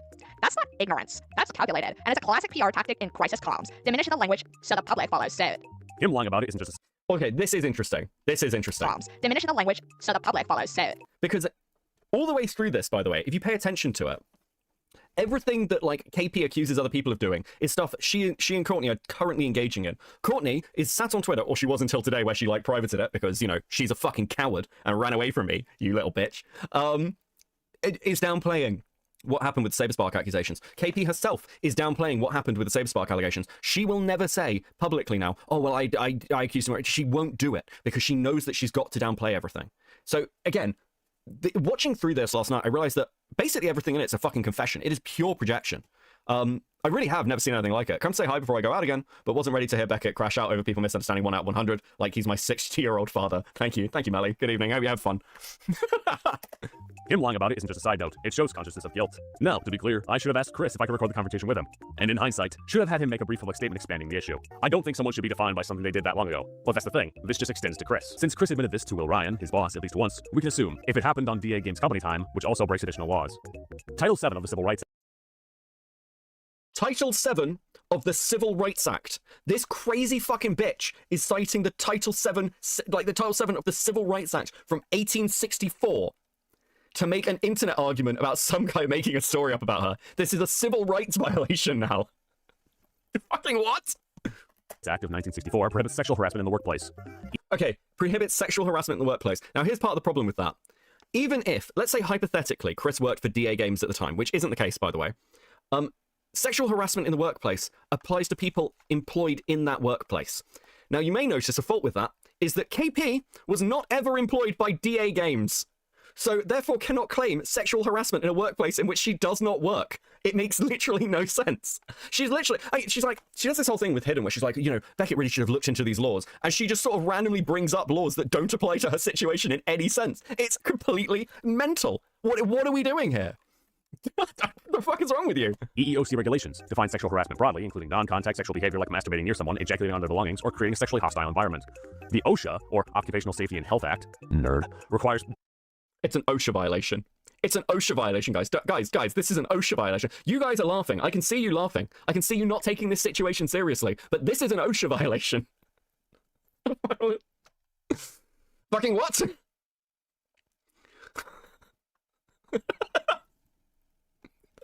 This is as bad as Bonk being like, it's a HIPAA violation. What did you do? Valji, you can't just be like, I did it. Fucking DM me, dumbass. That's what we did. Employers provide a safe, harassment-free workplace. Even if he did it in secret, the company is legally responsible if he was acting in a work capacity. The company should have known and failed to act. They did nothing after learning about it later. Okay, do you know who Chris worked for when he told this story? Fucking KP. So again, doesn't make any sense. Doesn't make any sense that DA Games would be in any way responsible for any of this. It just, like, DA Games' response in the emails is this occurred before Chris worked for us. So we can't take action on an employee's behavior before we even ever employed him for something that's not even a crime. I don't know how this is disputable. Beckett, generally, what is wrong with Rachel? Like, God only knows. Also, her name is publicly Rachel. Yes! Congratulations! We would like to inform you that we have received a privacy concern about your content before we review the content. We would like to give you the opportunity to review it if necessary. This woman is just like, listen, I just need to privacy claim everything. One of them will get taken down. If you keep flagging people, it is only going to get worse. Why are you doing this? What is wrong with you? Bro, what? Oh my god. The U.S. Equal Employment Opportunity Commission defines sexual harassment as unwelcome sexual advances, requests for sexual favors, and other verbal or physical conduct of sexual nature that affects an individual's employment or creates an intimidating, hostile, or offensive work environment. The problem wasn't just Chris did this. It's the bigger problem that DA Games didn't take accountability for letting this incident go unchallenged within the company, on top of the continued conduct in these spaces. People seem to have assumed that because these examples are old, this stuff still isn't going on. DA Games isn't actively trying to hide this currently in the year of our Lord, 2025. Did you guys watch the videos I linked? No one watched anything you linked, KP. Here's one of the things that's important to consider. The reason no one is looking into the DA Game stuff is because KP fucked it up. That's the reality. Because now no one cares. It's like, you know, you are fighting an uphill battle from a content perspective of trying to get anyone to look at a story this now tainted. Because the amount of work you would need to do to actually find like an unbiased or like untainted take around this is massive.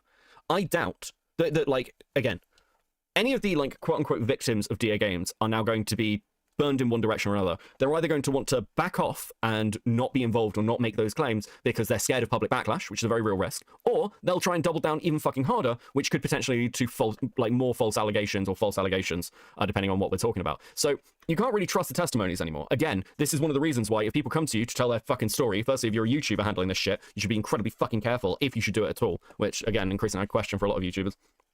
And secondly, why, like, when you do this and you try and weaponize people, once again, Courtney Pete with the whole fucking, hey, any X-Fans friends, sub Saber, Beckett, Gabe, just come talk to me. Give me hit piece material. You fucking desperate lunatic. You're fucked. You are never, like, the DA Game story is dead. No one is looking at it. No one can. And again, I said I wouldn't. I encourage someone else to do it. I encourage somebody else to do a deep dive into DA Games. I hope somebody does. Because it sounds like there's some weird stuff there. Though KP herself acknowledges that the sharing of porn in the Discord was an accident that occurred when they were, like, testing a bot. That seems to be the most like serious complaint against them, and everyone seems to acknowledge it as an accident anyway. So, I mean, if it's just an accident, it's like, well, okay, they're not doing it again. I'm not sure what you want, really. But yeah, whatever. I'm in no mood to defend DA games. They didn't come out and help Saberspark. They just left him to hang out to dry. So my sympathy for them is very low. This was again exacerbated in the original email exchange I had with DA Games, where, and let me remind you, it wasn't just the nature of what Chris said. It's how the company reacted, didn't explain why they didn't bring this up to my attention earlier, and refused to take accountability unless an NDA was required. Will's problematic behavior is not extended to just a few bad memes, but possessing illegal materials to minors on top of proven not subjective grooming going on in the server, including having his minor girlfriend living with him at one point. And yes, all this is illegal. Guys, Will is breaking multiple laws and endangering minors, and I guess we're just going to ignore it. I wanted a conversation about accountability, and honoring that this is happening on company time is not okay, and to prove that reform is actually happening. But then I learned that this has been a big problem in the company for a long time, and I wanted to cover that. I do feel bad that Will's behavior and approach isn't the direct result of anyone else's actions, but they are excusing them by continued association and alleged enablement. The UK workplace law perspective. Now let's talk about how UK law views something like Chris's act. Spoiler, the joke framing holds no weight legally. Under KP did not work for DA games. Again, the UK law perspective, oh, dude. Yeah, sure. If you were saying this about a coworker, you'd probably get fired. That's true. But I'll say this: in UK law terms, if it was about a story you told 10 years ago, are you fucking kidding me? If they tried to fire Chris over this, I think he'd have grounds to sue them for false termination. I think he could probably take them to court over it, because it occurred while he was outside their employment. And it's over a decade old. I don't think that would actually hold up in a UK court of law. Well, Fauci just got privacy strike. Yeah, we read it on stream. Thank you, one and only, with the 2. There's no way this shit would hold up. I don't understand. Again, you don't understand UK law. It's not that cut and dry. We're not like the US, by the way. If you've worked for somewhere for 2 years, it is actually very hard to fire you in the UK. Once you've been somewhere for 2 years, you have quite significant rights. It's not like America, where it's like you can fire anyone at any fucking moment. That's actually not how the UK works. Dude. UK law, ejaculating on someone's belongings without consent, especially in a workplace, can breach multiple serious legal standards. Number 1, the Equality Act of 2010, sexual harassment. The Equality Act defines sexual harassment as unwanted conduct of a sexual nature which has the purpose or effect of violating someone's dignity or creating an intimidating, hostile, degrading, humiliating, or offensive environment. Ejaculating on someone's clothes, even without physical conduct, squarely qualifies. The intent doesn't matter. The effect on the victim does. Joking or claiming it was a prank is irrelevant under the law. No, it's not. No, it's just not. You... what's the best way to put this? Telling a joke about somebody in a private setting, which is essentially what this was, about somebody else, that didn't get back to them for years. No one was joking. This wasn't widely joked about. Would not come under sexual harassment. If Chris was directly going to KP and being like, "I'm going to do this to you," that would qualify. But joking about it amongst guys in a verbal thing. I mean, God knows if you'd even fucking prove it. Actually. Law. Employers have a legal duty to prevent and address this behavior. Failure to act can make them vicariously liable. Number 2, Health and Safety at Work Act 1974.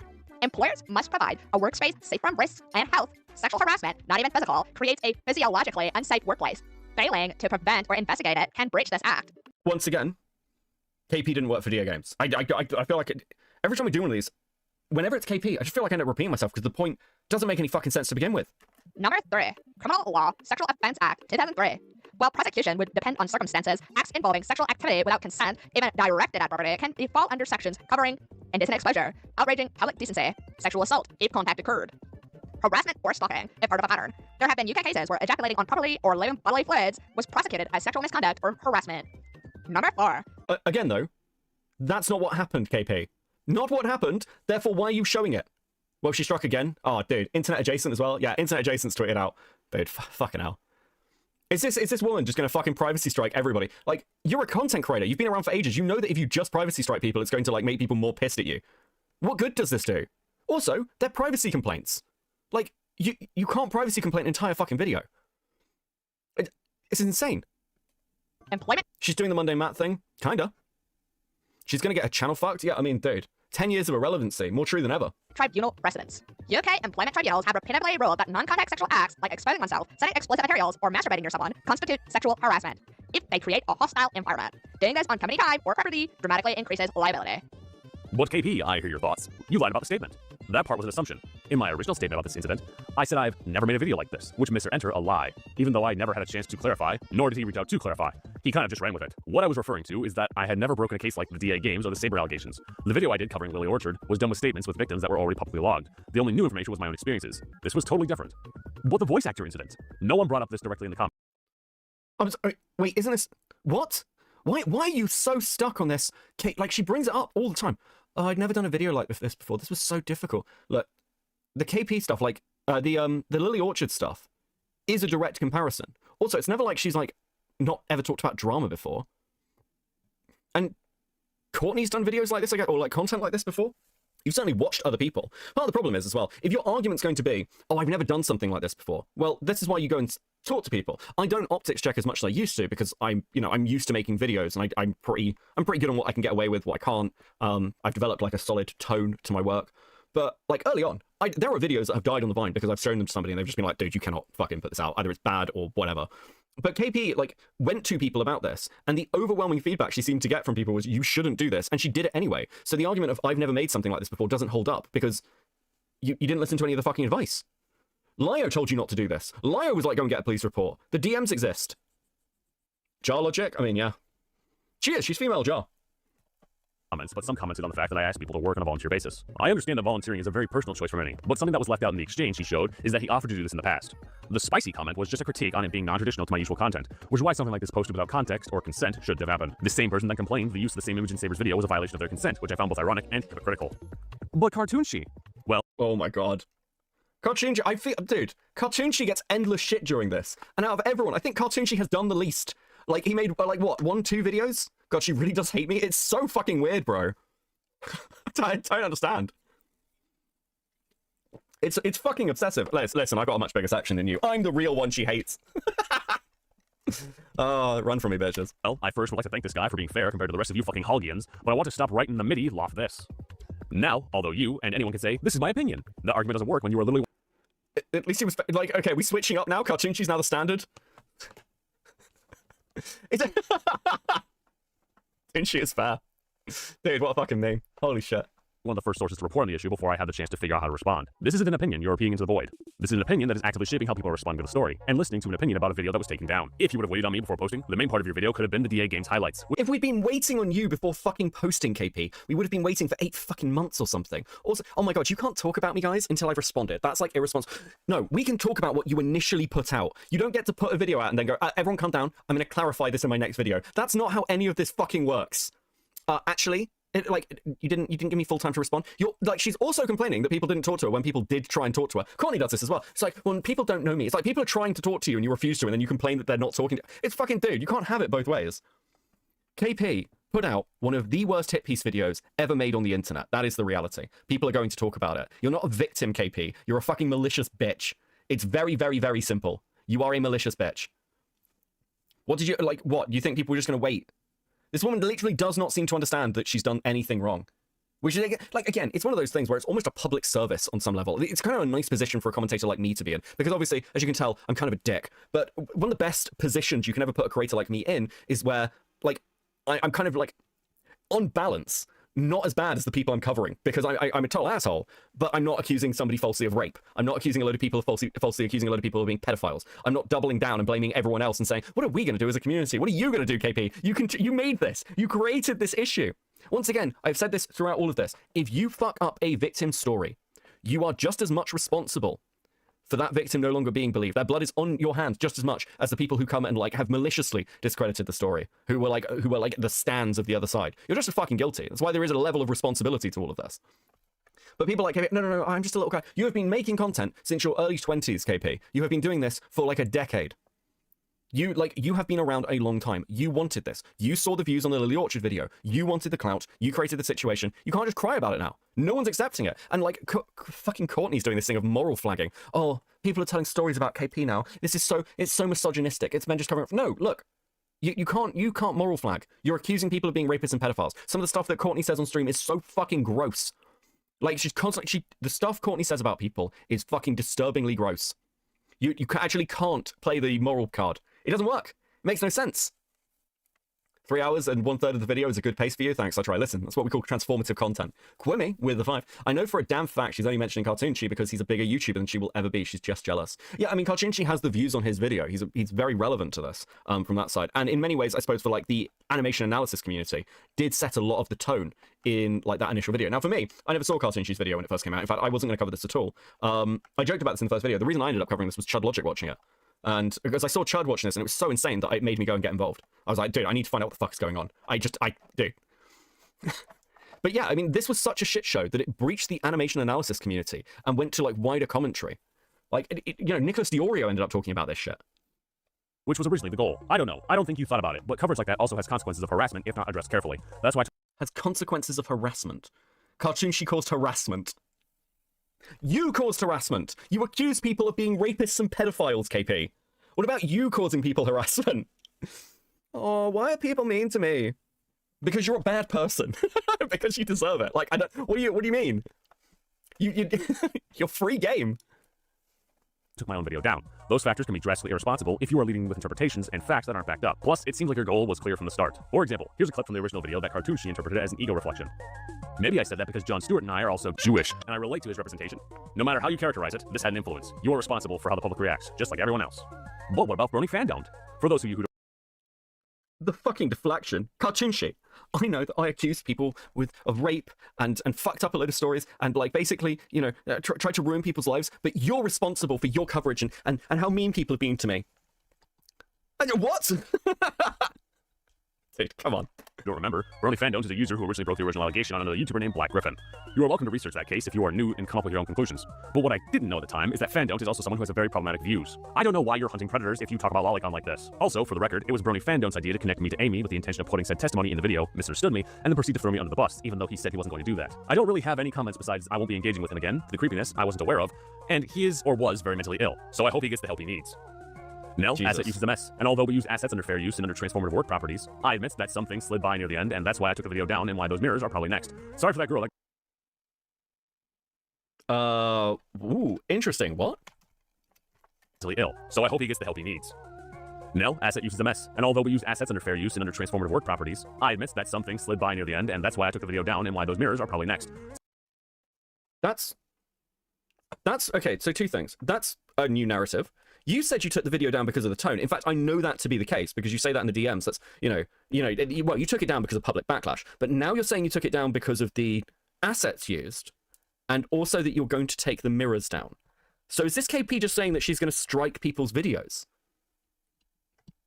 How fascinating. How fascinating, KP.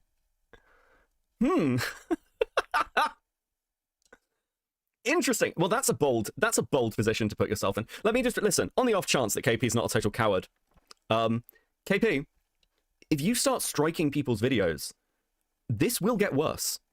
Listen. You think it's bad now? If you start like striking people, dude, the level of hate you are going to get from, because right now it's contained to people who really give a shit about this story. But you start striking all these re-uploads, you start striking, because you're already privacy claiming people and saying like, oh, there's this section, because you're trying to get videos taken down. But if you start striking people, now listen, depending on the content creator, depends on how much they care about strikes. For us, for example, we've been struck before. We fight strikes. We in some ways we expect them, right?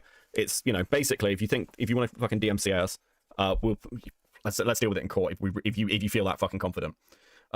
We have a lawyer for that reason. So, that's not a worry. Because the other thing with DMCA strikes is people are worried about doxing. It's like, well, if you strike somebody, you get their name. That's not really a concern for me. If you strike this channel, I don't own this channel. So good fucking luck. It's not my name on it, but, if you want to attack a trans woman, I love playing that card. If you want to attack a trans woman, go ahead.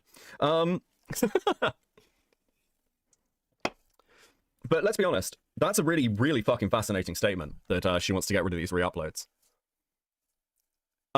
To be clear, it won't work. There will always be re-uploads. They'll be on Kiwi Farms. They'll be on, they'll probably people put them up on Rumble. Hell, I'll post it on fucking Twitter. I cannot believe that she planned to say this in her Q&A. So if she strikes channels, can we call her transphobic? If she strikes this channel, it's because she's transphobic, yes.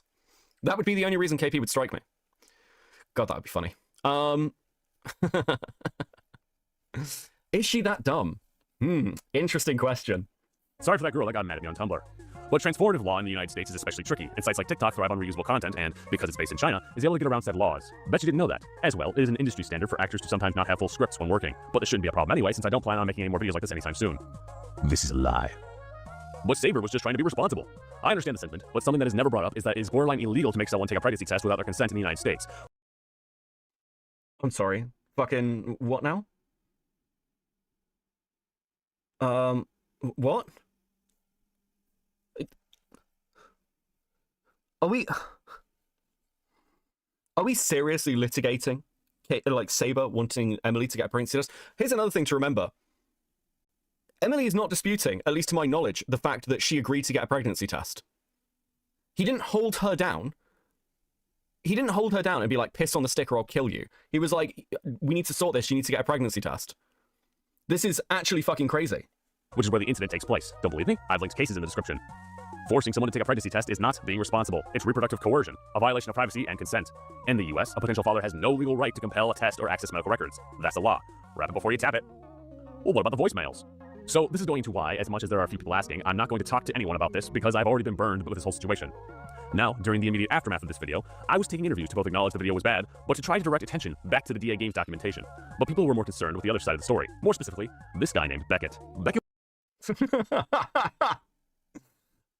Dude, really quickly, were these responses cited elsewhere? Well, God only knows. I mean, like, there's, like, general criticisms from her, like, comment section, I guess. Hold on. We know back. I got distracted for a second. I'm going to roll a cigarette before we get to the Beckett section of this video, because I'm pretty sure that most of this video now is just, let's talk about Beckett. Let's talk about Beckett and who Beckett is. Fuck me. This guy named Beckett. I don't know if you know who Beckett is. Listen, I'm not exactly a big deal on the internet, but in the case of the Saberspark drama, I'm pretty sure you know who I am, okay? I'm pretty sure everyone who has been following this is well aware of Cope and Seethe, even Courtney, okay? The tiny shitter that I am, okay? Jesus. Now, during the immediate aftermath of this video, I was taking interviews to both acknowledge the video was bad, but to try to direct attention back to the DA Games documentation. But people were more concerned with the other side of the story. More specifically, this guy named Beckett. Beckett was already planning on covering the video, but in honesty, I wasn't really in a position at that point to answer any questions, and I should have advocated for myself a bit better. Regardless, information was coming out, and Beckett convinced me that Emily and Brony fandoms had manipulated, but what I didn't think about more critically at the time. Now, what was available is that Saber told— Nope, never heard of you. Who are you again? Thanks, Justical. Thank you for the 2. Okay. Dude, Lyra was in that call as well, telling you were fucking crazy. I don't know what, okay. Oh, that guy Beckett, heard he's a fascist. Thank you, Linlin. But what I didn't think about more critically at the time. Now, what was available is that Saber told him and guesses that it was Emily, but that's not enough information to say— Wait, what? And Brony fandoms had manipulated, but what I didn't think about more critically at the time. Now, what was available is that Saber told him and guesses that it was Emily, but that's not enough information to say without 100% doubt, which we'll get to more in a second. This is a lie. KP knows this is a lie. The person who told me it was Emily was KP. It's in the first video. Like the person who actually confirms this is Emily is like KP. I don't know if that bit's in the video. I think it's been confirmed already. But the reason that we knew it was Emily is from a Dropbox file that Emily sent out. I'd not spoken to Saberspark by the time I'd spoken to KP, because I didn't speak to Saberspark until after his response came out. It is physically impossible for me to have got that information from Saberspark. You know that, KP. Have you even no, I hadn't talked to Saber at that point. This is fucking insane. I missed this last night. You're just fucking lying. Why? Why even lie about this? That someone is innocent or guilty. Still, Becky convinced me that this was fact, but the thing is, it's not. Then I cried. And then I panicked. And then made a bad decision. And then it escalated, but then it was talked about. And this is why I wanted to take space from all of this. I wanted a chance to sit with everything myself without being pulled in different ways. But Cope convincing people and acting that Emily's reputation in the Skyvlogs are finite proof is incredibly dangerous. It misleads people to what evidence actually is. It enforces myths about— You have no fucking idea what evidence is. You have no idea what laws are. You have no idea what fucking reality is. Dude, I'm being taught down to by a fucking mongoloid. Bro, you can't even put your own fucking videos together, KP. You're a fraud. This is incredibly dangerous. Listen, we need to just falsely accuse people. Trauma and abuse. Bottom line, trying to convince people that those logs aren't enough is just ethically shaky. It's actively harmful. It spreads misinformation, reinforces a dangerous myth, and manipulates people into simplistic conclusions about deeply complex events. If you want to argue context, fine. If you want to say, this raises questions, sure. But the second someone calls it a smoking gun, then we've left the realm of good faith discussions. You accused a guy of rape based on— it's not just the messages, by the way. It's the fact that Emily's testimony does not include all the details. Emily does not have, like, Emily didn't even remember what the, like, last 8 to 6 months of their relationship looked like. Emily has no fucking evidence at all. At all. Emily lied to Mr. Enter. She lied to Lazy Bedhead. She lied to KP. She is not a credible source. The only thing that the fucking Saber Spark is an evil person side has is testimony from one person who is in no way fucking reliable. That's it. What Saber Spark has is logs to show what their relationship looked like, accounts of what he was like at the time, the fact that he's prepared to tear his house apart and spend money getting his hard drives kind of pulled apart to see if there's any more information on them. The fact that, well, what else? Like, the fact that there are no other claims against him. The fact that the messages themselves also line up to show that Emily started saying this when he unfollowed her on Twitter. The fact that the messages mention, like, Saberspark playing with Emily's emotions, something which is later reflected in her statement and seems to be the only consistent thing of the whole of this fucking accusation. There are multiple layers of evidence of Saberspark's innocence. And this is against nothing. Now, the responsible thing to do in this situation is say that this is a false accusation and Saberspark is innocent. Because you do not leave it open to the potential guilt on an accusation that, like, again, you're putting somebody in a position where it's actually not on them to present the evidence. It's on you. It is on you to make a claim and prove it. You failed to do that. And then you're like, how dare Saberspark try and defend himself? How dare he try and defend himself? He should, even if he's innocent, he should come out and say, well, maybe I'm a rapist. What the fuck is wrong with you? KP should never, ever be allowed to forget that she did this. Ever. The whole of collective internet strength should be like, again, there are people who are internet characters that every time they pop their fucking head up, there is a swarm of people to say, we found their new account. Like, listen, do you know who this person is? And that's what KP deserves. She deserves to never, ever be allowed to forget that she did this. It is fucking egregious. You are trying to ruin the lives of innocent people based off rumors. You are a fucking monster. It really is that simple. It really is that simple. There is no sympathy. There's no second chances. There's nothing else. You had a chance to respond. You fucked it up. You're doubling down. You're fucked. Absolutely fucking horrifying. Star Sprinter with the 14 months of modding. I always am called crazy here in this area by Red Hats, but coming to your streams for the past 14 months reassures me that I'm not crazy. Thanks for being you. Here's to 14 months and 200 characters. Thank you so much, Star Sprinter, for the 14 months at molding. I think Star Sprinter's like my longest molding member. I really appreciate you, Star. Thank you. Wouldn't be so bad if she didn't double and triple down on things. It'd still be awful, but it wouldn't be this bad. Yeah. It is fucking horrifying. It's the fact that she was given chances and leverage and she fucked it up every single time.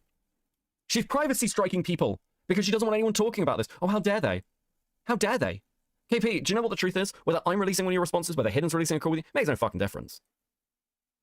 Like, and anybody who's like treating this like, oh, well, you know, maybe people should move on from this drama. Maybe, you know, it's not that bad. Listen, this is one of the worst things you can do to a person. Like, the false accusations like this are horrific. If you are defending them, you are a bad person. It is, like, very simple. I don't like the moral posting, but this is one of those very cut and dry situations where you're actually just a piece of shit for doing it. Very simple. She's privacy striking my channels like mine that's barely made 300 subs today. Like, bro, yeah, like, internet adjacent. I don't mean this in an offensive way to internet adjacent. I like internet adjacent, they're right. But they're not huge. They're not, certainly not a huge channel by any means. Also, I wouldn't say Saber didn't have to prove it. He was being accused of rape, and he didn't. If he didn't provide evidence that he didn't do it, it would have ruined his life beyond repair. Yeah, the thing is, it shouldn't. It shouldn't. You should, like, this is an accusation of something that happened over a decade ago. Putting people in a situation where they have to prove their innocence based on something that happened a decade ago? Like, that's insane. It's obviously not a fair standard. They tried to ruin this man's life. Emily, by her own admission, came out, she said this to Mr. Enter, because of the Black Griffin stuff. It is wholly malicious.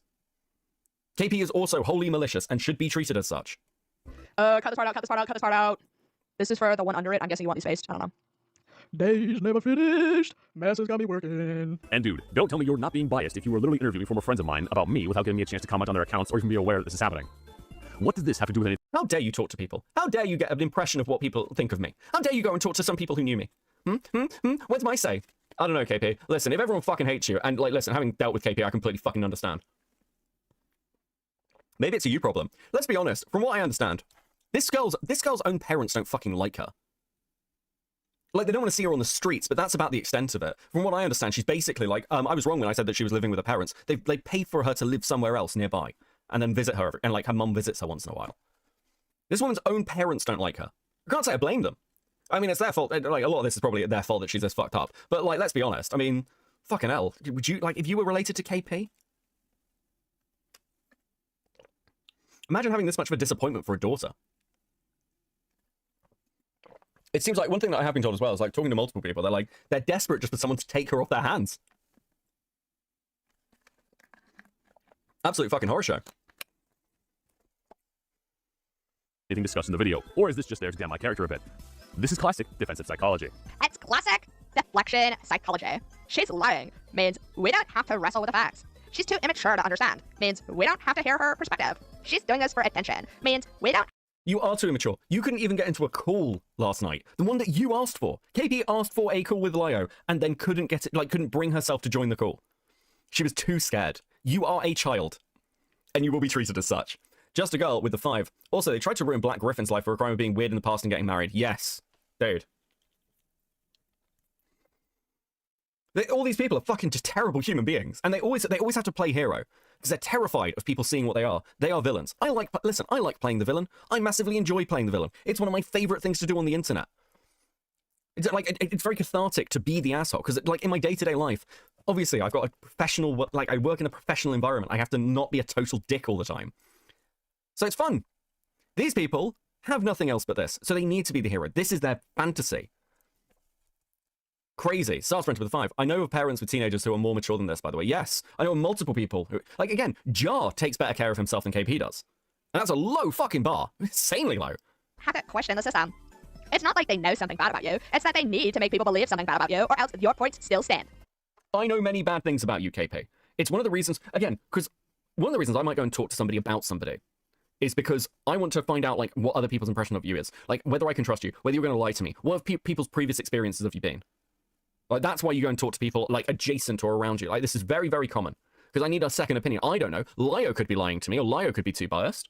So I need to talk to other people and hear the other side of the story. And if you watch that first video, I give KP massive amounts of grace. I'm like, she's probably just dumb. Which I'm like, it's either you're stupid or you're malicious. It can't be, those are your options. Those are your options. You're either dumb or malicious. And KP doesn't want to be seen as stupid, so it's malicious. It's actually both. She's just really fucking stupid and really fucking vindictive. And dude, I criticize your approach and your framing, and you threw a name-calling tantrum, even in your title. Your title response screams that. And you want to be taken seriously? This looks like textbook projection, my guy. And for the record, Henry was not present for the Rachel Bloom thing, and that's not what directly happened. Henry was not there for the con he mentioned with Jen Blake. And this was something between me and her that she previously approved. If she had an issue, she could have come to talk to me. My issues with race were not frankly involving Casey. I did not just sit there and curse him out. And most importantly, whatever stories Casey was being told, she should have come to talk to me about them directly. Withholding truth because you think someone can't handle it isn't kindness at all. Everyone who's tried to talk truth to you, KP, you have dismissed and run away from. Like, again, it's insane that she can try and write this with the way she's acting. It's directly counter to all her DMs, all her interactions with people. This is Cope. This is a LARP. This is not who fucking KP is at all. She's a pathetic loser. It's controlled disguise as concern. When you decide for someone else that they can't handle certain information, what you're really saying is, I don't trust you to make decisions about your own life. There's a big difference between saying, I'm scared this will hurt you, and saying, you're too immature to know this. The first is honest vulnerability. The second is paternalistic. If you're deciding what I can or can't handle without asking me, you're not protecting me. You're patronizing me. Number 3. It shifts the power dynamic, and not in a healthy way. Real friendship is built on mutual trust and respect.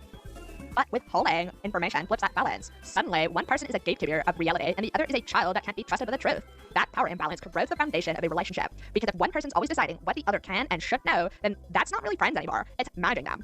And when people feel that, even if they don't know why, they feel betrayed later. Number 4, protecting someone from discomfort actually stunts their growth. Holy fuck. Protecting somebody from discomfort is like... So what's the argument here? Was I meant to protect you from discomfort or not to protect you? Like, this is... what growth, KP? Isn't this discomfort? Aren't you meant to be growing from this? How do you write this? How do you put something like this together and not understand how it reflects on you? I do not get it. Actually, people need to be more honest with me, and if they weren't, then they weren't doing me any favors. Yeah, fucking clearly. Like, bro, what? When someone... I was honest with KP, and she refused to talk to me anymore. That's what happened. I was honest, and I was like, oh, well, here's the uncomfortable truth, and she stopped talking to me. As she has done with everyone else, including Lio. This woman cannot take... Dude, this woman is a child. Just a girl with a 5. Stop saying power dynamics. There's always going to be a power dynamic in life, unless you're interacting with a literal clone of yourself. Look, Kate, you could fucking... like, the only thing KP has is rich parents. That's it. That's all KP has. Look how sad she looks when somebody doesn't know that she's a YouTuber and never heard of her channel. Well, of course no one's heard of your fucking channel. You haven't been relevant in over a decade. Withhold something because you're not ready for it. They're often thinking in short term. I don't want to upset them now. But discomfort isn't the enemy. It's how people develop resilience, emotional intelligence, and wisdom. Holy fuck.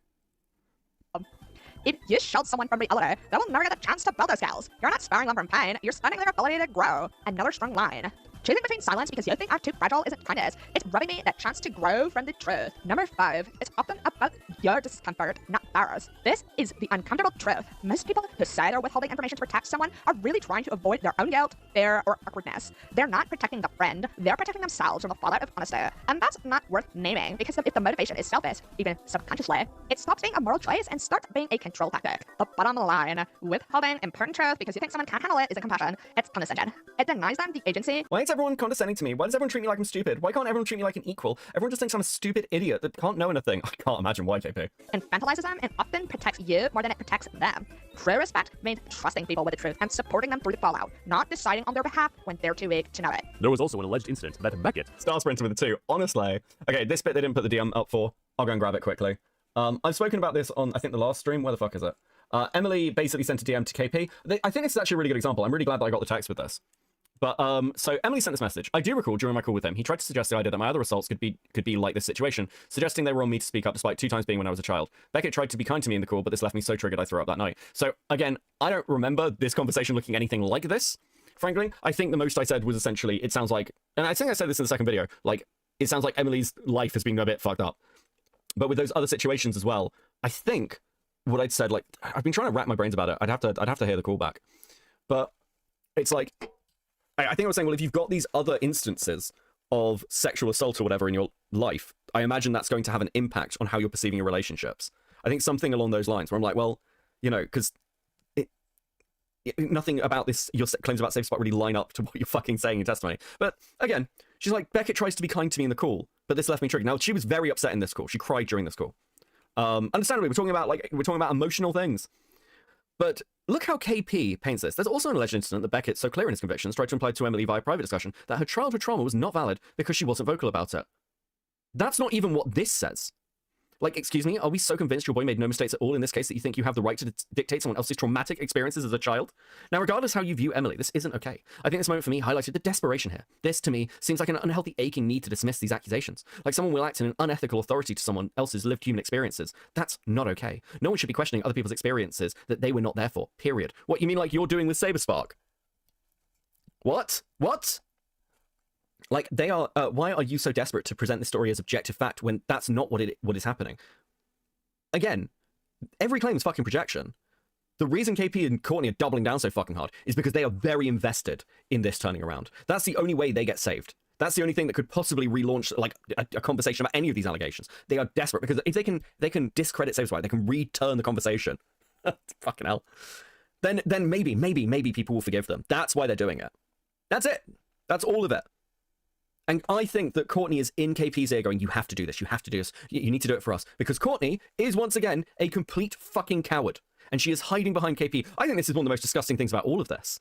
Courtney has basically taken KP and turned her into a human shield because she is so fucking pathetic that she can't fight her own battles. And that seems to be a trend with this woman. She talks a big game, but Courtney cannot take it. She needs other people. She's just not capable. And KP is so fucking stupid that she's gone from being manipulated by Emily and Brony Fando to being manipulated by KP. And one thing about KP...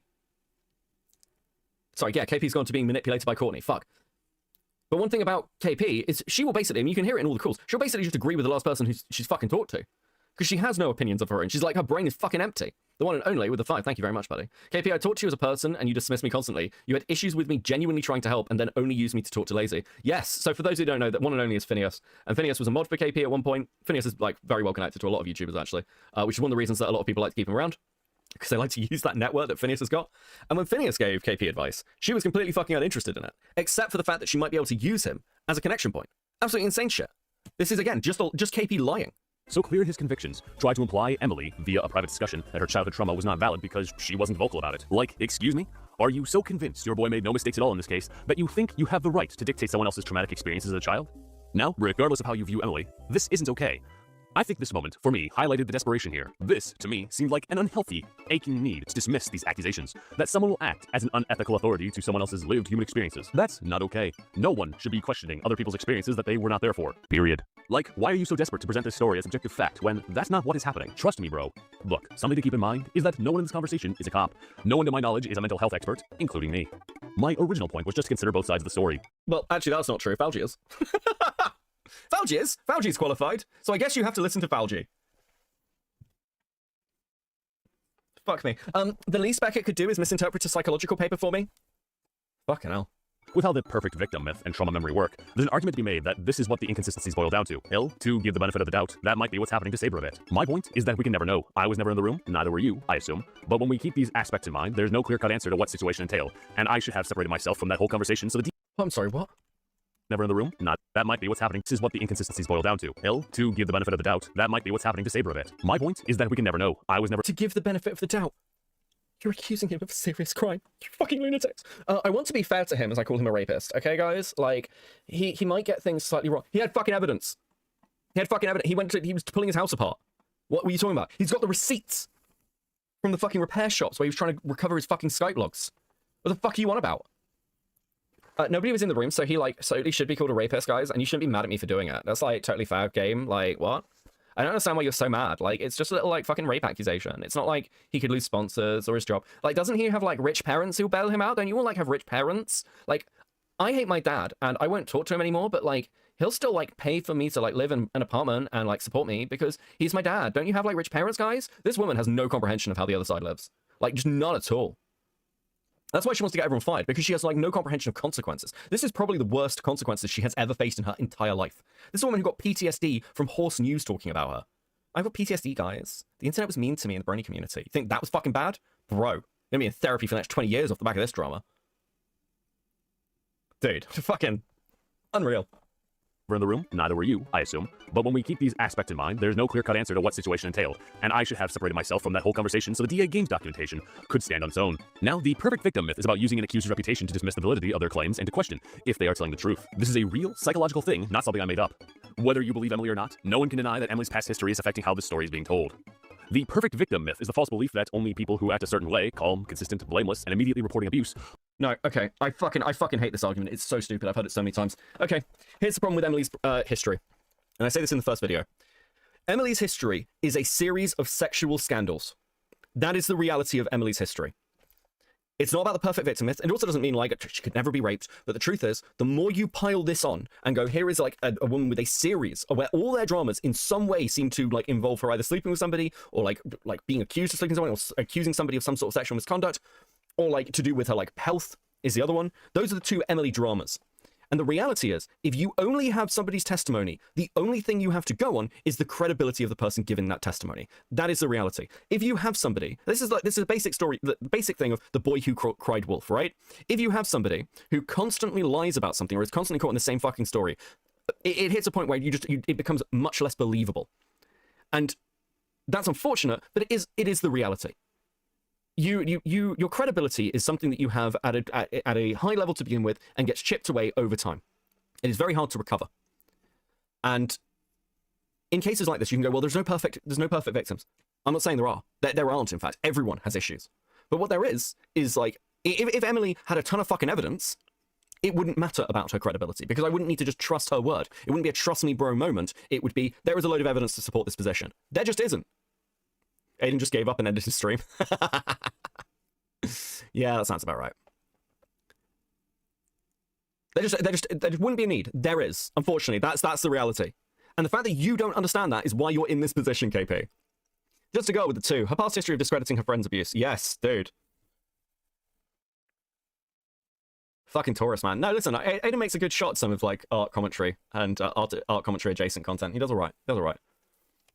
are credible victims. It's used to discredit survivors whose reactions or histories don't fit that narrow, unrealistic mold, or even through trauma, often caused— This, by the way, the reason I mention all this and the reason I'm doing a spiel about it is because this is a deflection. This is a pure deflection. It's actually basically doing the perfect victim narrative in reverse. It's going, because there are no perfect victims, you should treat all victims as though they are perfect. And it's like, no, that's not how this works. Again, you're a fucking idiot. And the thing with KP and Courtney is they think that everyone else is as dumb as they are. cause delayed reporting, memory gaps, continued contact with the perpetrator, or messy emotional responses. The other part is trauma memory. People have called out Emily's inconsistencies in detail, and I understand that on face value, but trauma memory theory is also something to keep in mind while consuming this information. Trauma memory refers to the way the brain encodes and recalls traumatic events differently from ordinary memories. Because trauma activates the body's survival systems, memories can become fragmented, disorganized, or incomplete. Again, irrelevant, because it's like, okay, well, her memory might be fragmented and incomplete, and that's why she's making mistakes, but we only have her testimony to go on. Even if what you're saying is correct, it doesn't matter. Because the minute you accept, okay, this person has traumatic events in their life, which Emily apparently has a ton of, her memory is not reliable, therefore her testimony is not reliable. It's like you're answering your own fucking question, retard. Like, oh, well, she might have forgotten things. Yeah, in a testimony about a rape story from over a decade ago. Yeah, that's an issue. That's an issue. Details may shift. She describes herself as unreliable. Yes. As is KP. Over time, and recall might be delayed. These inconsistencies don't mean someone is lying. They're a well-documented feature of how trauma affects the brain. So, even though it's been well-documented that Emily's stories are inconsistent, that alone is a harmful standard to be setting for victims in general. And the fact that those documented effects were not even mentioned, even with a keep-in-mind audience, sometimes trauma can cause memory loss issues, but I don't think this is happening here. Here's why. I know I'm not one to talk, but this coverage got a lot of views, and you couldn't be bothered to ask a mental health expert or double-check this. And that brings me to the Skyblogs. For those who are not following the case, Saber was able to find his... Hold on. You couldn't be bothered to ask a mental health expert. You brought on Courtney as a token rape victim. Where was your mental health expert? Do you know what's insane? You know, I spoke to lawyers while making my video. Again, Falgi has a background in mental health.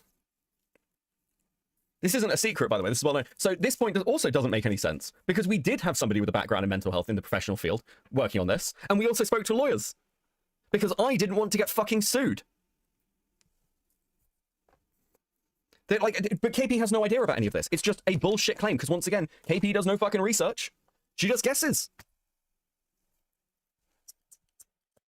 Unreal.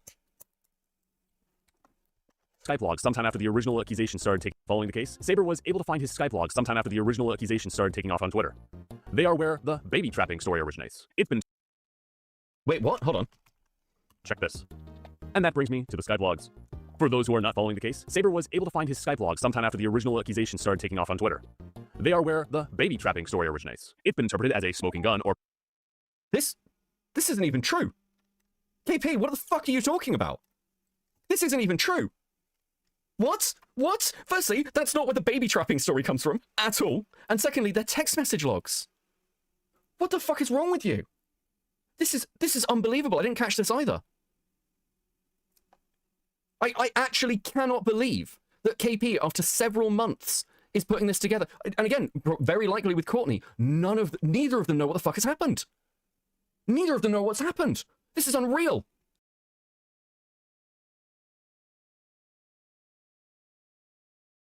Fuck.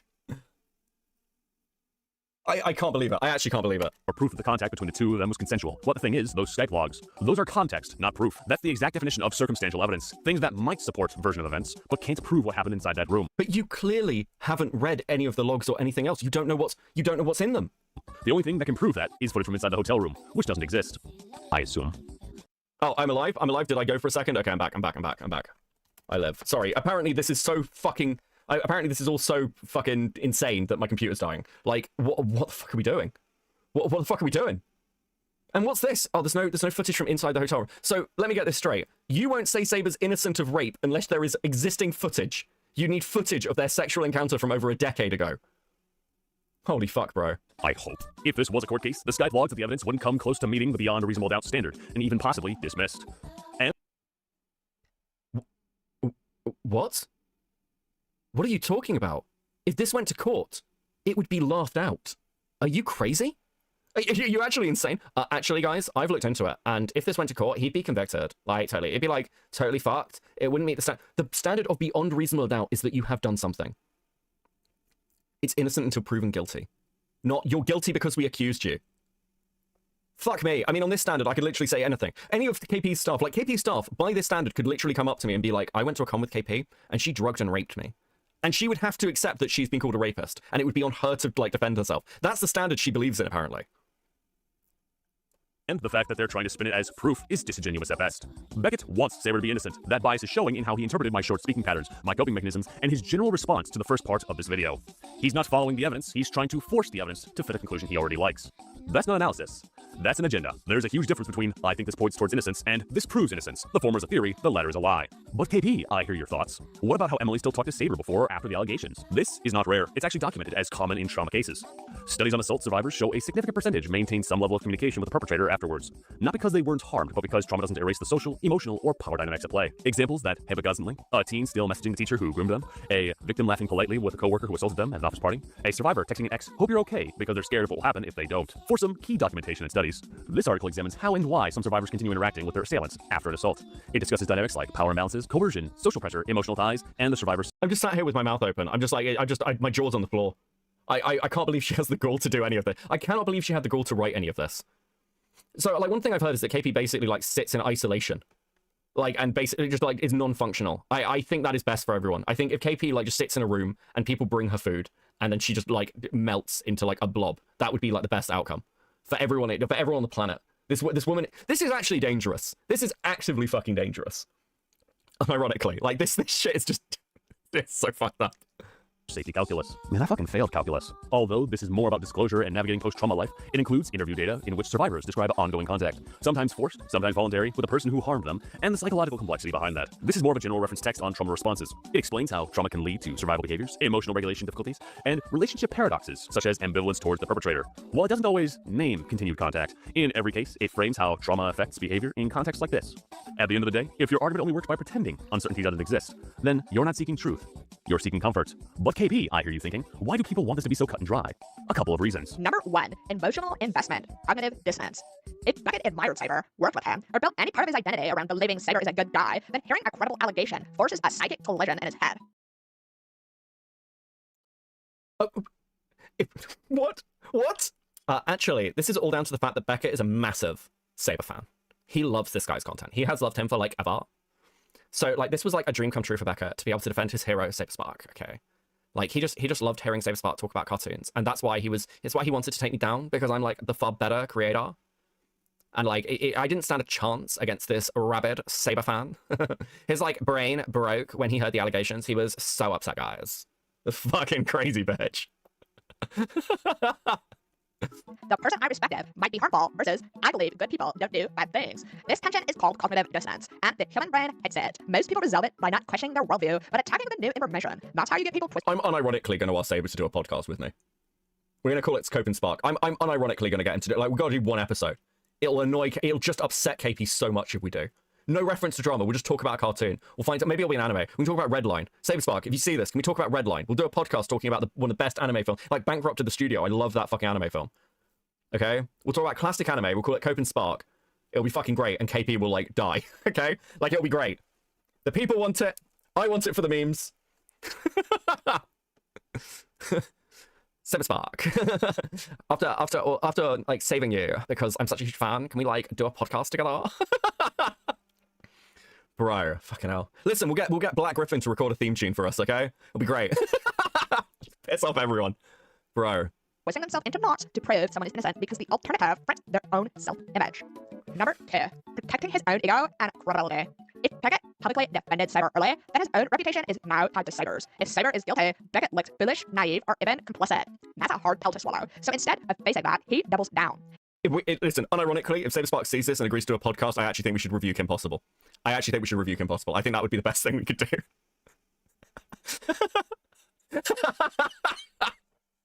Could you imagine? Could you actually imagine how much she'd lose her mind? I think that would break her. I literally don't know what she'd do. This is the most common escalation pattern there is in public scandals. Defenders don't back down because they think they're right. They don't back down because they stake their own credibility in it. Number 3, fear of what it says about the ecosystem.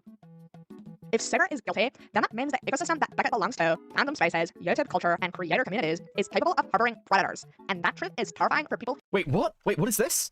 Facing that, he doubles down. This is the most common escalation pattern there is in public scandals. Defenders don't back. Stickers in your goal. Sorry. Sorry.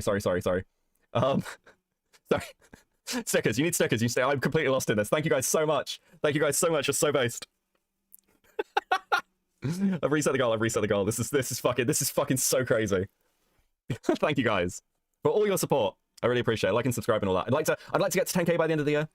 I feel like I'll be happy then. It'll bring me joy. It won't really. It's just a number. It means nothing, but it will be funny. I can finally be like, yes, they're at 10K. It means nothing.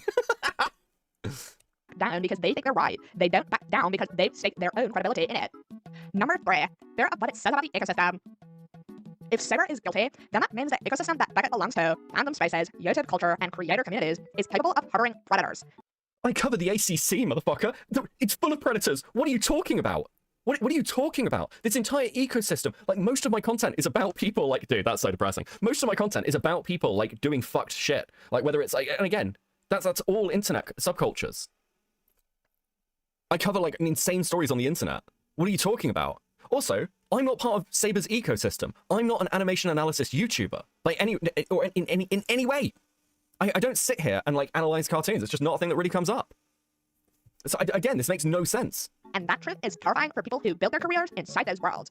So instead they cling to, he's innocent, because it allows them to believe the system is fine. It's not really about defending one man, it's defending their sense of safety and control. Number 4, control of the narrative. If Beckett flames himself as a rational voice who knows what's true, he gets to control how people talk about the story. That gives him social power, and social power, especially in internet culture, is indicative. Bro, okay. I actually want to push back on this a little bit. Yeah, okay. From a commentary perspective, I am known as the guy who does good research, generally knows what's going on in, like, weird little subculture things, but I don't cover main story. Like, a lot of people don't consider me, like, commentary community anymore. Most people will, like, bracket me in the ACC, which is fine. I don't mind that. Like, again, I do, like, essentially obscure content coverage. I find it much more fun. If I cared about social capital, I haven't even covered YMS yet. Like, YMS is the biggest story of the month. It's like increasingly insane. If I cared about social capital, I'd be bang on whatever fucking Nicholas Diorio, Chud Logic, like, fucking, I'd be covering the LCU. I'd be covering, like, I've been watching what's been happening in Locale Live. I'd be covering that shit. What do you mean by social capital, bro? Like, people think I'm insane for covering this content. Dude, KP, there's a reason you haven't been relevant in so long. This is incredibly niche content. And unless you're actually doing animation analysis, like, I'm sure there are some people in Lurking who are, like, who watch Saberspark. I'm sure there are people from animation analysis who are watching these streams as I'm covering this particular drama, either because I've known KP in the past, or because I've got an interest in how that drama's unfolded, because they, like, engage in this content. But at the same time, there's no social. I'm just the guy who's covering that side of the drama for them. From, like, the core content they're going to consume, they don't give a fuck about me. Like, they're not coming back if I'm going to cover some, like, political stuff, or I'm covering, like, general ACC stuff. Like, that social capital really doesn't have the same sort of, like, value as being, you know, driving for, like, main topic content. Like, if I was doing videos on some of that like higher shit, dude, the views I could get on it. I know that. Locale Live is gay, yeah, but some of the, like, Fallout drama that's happening is really interesting at the moment.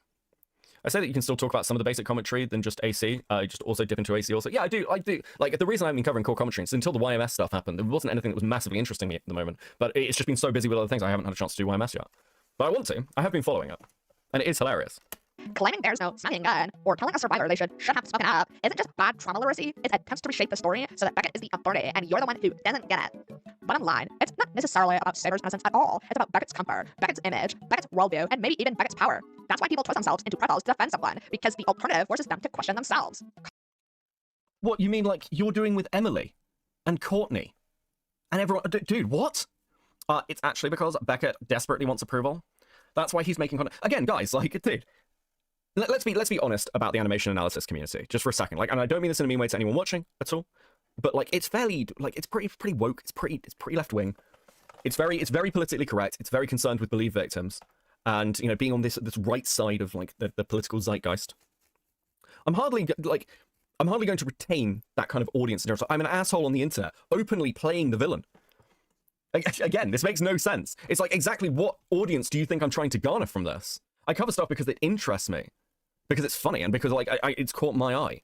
It's nice to have an audience, don't get me wrong, but I'm not exactly playing to it, okay? Like, dude, I'm not fighting with Courtney on Twitter because I'm like, oh my god, guys, this is gonna get me some likes. I'm doing it because it's fucking funny.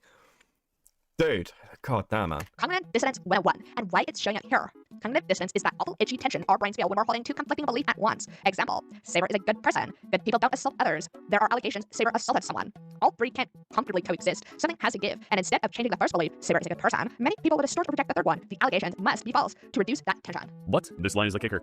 Beckett makes a comment about how he never stated he wasn't going to be unbiased in his coverage. Number 1, he wanted to win a narrative battle, not seek. This one's really interesting as well. Beckett says that he is, like, totally biased, guys. So me openly and honestly saying that I have a bias, because all of us have bias. All of us have bias. And me openly stating what that bias is, so an audience is aware of it, is being painted as dishonest, which is crazy. Like, it makes no sense. If I was being dishonest, surely I would be like, oh, I don't have any bias at all. No, there's none. There's none. I'm purely an objective observer, which is impossible.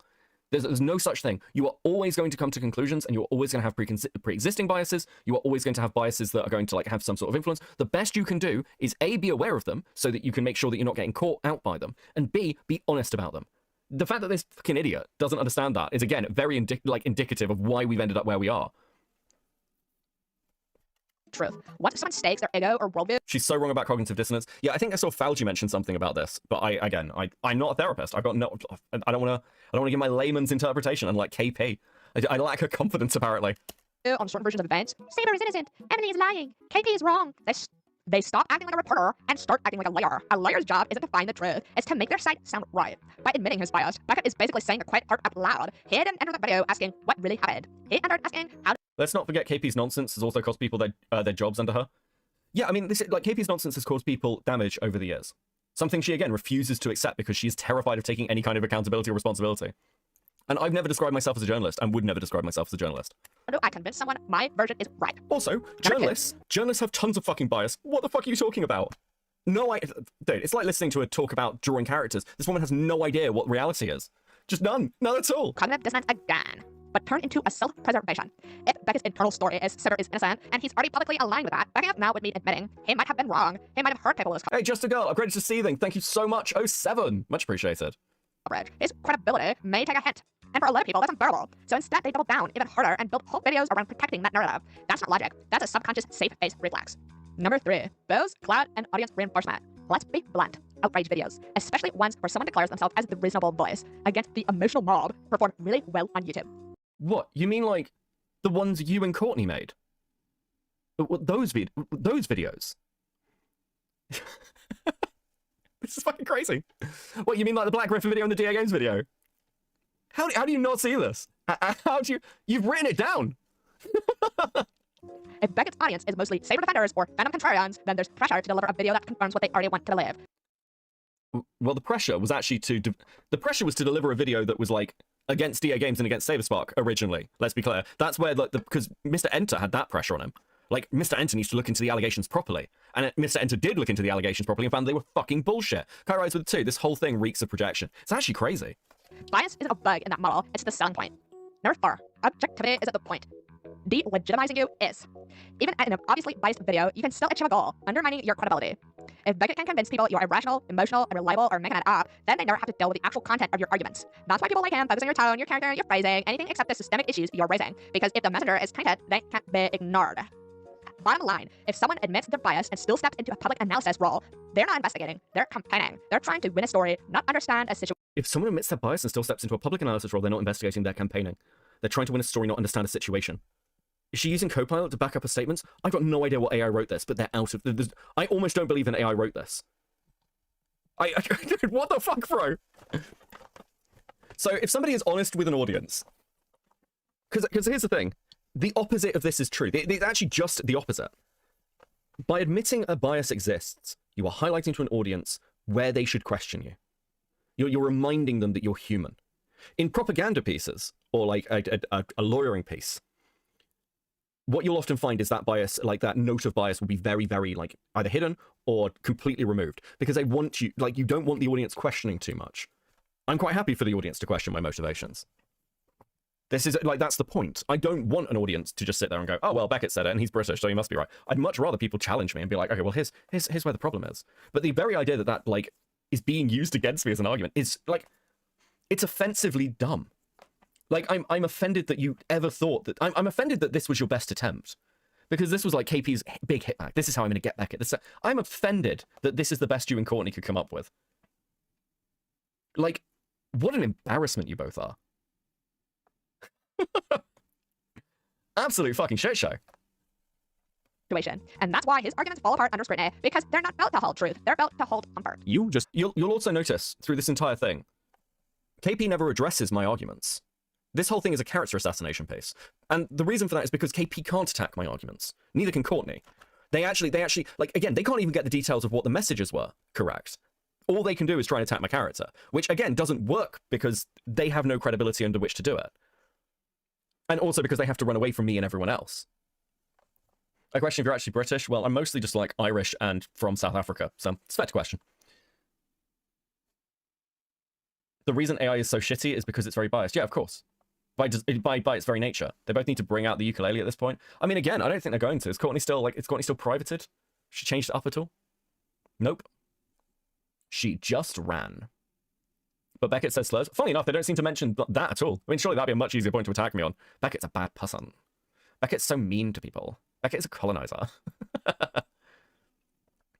Admitted you were trying to pressure me based on bias and conditional evidence. Why would I have taken the call if I would have known this was your intention? Ending. I think one of the worst parts of this process is not only the fact that the kids in the DA game spaces are getting overlooked by the rest of the fallout with the video, it's just that I love doing this. I love making content. I thought I could help this community take accountability to the kids they have in their sphere. So, if you gain anything from this, please. She doesn't even make content.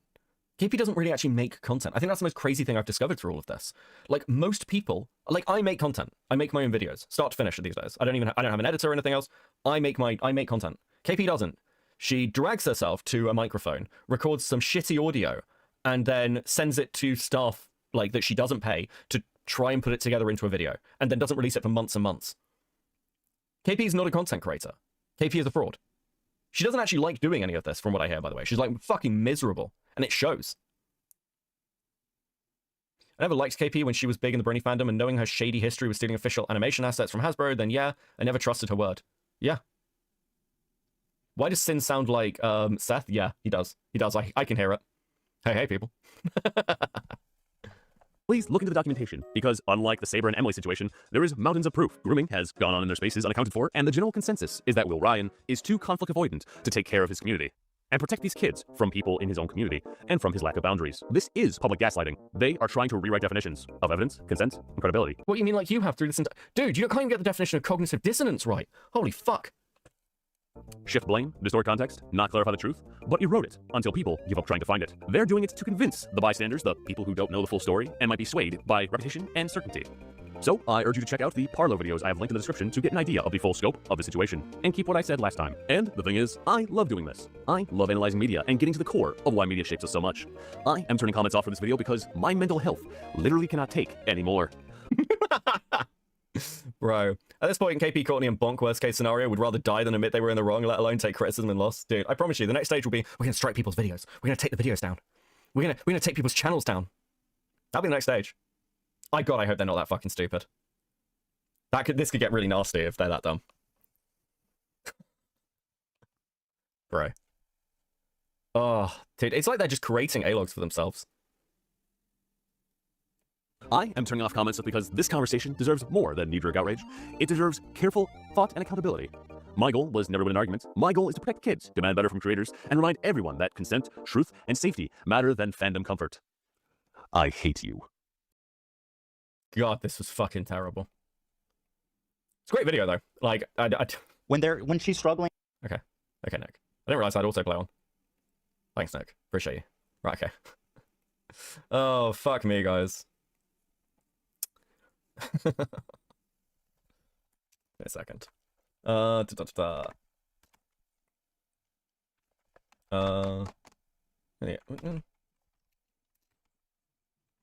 What the fuck? Hold on a second. I need to look for something.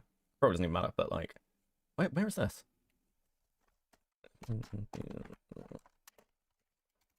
Okay, fuck. Oh. You are live. What? Okay.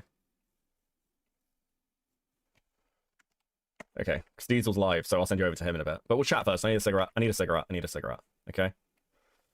Thoughts, questions, opinions? Anyone's brain still working? Holy fuck, bro. Have you figured it out yet, Beckett? It was me, Beckett. I'm the one who went back in time and privacy struck your video.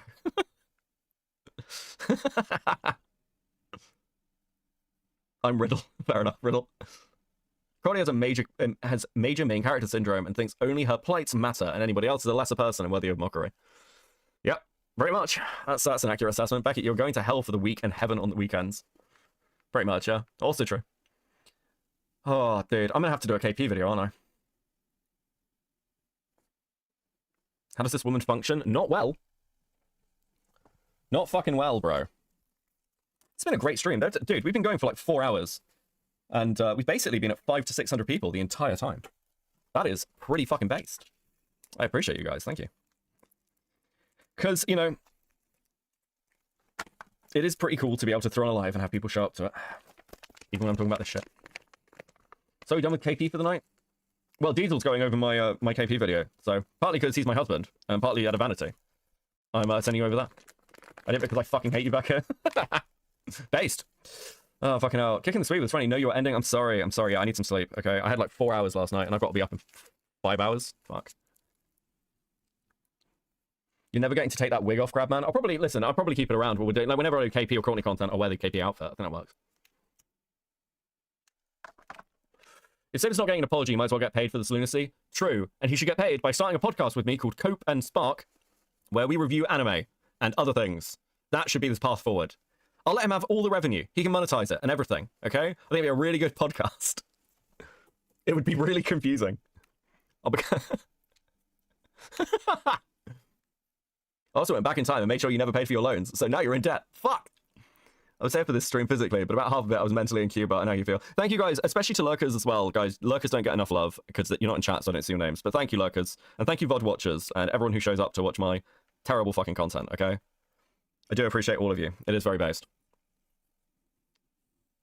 These people should be a cautionary tale about main character syndrome. What happens when you don't give a damn about the SA, CSA survivors and care about bringing others down? Yep.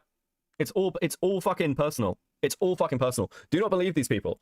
Look, I'll be honest, I hate this shit in some respects because I feel like... I'll say this. There is somebody else I spoke to through all of this, who I'm not going to name, who is also, like, you know, has known KP for a while and wanted to remain off the record. They didn't want to be involved, but they wanted to explain some of their involvement with this. And after hearing who this person was in the elements, I was like, yeah, I'll absolutely leave you out of this. Like, I don't have a recorded call with them. I don't want to mention them. Because I'm like, yeah, dude, it sounds like you've got other shit going on. And, like, anybody who's ever come to me with something, I think I'm pretty upfront. I'm like, I'm probably not going to get some sort of, like, justice for you or anything. I'm a shit on the internet. I'm very upfront about what I am and what I do. I feel like I give, quote-unquote, victims far more respect than many of these people who are trying to profiteer off them. And I do view KP and Courtney as people who solely view victims as things that they can use for their own gain. And I do think that's kind of gross. I don't like the moral flag about shit like this. I think it's very, very gay and pointless, but I make a big effort to not be that person. And I've said this with a lot with like ACC drama. It's like, if the drama streamers are like refusing to do things that you are happy to do, if like drama streamers are going, oof, this is a bit fucking unethical, isn't it? Because like, let's be clear about what I am. I make content based off the suffering of other people. What I do is not ethical, okay? It's not like, listen, it's not a cardinal crime, but it's not an ethical thing to do. It's obviously like on some level bad. So when I'm saying what you're doing is a bit fucked up and something I wouldn't engage in, I know what I'm talking about. You got contacted by KP's mum? No, I didn't get contacted by KP mum Zeppelin. I would talk to her though. That'd be fucking hilarious. Thank you for the two. Like, yeah, I don't know. I don't know what the fuck's wrong with these people. Yeah, you're making us suffer right now. True. It's because I'm finishing a cigarette. I need the time. But then more of you might become members to get me to shut the fuck up. Okay, unironically, I joke about subs and everything.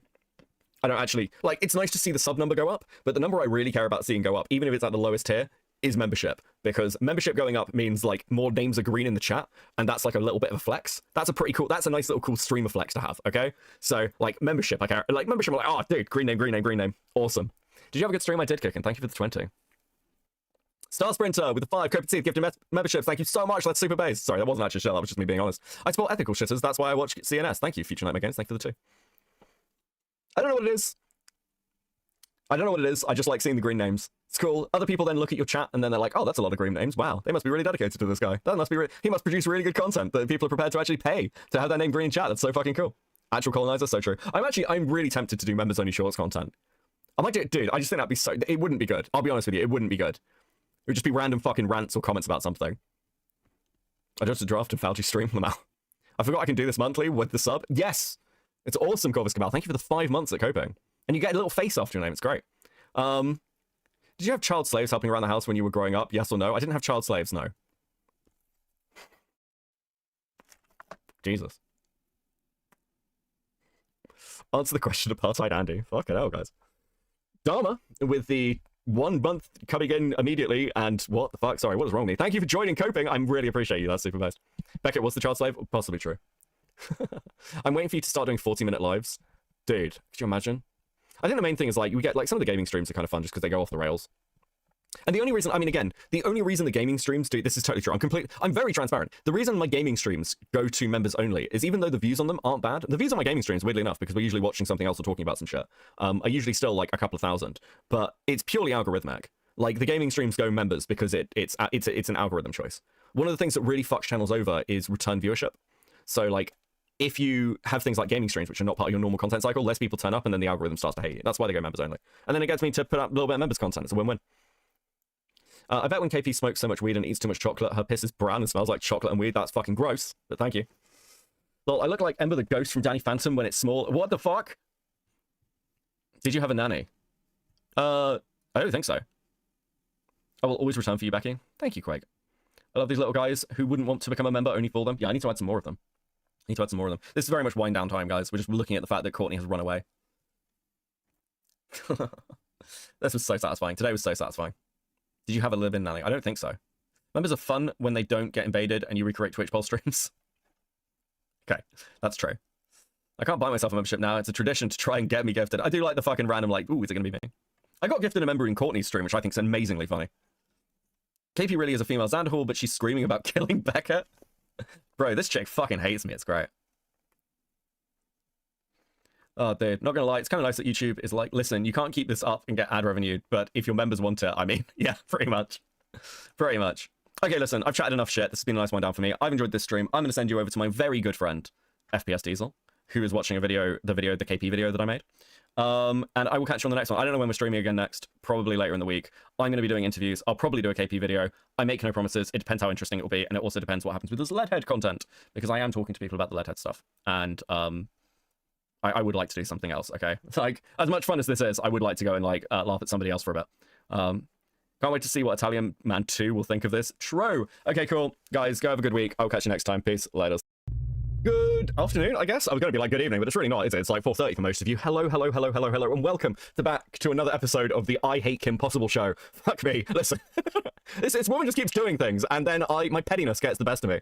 So first off, Platinum Ether with the 279, Saber Seethe back at it again with another dunk. Listen, what we're going to be doing today is, I'll explain everything, but we're going to be going over some old content today, because KP's been having a bit of fun with the YouTube strike feature, okay? She's been enjoying herself, and I want to help her, and I want to help you, okay? I want to make sure that she's not, you know, she wouldn't want to avoid any kind of accountability or anything. That'd be fucking crazy.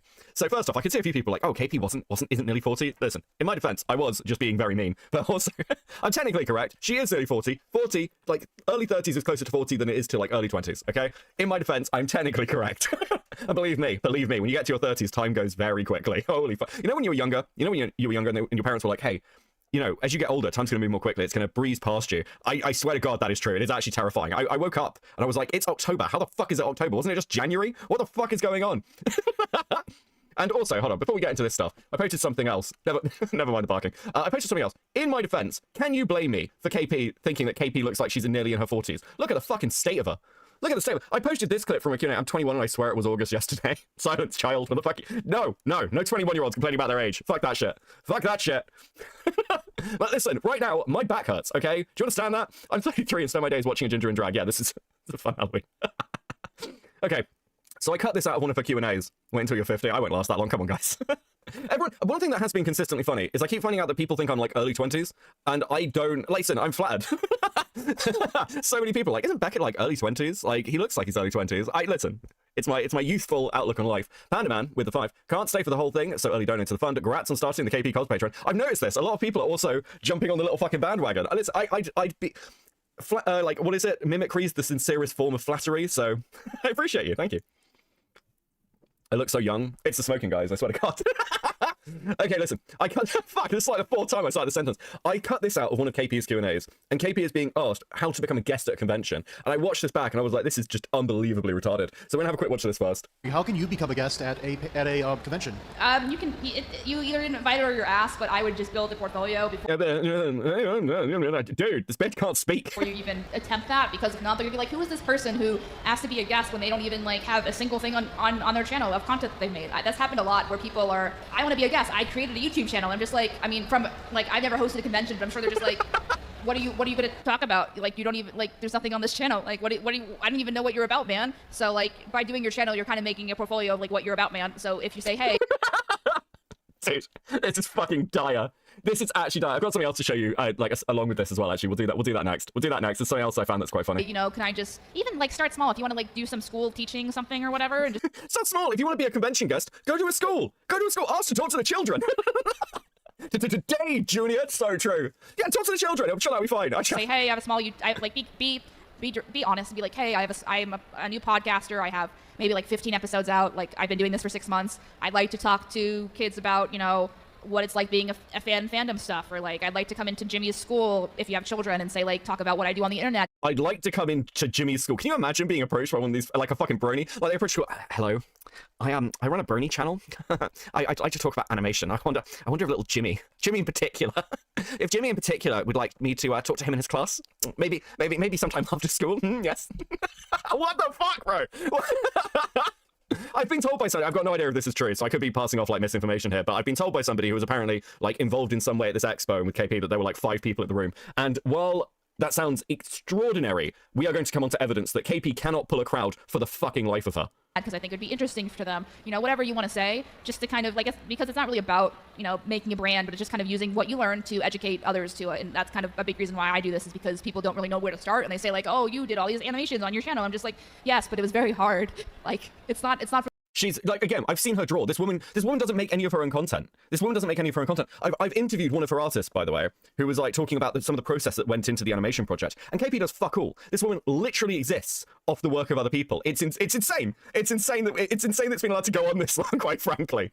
For the faint of heart, you know, you have to really just be strict about managing your own time at the end of the day too, and being honest with yourself. And what, you mean honest, like you piss the couch, smoke tons of weed, and eat chocolate all day while hiding in a room because reality is crushing and your failures are many? Like what that that kind of honesty with yourself? The kind of honesty where you have to strike down archive channels of a video that you are terrified of people watching? And being able to do confrontation and practicing your own skills, like do confrontation. This woman is like just on the run, just on the absolute run.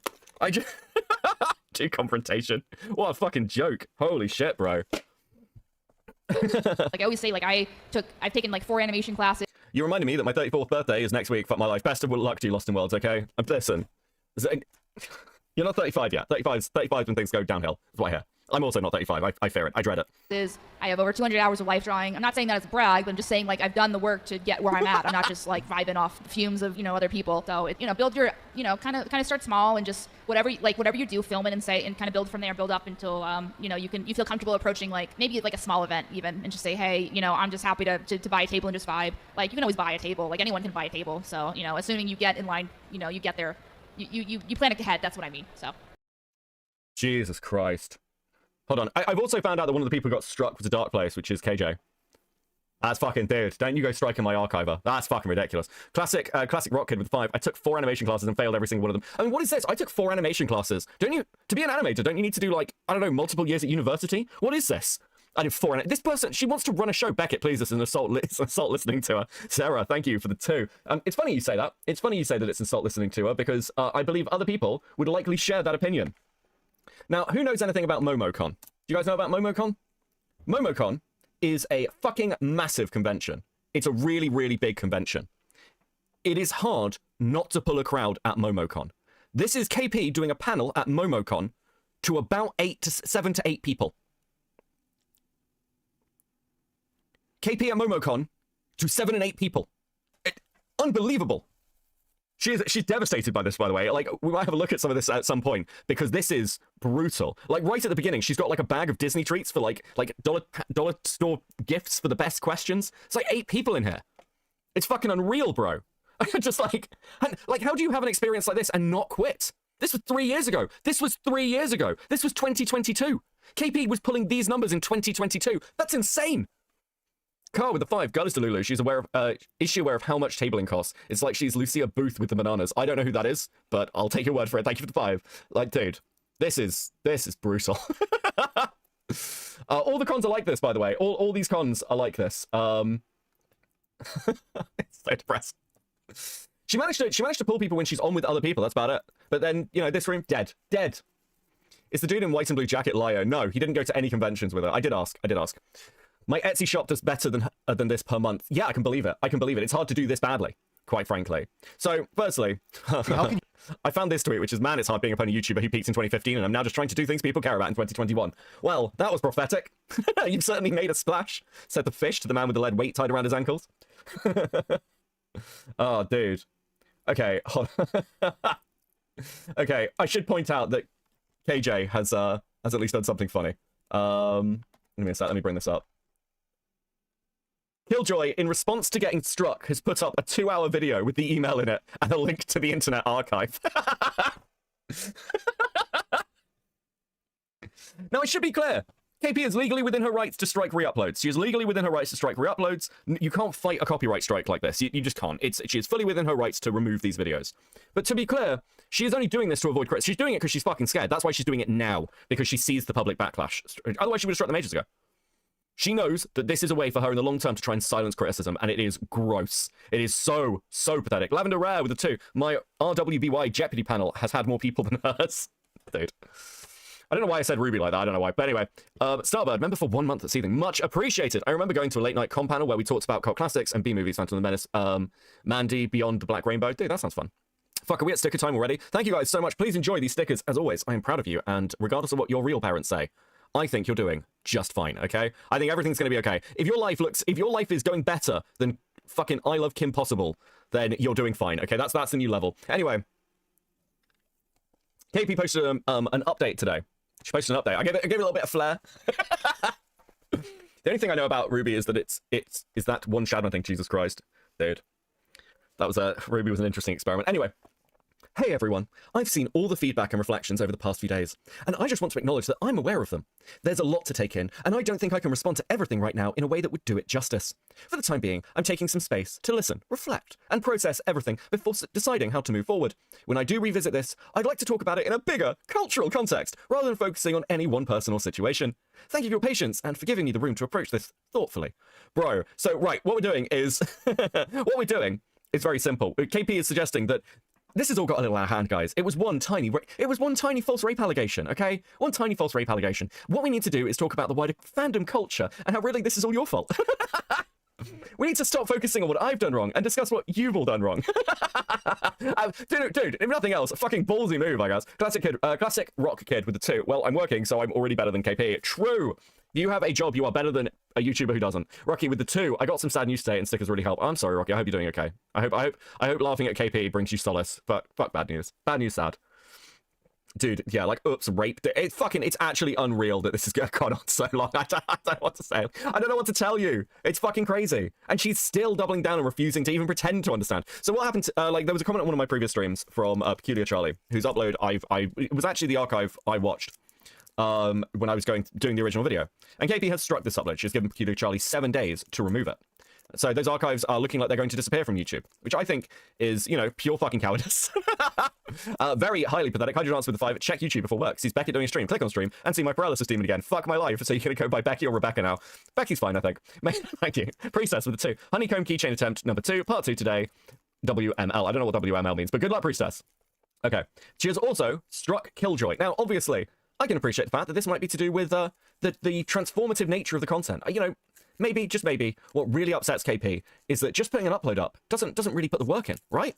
So I've actually never watched Kim Possible's video on stream. I never reviewed it when it came out. I went straight into video production. Brudder, welcome to Coping 07. Thank you very much. Much appreciated for the membership. And it has been a little while, and let's be honest, I don't think many people remember what was in this fucking thing. So because it is going away soon, because it will be relegated to the Internet Archive, and because I wouldn't want KP to be upset that she wasn't, being held accountable. She's big on accountability. We're going to watch the entire fucking video. We're going to intersplice commentary and jokes and transform the content. And then KP can be fully happy that a version of her video is transformed to, fully analyzed. And, listen, I'm not suggesting this is an alternative to this video at all. I'm just saying that I want to make sure that before this vanishes, you have all had a chance to watch it through my eyes, with me, as we delve deeper into the absolute fucking rabbit hole. Now, a fair amount of this is about DA games, and as I before mentioned, I don't care about the DA game story. I would rather kill myself. But we are going to do our best to seriously analyze the claims around DA games. And the claims KP makes generally. There is also some badly censored stuff in this. Hold on, let me get my censor thing up. Let me just set it up. For when I actually need it. Where is my sensor thing? Where's the sensor thing? Where's my sensor thing? I had my sensor thing recently. Okay, there it is. There it is. There is my censor thing. Okay, so we'll have that. Hopefully, I'll remember where the bad bits are, so we can censor it. The Dark Place video has 43,000 views at the time of deletion. 99% of my views. Dude, I'm sorry, KJ. Look, I mean, as I say, it is her right to remove. It is her legal right to remove re-uploads. What I would say, however, is striking archives is something that I've stood against for a long, long time. I've disagreed with basically everyone on this. It is the reason that I can't support Ethan Klein's lawsuit and stopped providing any kind of positive coverage to the Ethan Klein story. You do not go after people to like using copyright to silence criticism. That is what this is. Just because she has the legal right does not mean she's doing something ethical. She is running from criticism. So we are going to make sure that it is done the justice it deserves. Now, for some of you who have not seen this for a while or hate listening to KP talk, some of this is going to be painful, but please be aware this is an important social experiment. Okay, you're literally doing good works. Listen, if you watch this stream, you are a better person. I'm Catholic, so I'll give you listen. You will actually get time off for good behavior in purgatory if you watch this stream. I promise you. I've discussed it with the Pope. He has agreed. Morgana Gold with the 5. I'm so embarrassed I used to have a parasocial friendship with KP when I was like 8. I'm 22 next month. Older and wiser, I guess, lol. Listen, this woman, I've been sent her, okay, here's what I promise. If we can get halfway through this, with you guys paying attention, taking it in, I will read to you KP's staff agreement, okay? I've been sent the PDF of KP's staff agreement of what she expects from the people who work for her. So let me go and grab that. Let me go and grab that quickly. Where are you? KP rules. Let me just do this. I can't remember if I saved a copy of it or not. I think I did. I hope I did. I hope I'm just not. Yeah, I did. Hold on. So let me open this because I got a copy of it. So as you can see, I have a copy of the KP rules document. If you're very good, if you behave, we will read through the KP rules document. Okay.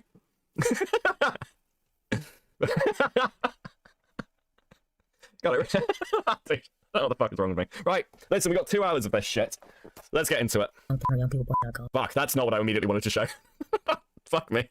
It's gonna go well. It's alright, it's all censored. It's all censored. Badly censored and disturbing content, but it's all censored. Come with a 2, more money for the Beckett indulgence. Thanks. Sorry, I'll edit out the stream. I'll tell you what, fuck, I'll put chat on screen. I'll put chat on screen because I'm gonna edit some stuff out of the stream, I think. How long have we been going? 29 minutes. Give me a second. I need to make a note. I need to make a note in my notepad. In my little notepad. I need to make a note. Oh fuck. Okay. We'll stick chat on screen so when I do the little edit, you don't lose chat presence, okay? Jesus Christ. I don't know how this woman has survived on the internet so long. Go with 2, more money. Thank you. Right, okay. Let's get chat up. Doing well today. You can tell I just clicked the like, can't you? Where the fuck is my chat? There we go. There's chat. Oh, fuck me. Okay, cool. Let's go. This video is not suitable for all ages and should only be viewed by viewers 18 or older due to the nature of the content discussed and the discussion of sexual predators on the internet. Trigger warnings for the following: pedophilia, lolicon and child pornography, suicide, grooming, anti-Semitism and Nazi imagery, sexual harassment and sexual objectification, bestiality and zoophilia, and rape. Please do not harass anyone named in this video. Hello viewers, welcome to except for Chris, he should be fired. Listen, if you're gonna harass anyone, make sure it's Chris, make sure he's fired, okay? It's gonna be fucking unbearable. another segment of Maybe the Internet Was a Big Fucking Mistake. Big mistake. Big. Huge. On a more serious note, this video covers sexual gratification as well as general sexual harassment, and it's a very depressing story. If you're a kid who somehow got past the age restriction, please go away now. Just go. Now, I don't like covering these stories. We're an animation channel. We cover very... I'd forgotten how bad this video is. I'd actually forgotten how much for 1.5 times speed.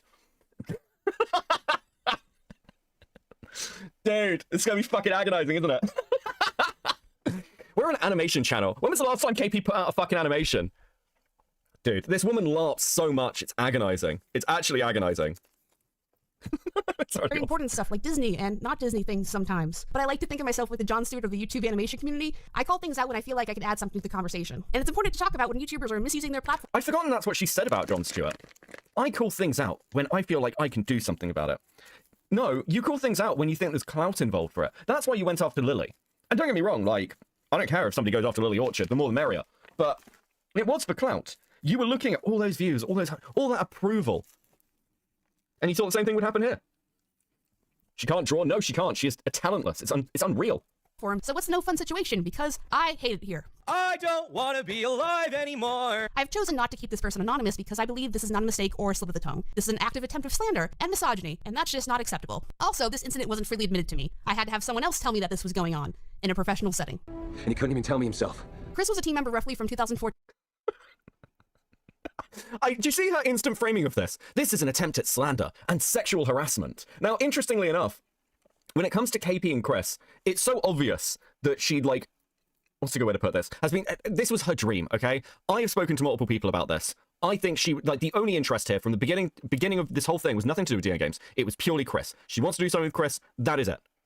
She needs to fucking burn this man alive, and it has destroyed her life. Never let your hatred consume you, because it will destroy your life. KP is living fucking proof. Artemis with a 5. Seeing you cover these failed tubers makes me feel better about my own channel. Never. It's like the fucking, oh, well, we'll do the meme thing KP's doing. It's like the fucking, what is it? Tropic Thunder. Never go full retard, okay? That was your mistake. 2014 to 2015. I know, I'm old. Chris was generally a nice guy in my time knowing him, but he exhibited weird behavior. Like, you just draw this for your boss, right? If memory serves, there's also a nude version. That's disgusting. He was also my first trip to Everfree Northwest, the one we did the blog about. He's this guy here. The story is as follows. I'm not going to read it myself because it's going to make me sick, so I'm just going to have someone else read it. At some point over the last few years, Chris told it.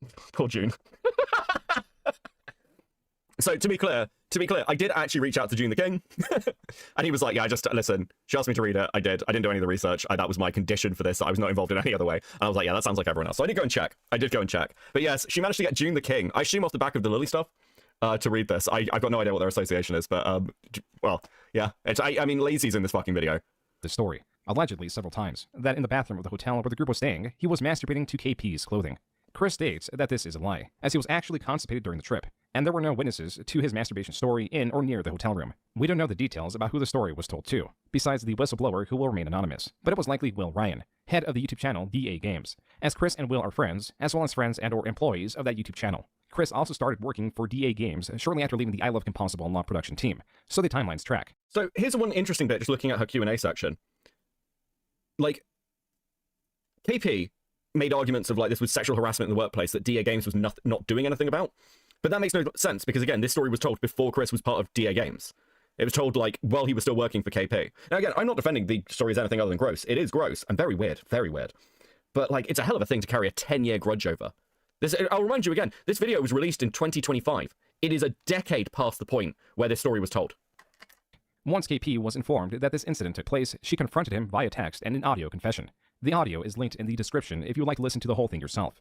All right. Well, first, I think it's the obvious thing is one, just want to profusely apologize for that terrible fucking thing I did. And that God was an absolute horrible person so many years ago. And you didn't fucking clankalize. No, it is June. It is June. He has confirmed it to me. June did. She didn't just get AI June the fucking. Could you imagine? That would be even funnier. Like, I wish he'd lied to me now. That would be hilarious. Just to remind everyone, important part of this call.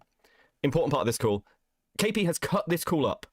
Not just taken a clip from it, but cut this call up dishonestly to remove sections of it just to make Chris look worse, which is fucking insane.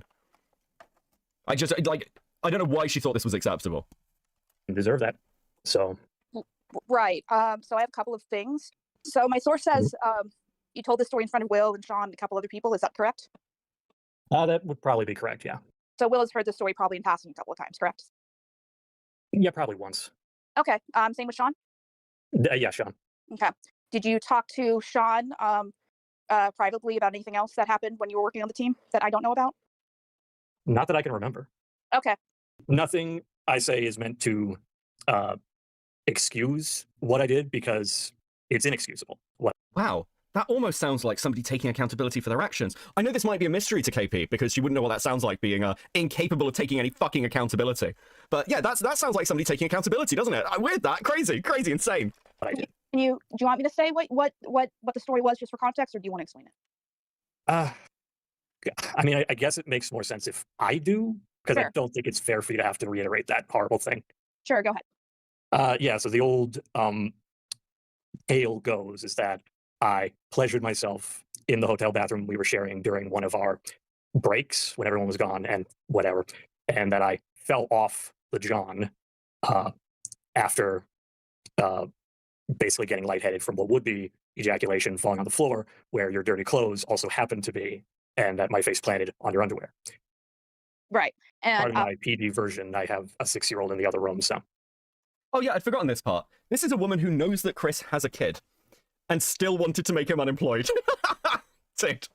okay, I wasn't aware of that, but thanks for being honest. Chris, in his audio testimony, assured his other boss, YouTuber SaberSpark, You know she leaves out the profuse apology? It just completely leaves it out. Wasn't told this story, but it's unclear how truthful Chris is being when he says that. Chris also tries to steer the conversation to not include too much explicitly, stating that, quote, there is a baby in the other room, unquote. But that also might have been a ploy to lessen the harshness of the anger present. Regardless, since Chris says he was lying about the whole incident, it's difficult to take his word on anything due to this lie and the actions he took regarding it. So once I was informed of this information and got Chris admitting to it, I sent that proof to SaberSpark through mutual friends and to DA Games. After reaching out twice and waiting months for any private messages, I eventually received someone at DA Games. This was, to be clear, years ago that conversation happened. KP frames it here like, oh, I got the confession, and then I immediately contacted them. Like, I waited a little bit, but I contacted... No, it was years before. Games in their totally real HR department that totally exists, even though I couldn't find any proof of it online. That's totally not run by Will's roommate, who's financially dependent on him. And for the record, I assumed Chris knew he was being recorded because it was a call about safety. It only gets worse from here. I'm gonna need every last drop of this. See, here's an interesting thing about the way KP puts safety as well. It's not a call about safety. It's a call about a personal grievance. Now, don't get me wrong. I don't have an issue with recording calls. Obviously not. I think it's important to document and log conversations you have in these kind of spaces because, I mean, even now, like, KP's come out and told fucking just lies about, like, our conversations and what they look like. So, like, you have to record things. Actually, there have been a couple of instances recently where I had to, like, go and just grab the logs. In the same way with what Emily said about our conversation. Like, let's say hypothetically that gets spun into something. Oh, Beckett was actually just trying to tell her that, like, no one cares about her previous abuse when she was a child. We need to take that. I would need that call to defend myself.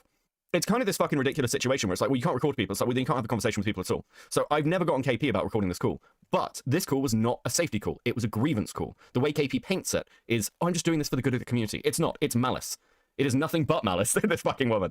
It's a jar call, essentially. Let's bring a political comparison. For those who forgot or are not American, good for you. The 2016 leak of the Hollywood Access tape was a big deal. In a bus, we have an orange man who shall not be named, and Billy Bush, a member of the Bush family. He's a cousin of President George W. Bush, or as my Gen Z audience would know, the shoe guy. Who throws a shoe? Honestly. Orange Man was talking about women in an inappropriate way. Google it if you want to. This whole script is giving me a fucking headache. You know, I'm automatically attracted to beautiful. Again, it's like, I don't necessarily disagree that this is locker room talk, but the way KP frames this as well, it's like, it's not even a sexual story naturally, like, really about her.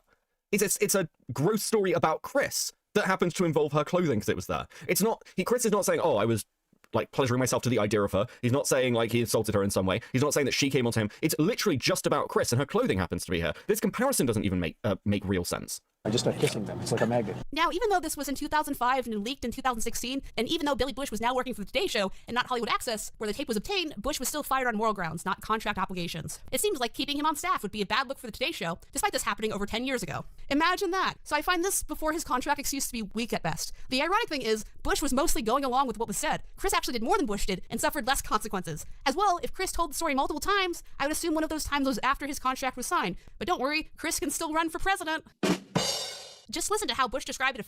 Okay, listen, I've memed on people who are like, oh my god, the tone's really off, and it's like, who cares? But actually, watching this back through, they do kind of have a point, right? This video, it's all over the place. It's fucking horrifying. Affecting his family. What was it like for you to go back home after the tape had been released, to face your daughters, your wife? What was that moment like for you? Well, the initial moments were total chaos. The paparazzi were never interested in me before, and now they're outside the gate and ready to go.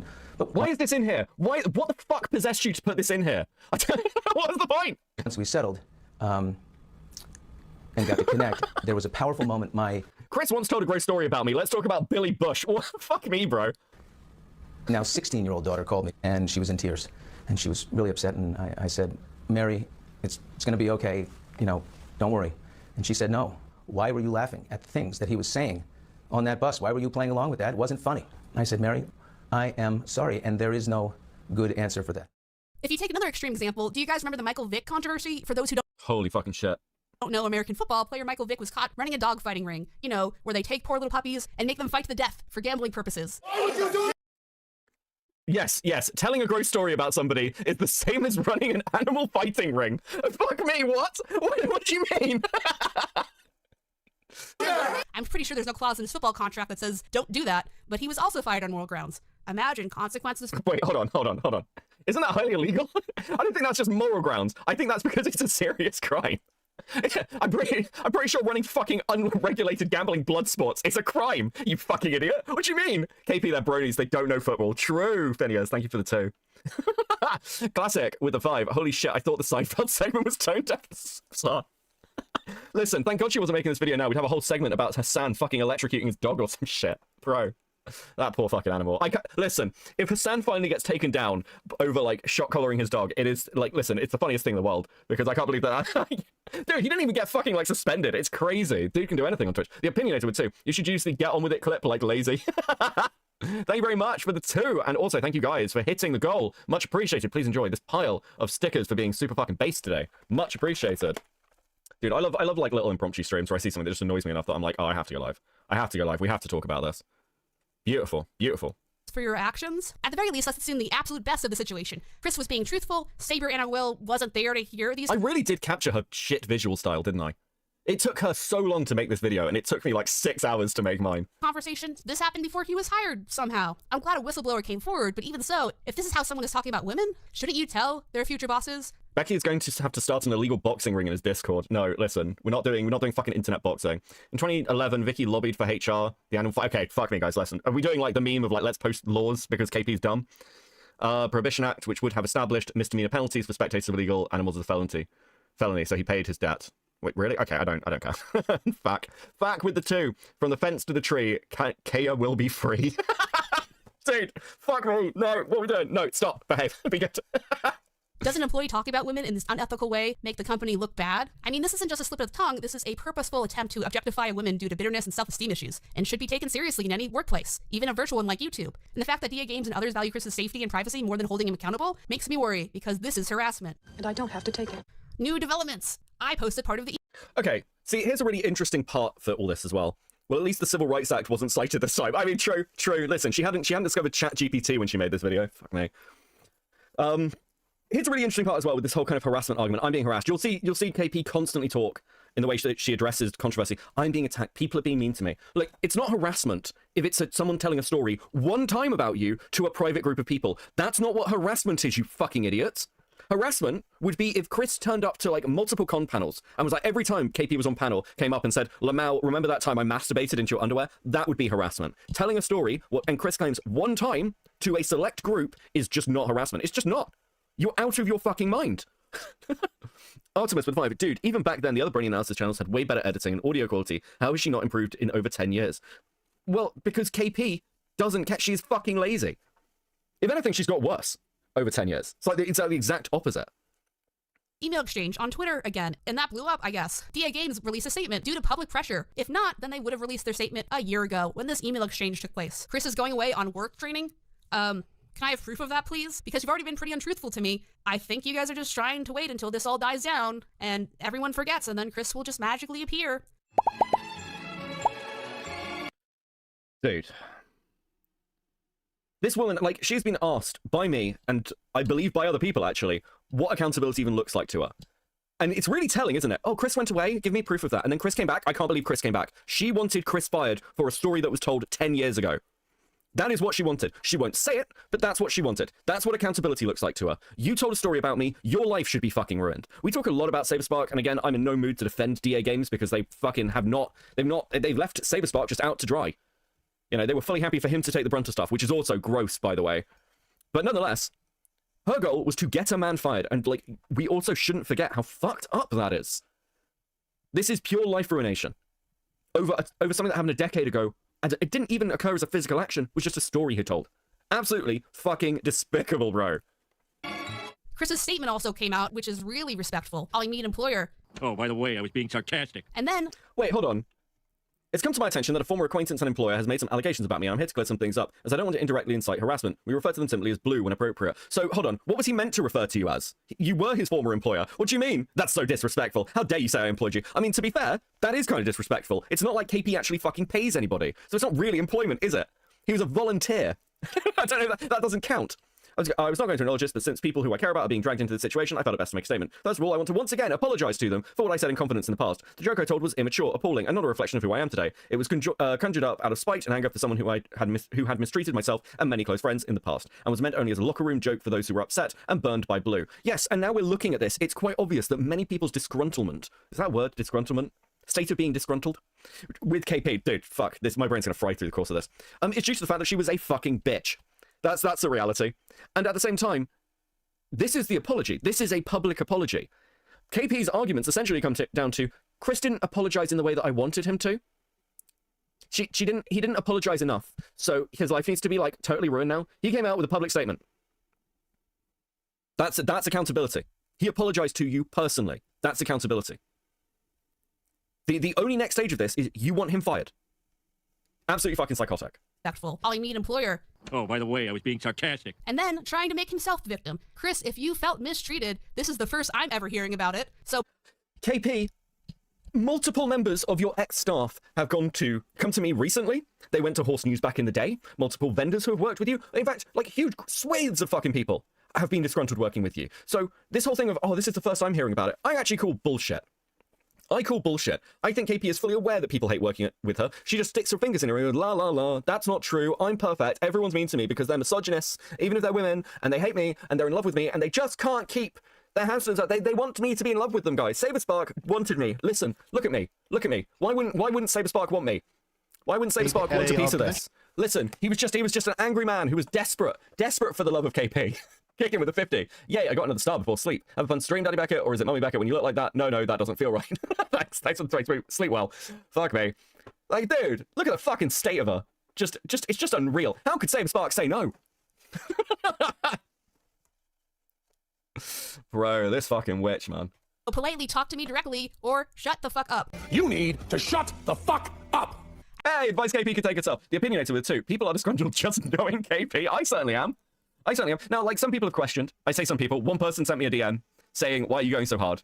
And it is literally the fact that I'm just done. I have fully had enough. This woman is never going to apologize. And at this point, by the way, if she does apologize to Saberspark, it means nothing. It means nothing, because the only reason she'd apologize to Saberspark now is because she's terrified of the public backlash. This woman is not sorry. This woman does not deserve any, like, she tried to ruin the lives of 2 people. Actually, she tried to ruin the lives of multiple fucking people. She deserves no quarter.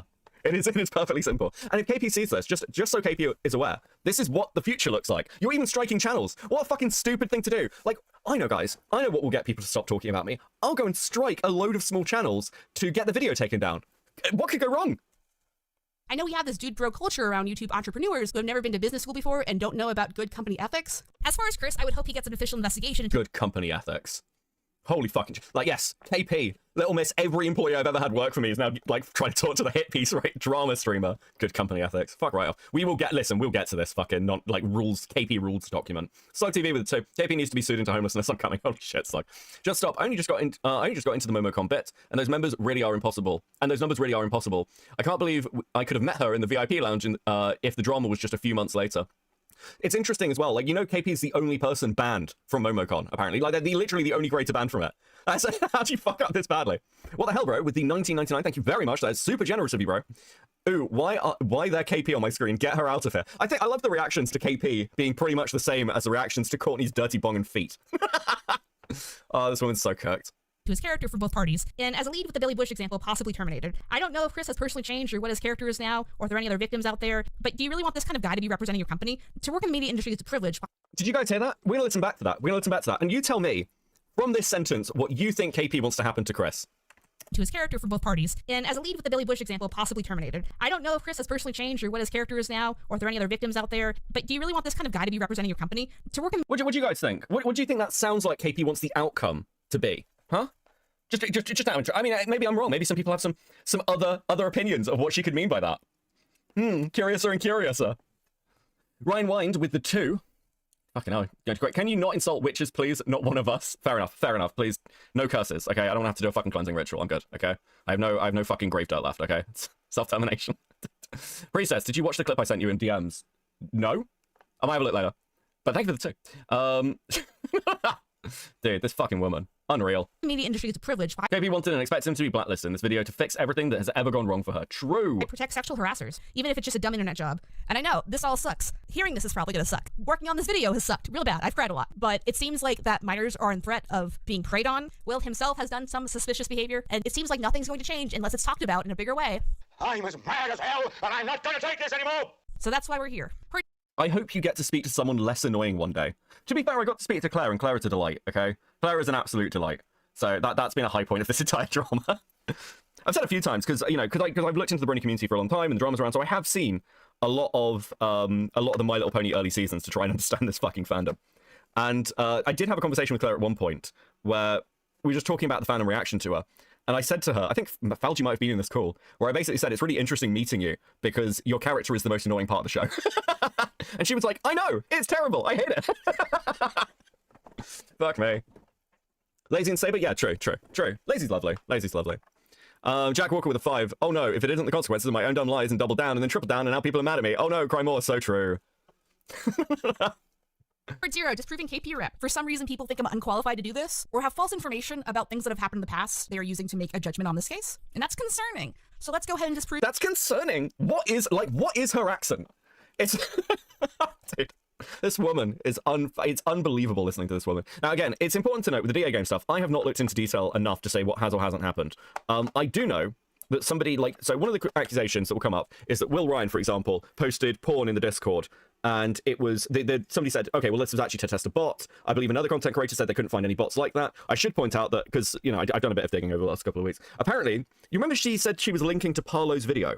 Well, what she was trying to link to was Parlo investigating this, and Parlo said he couldn't find a bot. Now, I don't want to put too fine a point on it, but of all the content creators who could possibly look into the DA game situation, Parlo is probably the person I would trust the least, possibly on the fucking planet. So unless you've got somebody who's looked into this, who's more competent than Parlo, and that's a very low bar, I don't believe it. So, again, it seems to me from what I've heard about the DA game stuff, that it largely comes down to negligence and an unhappy fandom. In fact, I've read through the DMs from the DA games quote-unquote victims group chat, and the accusations they're making are not ones of grooming or pedophilia. The accusations the quote-unquote victims are making are of negligence and kind of a toxic environment, basically. So this line from KP that, actually, we need to protect the children is one that she is adopting now to try and deflect. And there is very few things that gross me out more than somebody trying to hide behind the shield of, I'm just trying to protect the victims. It is fucking gross to do that to people. Seraphine with a 5. I can lore drop you some Brony discourse drama in DMs later that has never been covered. That would be fucking awesome, actually. I love old Brony lore, especially if it's never been covered. We'll definitely do that. I might save it for December, though, but please send it to me, okay? We've got to feed Brony Christmas. But also, thank you guys so much for hitting the goal. Let's fucking go. Dude, we're doing so well today. We're doing so well. Make me so happy.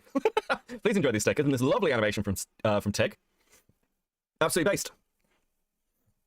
Oh, fuck, what was that?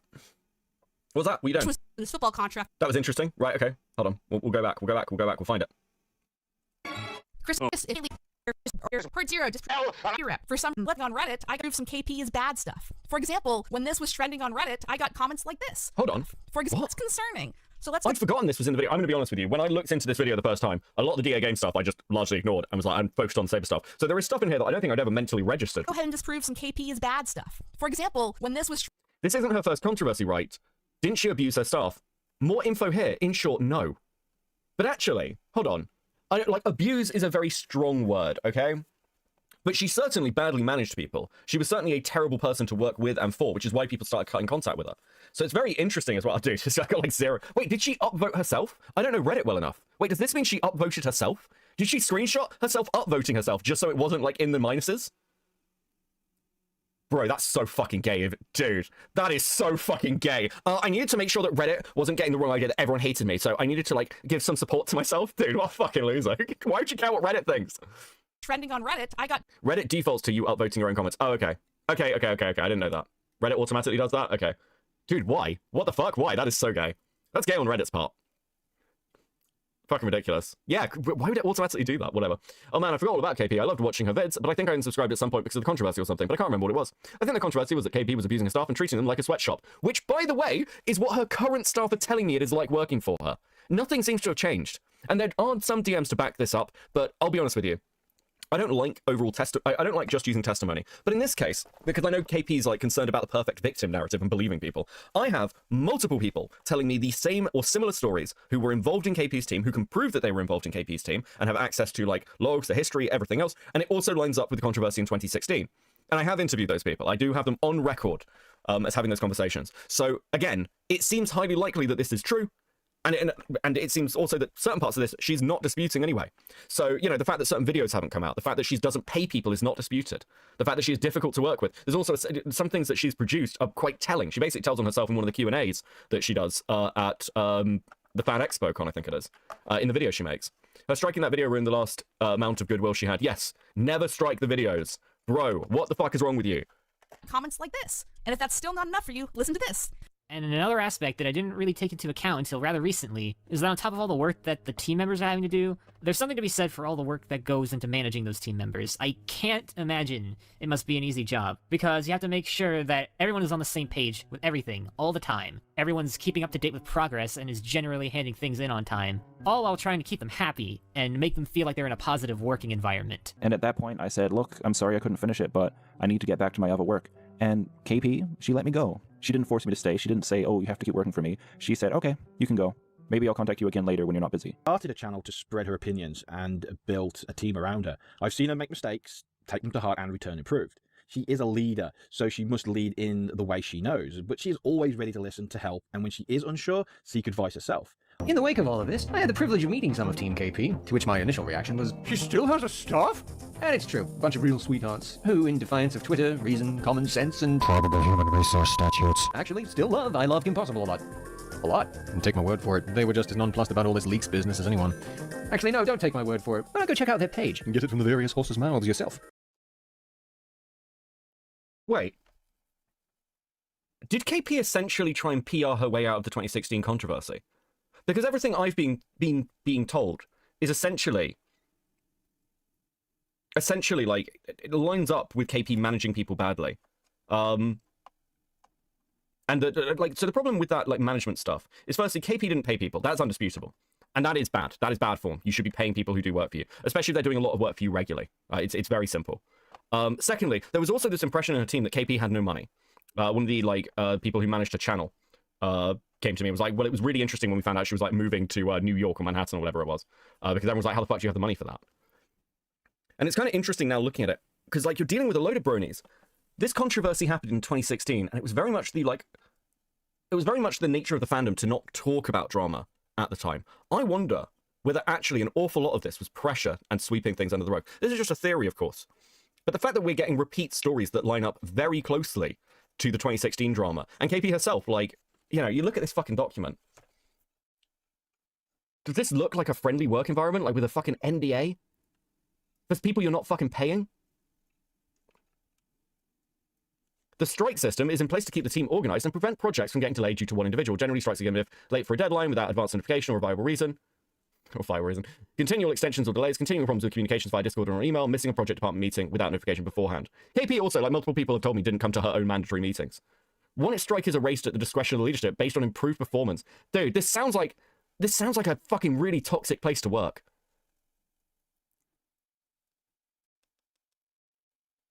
I got fucking NDA'd by Legends of Equestria. Bronies love their NDAs. The Applejack principle. This is a common mistake when used people and should be addressed. Many times people accept too much work, overwhelm themselves, get frustrated due to deadline stress, and quit. To avoid this, please take these next words with caution. Be aware of how much work you can take on. They were taking on people with like no editing experience. At one point, apparently. You know, and again, it's kind of like the Boblax problem. Why the fuck did KP need editors? KP's content does not require that much work to make. She could just make it herself. She's just lazy. Metalman with 2. Hey, Beckett, KP really stepped in at her. Yep. Cosmos the Barge with the 5. Why did that one guy say, she let me go when he said he needed to step away? As if that's a sign of her being a good boss. Like, that's bare minimum. Yeah, it's really odd, right? Like, I listen back to these and I'm like, they're very strange. And also, like, think about it this way. If you're an artist or, like, creator in the community, you probably want to not look like you're stirring drama. Like, there's an incentive there. This is all me theory crafting, and it's based on, like, talking to a team now, because the team now is certainly not fucking happy. Anyway. Darling people. The whole non-KP leak situation is as follows. I do not regret making it because at the time I truly believed I was doing something for the better good.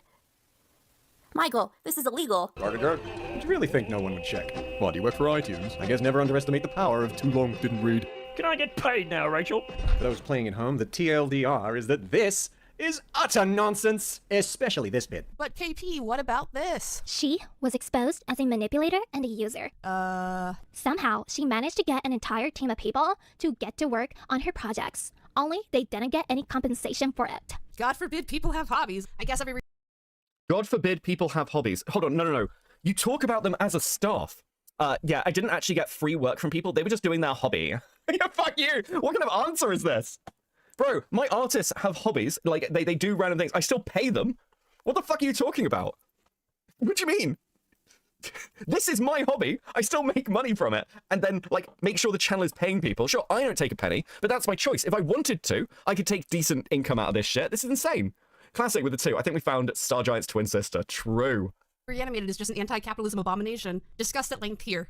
I remember watching a video that she posted on YouTube a couple of years back.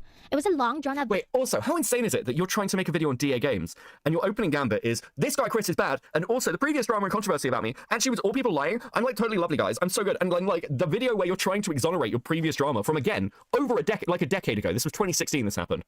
So just under a decade ago, basically reignites the entire fucking drama and crashes your channel into the ground. What's fucking left of it? The fucking irony. Metal Man with the two. KP's hobby is not paying people. Absolutely fucking true. It's living off mummy and daddy.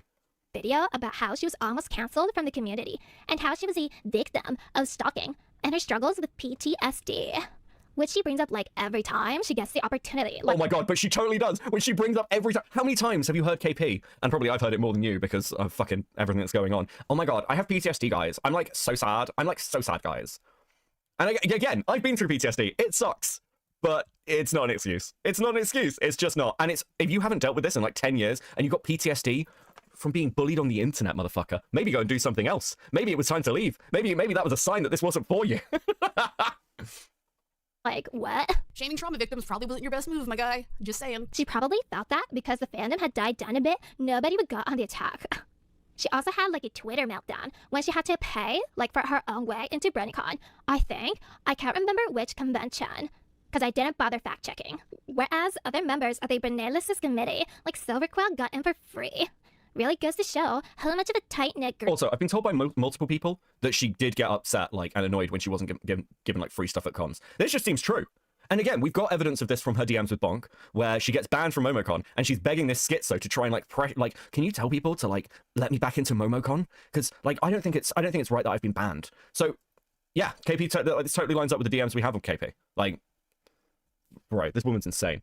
God, this fucking this DA Games. Who would have thought? It's like a confession reel. Group, they all are when it comes to preaching about love and tolerance, like peace. That's not what happened. Wrong! I was frustrated that BronyCon changed their minds about my guest spot based on false information, and they were informed it was false information from another convention head. It's very victim-blamey. More details here. Which probably explains why people don't see her much after that with other committee members. All in all, KP just strikes me as just another individual who constantly acts like a spoiled child. Bro, this fucking is so on point. This, like, no wonder she put this in. This is so fucking accurate to who KP is. And that's wild. I completely forgot about this whole section. She really is gender bent jar. Yeah. It's spot on, cartoon sheet. This is fucking crazy. Who acts out when they can't get what they want. This guy obviously doesn't know me because it's not really my character. This guy doesn't know me. Bro, this person sounds like they've spent hours with you. I'll be honest. This is so accurate to you. I'm actually, like, totally not like that, guys. I'm like a completely different fucking person. Bro, what are you talking about? Types of individuals believe that everything should be, like, handed to them. Yes! With little or so no true! effort, simply because they're recognized in a group or community. Oh my god, this blatantly pissed her off. This blatantly pissed her off. This is so fucking true. I know it sounds like I'm saying, like, hashtag burn the witch, but my actual point is, she's just another example of what happens when you let internet, or in this case, horse fame, go to your... I don't know who this person is. I don't know anything else about them, but this person, like, and in this moment, is like third eye prophetic, like an actual genius. This person should become an analyst, because they've got like KP bang to rights on this. Head. Why would we work so hard on dumb little horse videos if they weren't fun? Because art and media are definitely only made for attention. More details here. Make me your horse god. I am your god now. Bring me your virgins. This is a confrontation between someone who is... But that is how KP wants to see herself. KP is the boss. KP should be respected. KP is going to be a showrunner working for Disney one day, guys. Just you wait and see. supposed to be helping the team, but was actively... Can you imagine if KP, if like Disney searches KP? Like, oh yeah, I actually have a YouTube channel. What's it called? ILoveKimPossibleAlot? Don't look at any of the other search results though. Do you think that's why? Oh fuck! Do you think that's why she's striking the channels? She's like trying to get a pitch, and she's worried that like fucking somebody from Disney's going to see this shit. To be clear, listen, I hear things now. I managed to. To be fair, actually, I think I've said this before. I've got little bits of connections here and there anyway. But look, KP is fucked. There is no way this woman is getting into the professional work environment. It's just not going to happen. Even a normal employer at this point, if they ever search her fucking name on the internet, what do you think is going to come up? Do we want to hire somebody in the midst of a fucking, like, false rape allegations scandal? Probably not. The opinionator with the 2. If KP is God, she's a shitewad. True. The one and only Phineas with the 2. All this while being bad PR for the show Kim Possible. Yes. I think she's probably getting away with it. Like, she won't be made to change her name because Kim Possible's a general name. I don't know if it's trademarked, but also her character doesn't look like Kim Possible, so... I mean, again, the fucking state of it. Anyway. Leaking assets to the team and lying about it. And then they were caught. You can guess how this confrontation goes, but ladies and gentlemen, the day is Zane-minded. For more context, Zane, the head of the team at the time, is a pretty soft-spoken guy, so this is the maddest I've ever seen him. Wait, what are we doing here? Wait, hold on, what are we doing here? Give me a second. Classic with the 5. Unfortunately, KP, all your former professional associates have something you don't. It's a little something called passion. Yes, and self-respect. And a life. In someone who was supposed to be helping the team, but was actively leaking assets to the team and lying about it. And then they were caught. You can guess how this confrontation goes. Wait, hold on, I'm in the same boat as Cartoonshi. I'd completely forgotten how long this went on for. Did she seriously just go on and on about this fucking controversy from 2016? The fuck? Therapy with the 5. I taught my sister's fiance who works with Disney sometimes about this, and they're already aware of KP. She's not getting anywhere. I don't know if that's true, but that's very funny if it is. That's a shouting clip. I know it's a shouting clip. I didn't realize that's what it was in reference to. But ladies and gentlemen, the day is Zane-minded. For more context, Zane, the head of the team at the time, is a pretty soft-spoken guy. You've also got to remember, guys, the first time I ever saw this video, it was through the lens of Chud logic, okay? So if I'm forgetting things, it's purely because Chud's not here, sat there going, oh my god, guys, that's fucking crazy. It's a terrible Chud impression. But I can't do a good Chud impression because I'll get banned from YouTube for saying, like, Jew over and over again, okay? So this is the maddest I've ever seen him. Do you mind if we take it from here, me and... Yeah. Because quite frankly, what the messages were a betrayal to the team that you claim to represent. I would say less so a betrayal to Rachel, still a betrayal though. But quite frankly, I'm insulted by what you chose to do. I think the craziest part is the Discord medallion is real. Yes, I was very surprised to see that as well, Man. Thank you for the 5. You sat there, you claimed to be representing the team. You claimed to be wanting to improve the team. And you sat there and you lied to our face, okay? Now, I'm fucking lost for words. And the fact that I gave What the fuck made you think that was okay? Like, how did you think you were helping? What the fuck have you got to say for yourself? And then even now, I gave you the chance to come clean and say, is there anything you want to say? And you didn't say anything. Is this the 16-year-old? I don't know. Maybe. I don't know enough of the KP, like, specifics of the KP drama from back then. Because I never followed it at the time. I wasn't watching the community back then. But I know that she got bullied by a 16-year-old. God, it's funny if it is. Serena with the 2, and she hasn't talked about DA games yet. Dude, we're like 18 minutes in. And so far, you'll notice, it's not about DA games or the children. It's all about KP. And you were denying it until I said, I have access. I see everything. Initially, you can see that maybe your intentions were good, but there's absolutely no fucking denying the fact that by the end of that, not even by the end of it, halfway through at the very least, there was no denying that. That's my problem. You claimed that you were doing this for us, and yet you sat there and lied to us. You lied to me. You lied to every single person in that group. We sat there and we said, can we trust everyone in this group? And you sat there and said, yes. You betrayed the team. You betrayed the team! Where's the Spoonie clip? Betrayal! Dude, this is so gay. This is, again, a drama from nearly 10 years ago. This is fucking so crazy in context. Okay, you betrayed fucking me, personally. I'm taking that personally. You sat there and you told them, Zane is about to upload that video. And what did you hope to achieve? It happened that I was preparing that video, and that's when I told you, by the way, we're putting it back up. We made that decision weeks ago. We made that decision when we posted it in the radio play chat, when people were explaining that we're not happy. We said, yes, we have a video ready. We'll upload it in a few weeks. That's why that video was going up. This drama is so old, they're talking on Skype before Microsoft bought it. Did you ask me? No. Did you think that maybe a bit more, something better could come out of this if you fucking talk to us? Dude, that's such a good clip. I might put that back in my videos. It's such a good sound clip. It's such a good sound clip. No. Did you think that maybe a bit more, something better could come out of this if you fucking talk to us? Okay, nothing good came out of that group. Nothing group. Sorry, that Twitter. Nothing. You know what good came out of this? The Skype group. I think the only reason I'm not cringing at this is because I know this is what most people in the cartoon community sound like. Tunchi, are you able... Dude, can you take that kind of shot? Isn't that a bit of a shot across the bow, bro? Base, honestly. Listen, we're clearly having an impact on Cartoonchi. Base, let's fucking go. The group of people that sat down like grown men and fucking wrote down their complaints. Nothing good from that Skype chat. Do you want to know what everybody else on the team? The only 2 people that have said anything bad to the end on Twitter are the 2 people in that group not on the current team. Do you know what everybody else has said to that Twitter? They fucking said, fuck off, because you're not helping. Dude. You are literally here to be malicious. You're here to tease Rachel. You're here to nag at her. There is no defending it. That Twitter is universally accepted. Sorry, Mally, I'll stop corrupting him. Sorry. Okay. To have been a good thing. The entire team, while you were in that group, was saying that these guys are dicks. Nobody on the team supported them. And yet, here you are, claiming to represent the team and supporting them, and lying to the rest of the team while you do it. Part 1, the original incident with Chris. Something I also wasn't aware of is that Will made a statement after his team member Boggs, you know, the one who was harassing me, was fired. It doesn't mention me, or that there was any victim, or even what he did was bad. Will even calls him a great person. So, starting off on a real high note there. He is no longer a member of DA Games. He's still a very good friend of ours. Like, especially me. Like, I will sometimes DM him. We'll be on Twitter, the big tweeter sometimes, but I'm not one for grudges. I don't do that. So don't think this was out of any bad, massive haste. Just a lot of back-end stuff that kind of conflicted with our channel. There's a lot of things that didn't meet our requirements. The videos started getting worse and worse, but it was more or less just, I was pressuring him a lot. There was a lot of things he had to do, and there just wasn't enough taking time except for the situation that we were going through. Wait, I also didn't realize this. So hold on. This wasn't just about Chris, was it? This is KP going after everyone who pissed her off over the last 10 years. It's just that a lot of them are associated with DA Games. Holy fuck, this whole thing was a malicious hit piece. It's purely spite-driven.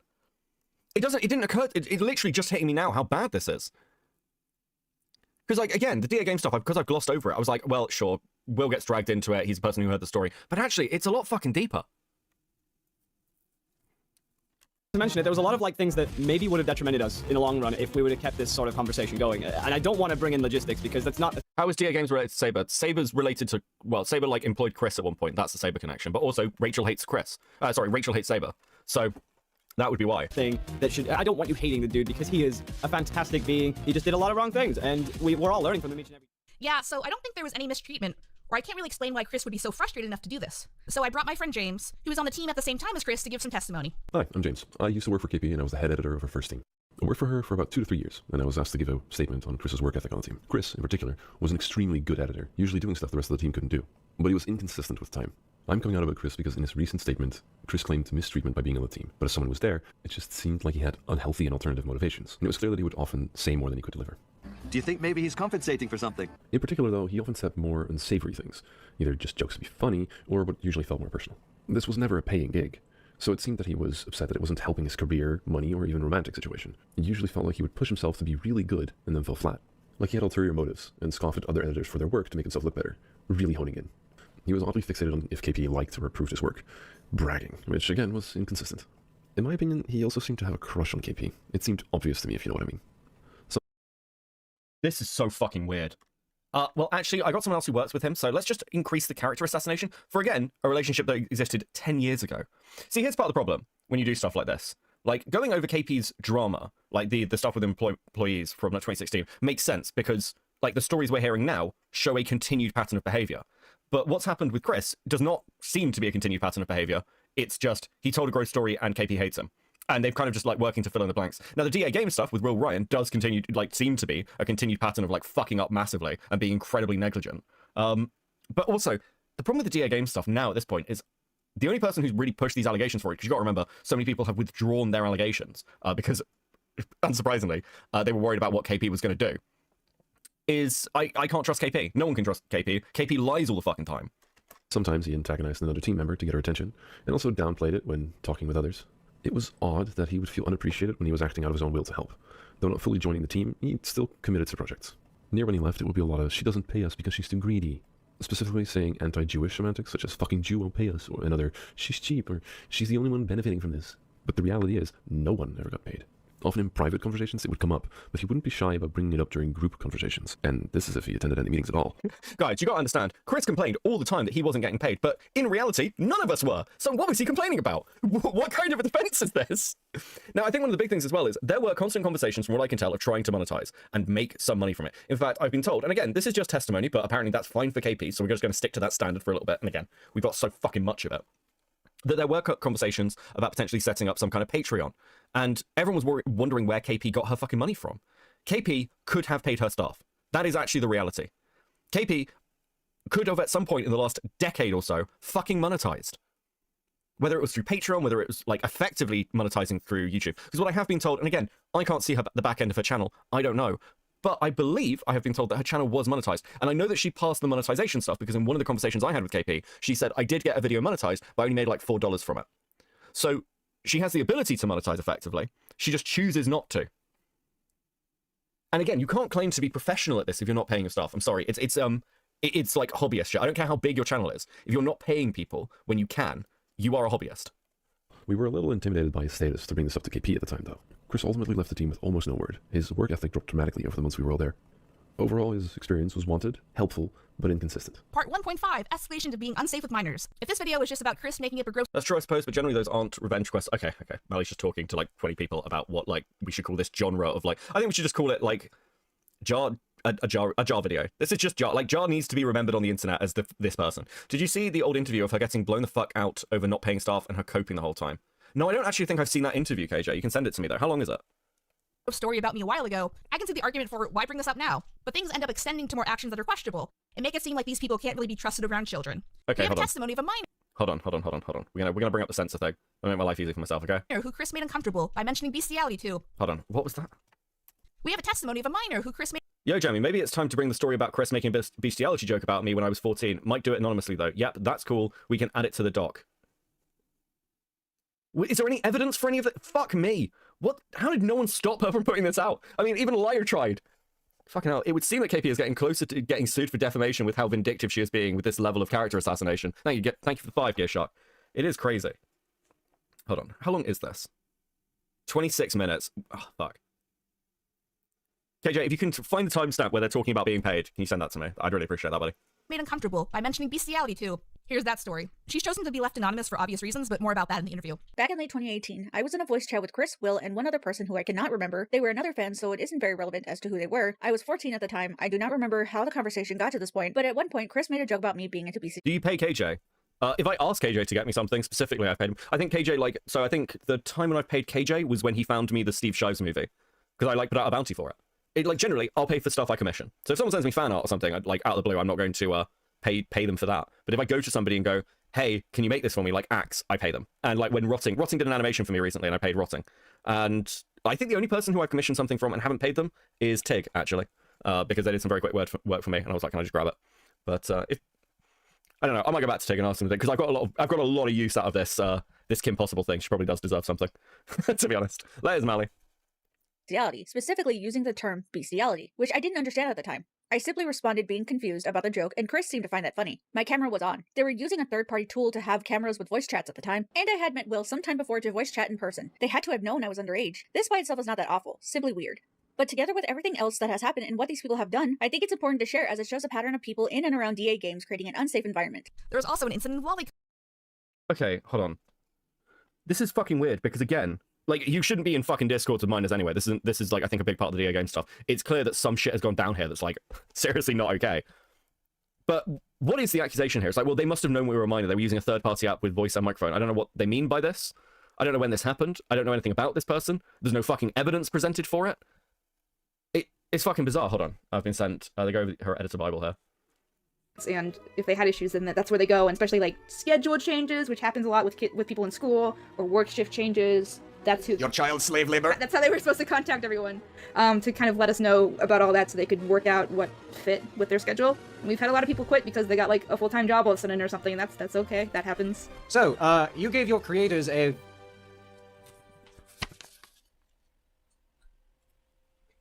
3 strikes policy? 3 strikes, you're out of the team, but it's not as scary as it sounds. It's a lot of times people drop off the face of the earth and we have no way to contact them. So say someone gives you a task of artist doing something, and they give you a deadline, and they say, come 2 weeks later, it's like, oh, I'm sorry, I forgot my deadline, or, oh, something happened, and you would technically get a strike, but it's just to kind of regulate people to make sure they turn stuff in on time, because if not, then procrastination happens, and a lot of— Is she having a stroke while speaking? What is she doing with her hands? What's going on? This is so fucking weird, bro.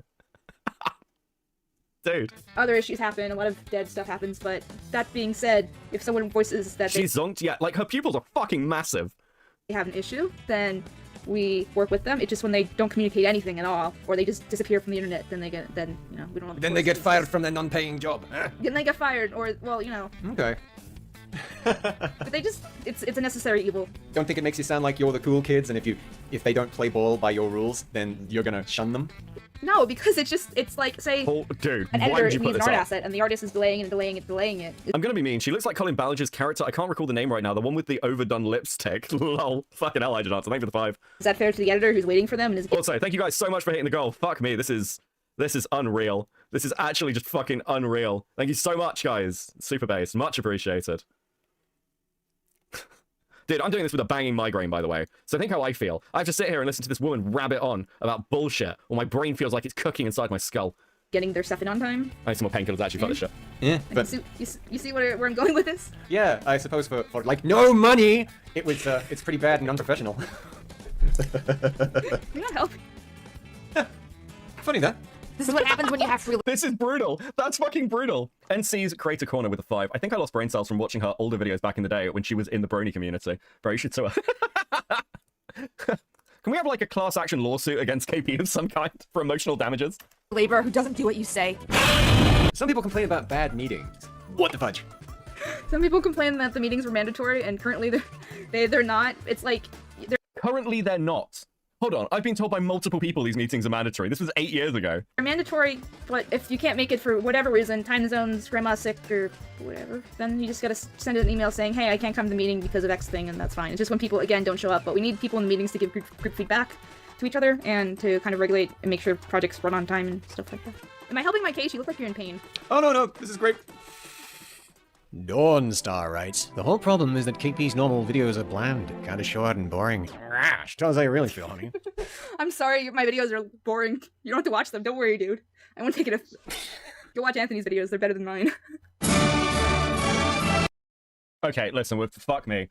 This woman, it's because this woman hasn't changed over a decade. I'm gonna crash out, bro. Or sexual images of cartoon characters that are children, and accidentally exposing that material to minors in Chris's private server. Oh, fuck. Yeah, I need to sense thing. Allegedly to test a bot. Lolicon is already subjective in nature in the first place. Wait, allegedly to test a bot. So right from the off, you were aware of this? As people can make the argument that these are fictional characters, and not real children, but I don't think anyone will argue that maybe we shouldn't be letting children see sexual imagery. The big problem with that, besides the incident happening in the first place, is that it was never officially addressed. No apology, no nothing. But instead the threads were deleted. Sounds kind of sus to me. Oh, it gets worse. Wait, hold on. The threads were deleted. Wouldn't you want them deleted? You've got minors. Wouldn't you want it like... Wouldn't you want to remove those threads and not draw like the attention of minors to the fact that Lolicon exists? What? Does she show uncensored lolly? No, she shows badly censored lolly. It's not against YouTube's TOS. So many of these things have remained up without it. It's probably fine. I'm just trying to save your eyes from it. Angel, with a member for 1 month at Seething. How does she manage to look more AI before AI became more widespread? I want whatever she's smoking. I just need 1 day to be Delulu. True. And this is what I return to. Fantastic. Welcome in, Liar. Part 2. Will Ryan is a textbook pedo, and probably very unstable person. Sorry, yo. If that all isn't a big deal, then child grooming is bad, right? Hold on. Person. Sorry, yo. So in the original video, she just had a title card going, well, Ryan's a pedo. It's textbook, guys. Okay, bro. How is this woman not being sued? How? Dude. Is it just laziness or not? Someone sue this woman. If that all isn't a big deal, then child grooming is bad, right? Well, no shit. So enter player 1 in this case, the YouTube channel DA Games. For those who aren't aware, DA Games is a YouTube channel that makes a variety of content, including Let's Plays, their own animation, and fandom-inspired music. The 4 main current members of the channel are Chris, Will Ryan, Cosmic Keyframe or Chrissy, and Sean Webby. Will himself is problematic for a bunch of reasons, not limited to dating a minor in 2015 when Wait, hold on. he was 23, and that's shady at best. Here are the So this guy dated a 17-year-old in like 10 years ago? When she turns 18, wants to have sex. Big thanks to my girlfriend. She could have just talked to Keyframe? Wait, who the fuck is Keyframe? Girl was 16, 17, he was 23 and lives in the UK. Okay. Well, yeah, I mean, I'd call that nonce behavior. I don't think it's illegal. in the UK. It's still nonce behavior. Like, dude, 23-year-old dating a 17-year-old is fucking bizarre. But I don't know.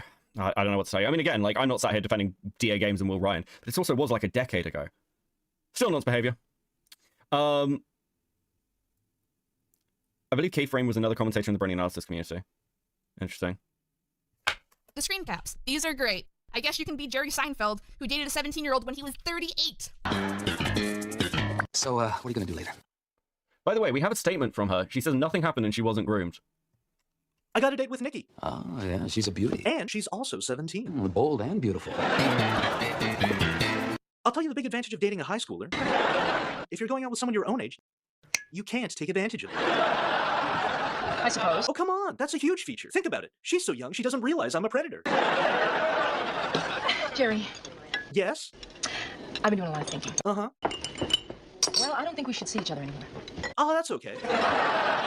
What? No, it's fine. No problem. I'll meet somebody else. Sure. There are plenty of high schools in New York City. I can't believe they fucking... Dude, how do you record something like this? Fuck me. The Yule with the 5. Hello, I love Cope and Seethe a lot. How's the Discord necklace doing? Love this art, by the way, and sorry, this is my first message. No worries. Thank you very much for the 5. Much appreciated. Beetle Pins with the 5. I ate pavement yesterday, crashing on my electric bike and fucked up my face. That was more entertaining than KP's whole career. PS, wear a helmet. True. Also, hope your face is okay. Why does she go on this for so fucking long? I mean, again, a video like this is really simple to put together. You just go, hey, Chris is weird, their Discord has problems, and Will Ryan dated a 17-year-old 10 years ago. Boom, boom, boom. And you're done, okay? This should not take... Dude, what the fuck is this mess? It's fine. Anyway, it's been really nice grooming you for a while. I'm gonna go scope out at Chuck E. Cheese. Yeah, me too. She'll be coming round the mountain when she comes. Dating anyone 18 falls into a legally gray area depending on what state or country you're in. But the general rule of thumb is anyone 18 should not be dating anyone who's younger than 18. That's the internet law. I looked it up. Oh, fuck me. No. An 18-year-old dating a 16-year-old is, like, again, depending on the situation, generally speaking, like, is probably fine, okay? They're both fucking minors. Both teenagers.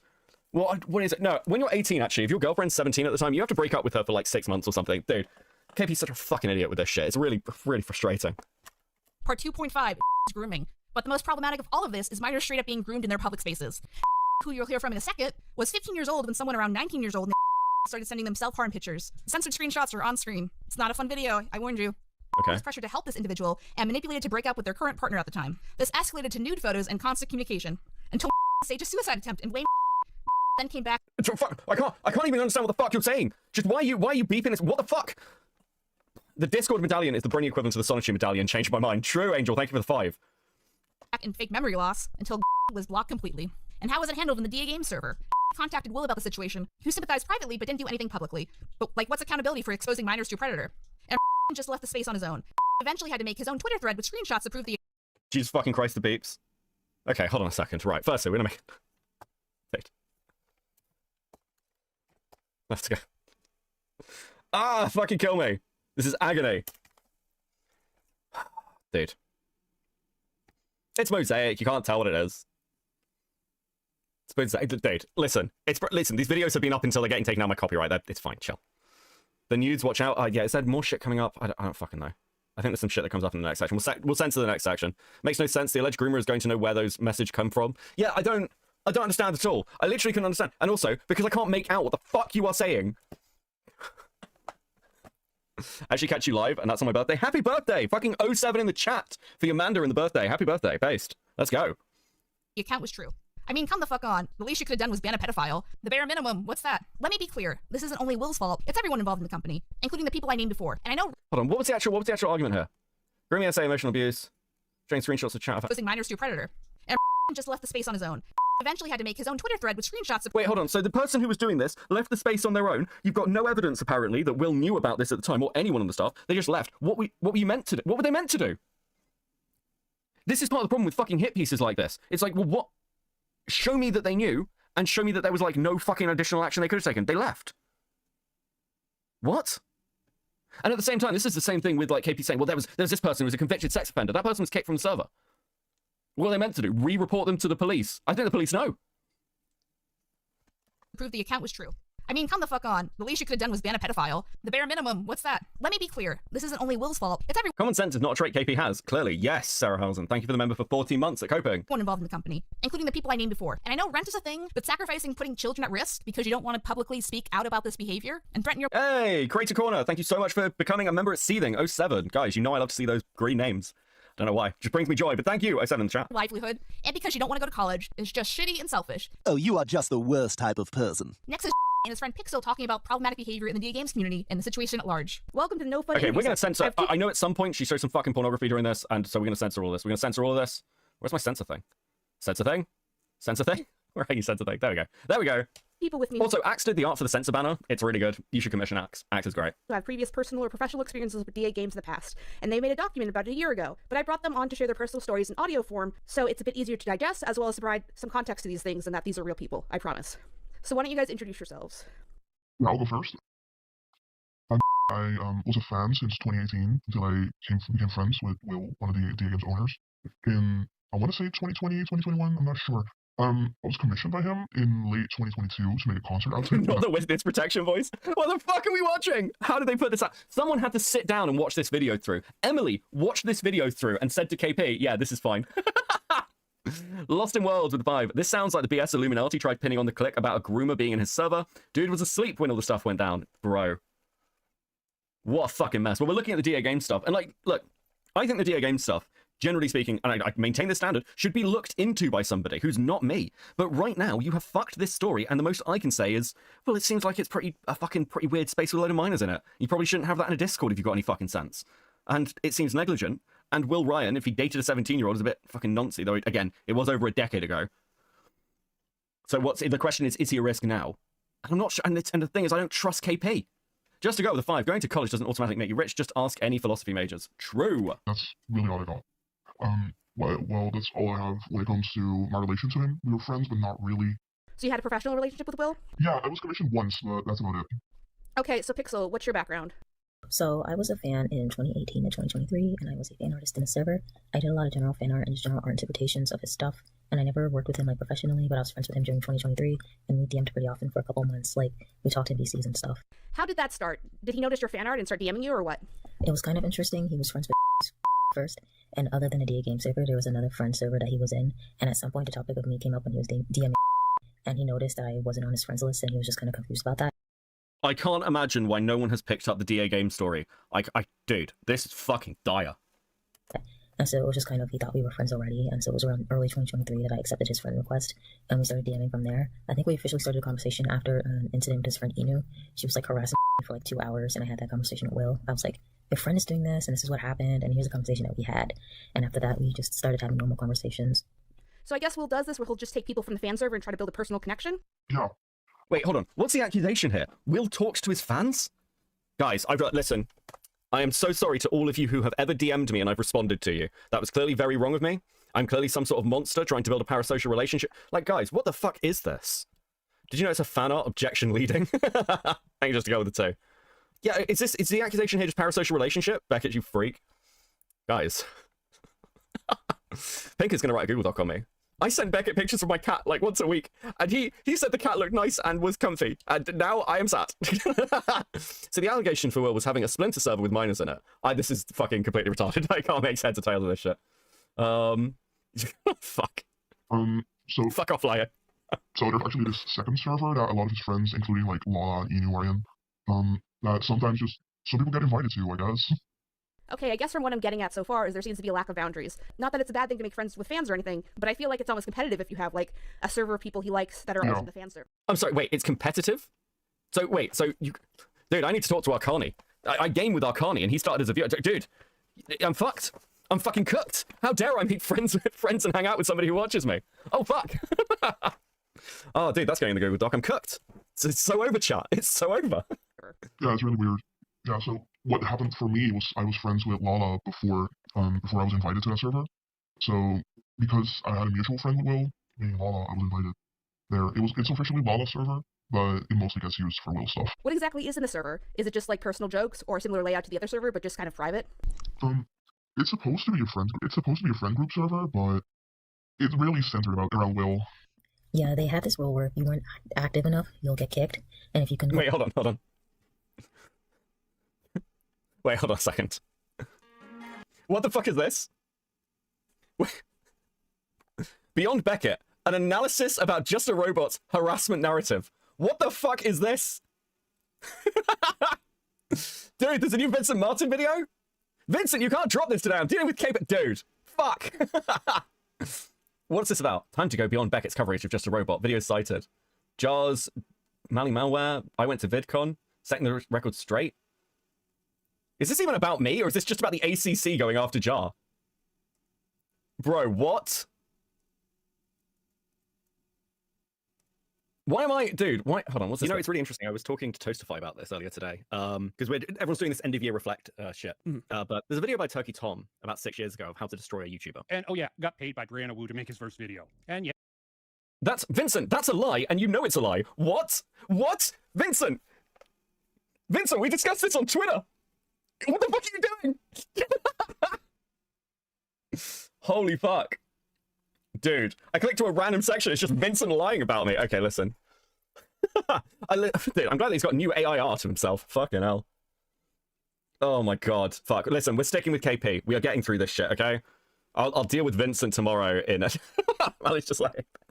No, we've got to get through the DA Games video, okay? It's about principles. Holy shit, I will do the Vincent stuff tomorrow, I think. Holy fucking shit. Go to VCs, you would have to explain yourself, like, oh, I can join VC today because of X, Y, and Z. And generally, from my experience, a lot of people had to cater to Will, like, going back on joining the server in general. They used to let people in pretty generally, but then they just kind of restricted access. Like, the only reason I got in there was because... Welcome to Beckett having a Walter White moment. I mean, I'll be honest with you, actually. Like, the thing with Vincent is that Vincent is so dishonest and so retarded that, like, he can wait. It's not even really a thing anymore. Like, I've constantly watched his shit. I'm glad that I've got some content for Friday or Saturday. That's banging. We'll save it. It'll be good. Actually invited me in there. A few times she actually gave out invites, but it's technically a friend server. But they have, like, not official events, but they do VC a lot. Sometimes for, like, days, and they just generally expect you to be active a lot. So it seems to me like the whole point of the server is for Will to talk to people and get validation. Is that it? Yeah, definitely. Vincent really wants to go down with Jar badly. Yes, Vincent. I don't know why Vincent. I don't get it. He's like talking a lot to Sai as well. It's been a very weird Twitter interaction period, but like I don't know, whatever, bro. Well, yeah, as I say, we'll go over it tomorrow. It's like 40 minutes long. Tomorrow Saturday, so that's gonna be a solid couple of hours of content. I'm glad we get to do something that's not KP. It'll be a great break, a nice palate cleanser. I remember this one time that me and a friend who was in there were watching. I think it was Hellraiser 4. It was one of the worst Hellraiser movies. We were like cracking jokes and stuff, and like an hour in, Will joined and he got upset because we were talking over the movie when he didn't even choose to watch it. We did. Were there any minors in the server? Yes. Yeah, there were. I'm not gonna say names, but I remember there being like several, at least. So I guess it's kind of questionable that he made a separate server to invite mostly fans of his main server, which I guess isn't the worst thing in the world, obviously. But it's things like the boundaries that are weird, the rules as far as VCing that are weird, and the fact that there are minors in there. Were there inappropriate jokes and stuff like that? Yeah, there used to be an NSFW chat even, and like people would just share their kinks in there and stuff. I remember this. It got deleted eventually, but it was weird. Like the time I was in there and the chat still existed. I was a minor at the time, I think. I don't remember exactly, I'm sorry, but yeah, it was really sexual and racist and stuff. Okay, It was really sexual and racist and stuff. I'm so sick of just hearing testimony in this drama. I'm so sick of it. Like, again, if like the worst accusations about DA Games and Will Ryan are true, KP has fucked this so badly that I don't know if anyone's actually able to look at it objectively. What a fucking shit show. I was a DM. I was a minor, I think. The fuck, bro. Yeah, again, I can't really remember what was in the chat. Helpful? Dude, what? Good start. So that seems to be the running theme with DA Games in general, that they're being inappropriate with minors. Also, like, I've heard on the grapevine that KP is very upset that I'm talking to people. How dare I talk? I mean, she said this, like, in the call to me. Oh, why are you talking to my friend, to people who know me and stuff? Why would you talk to former staff members? She's, again, it's a double standard thing. Oh, if KP platforms testimony with absolutely no fucking evidence, even if it's like rape and pedophilia accusations, that's fine. But don't you dare talk about KP being a shitty boss. That's just unreasonable. That's super unfair. That's harassment. They make inappropriate or not safe for work jokes in front of minors, and no one seems to be willing to do anything about it. Yeah, exactly. Like, sometimes they, like, for forever now, I want to say, they refuse to even acknowledge that there are minors in their audience. Yeah, I remember that. When the first version of Doc dropped, we were bringing up the point that he was trauma dumping to minors and talking about things that younger kids shouldn't be hearing, and he relies a lot on his fan base for personal support. There's an entire channel in that server dedicated to just giving him specifically support, and the entire movement of the server is dedicated by how he's feeling that day. And when we mention that in our document, like, hey, he's trauma dumping, he's talking about all these horrible things without a filter to these people. Yeah, that's crazy. Imagine if a creator went into their Discord full of minors and started talking about how they wanted to kill themselves. That'd be wild, right? That'd be insane, Courtney. Or was talking to a minor about masturbation and like how she should like tell another kid that she wouldn't even titty fuck him. Like having that conversation with a 13-year-old. That would be crazy. KP had support sessions in her server. Do you have screenshots of that, Phineas? Phineas, for those of you who don't know, was a former mod for KP. I mean, again, I've got no reason to disbelieve you. I think Phineas's record for honesty is remarkably good. Let me grab it. So wait, hold on. KP is sat here criticizing Will Ryan for having these sort of close relationships with the fan base while doing exactly the same fucking shit. Ooh, that happened. What, with Courtney? Yes. Who KP is still associated with, by the way. And still working with. Absolutely fucking crazy. People were giving the excuse, well, they're older teens. So fun thing, Beckett, around this time, Pixel was the head of KP's server staff. Interesting. Like this age, when in reality the age range was a lot broader than like 16, 17. There were 14-year-olds, 13-year-olds in there. The broader range is like from 13 to early 20s in that server, and it's unfair to assume that just because it appears that people are older, that you should trauma dump to these people. They did have an NSFW channel on that main server, but I wasn't around when it was a thing. And what year was this about? I'm not entirely sure. I remember being there when that channel got deleted, I think. When did you guys join the server? I joined the server in May 2018, and it was... Wait, hold on a second. So once again, we're talking about something that happened 7 years ago? We're talking about drama from 7 years ago. Are you for fucking real? Hold on, let's have a look at this. I've had a miserable week, to be honest, and I'm going to go to my first therapy session in 4 years on Monday. I'm hoping this will help turn the gears of my brain to do something with my life for once, because I've lost interest of watching shows and movies lately. Not to mention, there's always barely anything new or interesting to watch on YouTube during the afternoons. Good luck, and remember, the support sessions are here too if you need them. I'm sorry, KP was doing support sessions for people in a fucking server, and she's criticizing Will Ryan? This is her doing it in 2025. They're talking about a drama that they don't have any fucking evidence for from 2018, apparently.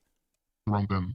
I joined in December. I don't know how long it was around. Like, the server has existed since 2016. And the server's existed since 2016. Holy fucking shit, this is unbelievable. This is unreal that we're hashing drama like this out, like, from this... dude, I'm gonna lose my mind. But it may have been around since the beginning, I'm not sure. But it was around in 2018, that's for sure. And another thing I wanted to bring up is that the moderators do not go through formal training, from what I could tell. I was there, and he just picked someone, and he was like, oh, you should be a moderator now. You've been... I didn't go through formal training to be a moderator. That the moderators do not go through formal training, from what I could tell. I was there, and he just... I'm sorry, what? What formal training do mods need? I'm sorry, how retarded are these people? Listen, there may be things for the DA games, but stuff going on, but you've got an interview here with somebody going, I wasn't formally trained as a moderator? What do you mean? What, you need formal training to be a fucking Discord Johnny? This is insane. This is fucking insane. This is so fucking crazy. I don't know what the fuck we're doing. Dude. Picked someone, and he was like, oh, you should be a moderator now. You've been a friend for long enough. And like I said, he's hired minor moderators. The most recent one just turned 18 last year. They graduated high school last year, and they were a moderator the entire time in the server from 2018 to 2023. And I'm 20 now, so they were younger than me that entire time. And as far as I'm aware, I heard they were recommended to someone. No, they got picked randomly. They got picked randomly. I remember this. Yeah, it was weird. They just got picked for no reason. And they even told me several times. I got my master's on Discord moderation. Just to go with a 5. Well, don't you know, Beckett? It's a 10-year degree program with 4 years of residency. Jesus Christ. Thank you so much, guys. Please enjoy these stickers. You are the best. As always, it is much appreciated. Let's fucking go. You are the only things keeping me going through this banging fucking migraine. This is unreal. I think this sounds a lot like Discord drama jealousy, actually. That seems to be a big part of it. Thank you very much, Cammy, for this animation as well. You know I love it. Right, anyway. Times in DMs when they were a moderator, like, you should have been it, not me.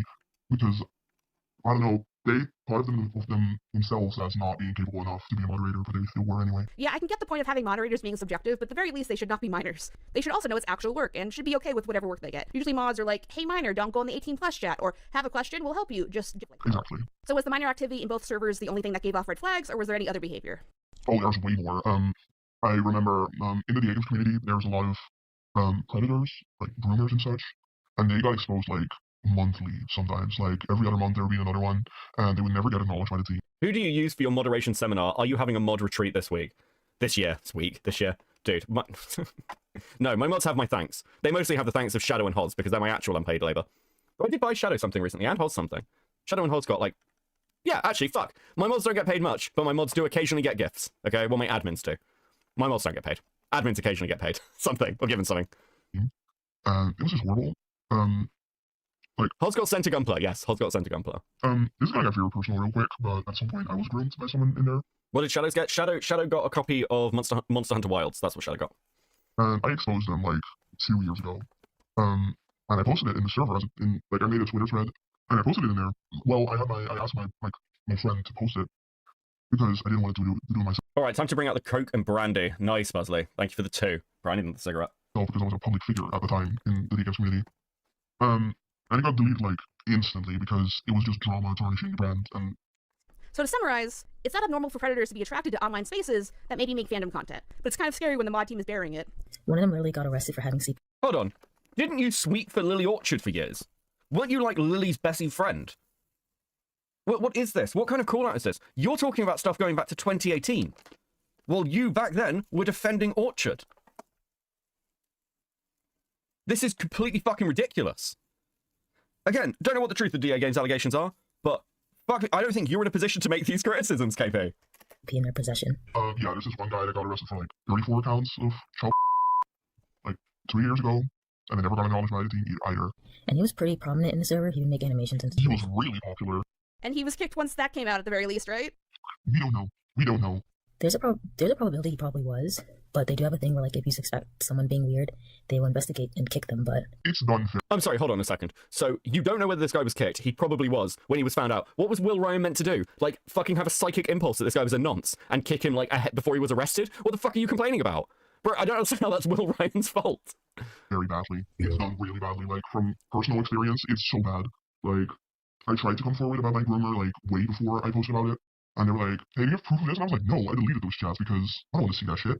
And they were like, okay, you can get him back. And I was like, okay, how? Fucking help me, because I was panicking. And they were like, figure it out yourself. So you're going to tell a child in a panic state to just figure it out themselves, or otherwise we're not going to do anything. It's really weird.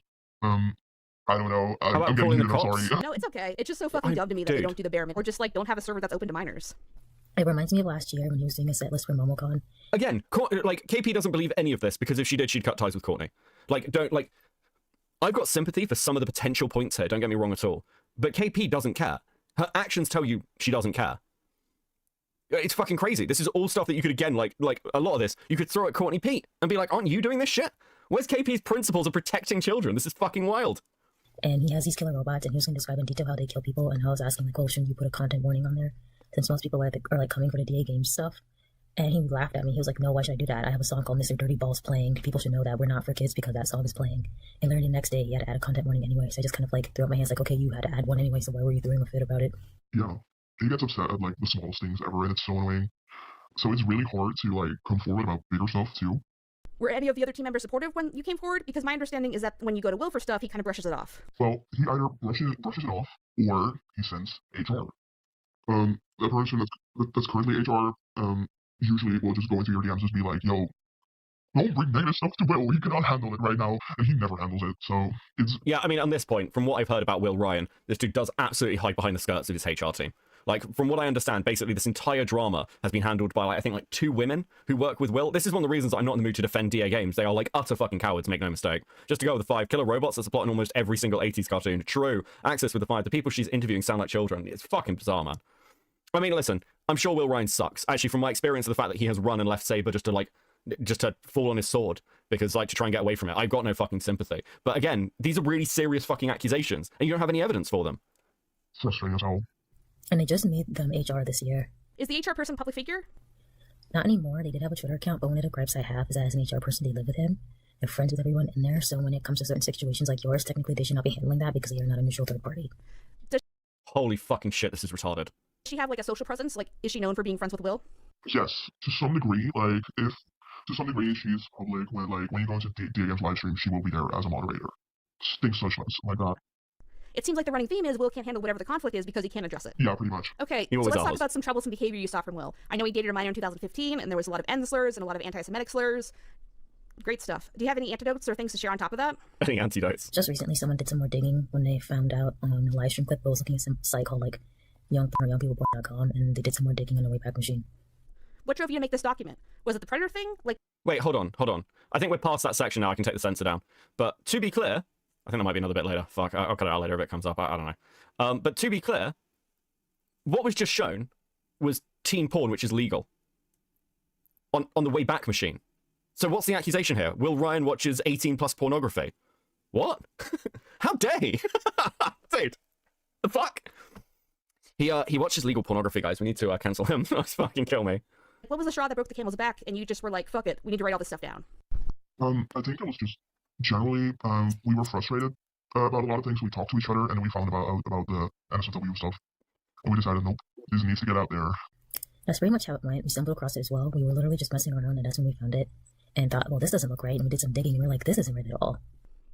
So you went back through Will's history and saw the anti-Semitism, and there's one point where he justifies using the N-word as a... You may say the N-word in your own rooms. You may do as you please on your own self. No one can hear you and no one can feel offended. It's your own sanctuary. But in a public server where it's bound to hurt many people, that's really a no-go. I'm sorry, so he didn't care about people saying the N-word on their own. So he's racist now. Is that what we're doing? Teen porn? Do they mean lolly? No, they mean literally 18+ porn. Like 18, 19. Okay, so like it's the genre of pornography, but it's not lolicon. Dude. a white person, and I thought that was really sad. So what was the response when you released the first version of the document?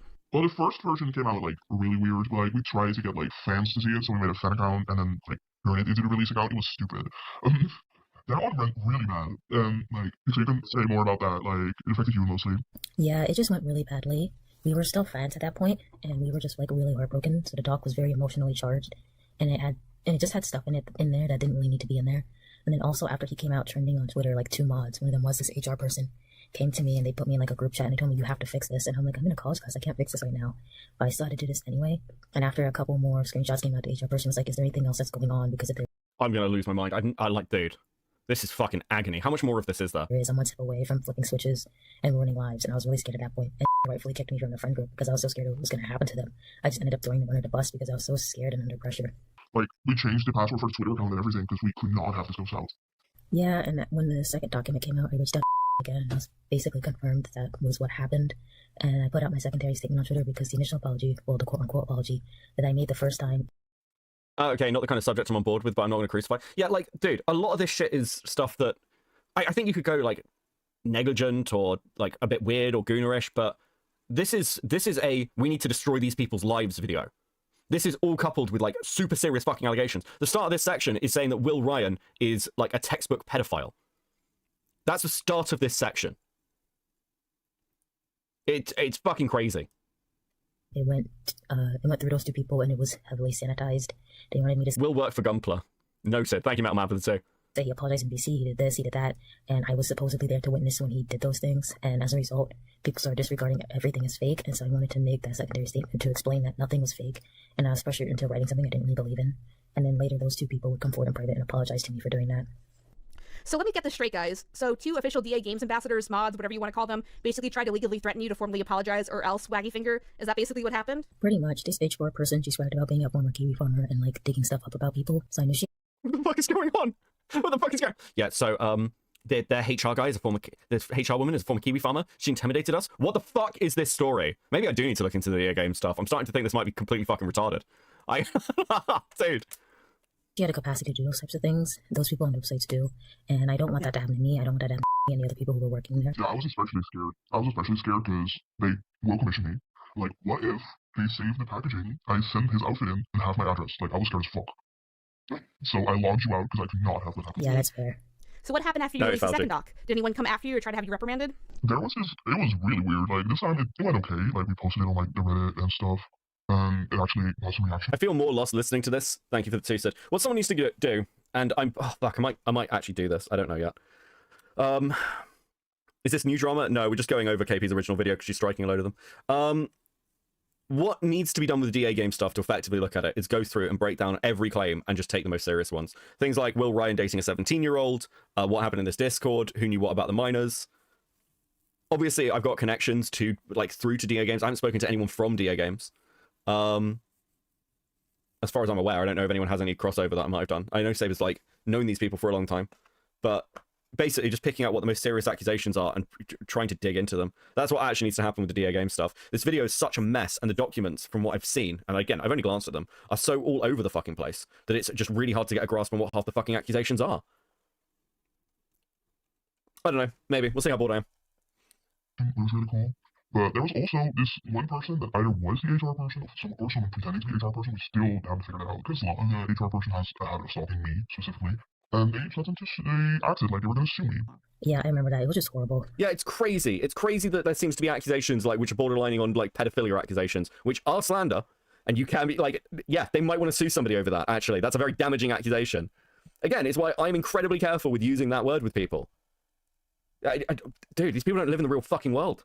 Another thing is the second doc, it just kind of inspired someone to go through the server logs, and they found that people like Chris were going through and deleting all the racist stuff that they said, and they found videos, and they made like a whole archive just going back, that they were like just going back and deleting things. So Chris got caught being racist and sexist just in general? Yeah, pretty much. So before I move on to the last question, can you guys give some context, as much as you can, from the anonymous Chris story that you interviewed the victim for? So that's actually my best friend who told an anonymous story. So this had to do with her username, which had the word animal in it, and then her name. And so it actually came from that. Like, it was weird. Why did they say that? Why did they think it was appropriate to say that to a 14-year-old they knew was 14? What took me off guard is that the 14-year-old had met Will before. Was that at a convention? Yes, it was. Wait, what was it? What did they say?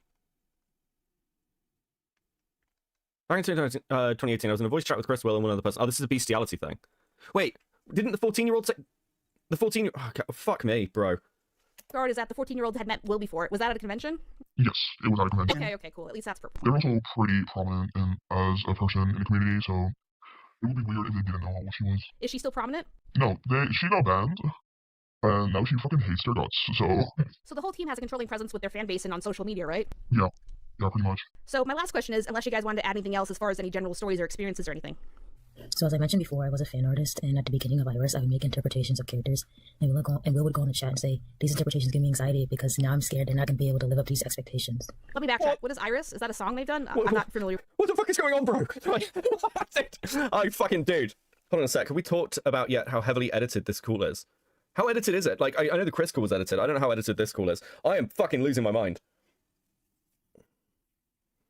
With their content, really. It's one of his IPs. Yeah, it's an original story. Yeah, it's a dystopia. Facts, like, I can't deal with the voices. Yeah, listen, this is going... We've got another... I can't take any more of this. I actually can't take any more of this. We're skipping it. I can't. It's impossible to listen to. I've got a banging fucking headache. I'm tapping out of the fucking interview section, okay? Will's Nazi and anti-Semitic memes. Fuck me, okay. There's also racist and anti-Semitic memes. It never ends here. Part 3. How DA Games handle the Chris situation.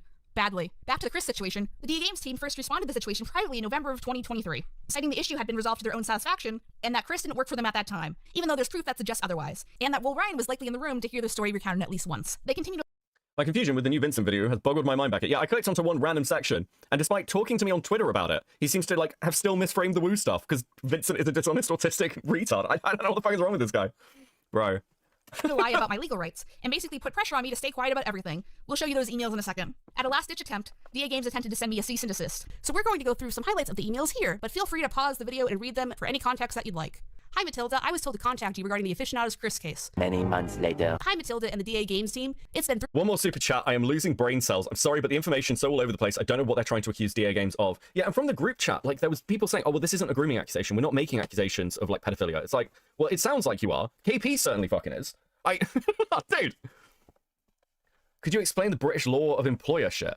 What part of it? I mean, British law with employment's, like, obviously complicated, but generally speaking, what's a good way to put this? We're not the same as the US. You can't just randomly fire somebody, okay? If somebody's been with you for, like, 2 years, for example, you get, like, certain rights after working at a place for 2 years. It makes you much harder to fire. And you get, like, little things like this. Also, like, expressing, like, opinions outside the workplace or something that happened before you worked there, you probably can't fire somebody over that. KP complains about it in the video. Well, KP doesn't know what the fuck she's talking about, because of course she doesn't. She's having to ask ChatGPT. Frankly, ChatGPT doesn't know what the fuck it's talking about. So I suppose that might come down to the prompts in this case. 3 months since I last reached out, and I'm disappointed in the lack of urgency. I'm reaching out one last time to discuss the issue and sell it privately. Hi, KP. Thanks for your patience. Chris informed us... Hey, lazy bedhead! Let's go. The recording between you and him was not consensual. Nonetheless, we listened to the recording ourselves. Vincent is trying to use Chris the Fish to defend Jar or Linlin. He can't tell who, because Vincent is so autistic. And have to Listen, we'll do the Vincent video. We'll do the Vincent video at the weekend. I'm excited. Okay, it'll be less painful than this. Determined that the two of you had already reached a resolution. You will allow the actions of the past to be forgotten and forgiven. It is also our understanding that all of this took place before Chris was an employee of... Also true. DA, meaning that he was not under contract at the time of the incident. Therefore, as a company, we do not have the jurisdiction to punish him in this situation as he has not breached contract. I'm disappointed with the lack of action taken regarding these issues and your lack of alarm in terms of how it reflects upon your company's priorities, values, and internal culture. Also, regarding the recording and Chris's statement, the fact is, whether or not Chris engaged in the activity, he openly spoke about doing it allegedly in calls involving his coworkers post having his position within the company and after, as late as 2019. This is highly inappropriate, morally unacceptable language. Wait, what? What was this? Whether or not Chris engaged, he did openly speak about doing it and did so in calls that had workplace pertinence involving his... Where's the evidence for this? He said he told this story once. That was back in 2016. This is just a fucking lie. What? He's talked to you about... What the fuck? What are you talking about? To use when conducting oneself around coworkers, much less when it's attempt to convey approval from peers and a superior by presenting himself. Old Tommy C, I can't tell whether you are anti-Tommy C or pro-Tommy C. Can you clarify which position you're on so I can know why I'm being called a snake from which side? I just want to know what I'm laughing at. Pick a side, Beckett. Is that Tommy C war even going on? He's over on LOLcow. He's happy. He's having fun. I assume. I spoke to him the other day. He seemed to be having fun. As a sexual harasser. If he was bragging about sexual misconduct involving a minor, would that change your response? Because if the answer is yes, you should be taking this seriously because sexual harassment is sexual harassment. By continuing to really employ want Chris dead, you not yes. only condone his behavior, but actively I'm on the side of this beer. I don't know whether that's a reference because people think Tommy's a drunk. Or Tommy, bro. encourage it within your. Why is KP trying to get the law on her side? If she were smart, she'd know if she could be tried for work. If she could be tried for work abuse. I don't understand any of this. I'm going to be honest with you. Like, it has been months and months of this shit, and actually I'm going back through it, and it's quite clear. I'm really glad that I did this. I'm unironically, as much as I have a banging fucking headache, I'm really glad that we've gone back over this video, because I've forgotten how much KP actually just really is doubling down. All the stuff in her response video is a fucking rehash. It's a fucking rehash. It's KP basically going, well, the first video didn't work, so my response video will try again. This woman is not sorry. Somebody should sue her. Workplace-related settings. At this point, it's a matter of safety for myself and members of our communities, and me attempting to handle this issue privately is a— How is it a safety issue? Does anyone have any idea how this could be a fucking safety issue? She constantly— God, she's such an insufferable victim. This is what the future's going to be, by the way, for me. Yeah, every time she mentions me in the future, it's going to be, I was harassed by this guy Beckett. He caused PTSD for me. He ruined my life. Beckett ruined my life. And everyone let him. And everyone cheered him on. And I'm just a poor little bean. And I'm so sad. That's going to be the future. I'm going to be hearing about this for the next 10 fucking years.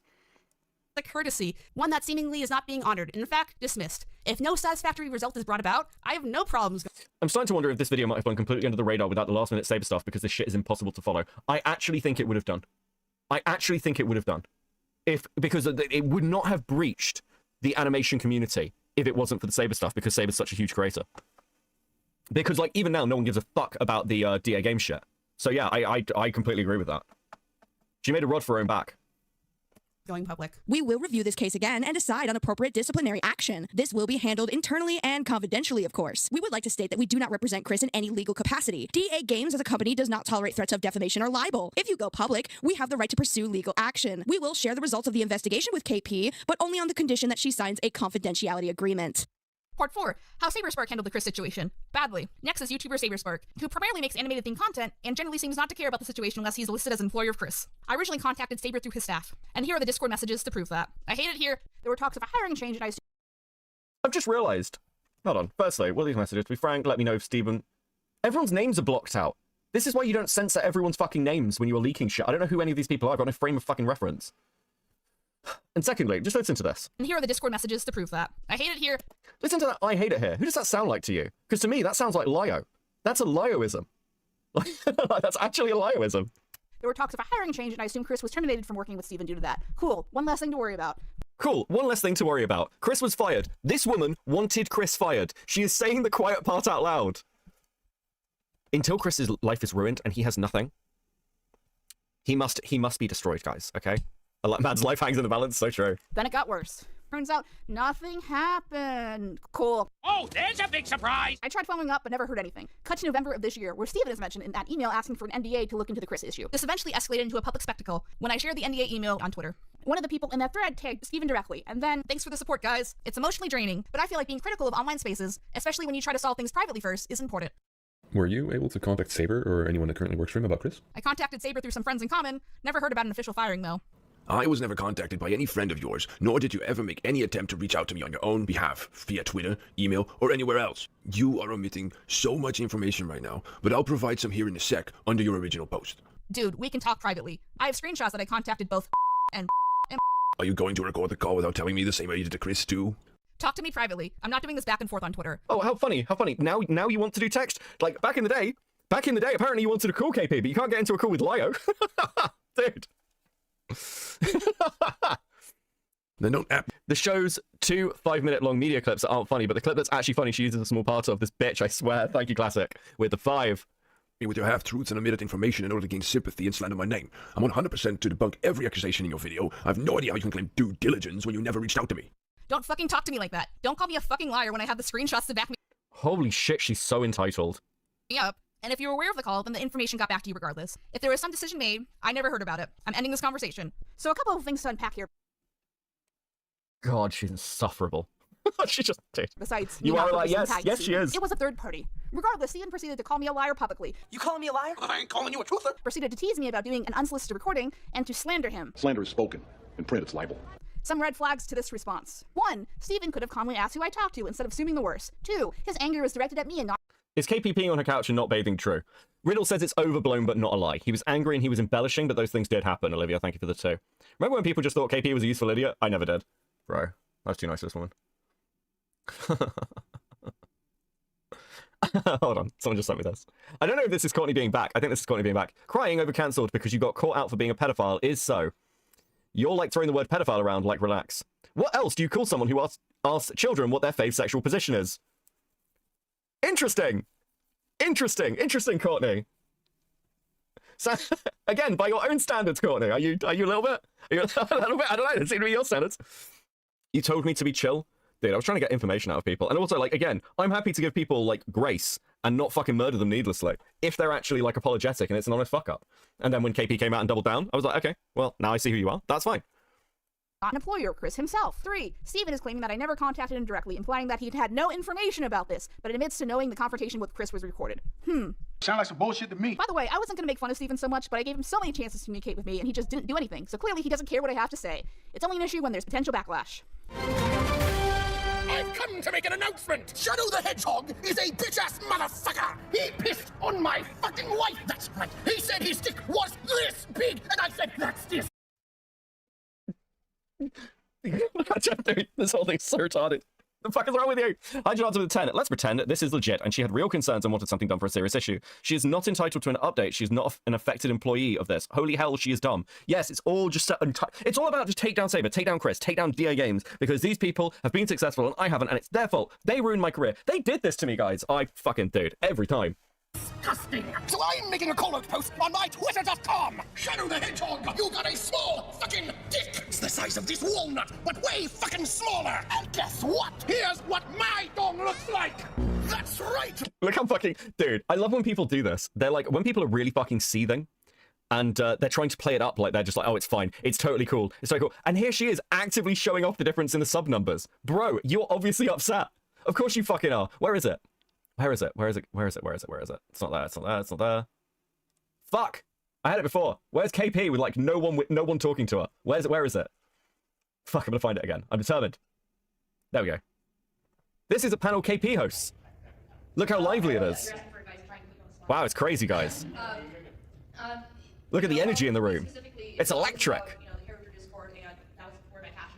How is she coping with all these questions and people? The pressure of being watched by this many people in a live setting must be unbelievable. Unbelievable. Truly, she is a master. Very impressive. Very impressive work here. Look at her worker crowd. Everyone's engaged. Everyone's engaged. Heavily interested in what she's saying. Wow. Wow, this is crazy. Cast up. Baby, all points, no quills, no pillows. Look at that! It looks like 2 balls and a bong. He fucked my wife. Guess what? I'm gonna fuck the ass. That's right. That's what you get. My super laser piss. Except I'm not gonna piss on the earth. How long does this fucking go on for? I'm going higher. I'm gonna piss on the moon. How do you like that, oh bomber? You have 23 hours before the piss droplets fall on the earth. Now get out of my fucking sight before I piss on you too. Lost in Worlds with 5. KP's idea of someone taking accountability is ruining the lives of those who slighted her. Doesn't even care if she's wrong. True. Fact with the 5. If that gets any rowdier, it'll burst out into a funeral. Okay, that's a good one. Dude, I like that. That's fucking funny. I'm gonna steal that. I'm stealing that. I'm not even gonna fucking credit you. You can clip me later when I do it at some point. That's fucking based. Great comment. So what I think happened is that Stephen was informed by Pim, didn't know it came from me, discussed it, blew it off or decided it was nothing, and forgot about it until he started facing some public backlash, and proceeded to blame me. Because he was so concerned with direct communication, I ended up sending him this email detailing who I talked to, why this is important, and why this isn't a single incident. Good afternoon, Stephen. This email is your requested private communication regarding Chris and the overall sexual harassment situation that he has caused. Our full incident report can be found here if needed. Since you publicly displayed confusion at best about my attempting communication with you prior to this point, below are Okay, James Summerton, but British. Wait, isn't James No, he's not, is he? That's hurtful. That's hurtful, Phineas. Thank you for the 2, though. screenshots of my conversations with aka the friends/employees I passed Chris's information to. The conversation with specifically mentions a possible staffing change based on Chris's actions, and I honestly cannot fathom a situation where there would be that drastic of an employee change or discussion without your knowledge. Screenshots can be found here, here, and here. I do not appreciate you calling me a liar publicly, and I would like some form of public apology. He didn't give me one. Additionally, your Wow, he didn't apologize to you? It's okay. You got your revenge by falsely accusing him of rape. You didn't apologize. You called me a liar, so I lied about you. Isn't that the point? Isn't that the argument? You said I lied, so like I just like lied about you raping somebody. I thought you'd be fine with that. God, what a fucking monster this woman is. public statement states that you knew the confrontation between me and Chris was recorded as a matter of community safety. Combined with your email interactions with DA Gaines lead me to believe that, unless there was some major miscommunication, you were aware of the situation you have chosen inaction. You still have the choice to either hold Chris accountable, i.e. firing him with proof, or keep him on staff. Should you choose the former, please communicate this to me as soon as possible to avoid any miscommunication in any public statement/information present after. If you believe this is a one-time incident, this document linked below has logged some of Chris's other inappropriate behavior, including but not limited to. So Chris had already been fired from Saberspark at this time. He was no longer working with him. And she's like, okay, but can you, like, hire him again and fire him harder? What the fuck did this woman want? Bro, this is so annoying. She didn't just want Chris fired. She wanted him publicly disavowed and blacklisted. This is so insane. Making bestiality jokes to someone he knew was a minor, and the use of the N-word and Nazi imagery with himself and Will of DA Games. You can find more information on page 4 and 29 of this I document. have never wanted to call anybody publicly the N-word as much as I want to call KP the N-word. Okay? Listen, I'm not going to, but I do want it on record that if anyone deserves to be called the N-word, it is KP. Okay? I did. I really did. But a cat with a 5. Hey, KP, I don't think you're ready for the takedowns. See you into oblivion would be, world of pain, because you and Court are the same. True. Dude. Document. I've been clearanced to show unedited screenshots of the bestiality incident if requested. I hope that we can clearly communicate about this going forward. I have no desire to get into an internet squabble with you, so let's please work this out like adults. And do you know what happened? No response to the email, but suddenly the Twitter exchange got deleted? Where did it go? Nowhere to be found. No apology, no clarification, just deleted the evidence that he knew about the situation and covered his tracks and enabled the weird— Sorry, I'll get Kristen Archon to call her. I don't know, bro. Fuck me. Dude, because God forbid Stephen have to find a new editor or even do the public apology that I asked him to when he falsely threw me under the bus. I believe Stephen realized I wasn't lying, and instead of talking to me directly or apologizing to me, he just deleted the thread. So, if Stephen wasn't hiding anything or wasn't sus, why didn't he just ask me about the Chris stuff? He just assumed automatically that I was lying and started yelling. Very defensive. Very sus. What exactly was the move here, Stephen? Do you think just deleting— Dude, Matthew Swift with the banger fucking point. KP, didn't you delete every single tweet you made about this whole thing? True. Call the N-word. It's okay, she isn't an N-word. Okay, Teddy, thanks, buddy. Thank you for the 10, bro. Should DM Chris, hey, I need you to say the N-word right quick. Dude. She also had the email accusing him of having a harem of fans. Yeah, like, dude, this dude, I mean, there isn't much more to say about KP is the reality that I haven't said already. I think it's just crazy watching this video back months later down the line, and I'm like, it's nothing's changed. Literally nothing's changed. Harem. Okay, let's stop bullying. Why are you being ableist, guys? Aren't we a woke community? It's... Guys, I'm like totally PC. Can't bully me. Can't bully me. It's ableist. It's ableist. Can't do that. That's super mean. a thread, putting your fingers in your ears and going la la la la la would make this all go away. More of the story is to fire creepy people Bro, the projection is fucking unreal. It's just unreal. on your staff, even if it's inconvenient to you.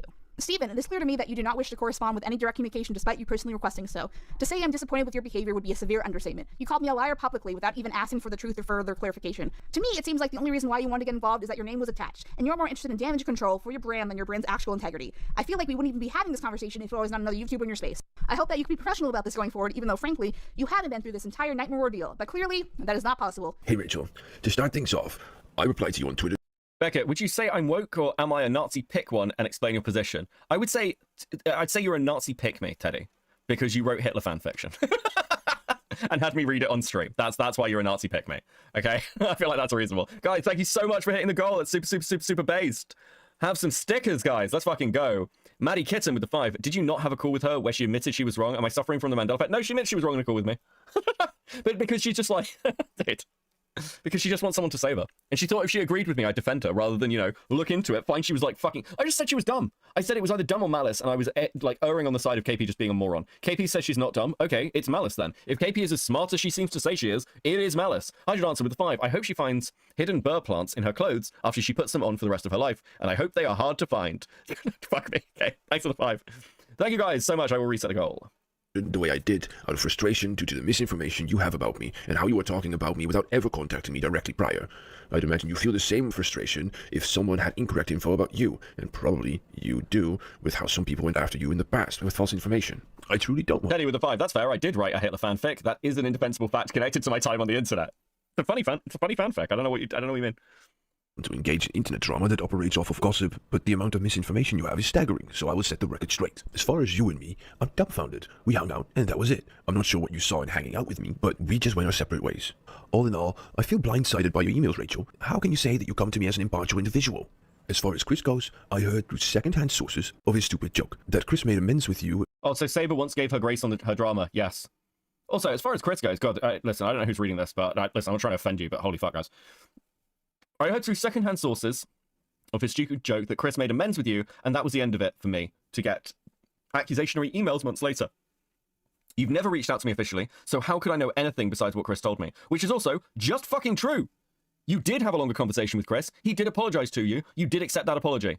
What the fuck are you talking about? Lost in Worlds with the 10. Here's what I think. She was going to call out Saber regardless because of his attachment to Chris and her initial hatred of him. But when the accusations came up, she thought she had a slam dunk. True. And also, thank you for the 10. Very generous. Thank you, Teddy, for another 10. Undeniable. It's definitely defensible because I make sure to bring it up every time I'm talking to a woman. Holy fuck, bro. Fair enough. And that was the end of it. Only for me to get accusatory emails months later? You never reached out to me officially, so how could I acknowledge anything besides what... Finally, I do have a lawyer, and I will gladly bring him into our conversation to clear the air if needed. Now that it has come to this degree of misinformation on your end, I will do everything within my power to clear the record for the truth, and that includes exploring legal avenues if necessary. I hope this information helps and convinces you to reconsider your position. Regards, Stephen. Steven, you've already passed the allotted time I've given you to deal with the situation privately, as outlined in my first email, which I feel is ridiculous considering you had access to this information for more than a year, regardless of where it came from. If you're now going to sit there and threaten me with legality after this many private attempts at communication, I will not be entering any further discussion with you after this last correspondence and cutting contact with you at this point. The reality is I'm incredibly uncomfortable with your general approach in which your previous email and how your public correspondence has been addressed, as well as you in general. So I'll keep this as brief as possible. To add to this whole "I will fight you for the truth" tone your whole last email and the Twitter thread is drenched with undermines the actual issues of the conversation, on top of assuming I'm going to publish falsifiable information. Is that how you Oh my fucking god. Alright.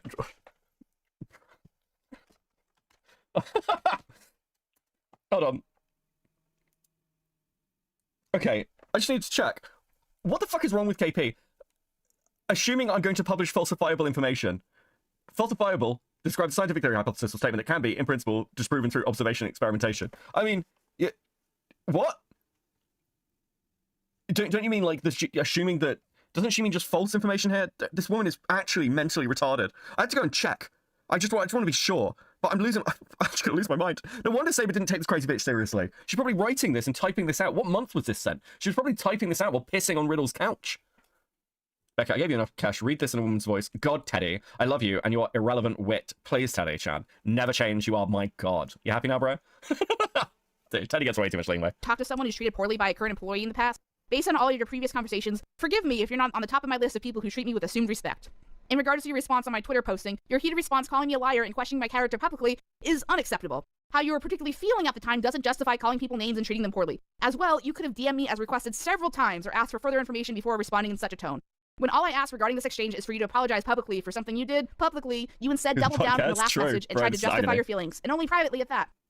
This doesn't strike me as someone who's dealing with the situation with the utmost maturity, but a desperate attempt to distract from the actual issues and make yourself the victim. The fact that you're going about this route again, even after I proved I wasn't lying the first time, is fucking deranged. Regarding your access to the information about the incident regarding Chris, and your insistence that I was the one who directly discussed the information about Chris instead of your general access to said information seems to be misguided. Do I have to tell you directly what to do with an employee? I cannot stress enough from my conversations with KP, and from seeing other people's conversations with KP, how, like, delusional this woman is. I mean, my sympathy just continues to be entirely with Saberspark. I think the fact that he didn't just instantly block her and tell her to fuck off is a testament to his patience. Incident of this scale for anything to happen? I shared the confirmation I had from both and that you had said information, which came off as indifference based on what I felt, as well as your correspondence with DA Games alluding to such, as well as there being a public safety report available with public contact information present for over a year regarding the situation. So I don't understand. A public safety report? What, the safety report that was in your fucking Discord with your non-existent audience? God, this woman's fucking ego is just out of control. Like, actually, you had access to the information because I wrote a public safety report. She didn't even fucking write it, by the way. I believe the person who wrote the safety report was fucking mad. Like, dude, the fuck?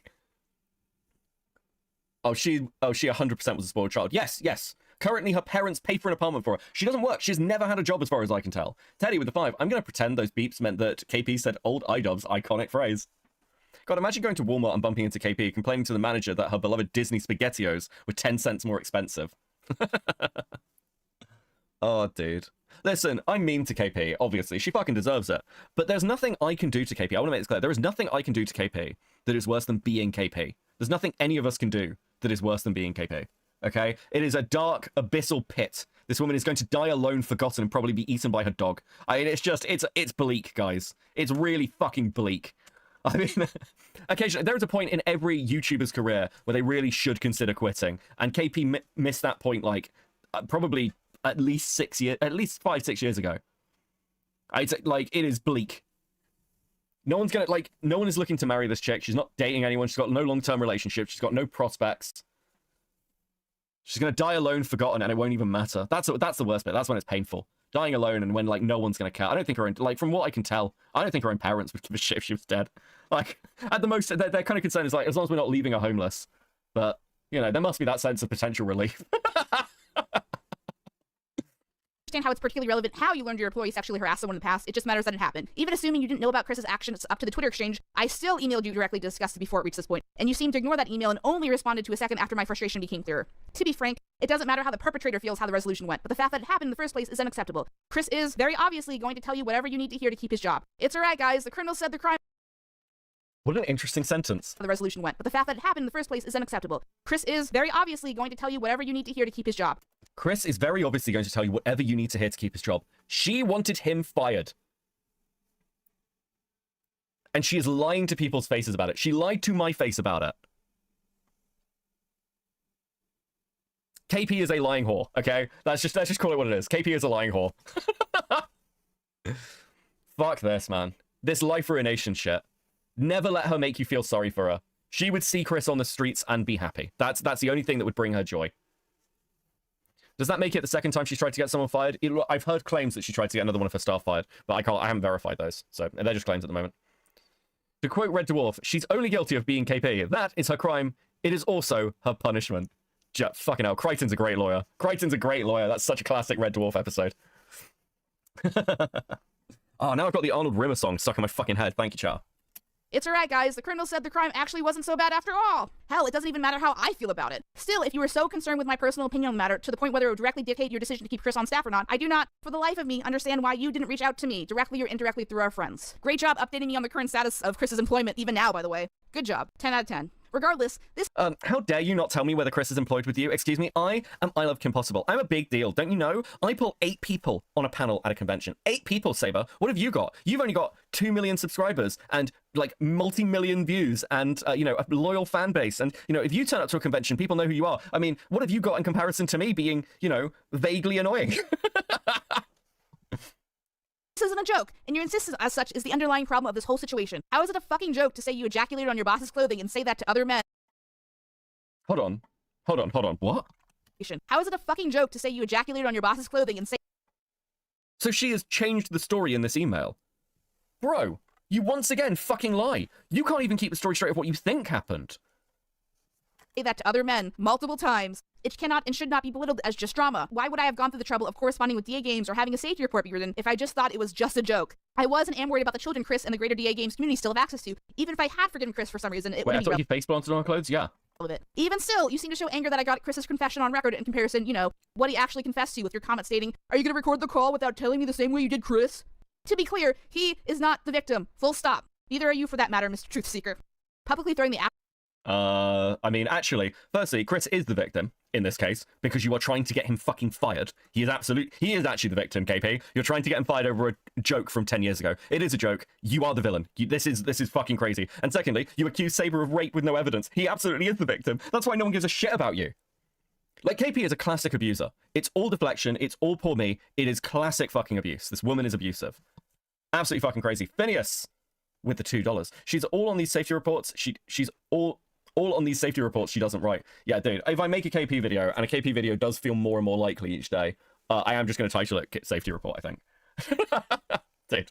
Actual recipient under the bus and siding with the sexual harasser just because he did not know he was going to be on record as a safety concern, on top of being incorrect about your information, is one of the most idiotic parts of this whole ordeal. I felt it was very obvious that the intention was a recording for the public record, and a possible angle interpretation of him being blindsided by a bad joke turned public because I want to be a bitch and cause problems is just insulting and disrespectful. You are a bitch. You do just want to cause problems. It's an accurate assessment of your character. On so many levels. Or how you put it, publicly discussing half-truths to gain sympathy and slander your name. Spoiler alert, this isn't about you. Additionally, the fact that I went out of my way to privately talk to you directly after several attempts to seek resolution with the staff and wanted to ask on the Twitter thread and still did not receive a response until sending a second email outlining my frustration is just ridiculous. I then even provided additional proof of racism and Nazi imagery that Chris and Will displayed. There are even incidents of lolicon/child pornography and sharing that material with minors, allegedly accidentally on the document linked, as well as Will dating a minor in 2015. If we only knew what Saber Spark thought about lolicon. Oh wait. As his following grew, Cal became very publicly outspoken with his dislike of lolicon and similar taboo art styles. For those who are not familiar with him, let's just say it's a... This additional document has been publicly available for over 2 years. Hold on. But once again, the lolicon was shared by accident while testing a bot, and you just showed a clip of Saberspark being against lolicon. Fucking what are you doing? KP, I care about kids' safety. Also, KP, doesn't call the police or sue Chris, just wants him fired. True, Lost and Well, thank you for the 5. DA Games community server has had pedophiles that were quietly kicked out if/when discovered, instead of publicly acknowledged. One has a motherfucking mugshot on the document. Since this all seems to have gone ignored until now... Excuse me? DA Games just kicked the pedophiles out? It didn't, like, write a long fucking... What did you want them to do? Make a fucking video? Hey, guys, welcome to DA Games. Today we're talking about a pedophile in the server. What the fuck are you talking... What are you on about? Like, what? What the fuck are you on about? It's crazy. Also, you were friends with Lily Orchard, you fucking insane bitch. You were friends for years with Lily Orchard. You did not give a fuck that Lily Orchard was an incestuous fucking nonce. You did not care in the slightest. On top of the safety report of the incident being publicly available for over a year, solidifies to me my original assumption that you do only care when you have consequences for your lack of action. God forbid someone is a creep on my staff, just don't tell the public he works for me! Does it not seem like common sense to fire someone who talks this way about others, especially women, regardless of when it happened? In the interest of openness, though, I am open to do an on-the-record, three-way conversation between you and myself to get to the truth of the matter at a later time, but that will be at your discretion as his boss and at his comfort level. As I want to honor request and not be involved anymore and not... She had already had a call with him years prior. He had already apologized to her. This is fucking mental. Melman with the 2, bring out the shame bell. Fuck me. Emotionally distress him. But bluntly, I will not tolerate the consistent implications of untruth. You know, I dated a girl at one point, and I've talked about this before. For those of you who don't regularly watch me, I like little anecdotes. I dated a girl, and I was a bad boyfriend, okay? I was a terrible fucking boyfriend. I was like, fucking 17, 18. And I broke up with her because I wanted to date somebody else. I was a total dick. I didn't cheat on her, but I did break up with her because I was interested in somebody else. And this particular girl was angry at me for years and years and years and years. And I apologized to her multiple times because I was a dick. She deserved an apology. But, like, I remember the last time I ever saw her, and this is going back like a decade, by the way. But I was visiting some friends where I used to live, and we went to a pub that we used to frequent, and she was in the beer garden. And, like, it was getting to the end of the night. We ended up sat at this fucking kind of picnic table style thing and talking, and she still was really fucking angry. And she was like, Beckett, the truth is, I will never forgive you because you have never apologized. And something just fucking snapped in my brain. And I was just like, oh, fuck, I have apologized to you so many times, and you're so fucking wrapped up in this anger. I just can't do this anymore. I can't be fucking sorry. And it's like this. It's like you were going back to a story from years before, which I've apologized for. I knew I'd I've acknowledged that. I've tried to be a better person, but it doesn't matter. And this is when apologies become truly fucking pointless. And on the other side, you start to just stop feeling bad. You're just like, listen, okay, you don't have to forgive me, but if you're not even going to acknowledge the fact that I have apologized to you, which is what you're telling me you want, I'm fucking done. I just don't care. Dude, what is it? Is it fucking... I'm about to say some really misogynistic shit. I'll stop myself. It's just fucking annoying. Beckett spilling girl tea in the girl Sprite is kind of killing me. Dude. Listen, I was a bad boyfriend to many girls I dated when I was younger, but then again, one of them did try to stab me, so it is kind of balanced out. Like, some of my exes were legitimately crazy. Some were lovely, but yeah, a couple were legitimately crazy. She was, to be fair, one of them. Truthfulness until this happened. can reach out in the future if he's interested and comfortable about a possible conversation. Lastly, as I don't want to get too personal, but it's absolutely laughable that you consider your romantic interest in me and our friendship ending as mutually parting ways. Like, what fucking planet are you on? Is that how you summarize every one of your failed courtships? Let me refresh you on the experience. After months of spending time together in person, and you're— Holy fuck, do you think Saber read this email? Because I didn't read KP's long story. This is a fucking novella. This is a fucking novella. Like, what the fuck is going on? insistence that we were just friends, your goal seemingly was instead to spend time with me and see if I would change my mind and be open to a romantic relationship. At that time— Tried to stab me. She didn't succeed, okay? Just tried to stab me. Metal Man with 5. You still got the number for the stabby one asking for a friend? No, I don't. No, I don't. I think she's married now, actually. I felt like I'd finally had found a like-minded content creator and friend close to distance to me. I think I even said something along the lines of, these feel like dates. I'm just making sure we're hanging out as friends, right? After you grew distance, I felt manipulated and pressured to say I was open to dating in order to not lose that friend. Wait, what? Hold on. Lastly, as I don't want to make it too personal, but it is absolutely— I wasn't listening, I was just sort of caught some of this, but it is absolutely laughable that you consider your romantic interest in me and our friendship ending as mutually parting ways. Like, what fucking planet are you on? Is that how you summarize every one of your failed courtships? Let me refresh you of the experience. Months after spending time together in person and your insistence that we were just friends, your goal seemingly was instead to spend time with me and see if I would change my mind and be open to a romantic relationship. In that time, I felt like I finally found like my— Wait, hold on. What? What? So Saber Spark is just going, yeah, we're just friends. And KP's like, actually, weren't we trying to fall in love, Saber? And then you like distance from me, and then you stop talking to me? Dude, this is fucking crazy. Holy fuck, this is insane. Fox done with the 2. KP was growing in LA, convinced me otherwise. Holy fuck, she's mad because he wouldn't date her. This is like, the only reason you would put something like this in an email is if you were still mad. Dude, that's what this is. The whole, sit down, sir, I'm not that into you kind of shit. KP was in love with Saber Spark, and he rejected her. Hold on, you dated Gabe's sister over me. And had the question about my dating availability immediately after that ended. Wait, hold on. So, so she's mad, and is that why she hates Black Griffin? Because like Saber Spark apparently dated Gabe's sister over KP. That's her words. You then dated Gabe's sister over me. If he wasn't that interested in you, how would he date this girl over? No, it sounds like he just wasn't into you, KP. She's literally jealous and spurned. Yes. Holy fuck, this is insane. Friendship. You then dated Gabe's sister over me and then asked about my dating availability immediately after that ended.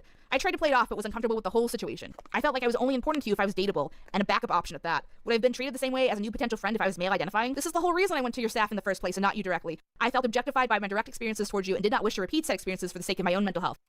I felt objectified and didn't want to talk to you about these serious accusations because of my mental health. Holy fuck. Bro, yeah. I hate to break it to you, KP, you probably weren't even a backup. This is fucking crazy. Dude, I'm so glad we came back to this video. There's some actual gold in it. But you implied you needed the clarification, so there you go, buddy.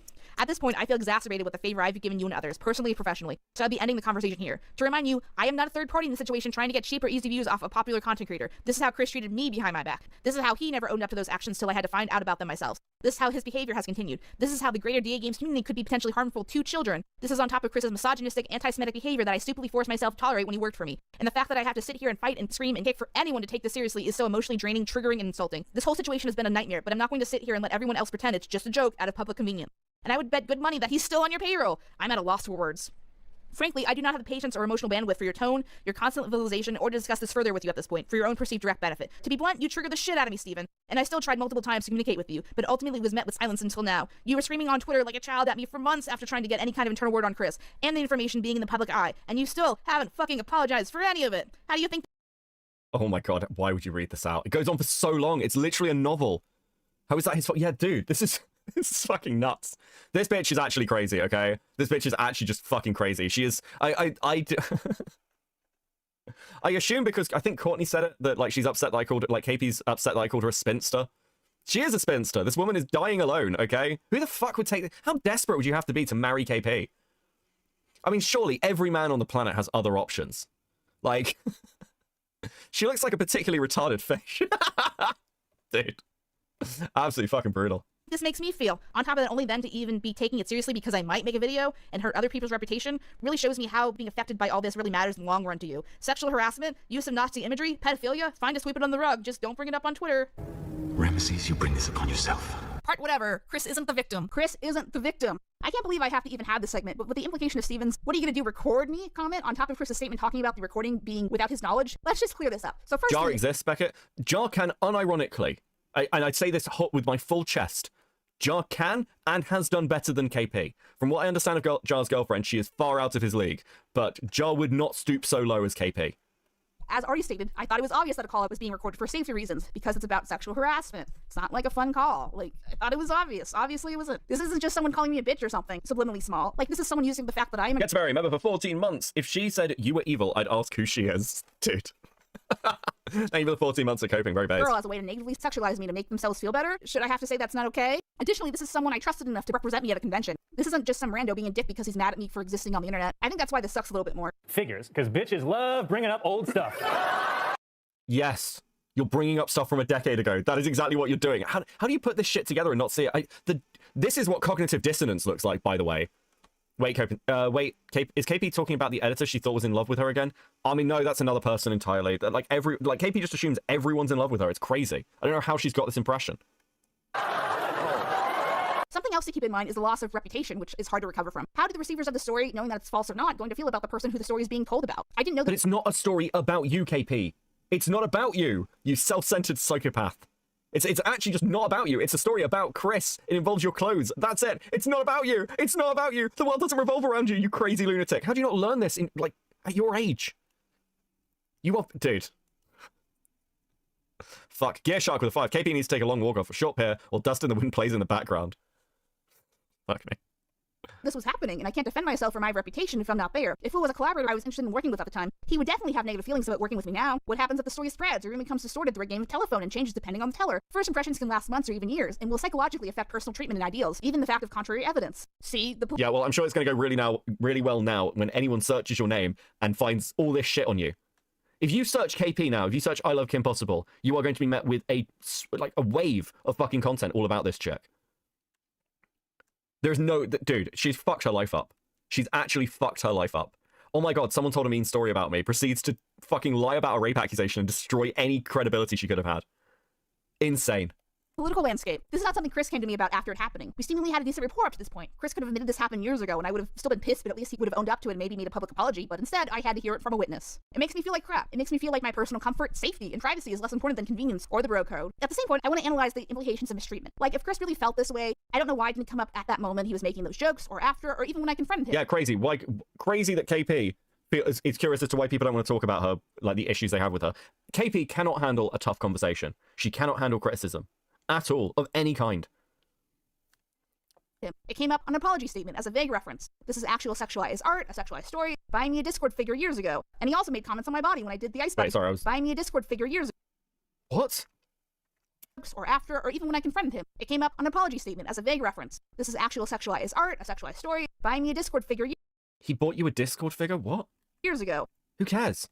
And he also made comments on my body when I did the ice bucket challenge. So 3 sex things plus a potential romantic gesture. Chris maybe have been bitter because I didn't reciprocate romantic feelings or something. Turns out editing for free isn't a winning strategy for dating KP. Yeah, she only wants the free work, guys. She only wants the free work. That's all she wants out of people. I wouldn't date any of the people who are giving me free stuff. Apparently she constantly called Riddle ugly or some shit. Like this guy who was homing her. Jesus, classic with the 5. Keep in mind, during all this, KP's bestie, Courtney, is arguing with literal CSA survivors who were calling out KP in the premiere chat of this video. True. You need to get a pet, I know. And then things got worse. Hi, I'm Courtney. You may know me as Pete or Orchard, but honestly, God fucking help me. call me what you like. KP reached out Bitch. There we go. Liar. Groomer? No, I'm not doing that. I'm not doing that. It has too many serious connotations. Too many serious connotations. to me a few weeks ago, asking me to cover the Gabe story in more detail, as she was busy working on this video here, and I unfortunately have a fair share of experience with recognizing online grooming, and am pretty unashamed in speaking out loud. Not enough not to, have inappropriate conversations with a 13-year-old, of course. Expert Courtney Pete, who told a 13-year-old to tell another... to advise a 13-year-old to start telling bullies that she wouldn't even titty fuck them. To a 13-year-old. Yes, what a fucking expert. Thank God you're here. Not everyone wants to date you, KP. You're an Alabama 3. Get told with a 5. Holy fuck, bro. Thank you guys so much. Please enjoy these awesome stickers. Everyone loves a sticker. Dude, thank you so much. You guys have been very generous. Much appreciated. If you do enjoy the content, please like and subscribe. Consider a membership or something like that. Or, just chill. You passed so well, Queen. Thank you, Yen. I appreciate you. Thank you for the 2. Bro, what a fucking mess. Against it. Gabriel C. Brown, also known as Black Griffin Online, has had growing speculations and concerns Fuck me, we've got great, we've got a fucking Black Griffin section, awesome. regarding his relationship with his now wife and voice actress of Sweetie Belle on My Little Pony. From most accounts, it looks as if Gabe had groomed his now wife from the time she was 14. From most accounts, bearing in mind, firstly, the timeline is off here, and secondly, not from Claire's account, importantly, right? Not from anyone who knew these people, just random people on the internet who are trying to, like, slander and destroy Black Griffin. From most accounts. What a dishonest bitch. Until she pursued him herself at the age of 20. After their announced engagement and subsequent marriage, Gabe faced growing accusations online of grooming his wife. He dismissed from her father, by the way, led by her father, who was trying to break their marriage up. Important detail there. Important detail that you've left out, Courtney. the accusations under the guise that he had not known her prior to her being 20, and any interactions they did have while she was a minor were strictly professional and in convention spaces only. A Google document has since been created compiling evidence from Gabe. do I need to do this? Do I need to sit here and explain the fucking mess that is the Black Griffin allegations? Fuck me. Yes, a psychopathic Brony with a rape kink got very upset he couldn't fuck Sweetie Belle. and they've all worked on a Google document together, also involving Sophie Scruggs, a woman who is, fucking crazy as well. Dude. And his wife's own Twitter and YouTube accounts proving these dismissals to be false, as well as proving multiple other instances of Gabe showcasing problematic behavior. I've covered the topic in a little more depth in an hour-long video on my channel, which will no doubt be linked in the description below. Anyway, I'm sprinkled throughout this video a few times, so I shall see you all in my next segment. Defamation disclaimer. This is an anonymous testimony. Wait, what are we going on to next? Oh, we're going on to the fucking Emily accusations. The following is an anonymous victim testimony regarding an interaction a fan had with YouTuber Saberspark. A fan had. No, a YouTuber who was bigger than KP had with YouTuber Saberspark. This testimony was first shared publicly on Twitter within the production of this video. All things stated by third parties are opinions or interpretation of alleged events, and information provided this far, not accusations. What? They're very clearly accusations. All testimony is just that, testimony. I nor any third party are speaking testimony as fact. All accusations and all testimonies are the words and experiences of the people affected themselves. All important content used is used under the Fair Use Act for educational purposes and the safety of the general public. Anything stated by myself is my opinion on alleged events, and my own testimony is my own experience and words. Dude. What a fucking mess. Now we're going to skip over this entire thing. I have heard it far too many times. All of you have as well. We're not doing. I fucking can't. Okay, give me some peace. And it left my stomach in knots. I please ask above all else for. Please see all other content on this to hear my thoughts on Emily's false accusations and everything surrounding it. Okay. My privacy to be respected. I don't wish to publicly defend my personal experience and just wish to share my experience. So welcome to the video where we break this down a little bit more and talk about what is consent, because yeah, it's an important discussion here. So because this is a really serious conversation and I know almost nothing about sexual assault, I invited Courtney, again, she's all over this video, to talk about like what is consent and when consent is there and when it's not there. It's TJ Rivers, you've been very silent on these accusations. True. Fucking kill me. Jesus. A great time here at the worst video ever, and just kind of break it down so we have a better understanding. And all you nerds out there, don't do something really, really bad like this. Don't do it, guys. Don't do it. Hi again, Courtney. Welcome. You'll be in the video everywhere at this point. KP literally says she knows nothing about saying this clip. I mean, that's obvious because she keeps accusing people of things like sexual harassment, assault, fucking pedophilia, rape, like constantly with absolutely no idea what the fuck she's doing. She's having to use ChatGPT. God. Hello, everybody. It is I. I have returned once again. So happy to be here. So I've shown you the testimony at this point. What are your general vibes on it besides icky and sad? And I don't know. This is just like super triggering to me because, yeah. So I thought I'd also bring you in here to hold my hand during this. But yeah.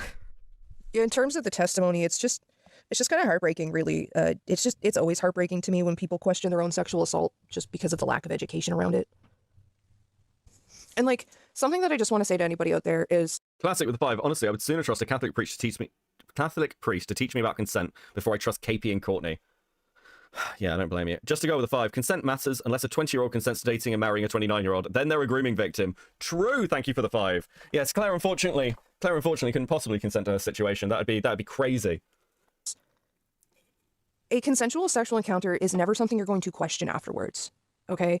Like... You just don't question a consensual encounter. Sure, you may have a consensual encounter that's unsatisfying. You may have one that you regret that might...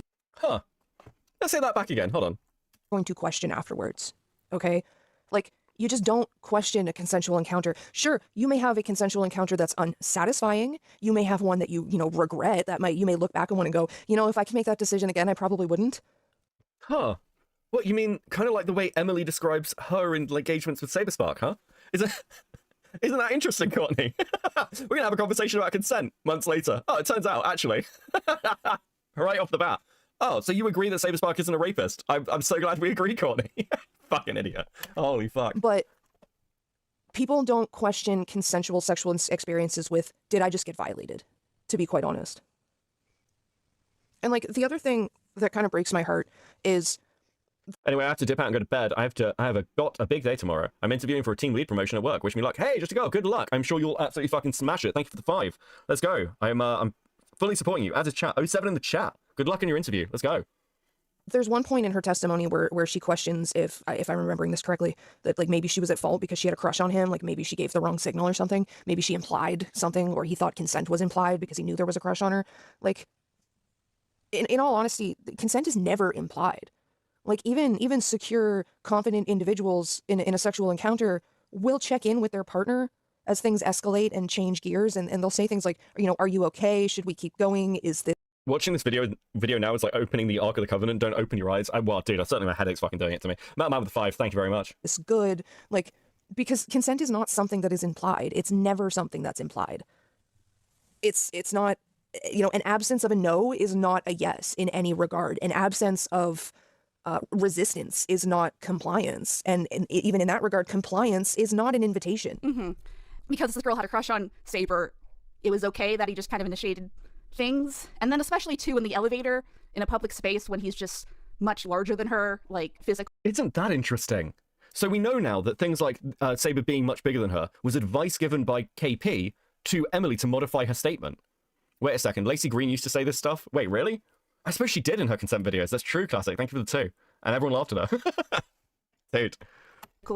I don't know, it's all icky, but like what would you define consent as, and when would you define, like, obviously this isn't it for sure, but go ahead. And in terms of like a definition of consent and what it is and what it isn't, consent is an excited yes. Consent is exuberant, what's the word I'm looking for? Payback, for lack of a better term, I guess. Like, two people in a consensual encounter. I'd also like to point out here, Emily, by her own statements, is a people pleaser, and would have likely, and by her own statements, would have likely affirmed Saber Spark. Just to be clear.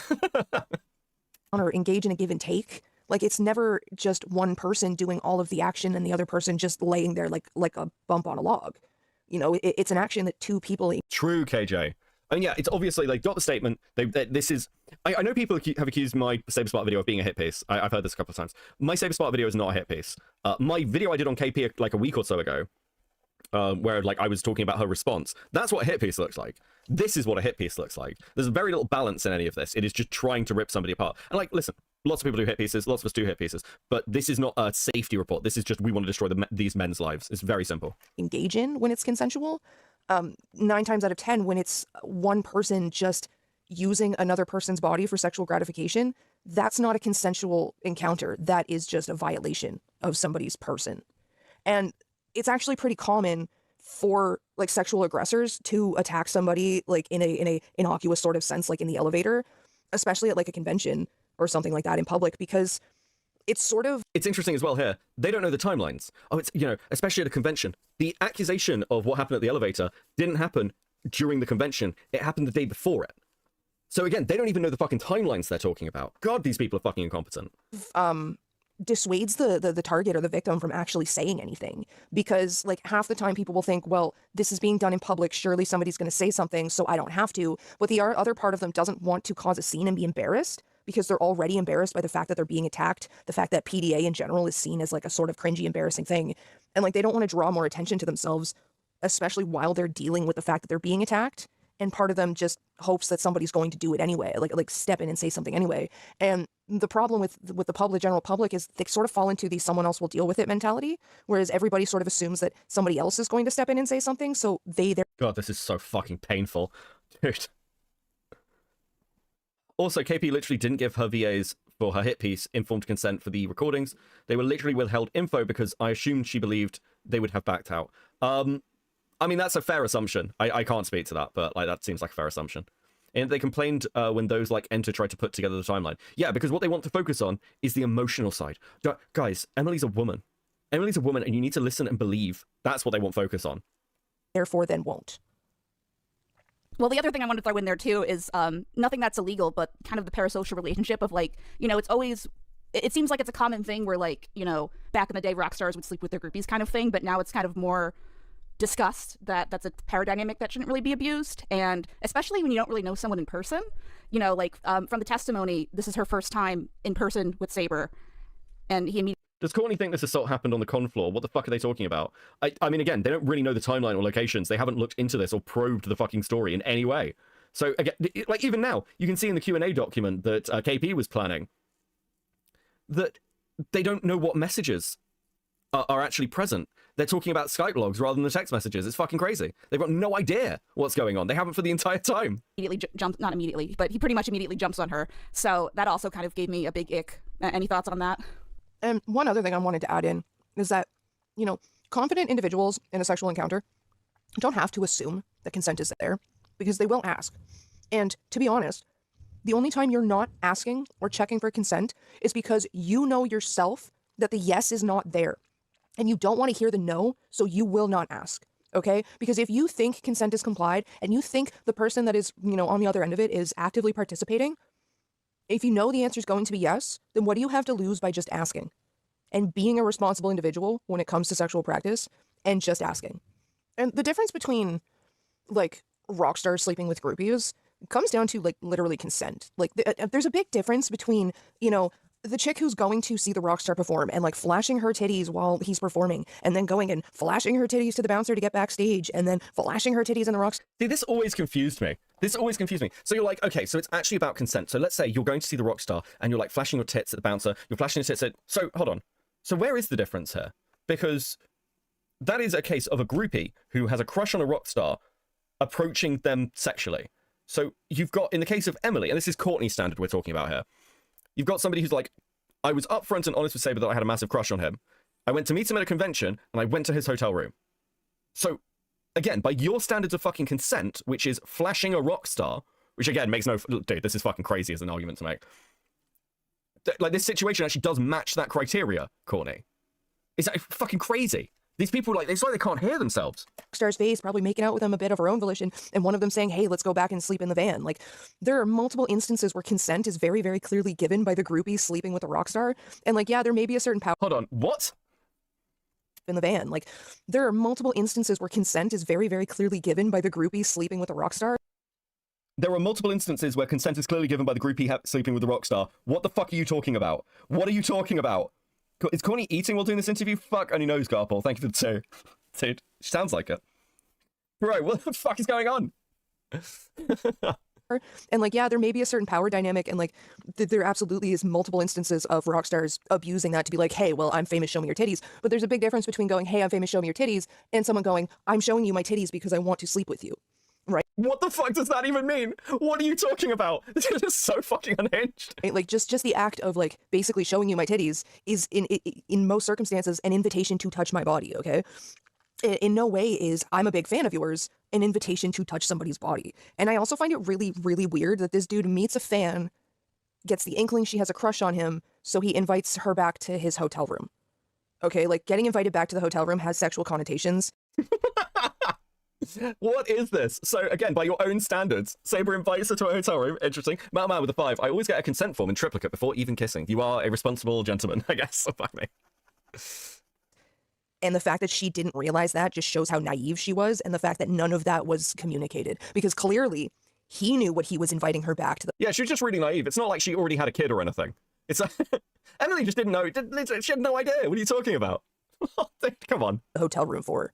But she didn't. And that just gives me, like, major... But she didn't. No, don't worry. This happened over a decade ago. But Emily was freshly 18 with a child. She had no idea what the connotations of being invited to a hotel room were. Are you fucking for real? Dude, this is crazy. Actually crazy. This whole drama, they should have listened back to this call, listened to themselves, and thought, we should not release this fucking video. What an insanely stupid way just to end your credibility. In the case of KP, potentially, like, do real damage to her actual life. Nim the Gudra, hey, remember for 5 months at molding. Flip the roles. I'm showing you my dick. Sleep with me. Also, you never start stream when I'm awake anymore. I'm hurt. Sorry, Nim. Sorry. I know I've been a bit all over the place. I needed to do this one early because I wanted to do it, and then, dude, I need some fucking sleep. The major ick, to be quite honest, because, like, it's really as if Saber's acting like he's Gene Simmons inviting you back to, you know, the hotel room, when in reality he's a pudgy Brony YouTuber showing you his animations before he shows you his dick. Like, that's not the same thing at all. like, you think there was some kind of weird parasocial dynamic too that she felt uncomfortable, advocating for herself because, like, oh, this is the real Saberspark TM. Like, I don't want to feel like, he might say something on Twitter, blast me publicly. Like, is there pressure, just generally speaking, when celebrities, have those kind of encounters with fans, I guess? Of course she would have felt uncomfortable advocating for herself. Like, once again, this completely misses the point that was a pretty tight-knit friend group which she was part of. She did advocate for herself in cases where Saber unfollowed her on Twitter and she instantly called him a rapist. So she obviously had some, like, ability to talk about it. And once again, oh, dude, I can't believe I have to, like, I feel the need to re-explain all this shit, but it's such a waste of time. Because all of you guys know what I'm talking about. All of us have gone through these videos, we've gone through the documentation.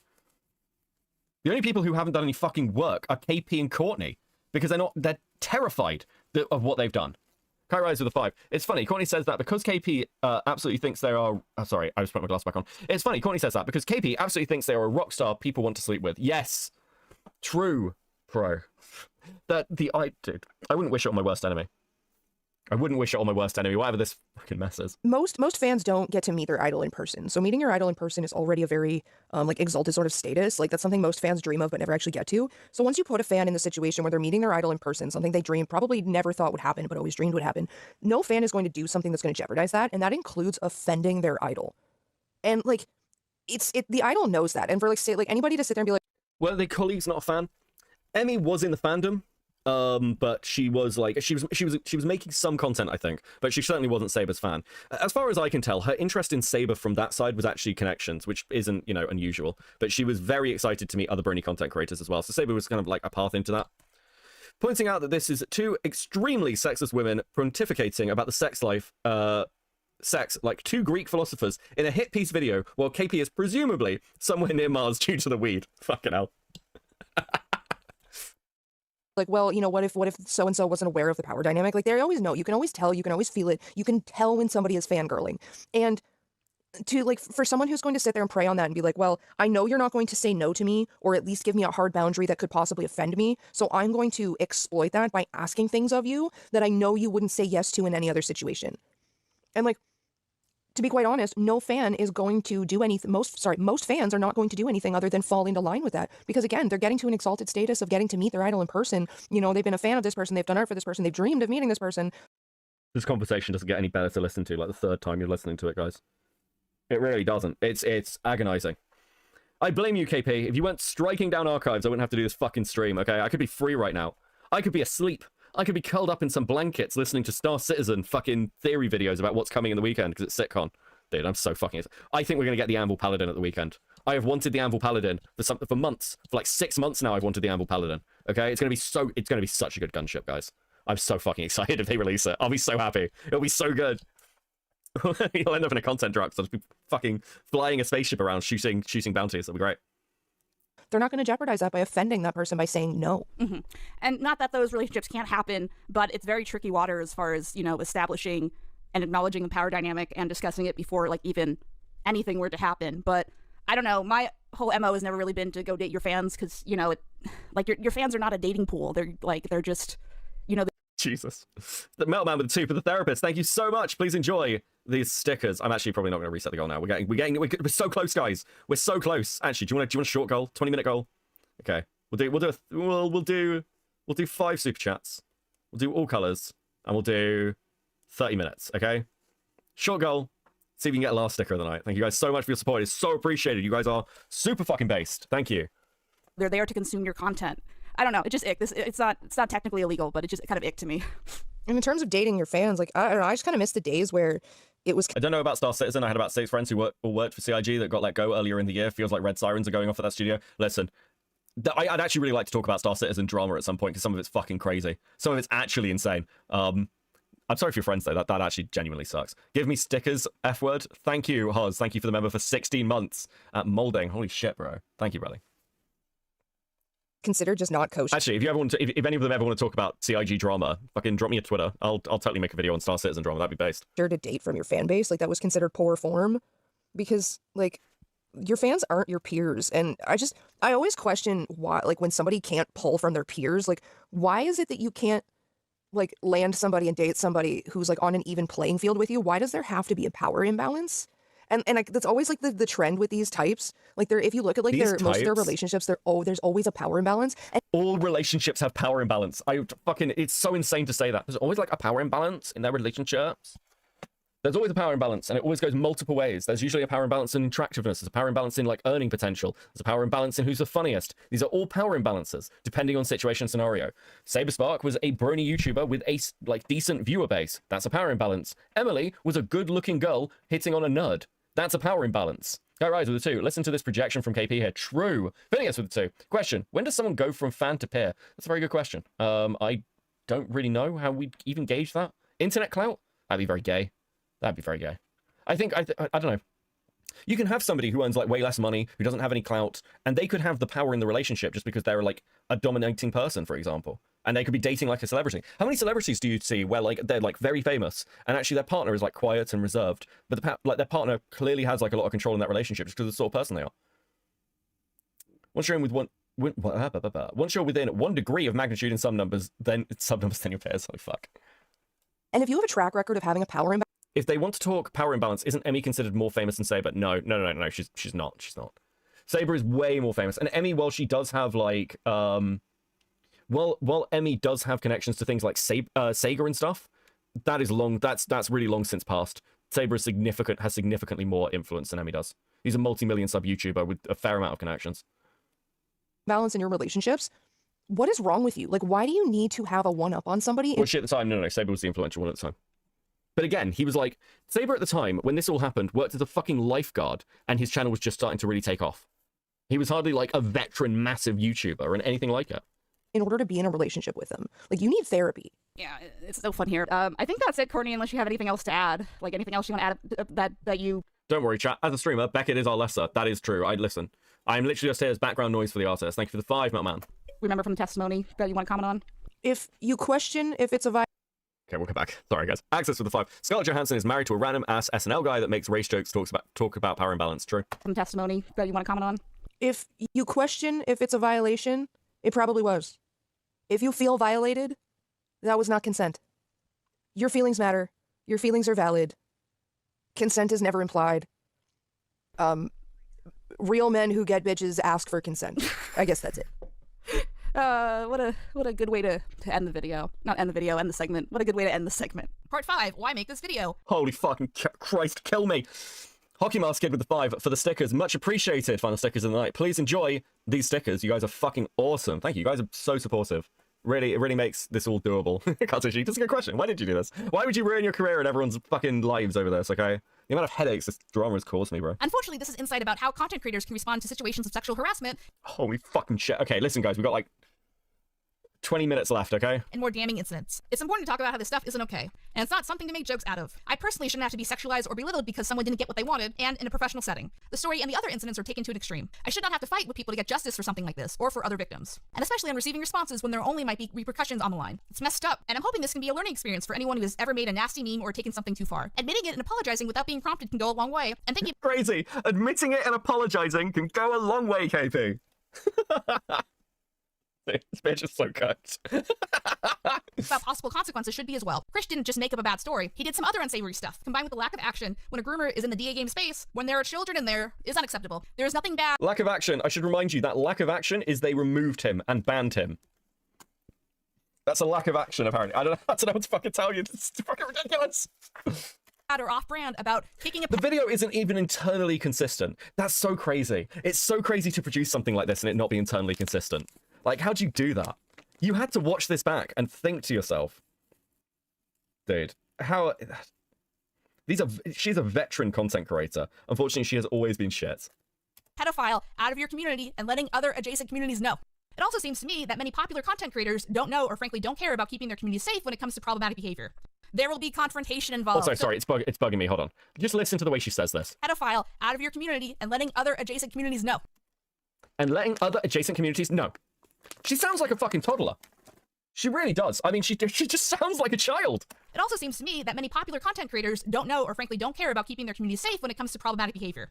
there will be confrontation involved. So if you don't like confrontation, Crazy KP. maybe think twice about being a content creator. If you don't want so much responsibility, then consider making public spaces 18 plus. But even then, there still might be creeps. So I made a quick little guide. KP's guide to dealing with bad people in your community. Number 1, listen to someone if they have a serious concern and make sure they have screenshots if possible. And if you're too What? You mean like the fact that you guys have basically no evidence through this entire video of any of this shit? Make sure they have screenshots. You're accusing someone of rape with nothing. Fuck me. busy, get a mod team to help you with this. Number 2, if the screenshots are damning enough, skip step 3 and remove them from your space. Number 3, if there are no screenshots, confront the person with the issue stated and get their side of the story. Have others Yeah, wouldn't it be crazy if you confronted Saber with the fact that you're accusing him of rape before you level those accusations? Maddening. weigh in on the decision if it's a hard one. Number 4, make a Google Doc with problematic or unsafe behavior so it can be shared with other communities and this person can't prey on another fan group. Number 5. Didn't KP roll with Lily Orchard for a while? Yes, she did. Lily and KP. Lily defended KP. Lily actually defended KP and KP defended Lily. For like at least 7 years, I think. Look out for name changes and general suspicious behavior, especially in fandom communities. All in all, these people seem to be unsafe around children because they don't seem to care about holding Is Chris actually, is it that bad, Chris? I'm gonna go over it Saturday, I think. I think Saturday Vincent video. anyone accountable. And Saber probably didn't think all this through because he didn't think it was going to be public. Oops. Hashtag sorry not sorry. Wait, why are we doing wait? Why are we doing wait, Liar? Hold on, what did I say? What did she say? Another fan group. Number 5, look out for name changes and general suspicious behavior, especially in fandom communities. All in all, these people seem to be unsafe Where's file a report in these steps? Well, she couldn't put that in, Lio. That was your advice to her, which she ignored. around children because they don't seem to care about holding anyone accountable. And Saber probably didn't think all this through because he didn't think it was going to be public. Oops.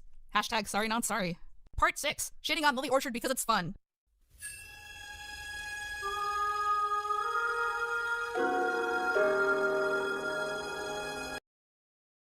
Dude. Okay, listen, I feel like I've shit on Courtney a lot recently, and... Oh, dude, I'm torn, because I want to shit on Lily, but I don't know if I want to do it through KP's video. Do you know what I mean? Like... I don't want to give her any credit at all. And Lily's such an easy target because she's such a piece of shit. Okay, hold on. We'll watch a little bit.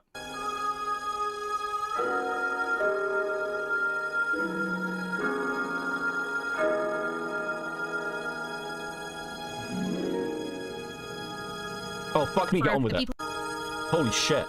So welcome to the Lily section for the people who only care about her and not any of the other stuff. Fun fact, Lily just rebranded herself as CD Callout because it's totally about not escaping all the pedophilia and abuse claims and just making people happy with her sunshiny content. Holy shit, bro. Her content's always just so positive and great, and Jesus fucking Christ, she's not fucking fooling anyone. She fooled you for years. Like, everyone else knew what Lily was. Wait, what? It took you years. Bro, what the fuck are you talking about? You a rotten liar. KP wanted to talk to Sketchy about all these accusations made against me, and then show screenshots that made it very obvious that she's lying. Sketchy says rather plainly, I am not comfortable discussing my friends when they're not around, to which KP offers adding a third party, whose relation to the case she has yet to disclose. But she is unfortunately missing the point. Sketchy did not want to have this conversation while I wasn't present, so the third party had to be me. So Sketchy stuff was generally taken out of context. What the fuck, what's going on? In the screenshot I'm showing you, Sketchy basically said he wasn't open to the conversation, even though I offered if a third party was present, and he still said no. The third party was implied to be Lily herself, so it didn't seem to me that he was open to the conversation regardless if Lily was there or not. If he was open to the conversation when Lily was there, then he should have clarified I'm gonna have a fucking communication. And I'm still open to have that conversation even now, so like, let's go, bro. You move, Chief. Yes, I think, actually, no. No helping Lily Orchard. KP and Lily Orchard should not have a fucking conversation. Look, I hate this thing in drama where it's like, we're attacking this person, so these people are fucking... No, Lily Orchard is still a piece of shit, just because, like, Courtney and KP are also fucking scum of the earth. Doesn't change a thing. It changes literally nothing, okay? There is no difference, no change in the Lily standard, none at all, okay? Lily is the, like, gold standard of scum of the earth. That's like the end of the story. Can't rise with the 2. Why is Seraphina talking? This is so weird. Dude. The other thing in the first screenshot is that he just assumes I'm projecting. Like, that's a weird thing to say for someone I don't really talk to that often. I don't want to speculate on private conversations with Lily, but am I wrong to say that's a little sussy? It seems obvious to me that Lily talked to him before I confronted him, but I'm not 100% sure. I'm not going to sit here and speculate that. Oh, fun fact, Sketchy is also a not safe for work furry artist, which, fine, you live your best life, Sketchy, but you know what? I don't think furries are really into the whole pedophilia scene. So, you know, it'd be great if all the furries spread the word and said not to commission this guy because he's friends with a pedophile. You're an angry mom. What are we? You're an angry mom. Let's talk about What? So, okay, so hold on. I don't know who this person is, but hold on. Shouldn't that have applied to you for years? Actually, wasn't one of the arguments against Lily, because I believe one of the arguments against KP was that she was friends with Lily, and she thought this was outrageous that they would guilt by association, like cutting her off, because that's why like people like Josh turned on KP, if I recall correctly. The fuck? You're missing something? Go on, Leo. Fuck me. Sketchy was another Brony? Yeah, I don't know who the fuck Sketchy is. We'll wait. We'll be patient. Actually, I'll play until he says something, but okay, I'll send a voice note. Okay. Like recording confrontation. So generally what happened during the segment is Lily kind of manipulated what I said and miscommunicated some things. Can I put my character over KP's? I literally cannot stand looking at her. No, we need to embrace the cringe shit artwork. No, sorry, that's unfair. She just hasn't had it redone in a long time, and it's all non-shaded and stuff, but there's no way KP herself drew these. So I'm here to clarify because, you know, fuck Lily, who cares? So number one, Lily totally skips the part of the confrontation where she lies about Stockholm. So I was really fucking pissed off at the fact that fanfiction just basically just kind of let anything go in regards to content and just hosted a shitload of child porn. So I wrote a book where basically a fic where a bunch of pedophiles just get shot in the head. Okay, this is actually I don't think I ever watched the Lily section of this video. That's actually a really interesting lie. What an interesting lie about Stockholm. And then Brony's got really mad about it and started lying about its contents. That's a weird thing to leave out for someone who wants to tell the truth. Isn't that? What an insane fucking lie. Okay, so for your chat, there's one thing you're missing. You're going in here with the knowledge fully of who Lily is and what she's done. The majority of the Brony community, especially the people she was around, weren't aware, for one thing, for the most part. And secondly, the reason they removed her from their spaces wasn't because she's friends with Lily and Lily writes child porn fanfictions. It was she's friends with Lily and Lily's mean. It had nothing to do with Lily's actual problematic behavior or the fact that they're a sicko, and everything to do with the fact that, well, Lily mean, therefore we don't want her around because KP friends with Lily, therefore Lily bad, Lily mean. That's what that's all been about. It's one reason why it was so doggone difficult to even sort through that crap. So, yeah, they weren't being virtuous and trying to keep her out of spaces because KP knew and Lily's a predator or whatever, but it was because, well, Lily's mean to a lot of us, and, you know that's your value, that you don't like her because she's mean, whatever, but that's what that was about. It had nothing to do with the fanfictions and other garbage Lily wrote that she should kill herself over. Thank you, Lio. Carry to the 5. This feels like an original Beckett and KP drag is reviewing poor clone of theirs, KP. It's so bizarre to watch. Oh, dude. Yeah, sorry, I've just watched... Okay, I have to, like, fucking acknowledge the fact that we're talking about Toon Critic in the chat, bro. Listen, in December, when we do Brony Christmas, we will talk about Toon Critic. And I might actually... Listen, I might try and drag Saberspark on to talk about Brony drama during December, okay? That might be a nice special way to do Brony Christmas, but we will talk about Toon Critic, because I'll talk about Toon Critic every year for the rest of my fucking life. Hopefully it's a short life. Convenient.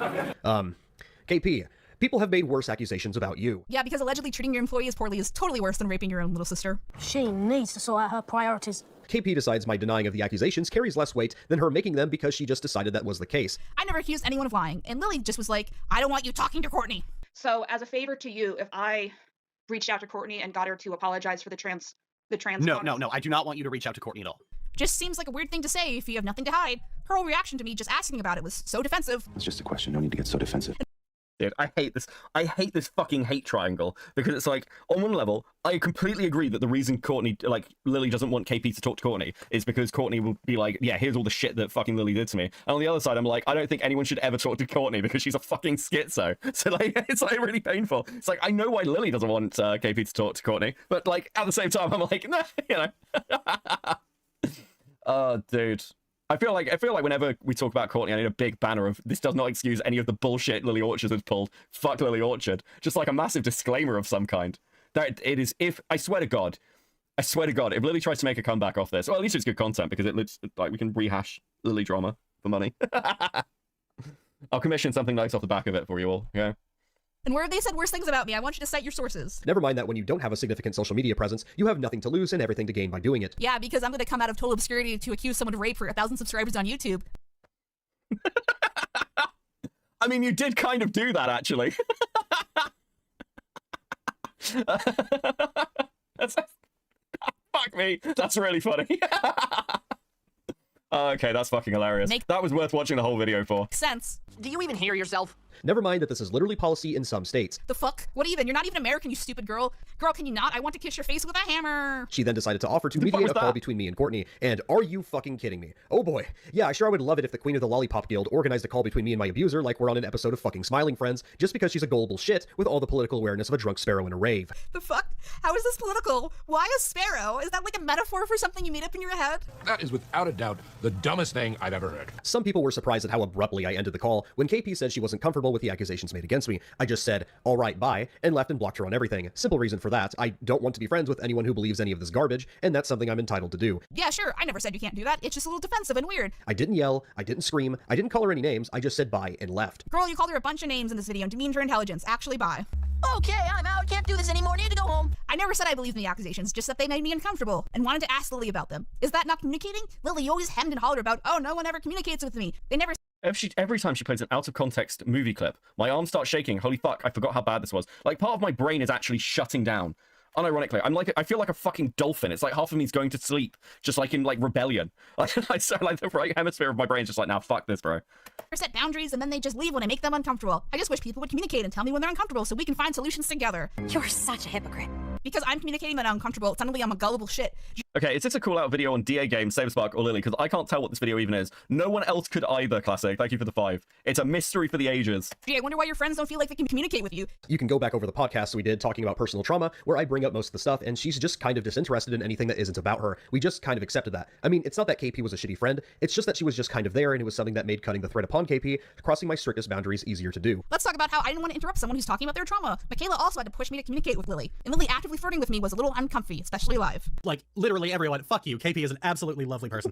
Yay. I'm sorry, hold on a second. Is KP claiming here that Lily Orchard was attracted to her? Is there anybody this woman doesn't think is attracted to her? This is so fucking unhinged, bro. I'm gonna slowly, I've made this joke like privately, but like I'm slowly gonna acquire a lesbian army and take over the world. Hold on, isn't that you flirting with fucking Lily? What? Just give it time. Anyway. that is the most aggressive polycule ever.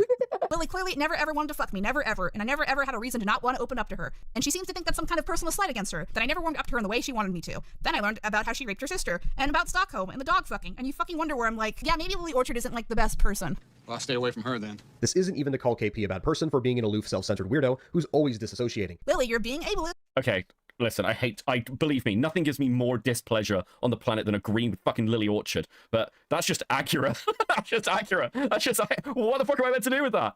Just because you also have PTSD doesn't mean it's cool to say that I'm odd in the head. It's just that you are odd in the head. What the fuck are you talking about? All that stuff made me realize I wasn't really going to miss her. Oh no, the incestuous pedophile rapist doesn't want me in her polycule anymore? Whatever shall I do? Stop, don't come back. I don't know, make a fucking false rape accusation against somebody? I don't know, just spitballing. Got rest with the 2. Was that the patch art that just ran by? Fuck only knows. In general, you should always be extremely... Lily Orchard was right, and I shut the fuck up, Dickers. Extremely suspicious of any accuser who tries to convince you not to listen to the accused response. That's what you did, Lily, that's what you did. Oh, P.S. on the Britney section, Lily... Gosh, I can't listen to her sound like a child anymore. I can't. How long we got? It's like 9 minutes. Cropped out a lot of Britney's talking points to sound like she was talking to herself. So go check Britney's logs and report back. That's your homework, unless you're stupid enough to believe Lily on her word, which, you know... Which you were? Like, you were fucking... Dude, I'm crashing out. I'm crashing out. We've been at this for nearly 5 hours. This is agony. Really help you there. This is, I feel like this is a form of torture. This video should be banned by the Geneva Convention. And also, she cut out all the dog fucking pictures in the patch section, so, you know. Oh, it was patch. Okay. Now onto the gun story. When we were, so we started school at like 5 or 6. Lily started at 5. I started at 6, and we always got the bus. No, I'm done. I don't listen. I can't. I'm actually done. I think this is just the end. I'm not doing some random fucking Lily Orchard accusation at the end of this shit. I'm just not doing it. I'm done. I can't. Jesus. It's fucking agony. Oh, dude. No, we're done. Listen. I'm good, okay? Can't do it anymore. This was actually a fucking endurance test. I can't. It stopped being funny to me like 30, 40 minutes in. And past that, it was just agony. Back-to-back agony. Oh, fucking hell. She's such a lying bitch. Oh, dude. We at least get stickers. Sure, we haven't done an Avi Drop sticker recently. Also, go to my Twitter, go and follow me on Twitter, and then the first tweet on my Twitter, you don't even have to follow me. The first tweet on my Twitter is an Avi Drops tweet. You should go and like that tweet and follow Avi Drops, because Avi Drops is really fucking cool art. Okay. Brings me a lot of joy. You should do that. Congratulations, you made it. Thanks, dude. This was harder to get through than like a 9-hour Akumu video. Dude. Insane. Okay, I'm also great. I'm gonna send you to Nicholas Diorio next, by the way, guys. I'm gonna send you over to the fucking Mafia Don of commentary community. That's what we're gonna do. He's talking about Hassan. I know this will surprise all of you. Okay, but we're sending you over there. Okay. I've been voicing you and Jenny my therapy. Fair enough.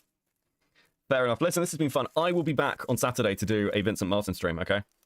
because we have a 40-minute video to go over. It's gonna be fucking baller. I'm excited. You excited? I'm excited. Before we go away, does anyone have any final thoughts? Any last questions? Any comments? Anything? Because I am going to go and make a snack, and then curl into a ball and die. Dude. Yes, please stop, KP. That's not a question, that's a statement, but fair enough. Understandable. Understandable. You're raped? You're totally raped, bro? Dude. Does it suck that all your friends are turning into pedos? I don't think they are. What? Big news of true. Are you going to review the Vincent video with that avatar? No. I'll probably reserve this avatar for KP and Courtney content. We'll probably go back to another avatar. Okay. Will you watch KP's videos on her cancellation? We might go back and do some ancient Lily, like KP content, possibly. And if she releases anything else, I will cover it. This is what we're doing now. This is just straight up A-logging KP. Be a cat one, Beckett. I'll keep that in mind. Okay. Holy shit, that video was not only tone deaf, but so fucking boring. I almost dozed off more than twice on the Courtney part. Listen, well done for all of you who've sat through this. Well done. I'm proud of you. Okay. Will we ever see your ginger visage again? Yes, I did. I need to go. I've done well releasing little videos and stuff, and they do okay. So I'm going to try and do more short, sort of like 20, 30-minute videos, as well as the longer sort of full essays. You have so many of them, shame not to use them. True. True and accurate. Okay, listen. Right, I'm sending over to Nicholas Diorio. You guys have been awesome as always. I will catch you in the next one. Please have a good Friday, and I hope the weekend, until I see you, treats you well. Peace, guys. Laters.